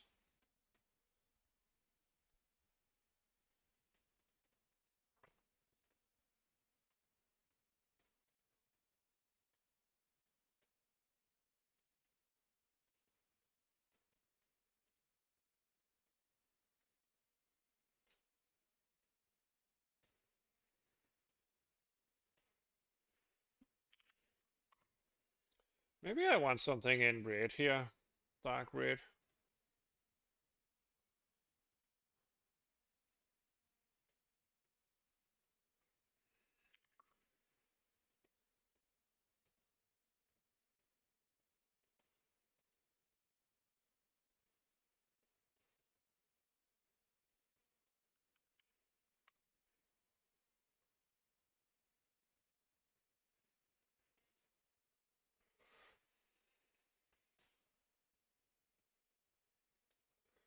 Alright, let's see. Canvas size. This is probably too big.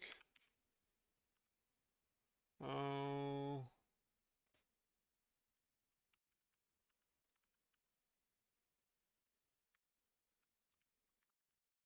Whoops.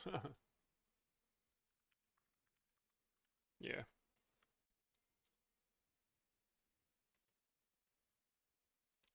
Also, let's add oh, let's add a white color here.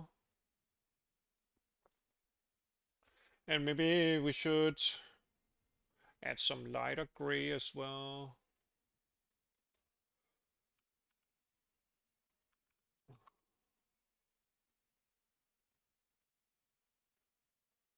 To our color. Oh, that's not.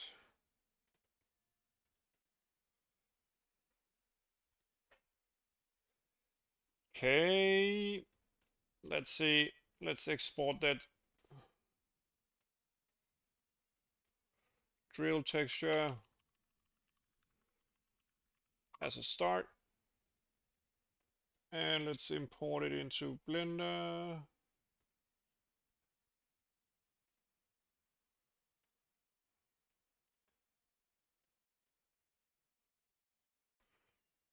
Let's see, new material. Base color.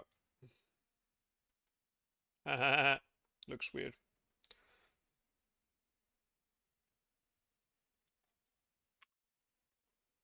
And let's do all here, scale 0, move it, and let's just make the drill the same color here.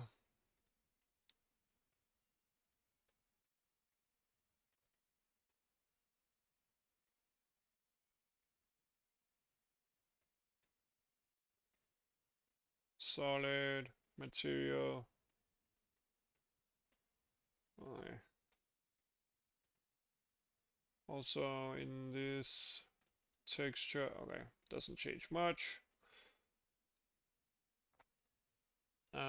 Let's do our thing here.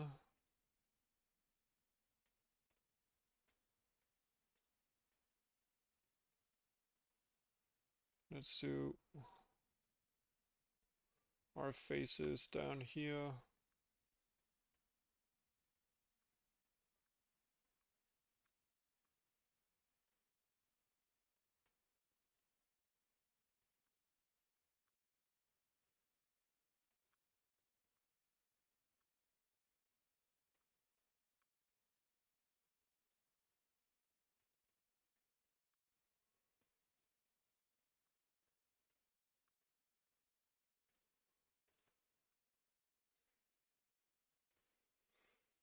And also in shading here, let's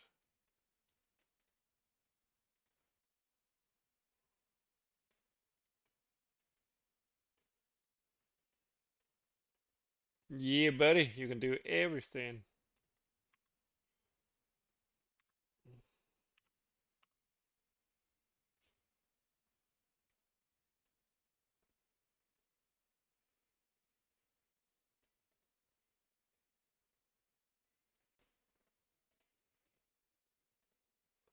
Okay, so the base is now dark gray. Okay, whoops. So let's see, let's create maybe a somewhat lighter gray on these sides here.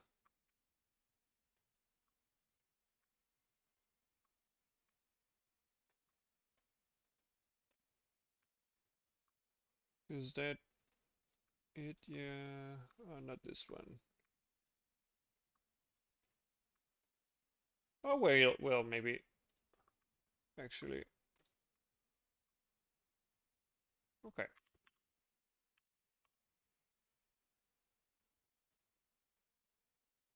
And let's do something like these two faces here. Scale these. Can I?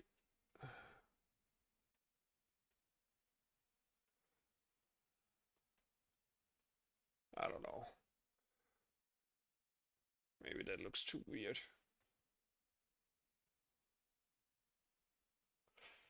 Let's see, specular, none, roughness. I don't know.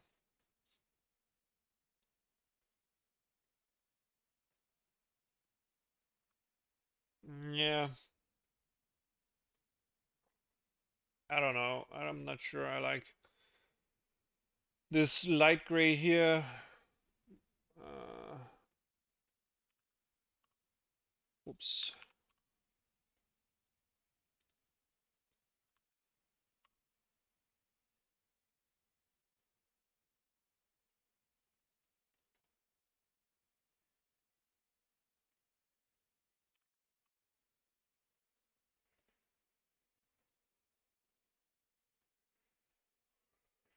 Um,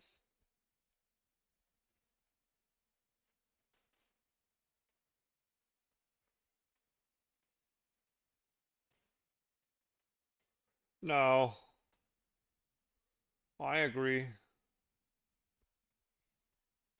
Let's see if we can make it work.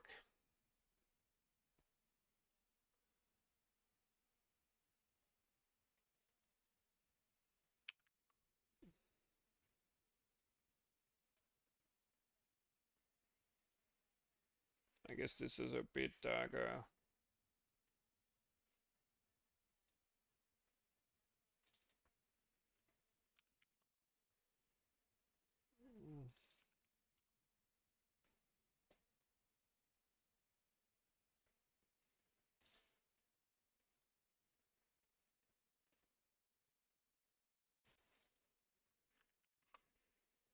Whoops.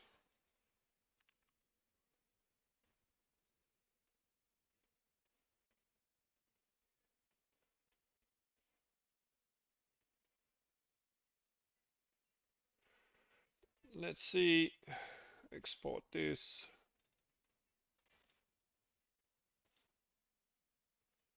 And let's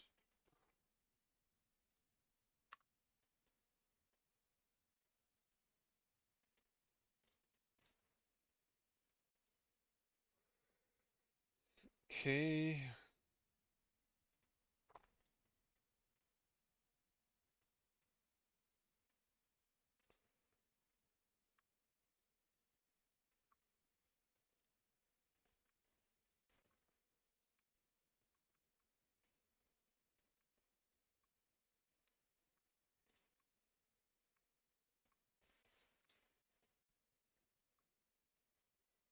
Let's start by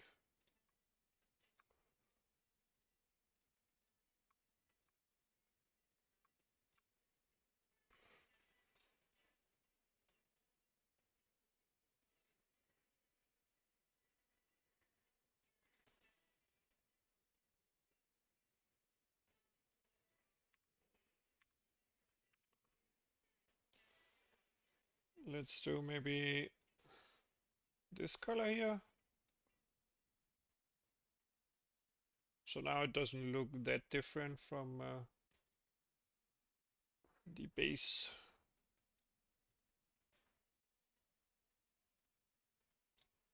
Let's just check. Yeah, it's the same one. And then we could change this maybe to something that is more like this. No, it's not as great. Let's do some editing here. Um,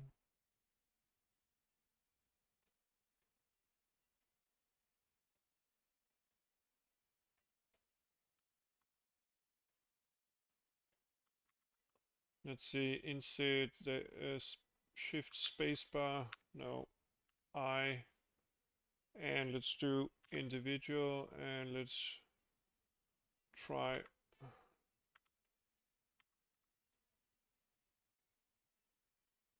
maybe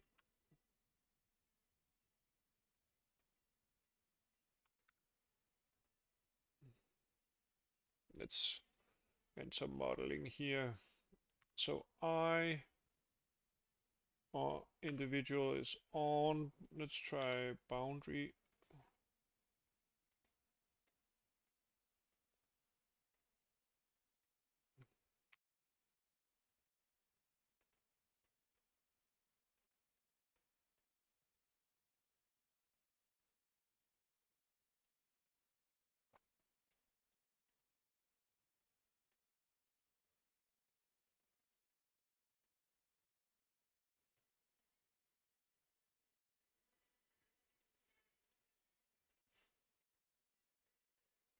And let's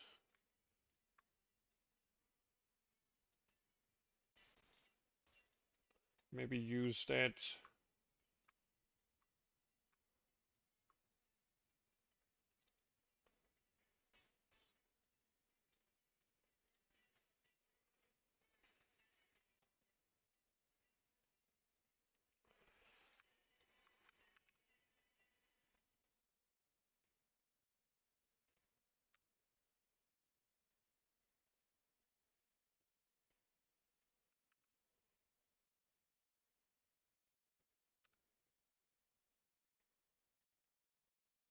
And let's see, we could do something like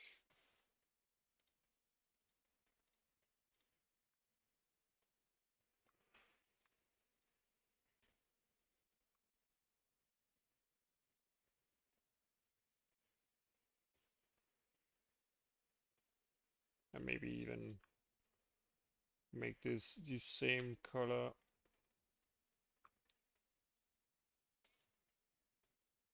I don't know. I don't know.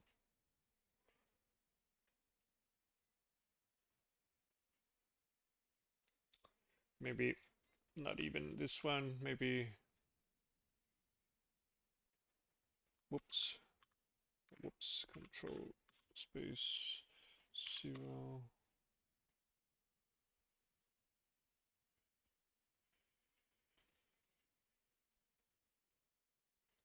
Like here or what?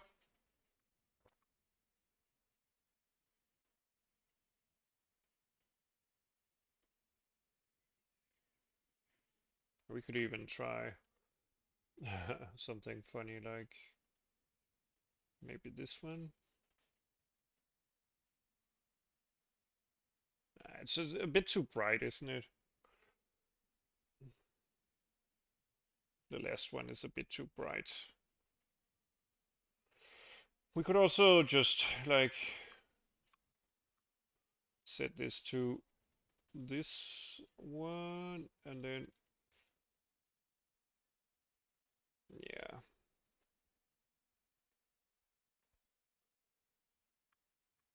And then this one maybe.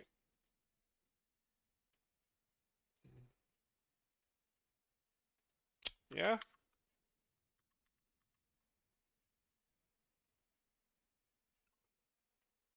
Okay.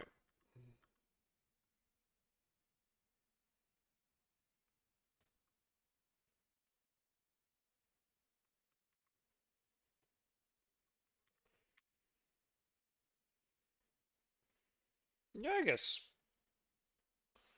Let's do it like that. German flag. I think it has doesn't it have yellow in it?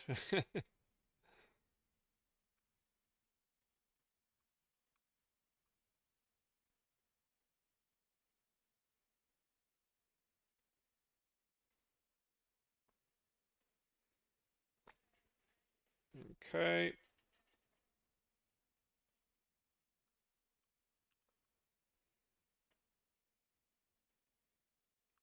So the top here.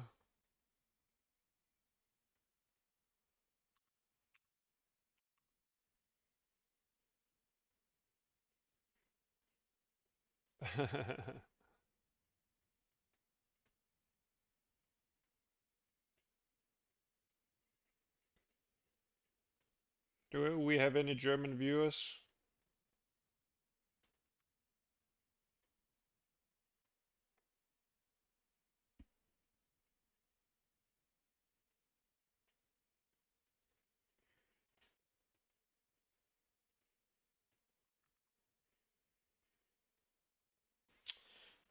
Um,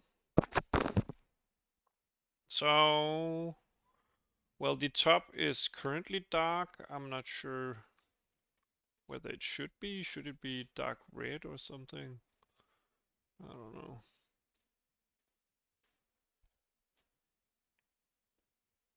Maybe only the top actually, the top panel, and then this is dark gray. Let's just shade all of this in. And let's see which one that one. Okay.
Yeah, this is cool that it is red, I think.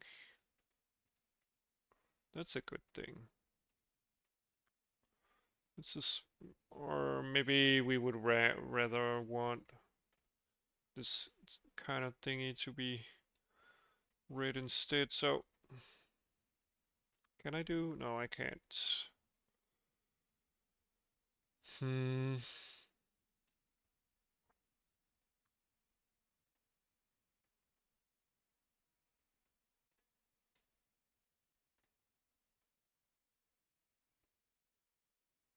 I don't know.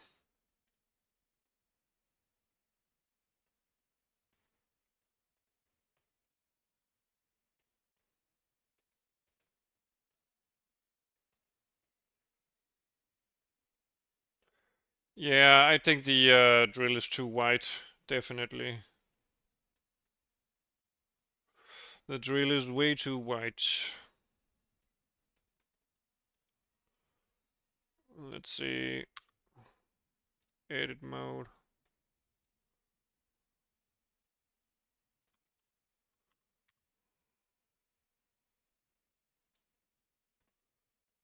Whoops.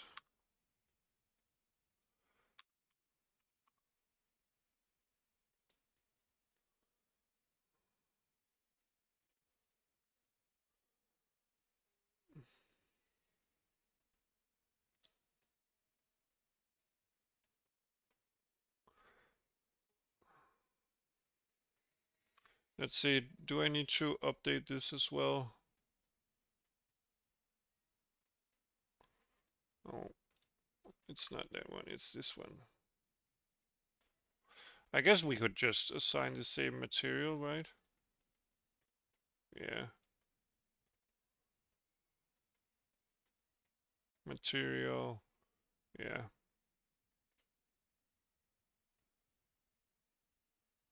Whoops. Okay, so now it's the same material.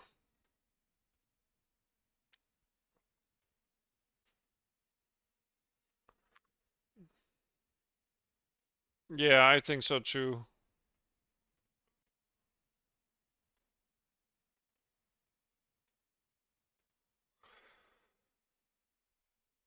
Is this alright? I'm no Blender expert, so it's probably the best we can do, especially without any PPR stuff.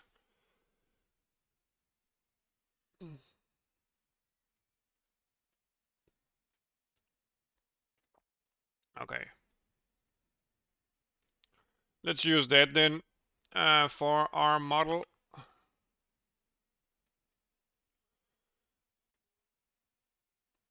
Okay, let's save this. Iron drill. And let's export it to our iron drill.obj. And let's see. Right materials, triangulate faces. Let's export it. Great stuff. And let's import it in our application.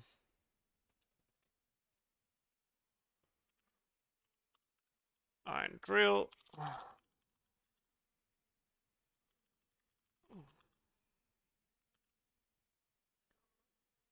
Uh,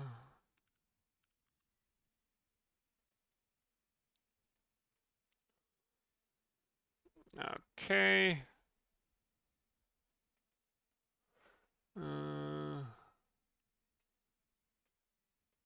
Ah, I can't spell. That's why.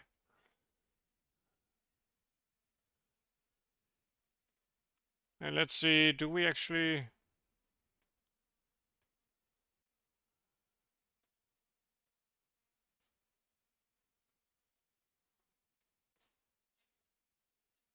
Can I do? I don't do.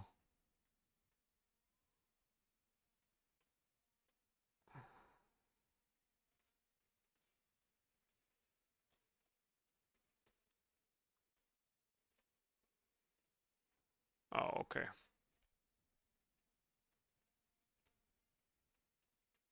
Yeah, IRO drill.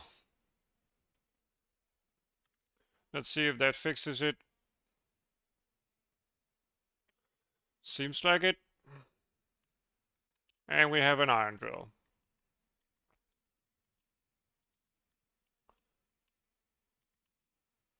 Okay, the normals look somewhat weird. Anyway. And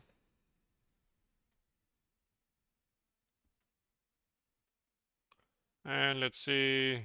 Iron drill. Text. And let's texture tools importer, or rather exporter. And let's flip it vertically, and let's sRGB to linear.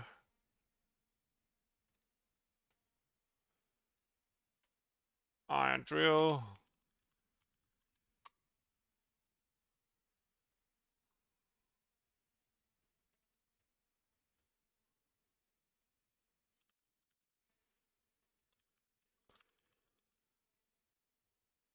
Mm.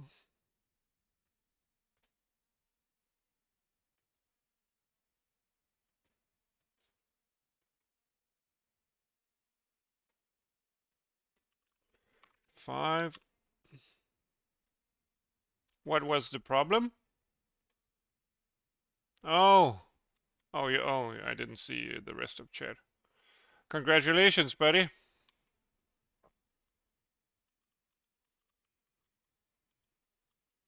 Uh,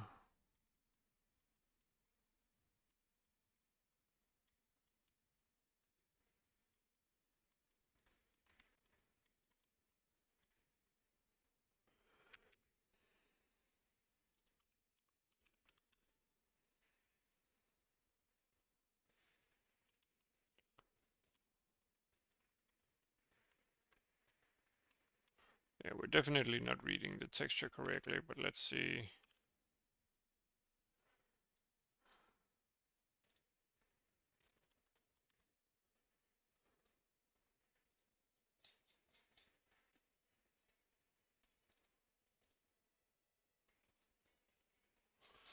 When I draw the iron drill, oh, I of course need to actually draw it. Ah, I forgot to draw it.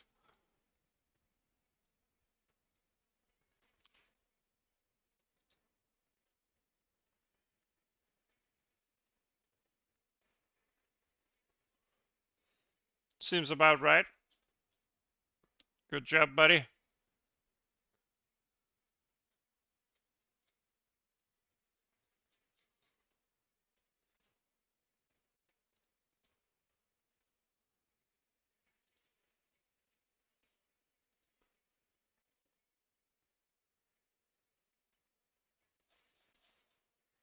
Let's see.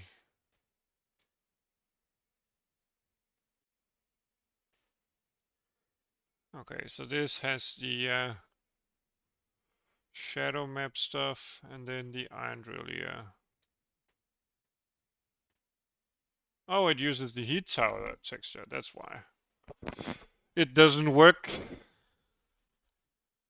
So heat tower has 5. Solar panel has 6.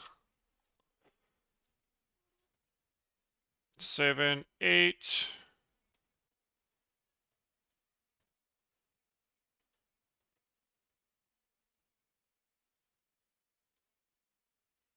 Oh, yeah, okay. Stupid me.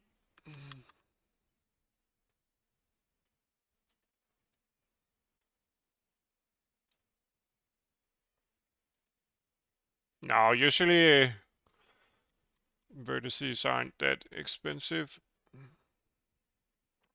All right.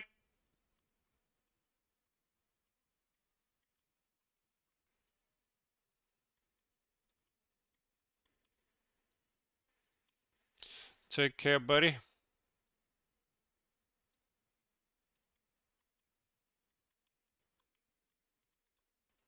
We have a drill. Small drill, big drill. Yeah, man, the drill looks a bit weird. Anyway.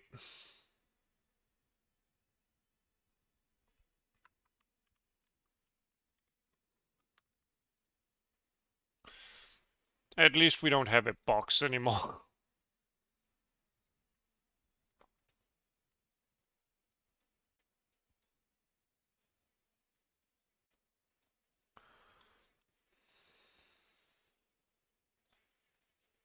Should we store this somewhere? I don't know.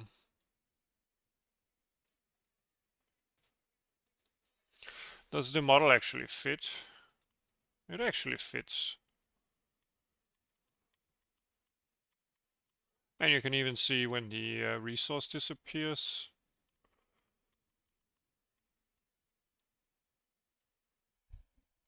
That's pretty neat.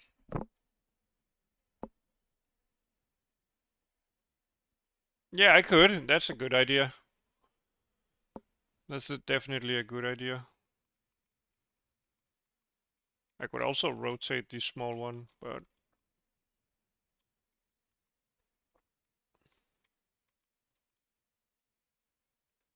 let's see.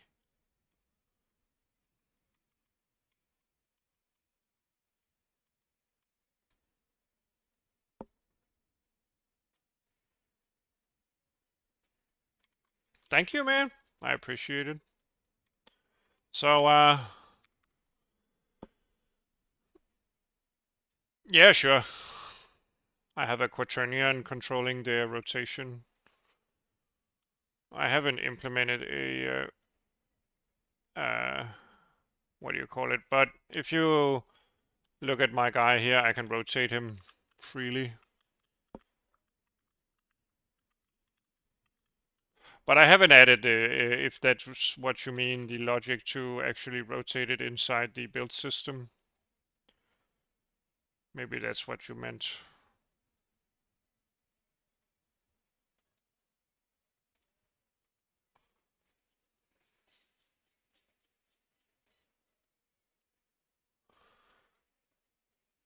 Yeah, okay. No, I haven't added logic for that, but you could just rotate it and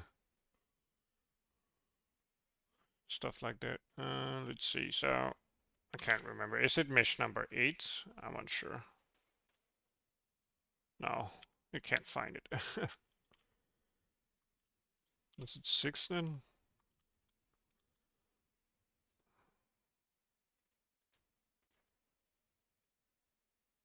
It's just way too big. What's the actual scale? It's 0.5 for the big one.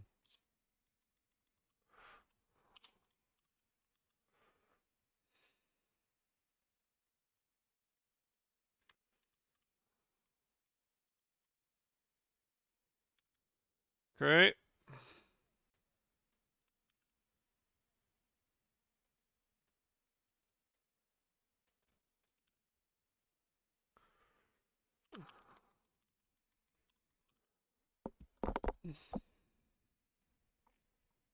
I should store this information here. Oh, error. Oh, we have a vertex buffer overflow. Okay. Guess we're building bigger and bigger meshes into the game, so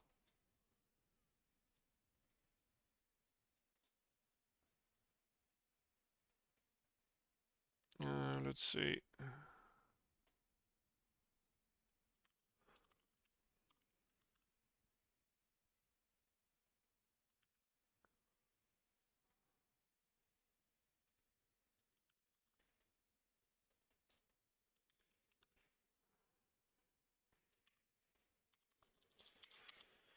Okay. We shouldn't be getting any. No errors.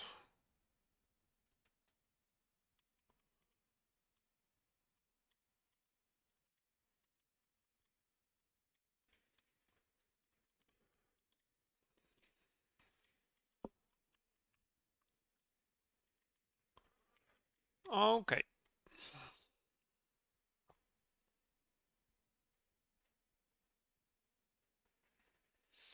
Okay.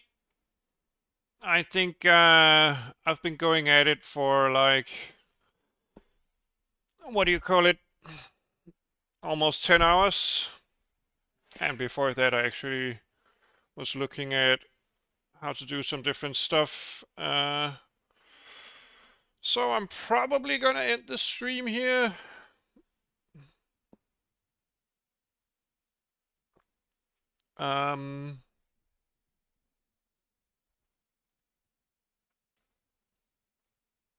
Maybe I'll work off stream on a different map so that well, I guess I could add the chunk system. Oh, there's always something to do, right? Always something that you can do.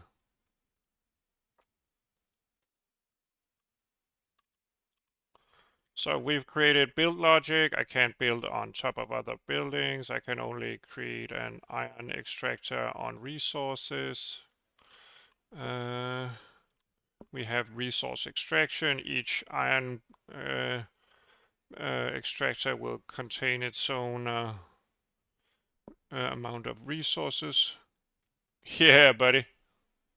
But it's been good progress. I mean, this morning we could do, we couldn't, could we?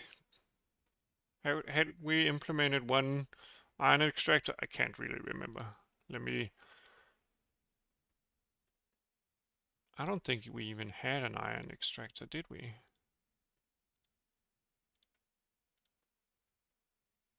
Let me look back. No, I don't even think we had different buildings. Yeah, definitely.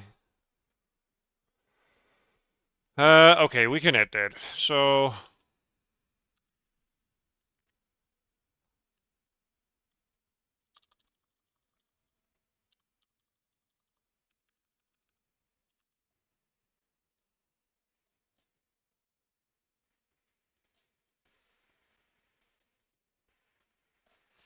okay, so our textures, let's see. Right now,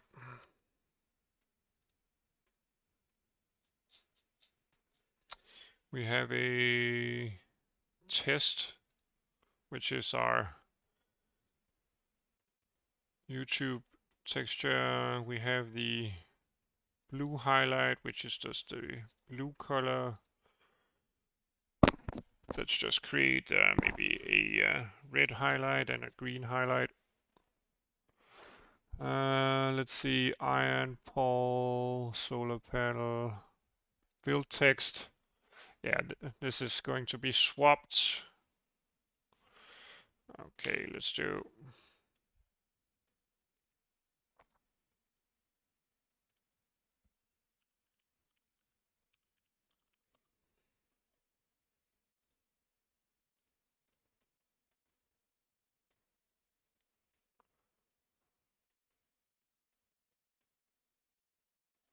So this is the green on export.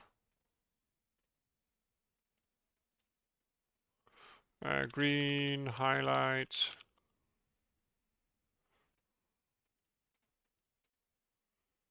Let's do a bright red highlight.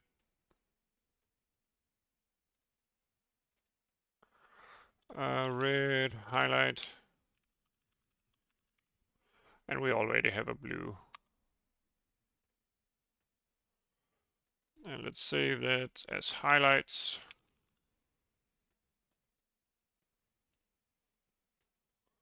There we go. And then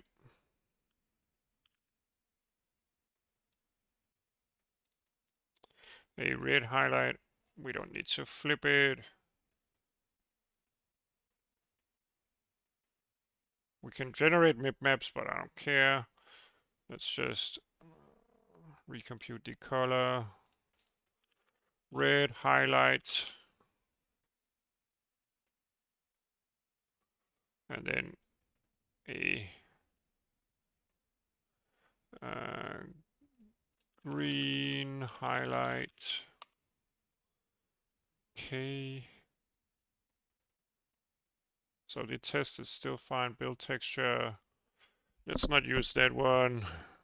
Let's do red highlight,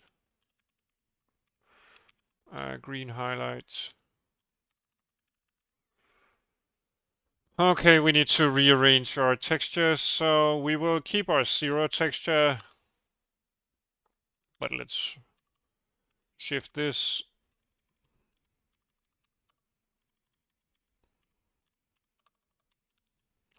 Yeah, so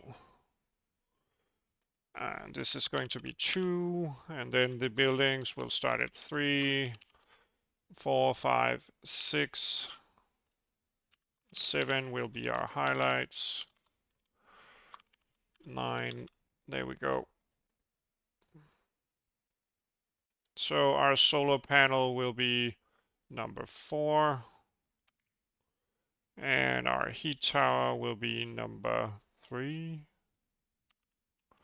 and our, oh, the iron should probably be, okay,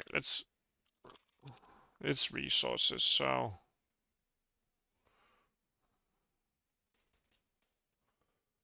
this is going to be 4.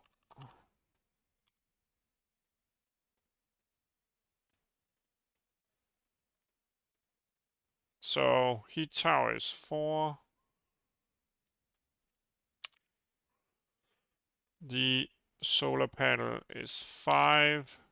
The iron extractor is 6. And the tileset parameters is section number 2 here.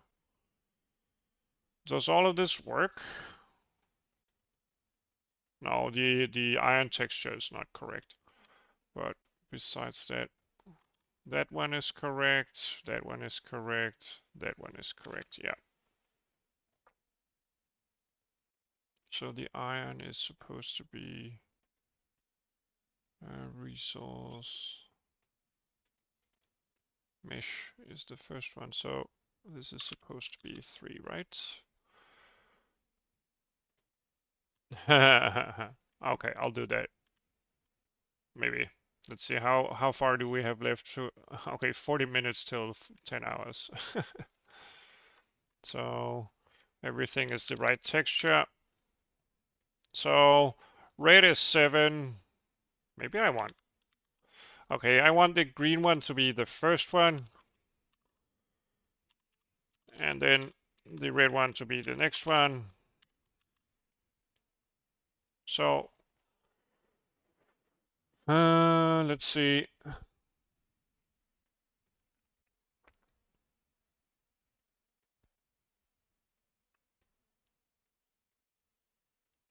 Let's do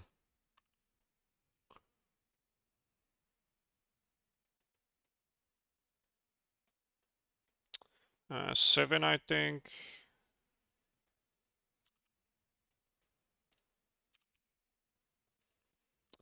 And then we will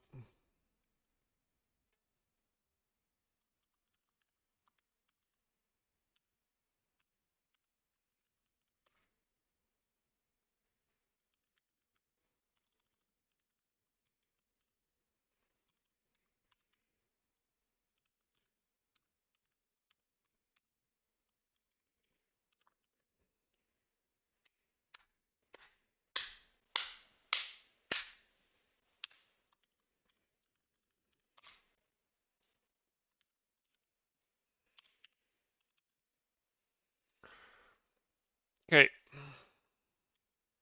So our build tool tells us that we can't build here, but we can build here.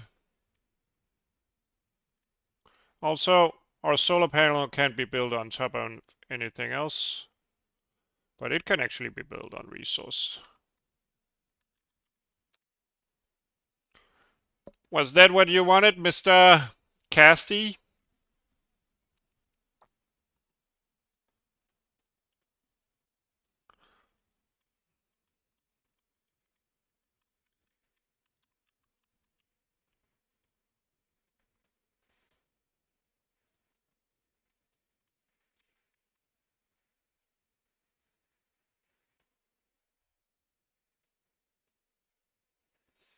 Thank you.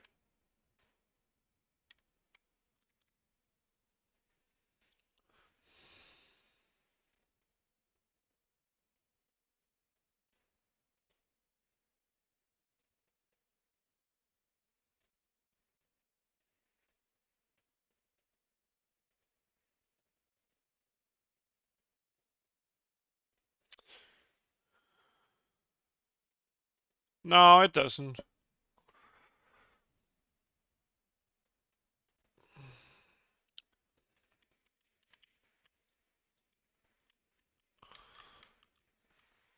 I just don't have any save state.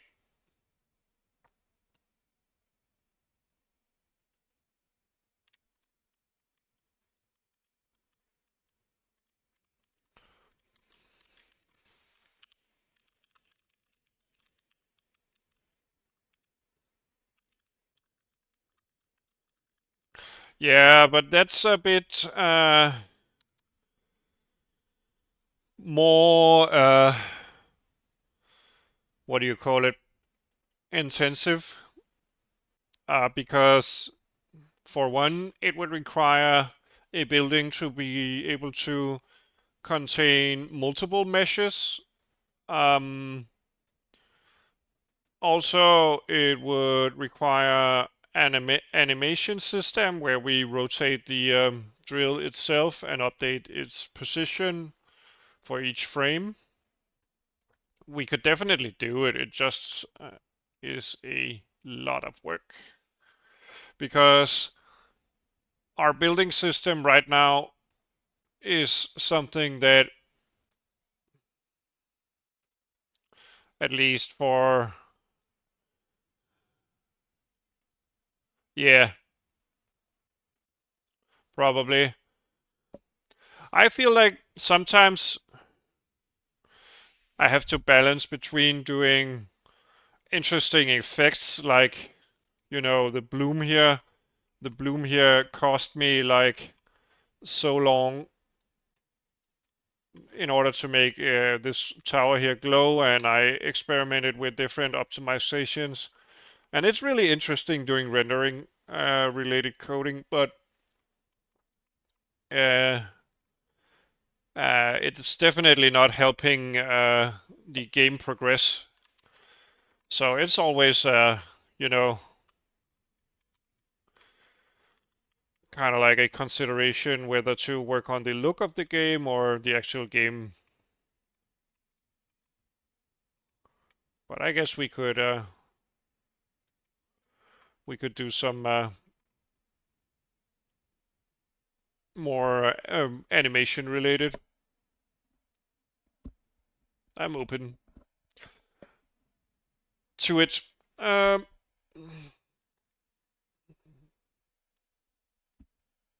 maybe that's, I don't know.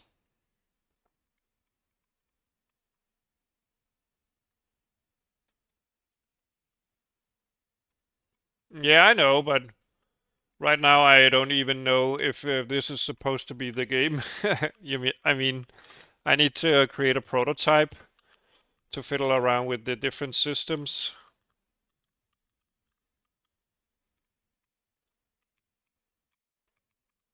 Also, I want something like maybe like a conveyor belt or something that extracts the iron and puts it on a belt, and then that belt feeds it to a smelter or something.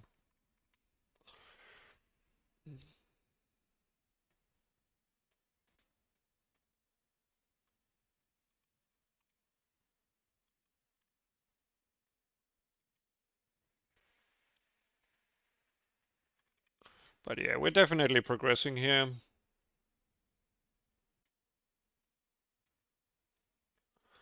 And yeah, I'll add particles eventually. Oh, you posted on the Discord server.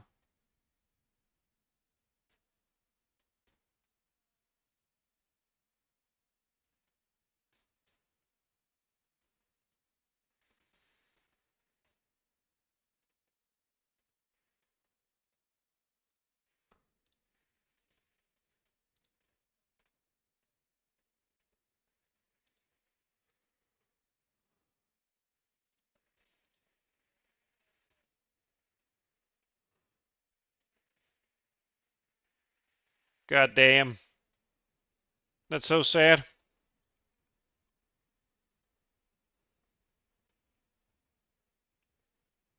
Which one was it?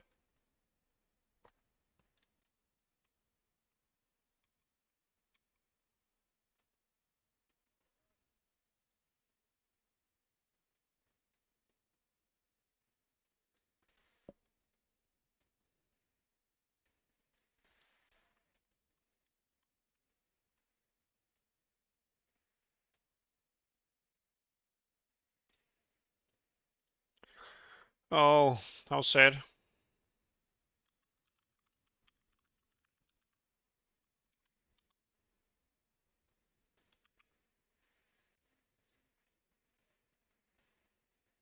You did? What was the fix?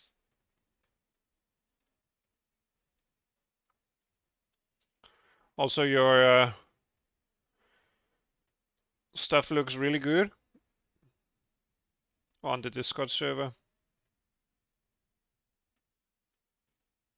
Are you using the, what do you call it?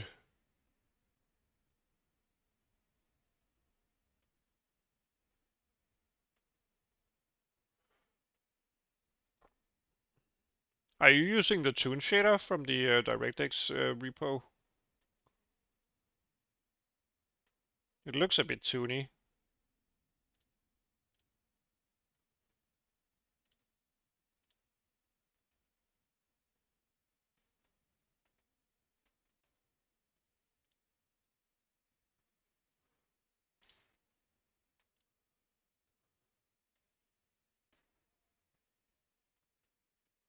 Ah, okay.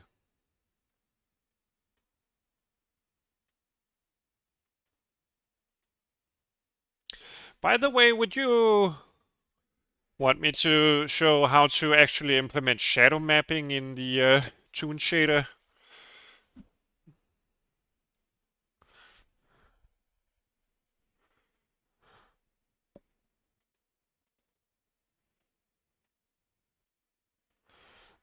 Yeah, hopefully we'll get done, Mr. Echo Developer.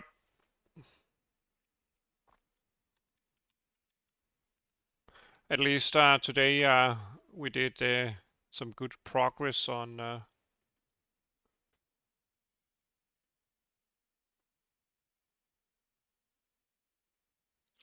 Cast E. Which renderer are you using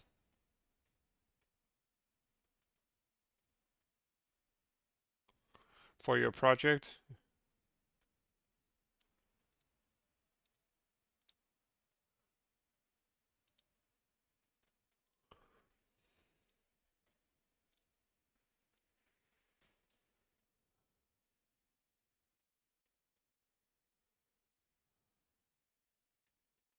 I guess we could do some, I don't know, normal. You posted pictures on the Discord channel, or Discord server rather, of your project. I'm just asking which renderer you used for that.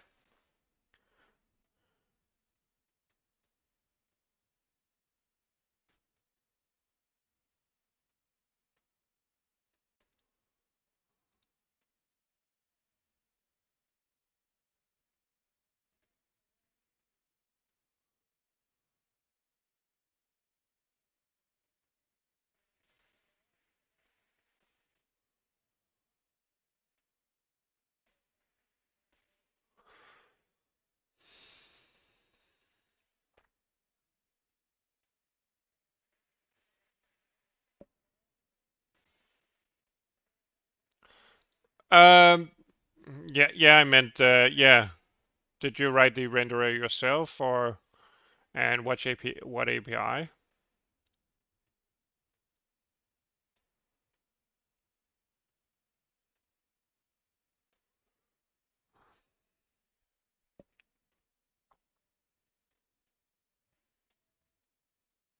Can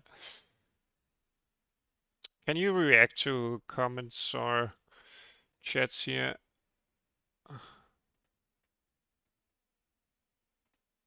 I don't know. I'm no stream hero. I mean, I can program game stuff, but I don't know how to use OBS. Oh, okay, cool. It looks really cool, man. I think it made me want to do a shadow map tutorial because those planar shadows aren't as interesting as real shadow mapping. So maybe if we were to expand the toon shader in a tutorial, we could do something like maybe, let me just open Paint. Sorry for the bright screen. So we could do maybe some shadow mapping and then maybe edge detection.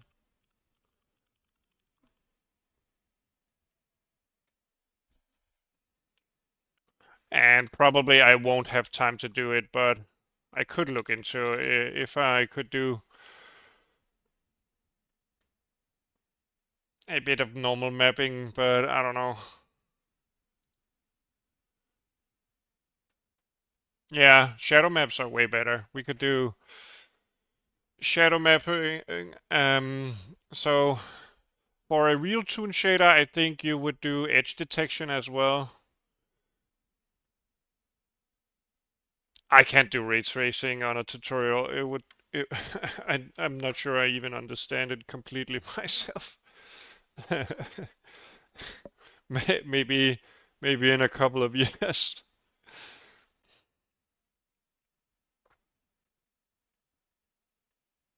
I guess screen space ambient occlusion could be interesting.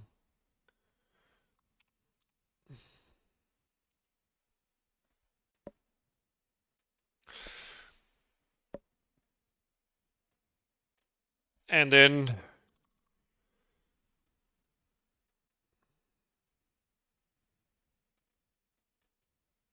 yeah, definitely.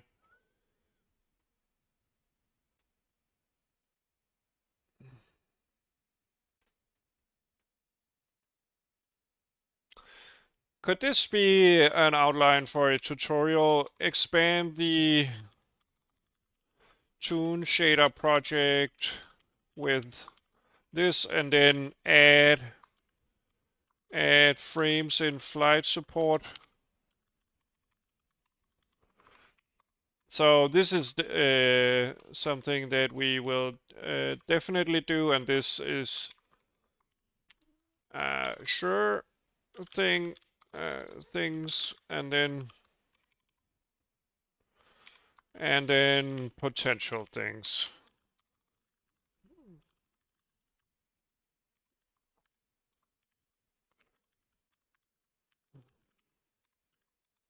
And this could be potential 1000 sub mark.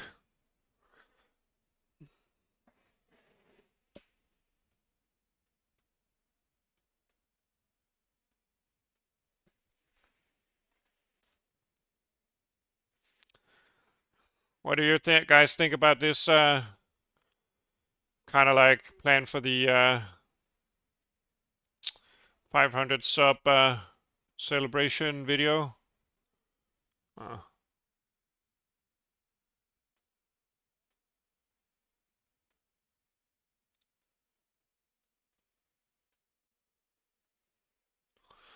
Great, man. I'll work on that whenever I have the time. Great.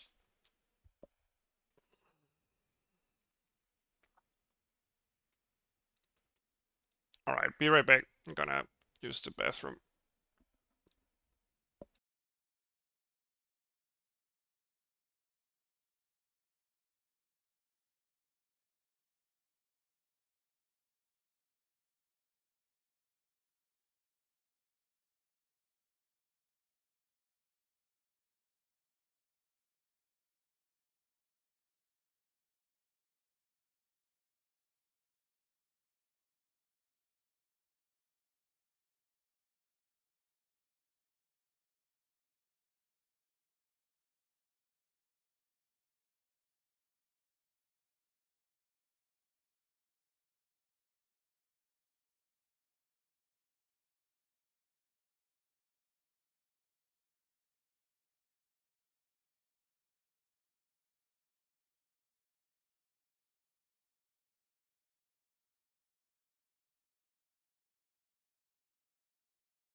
All right.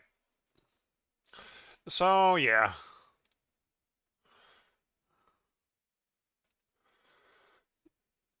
I don't think there's a reason to try to hit the 10-hour mark. I'm pretty banged up and need some food and maybe a walk and yeah.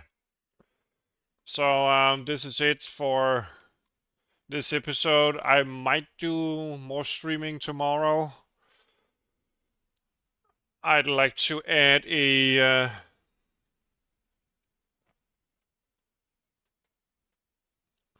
I would like maybe a chunk system of sorts.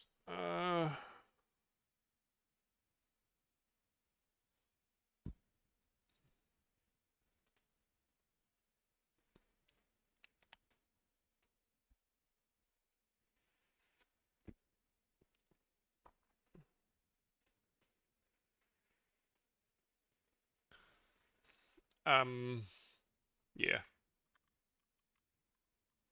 yeah. I was just wondering how to do the chunk system itself, especially in terms of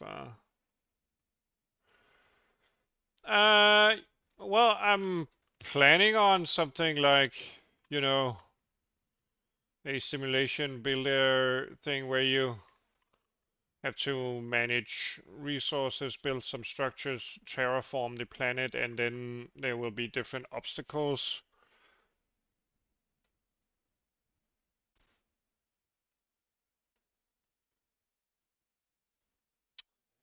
The view direction,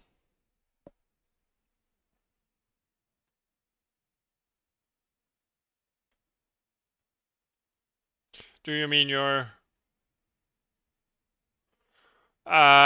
probably not at the beginning. I mean, I should watch out for scope creep, otherwise I won't be able to finish any of it.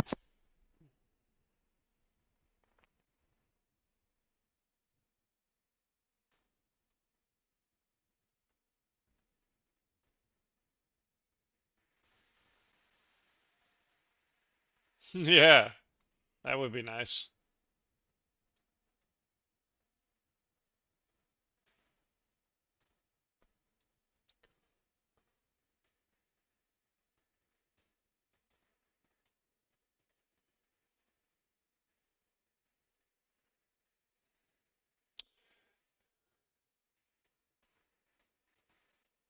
But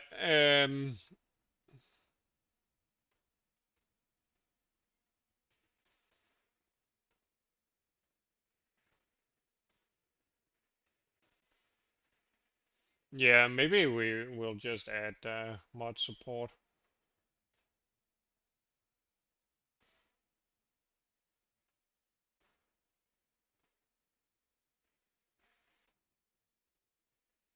We could just add no, sound would be interesting. I definitely need to do some research. I'm not great with sound. Um, yeah, I could look into. I mean, mod support. It's like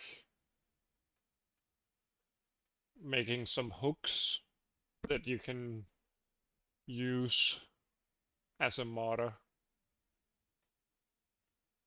Currently not open source now. It's copyrighted. But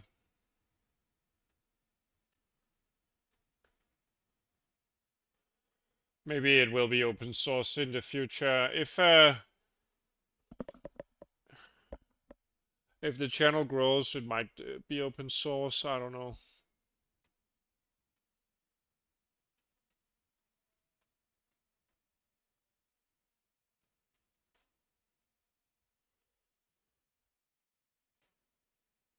Nothing I use is copyrighted. I mean, like,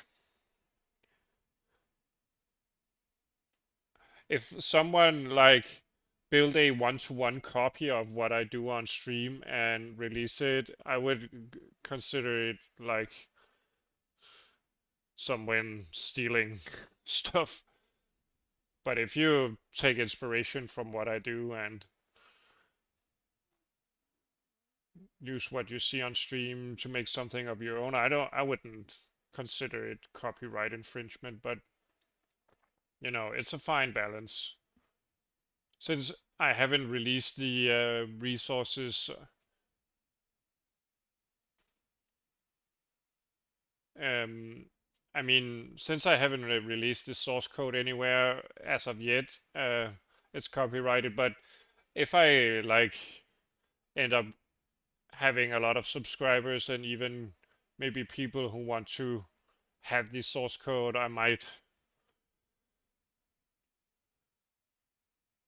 uh, I might yeah, sell it or whatever.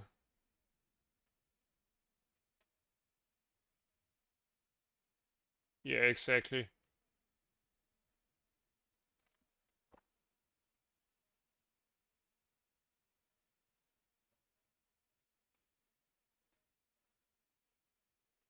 Yeah, exactly. So it would still be sort of copyrighted, but for Patreons, it would be uh, licensed with the possibility of using it commercially or whatever. So the Patreon would have a license to use the code however they want. But yeah, definitely that would be a model.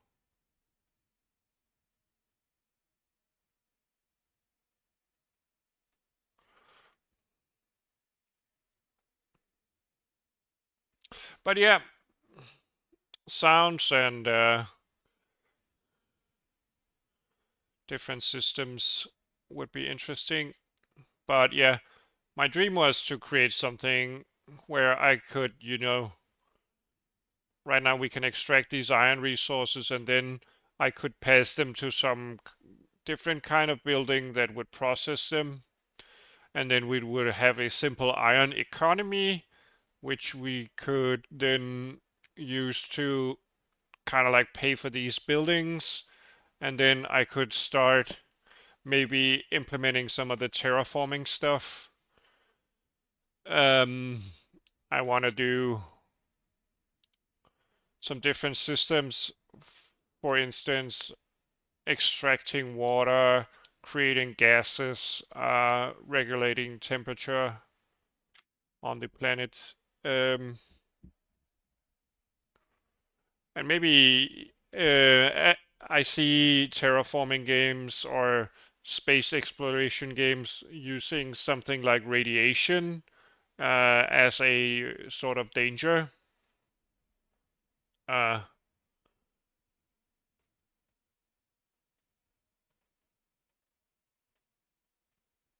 yeah, yeah.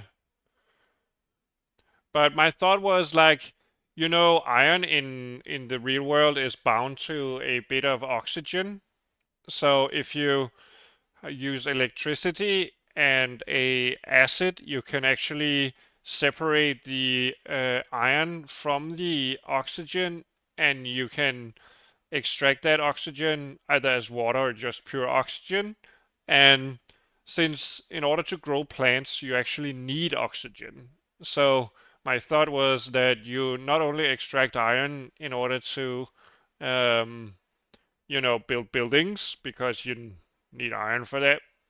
You would also use electrolysis to create oxygen that you could use to farm your local supply of plants, which would then produce more oxygen. Uh, since photosynthesis on this planet should be high because there's no atmosphere and the um, light should be somewhat direct. So yeah, that would create like an oxygen generation system where you use the iron to kind of like get started and use plants to kind of like expand on that oxygen generation, and then you have, of course, oxygen, but you need different gases. So maybe um, you would create something like burners or something.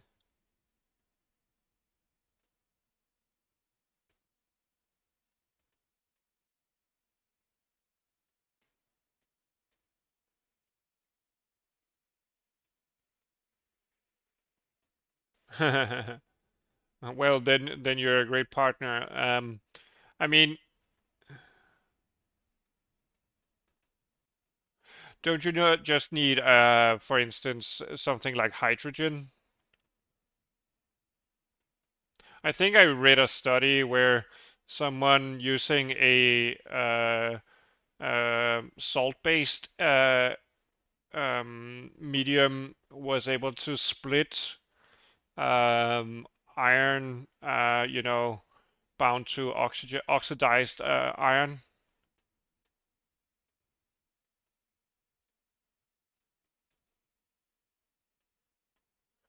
Yeah, I think I read some studies that also in dirt you could use electrolysis to extract the iron and the oxygen. But my idea was it doesn't have to be exact, but my idea was something like this guy has a lot of rocket fuel, which is H2, so hydrogen, and he has a bit of maybe hydrochloric acid or something like that, and he is able to build a few solar panels and get a lot of energy, uh, and then use that energy to feed to in part raise the temperature in the machine that is uh, oxidizing the or not oxidizing uh, doing the electrolysis. I don't know. Maybe I need to do a bit of hand waving here and there to make it all make sense.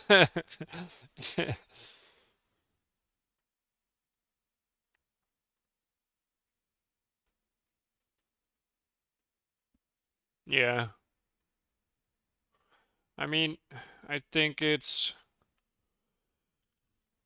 iron oxide electrolysis.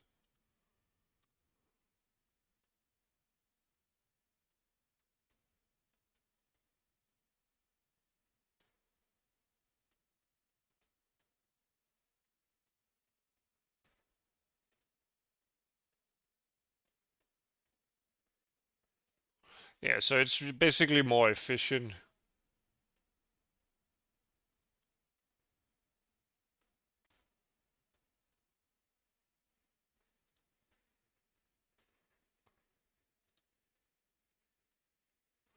This paper here, I think.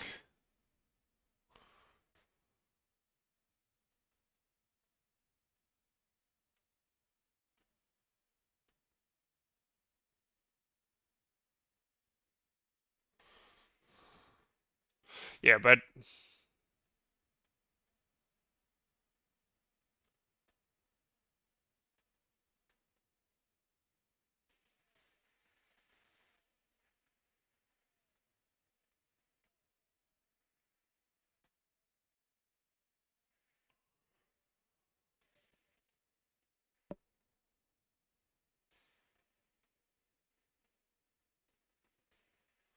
yeah,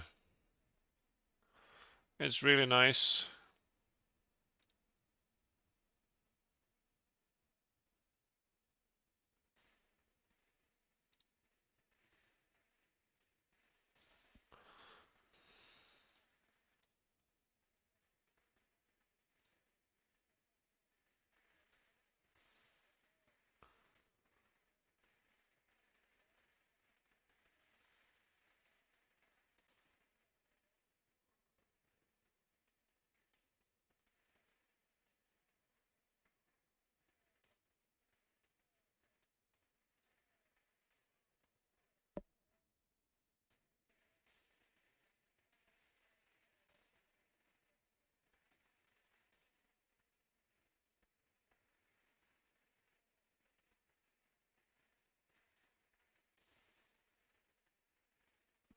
Yeah. My thought was at least electrolysis is possible. In the real world, it might not be feasible in any kind of way. I read a study where someone talked about using the dirt on the moon to actually extract iron from uh, by electrolysis. But yeah, for the game, it just needs to be something that is not too far-fetched, that you could produce perhaps iron and water or oxygen if you have electricity and you have reactants. Anyway, boys. Okay, we're 5 minutes and then we're actually at 10 hours, so I'll just hang out with you guys for the remainder of those 5 minutes. It's been nice hanging out with you guys today. Really appreciate it.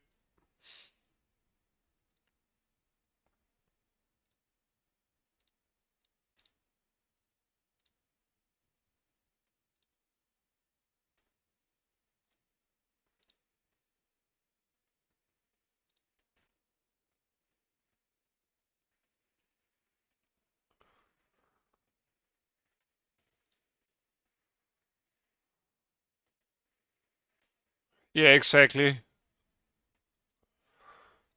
And then you use the oxygen for growing plants because they need oxygen to burn energy, and they can only produce oxygen that can sustain themselves if photosynthesis is high. And let's just imagine that we're on a panel where these solar panels here and everything that reacts with sunlight is getting massive, massive amounts of sunlight. Basically, I think we should scale the lighting up to something like this. This would make more sense, right? The sun would be so intense.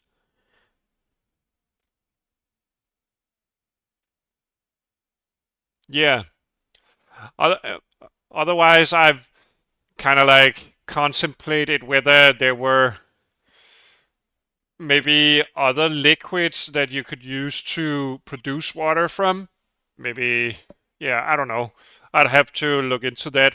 How to, if there are certain substances that would be present on the alien planet that you could use to create water with.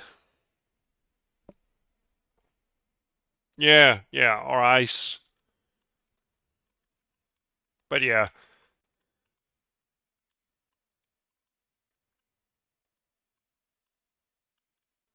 it looks kind of like interesting with the very bright lights.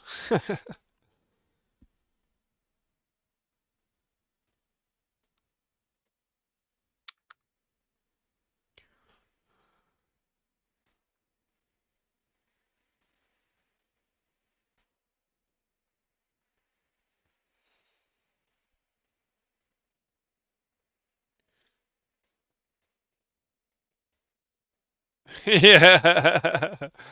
Yeah, I know. There's a lot of subjects in high school where you're like, what on earth am I gonna do with this shit?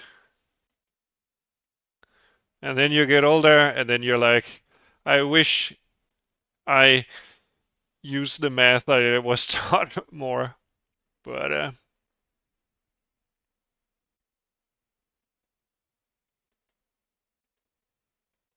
yeah,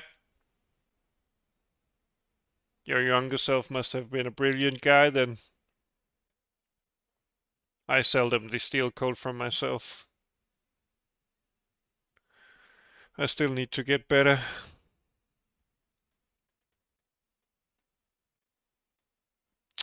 Okay. The clock is ticking. 30 seconds left of this stream.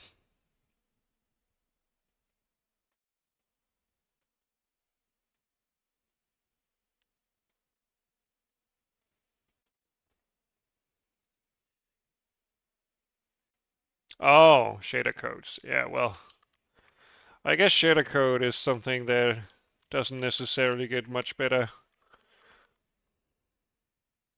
That's nice, having old, usable shader codes.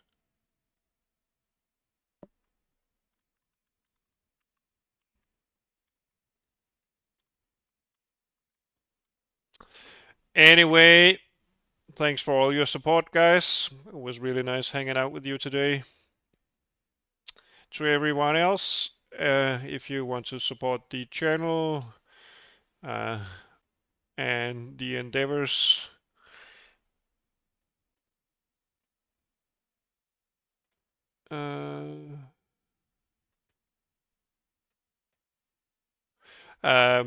feel free to consider liking, commenting, or subscribing. You can also join the Discord, and yeah, hopefully I'll be seeing you guys around. And take care, everyone, and keep on trucking with your projects. Also, remember that I would always like to see screenshots of your projects on the Discord server. So don't don't worry about spamming. Feel free to share. All right. See you guys around. Bye bye.